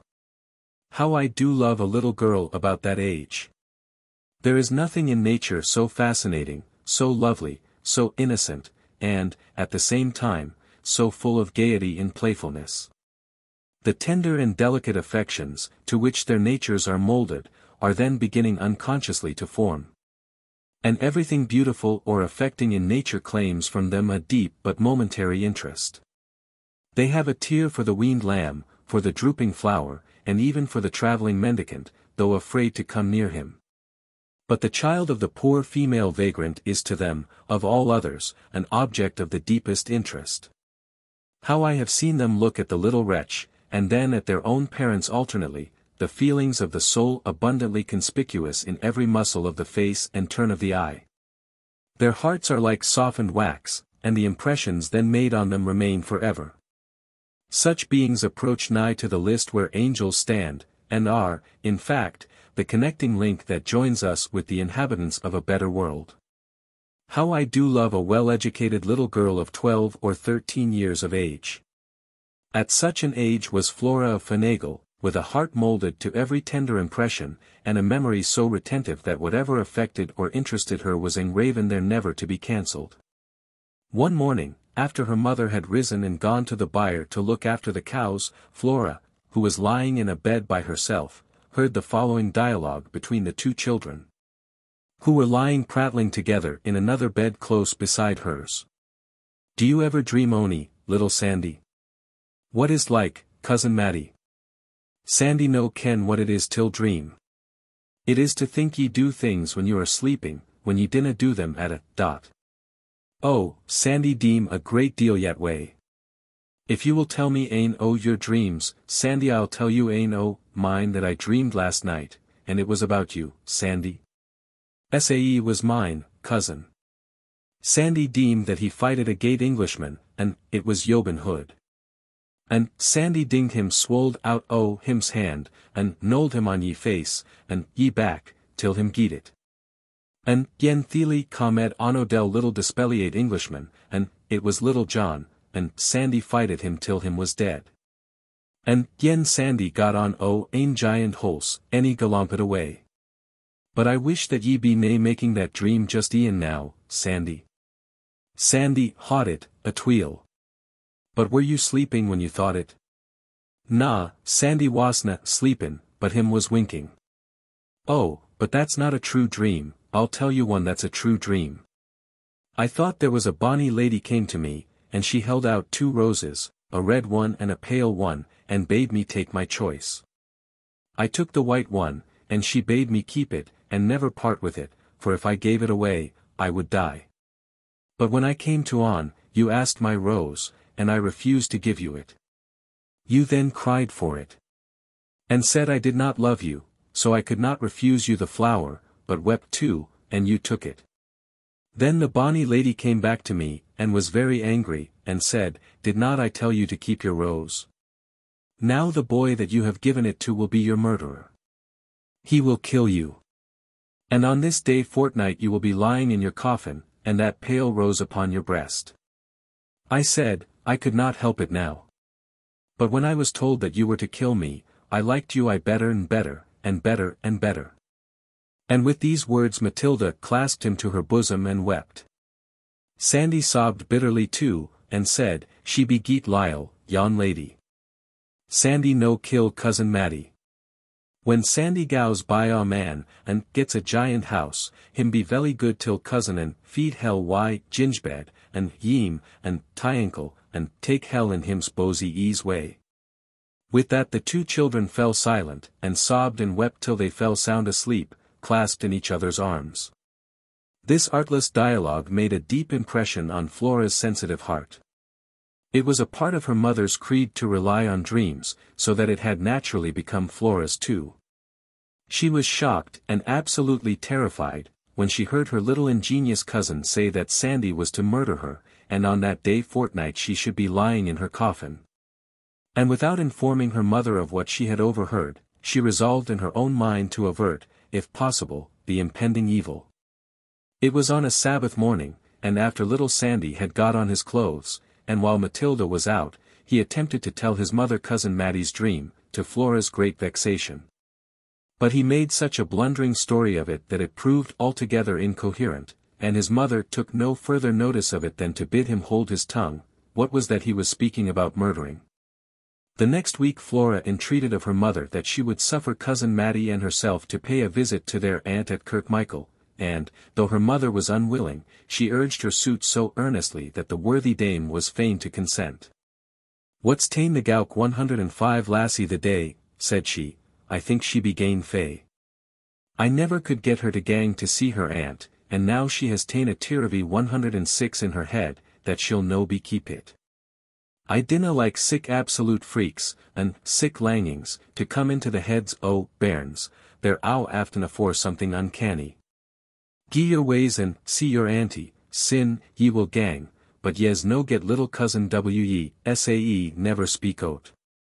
Think ye that I can do wantin ye baith out o' the house till the Sabbath day be hour? Oh but, mother, it's Sae Gousty, 107 and Sae Airy, to lie up in yon loft ain't lane, unless cousin Matty gang me, I canna gang Ava.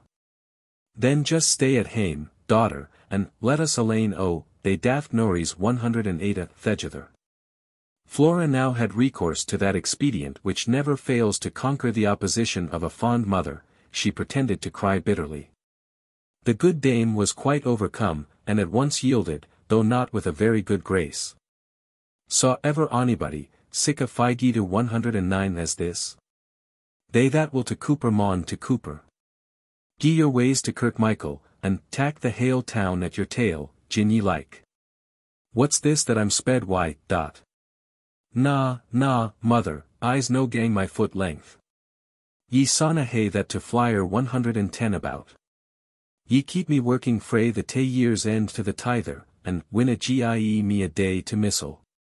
I's no seek to be away again, as lang as I'm aneath your roof. Wisht now, and bod your tongue, my bonny Flora. Ye hae been our good a bairn to me, no to get your ain way 10 times mair nor that. Ye ken laith wad your mother be to contraire you I ought, if she wist it war for your good. I'm right glad that it has come your ain side the house, to gang and see your auntie. Gang your ways, and stay a day or twa. And, if ye dinna like to sleep your lane, take Billy Sandy ye, and leave little cousin me, to help me bits turns till ye come back. This arrangement suiting Flora's intent equally well with the other, it was readily agreed to, and everything soon amicably settled between the mother and daughter. The former demurred a little on Sandy's inability to perform the journey. But Flora, being intent on her purpose, overruled this objection, though she knew it was but too well founded. Accordingly, the couple set out on their journey next morning, but before they were halfway Sandy began to tire, and a short time after gave fairly in. Flora carried him on her back for a space, but finding that would never do, she tried to cajole him into further exertion. No, Sandy would not set a foot to the ground. He was grown drowsy, and would not move. Flora knew not what to do, but at length fell upon an expedient which an older person would scarcely have thought of. She went to a gate of an enclosure, and, pulling a spoke out of it, she brought that to Sandy, telling him she had now got him a fine horse, and he might ride all the way. Sandy, who was uncommonly fond of horses, swallowed the bait, and, mounting astride on his rung, he took the road at a round pace, and for the last 2 miles of their journey Flora could hardly keep in view of him. She had little pleasure in her visit, further than the satisfaction that she was doing what she could to avert a dreadful casualty, which she dreaded to be hanging over the family. And on her return, from the time that she came in view of her father, she looked only for the appearance of Matty running about the door. But no Matty being seen, Flora's heart began to tremble, and as she advanced nearer, her knees grew so feeble that they would scarcely support her slender form, for she knew that it was one of the radical principles of a dream to be ambiguous. A's unco still about our hame the day, Sandy, I wish ilka ain there may be weel. It's like death. Sandy no ken what death is like. What is it like, Sistel Flola? You will maybe see that hour soon. It is death that kills up living things, Sandy. Aye. Sandy saw a wee boldy, it could neelo pick, null flee, null dab. It was velly ill done death. Sistel Flola, didna God make up living things? Yes, be assured he did. Then, what has death ado to kill them? If Sandy will God, him wad fight him. Wisht, my dear, ye dinna ken what you're sayin'. Ye mauna speak about these things. Weel, Sandy no speak ony mail about them. But if death should kill cousin Matty, Sandy wish him might kill him too. What do ye like best this world, Sandy? Sandy like Sistel Flola best. You are learning the art of flattery already. For I heard ye telling Matty the tither morning, that ye like it her better than the rest the world put thegither. But yen Sandy cowdna help yat. Cousin Matty like Sandy, and what could him say? Flora could not answer him for anxiety. For they were now drawing quite near to the house, and still all was quiet. At length Matty opened the door, and, without returning to tell her aunt the joyful tidings, came running like a little fairy to meet them, gave Flora a hasty kiss. And then, clasping little Sandy about the neck, she exclaimed, in an ecstatic tone, "Sandy man," and pressed her cheek to his. Sandy produced a small book of pictures, and a pink rose knot that he had brought for his cousin, and was repaid with another embrace, and a sly compliment to his gallantry. Matilda was far beyond her years in acuteness. Her mother was an accomplished English lady, though only the daughter of a poor curate, and she had bred her only child with every possible attention. She could read, she could sing, and play some airs on the spin-net. And was altogether a most interesting little nymph. Both her parents came to an untimely end, and to the lone cottage of Finagle was she then removed, where she was still very much caressed. She told Flora all the news of her absence in a breath. There was nothing disastrous had happened. But, so strong was Flora's presentiment of evil, that she could not get quit of it, until she had pressed the hands of both her parents. From that day forth, she suspected that little Faith was to be put in dreams. The 14 days was now fairly over, and no evil nor danger had happened to Matilda, either from the hand of Sandy or otherwise. However, she kept the secret of the dream locked up in her heart, and never either mentioned or forgot it. Shortly after that she endeavored to reason her mother out of her belief in dreams, for she would still gladly have been persuaded in her own mind that this vision was futile, and of no avail. But she found her mother staunch to her point. She reasoned on the principle that the Almighty had made nothing in vain, and if dreams had been of no import to man they would not have been given to him. And further, she said we read in the Scriptures that dreams were fulfilled in the days of old, but we didna read in the Scriptures that ever the nature of dreaming was changed. On the contrary, she believed that since the days of prophecy had departed, and no more warnings of futurity could be derived by man from that, dreaming was of doubly more avail, and ought to be proportionally more attended to, as the only mystical communication remaining between God and man. To this reasoning Flora was obliged to yield. It is no hard matter to conquer, where belief succeeds argument. Time flew on, and the two children were never asunder.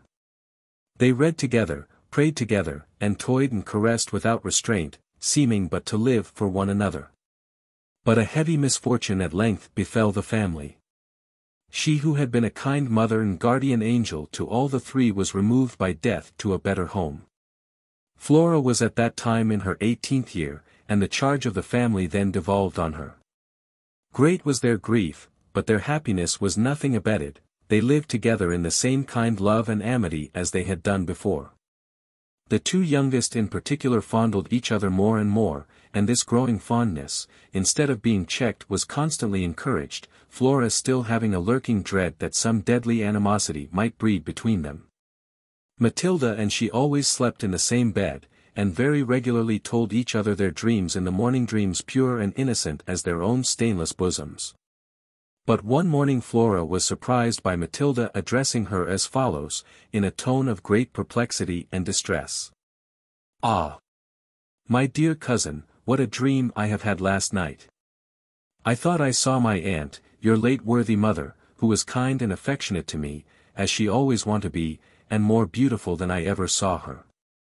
She took me in her arms, and wept over me, and charged me to go and leave this place instantly, and by all means to avoid her son, otherwise he was destined to be my murderer, and on that day sevennight I should be lying in my coffin.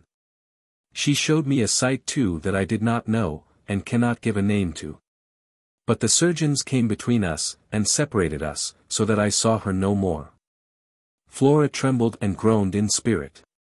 Nor could she make any answer to Matilda for a long space, save by repeated moans. "Merciful heaven," said she at length, "what can such a dream portend? Do not you remember, dear Matty, of dreaming a dream of the same nature once long ago?" Matty had quite forgot of ever having dreamed such a dream, but Flora remembered it well, and thinking that she might formerly have been the means, under heaven, of counterworking destiny, she determined to make a further effort. And, ere ever she arose, advised Matilda to leave the house, and avoid her brother, until the 7 days had elapsed. "It can do nae ill, Matty," said she, "and mankind hae whiles muckle I, their ain hands to do or no to do. To bring about, or to keep back." Matty consented, solely to please the amiable Flora, for she was no more afraid of Sandy than she was of one of the flowers of the field. She went to Kirkmichael, stayed till the week was expired, came home in safety, and they both laughed at their superstitious fears. Matilda thought of the dream no more, but Flora treasured it up in her memory, though all the coincidence that she could discover between the two dreams was that they had both happened on a Saturday. And both precisely at the same season of the year, which she well remembered.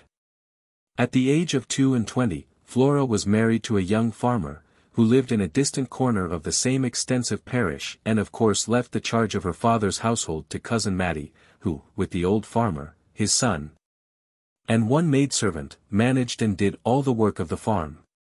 Still, as their number was diminished, their affections seemed to be drawn the closer, but Flora scarcely saw them any more, having the concerns of a family to mind at home. One day, when her husband went to church, he perceived the old beadle standing bent over his staff at the churchyard gate, distributing burial letters to a few as they entered. He held out one to the husband of Flora, and, at the same time, touched the front of his bonnet with the other hand. And without regarding how the letter affected him who received it, began instantly to look about for others to whom he had letters directed. The farmer opened the letter, and had almost sunk down on the earth, when he read as follows. Sir, the favour of your company, at 12:00 on Tuesday next, to attend the funeral of Matilda A.N., my niece, from this to the place of interment, in the churchyard of Cr, will much oblige, sir, your humble servant. James A.N. Finagle, April 12. Think of Flora's amazement and distress, when her husband told her what had happened, and showed her this letter. She took to her bed on the instant, and wept herself into a fever for the friend and companion of her youth. Her husband became considerably alarmed on her account, she being in that state in which violent excitement often proves dangerous. Her sickness was, however, only temporary, but she burned with impatience to learn some particulars of her cousin's death. Her husband could tell her nothing, only, that he heard one say she died on Saturday. This set Flora a-calculating, and going over in her mind reminiscences of their youth.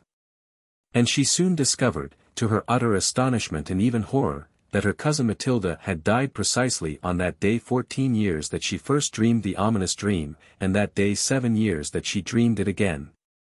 Here was indeed matter of wonder. But her blood ran cold to her heart when she thought what might have been the manner of her death. She dreaded, nay, she almost calculated upon it as certain, that her brother had poisoned, or otherwise made away privately with the deceased, as she was sure such an extraordinary coincidence behoved to be fulfilled in all its parts. She durst no more make any inquiries concerning the circumstances of her cousin's death, but she became moping and unsettled, and her husband feared for her reason. He went to the funeral.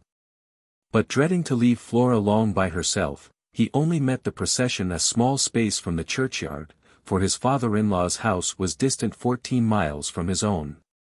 On his return, he could still give Flora very little additional information. He said he had asked his father-in-law what had been the nature of the complaint of which she died. But he had given him an equivocal answer, and seemed to avoid entering into any explanation, and that he had then made inquiry at others, who all testified their ignorance of the matter.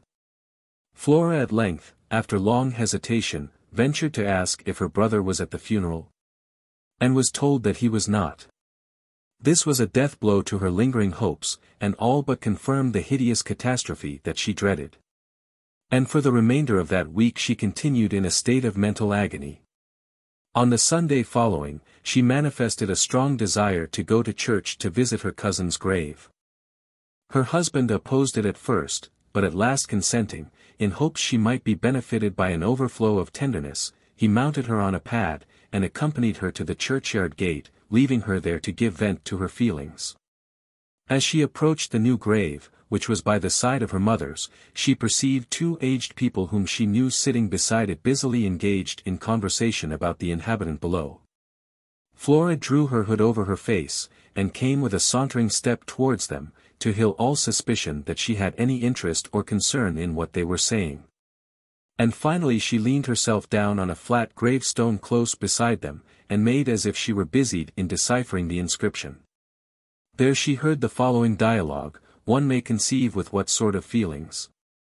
And then she was I say kind, and sae lively, and sae affable to poor and rich, and then sae bonny and sae young. Oh, but my heart sair for her. When I saw the mortclaith drawn off the coffin, and saw the silver letters Kythe, aged 21, the tears ran down ower they auld wizen cheeks, Janet, and I said to myself, wow, but that is a bonny flower cut off the bloom. But, Janet, my Jo, warna ye at the corpse gisting? 111. And what suppose I was, Matthew? What's your concern why that? Because I heard say that there was none there but you and another that ye ken weel. But canna you tell me, Kimmer, what was the corpse like? Wasda fair and bonny, and nae blueness nor demish to be seen? And what wad an auld fool body like you be the better, gin ye kenned what the corpse was like? They sights are nae for een like yours to see, and they subjects are nae fit for tongues like yours to tattle about. What's done canna be undone. The dead will lie still. But oh, what's to come o' the living? Aye, but I'm sure she had been a lusty well-plenished corpse, Janet, for she was a heavy ane, and a deeper coffin I never saw. Haud your auld supple untacket tongue. Gin I hear sick another hint come ower the foul tap o't, it sall be the war for ye. But loun be it spoken, and little be it said. Will might the corpse be heavy, and the coffin deep? Aye, will might the coffin be made deep, Matthew, for there was a stout lad bairn, a poor little pale flower, that hardly ever saw the light o' heaven, was streaked 112 on her breast at the same time. Herschel. Rat Hall. The Editor, The New Border Tales. Rats leaving their usual haunts in your houses, barns, and stackyards, and going to the fields, is an unfortunate omen for the person whose abode they leave. So wrote one Wilkie, author of a manuscript collection of old border customs and superstitions, compiled, in the commencement of the present century, for the use of Sir Walter Scott. The following incident illustrating the belief is related as having occurred upon the estate of the present writer. In the early years of the present century, the farm of Maisonndieu was tenanted by a family named Fortune, who had been for several generations in occupation, and were reputed to have held land in the neighborhood for above 200 years. The name Maisonndieu, it may be stated in passing, was derived from a religious house, or hospital, for the reception of pilgrims, the diseased, and the indigent, which had formerly stood upon the present farm lands. At last a crisis in the history of the Fortune family arrived. The old farmer died, leaving a son of some 3 or 24 years of age to succeed him. Robert Fortune, the younger, was a fine young man, who lacked not spirit or ability so much as principle and steadiness. Left to his own devices, with money in his pocket, and without guide, monitor, or controller, he seemed to have set himself to dissipate alike the reputation and the fortune which had been acquired through the prudence and good conduct of his forebears. He had enrolled himself a member of a local corps of yeomanry cavalry, which had been raised in the expectation of a French invasion, and he was bent upon cutting a clash. He prided himself upon the horses he rode. And many were the scenes of midnight carousal, and of hair-brained prank and horseplay, enacted by himself and his hot-blooded, would-be fire-eating companions in the old farmhouse at this period. For a brief time things went as merrily as the marriage bell of the proverb, but then a change set in. Peace was proclaimed, and farmers' prices, which the war had kept high, fell. A succession of bad seasons followed. And, instead of meeting them by retrenchment, young Fortune turned for consolation in the troubles which they brought him to a still more reckless extravagance. His elders shook their heads, and people began to say, when his back was turned, that he was going to the dogs. In time, the pinch of poverty began to be felt at Maisonndieu. The yeomanry had been disbanded, and Robert now sat alone by his black hearth. To drive out the cold, and raise his spirits to the pitch which they had known in happy bygone days, he resorted to the bottle. This, of course, made matters worse. He neglected his business, his accounts were not kept, and his affairs became disordered. The house fell into a state of disrepair, which, being allowed to continue, grew rapidly worse.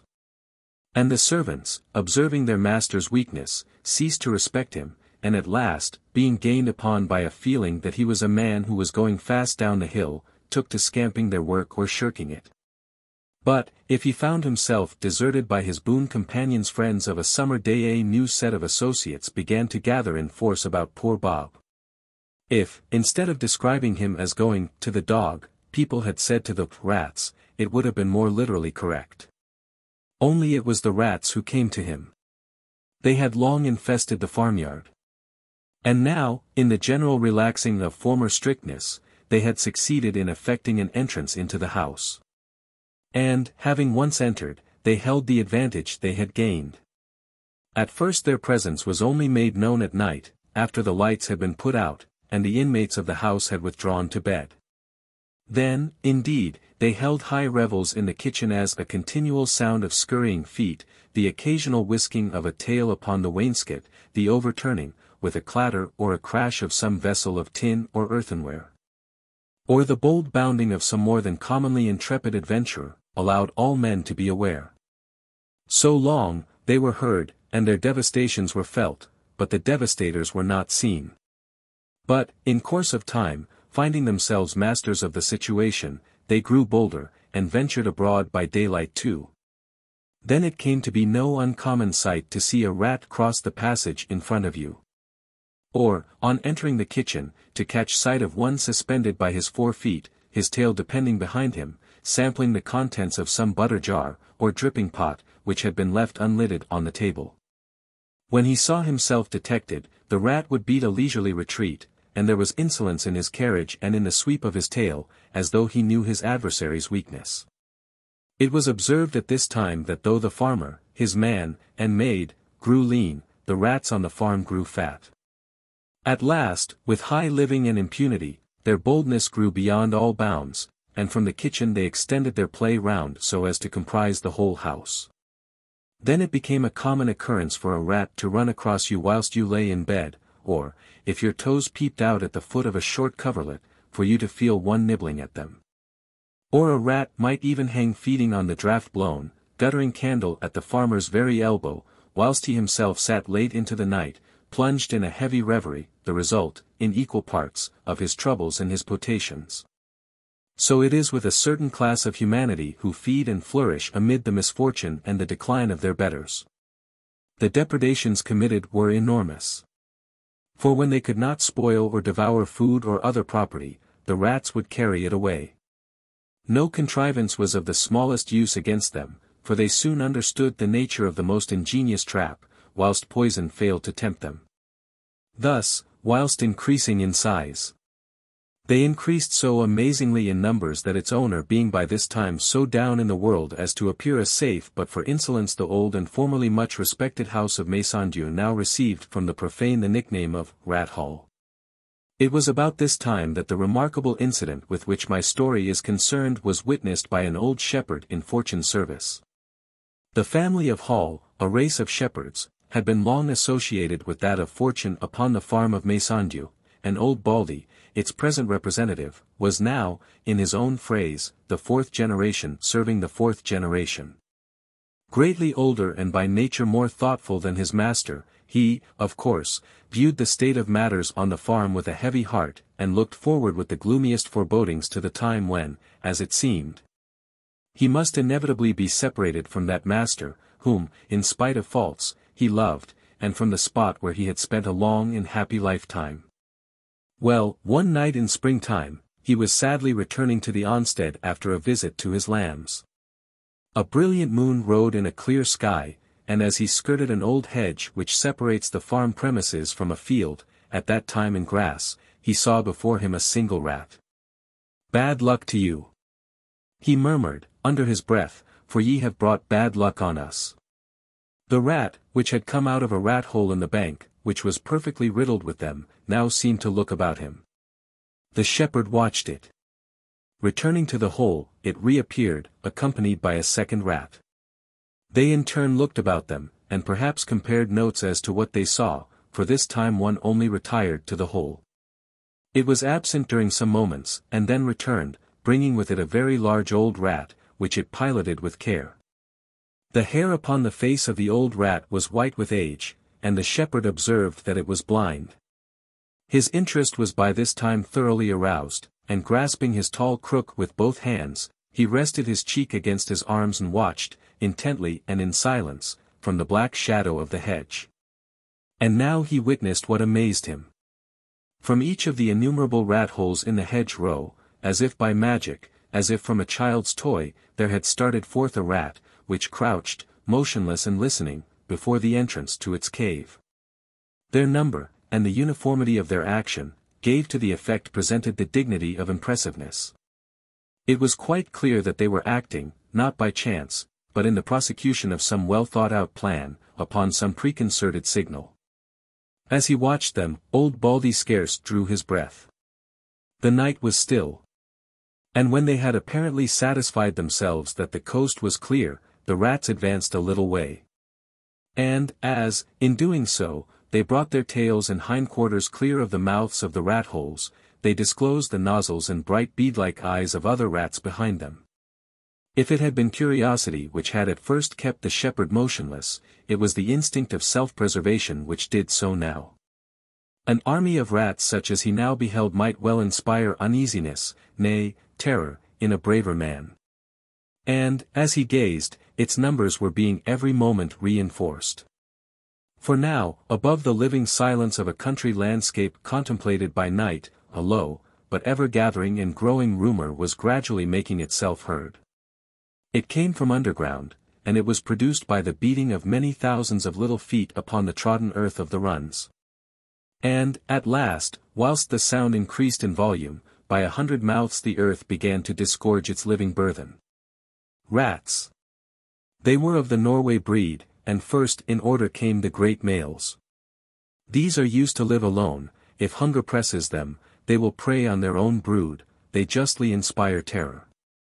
The less formidable females followed, each accompanied by her young. And ever as they swarmed in momentarily increasing numbers, as in the remote historical or mythical migration of the nations, the rear rank pushed the front rank before it, till the rats spread far afield. And the very ground seemed alive and moving with their multitudes. Transfixed in the attitude which he had at first assumed, the shepherd watched the spectacle standing like a man who has been turned to stone, whom no earthly power could have induced to stir a finger. To say that never in his life before had he seen so many rats would be to utter idlest words. In no agonized vision of the night, lying stretched upon his pallet of chaff, whilst his breath froze, and his enemies disported themselves triumphantly, insultingly, upon the bare boards of the loft, peeped in on by a mischievous moon. Had he ever dreamed of so many? As has been said, during all this time it had been amply apparent that the rats were not acting without some plan of their own.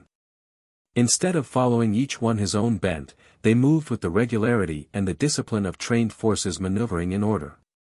Nothing could have less resembled the blind infatuation of their fellows and predecessors, who had frisked at the heels of the Pied Piper through the streets of Hamelin to their doom. They had far more in common with the grim determination of the instruments of vengeance against Bishop Haddo. But their demeanor, if a little stern, was calm as well as resolute, as, inspired by a single purpose, controlled by a single will, they advanced, marching shoulder to shoulder. There were few stragglers, few weak places in their ranks.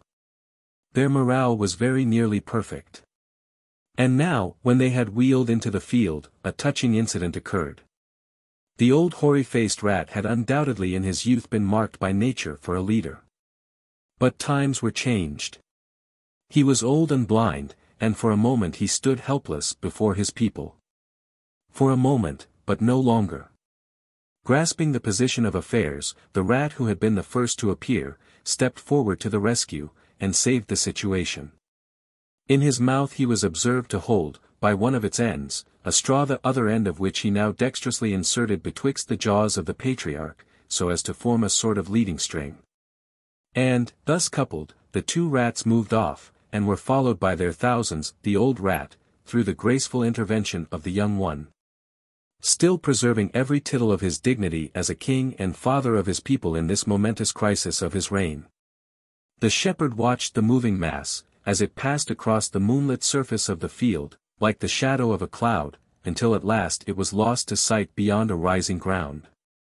Then, and not till then, did he stir. Pulling himself hastily together, he made for the farmhouse, and with the freedom which is allowed to an old servant, burst into his master's room. Fortune was seated at the table, his face buried in his hands.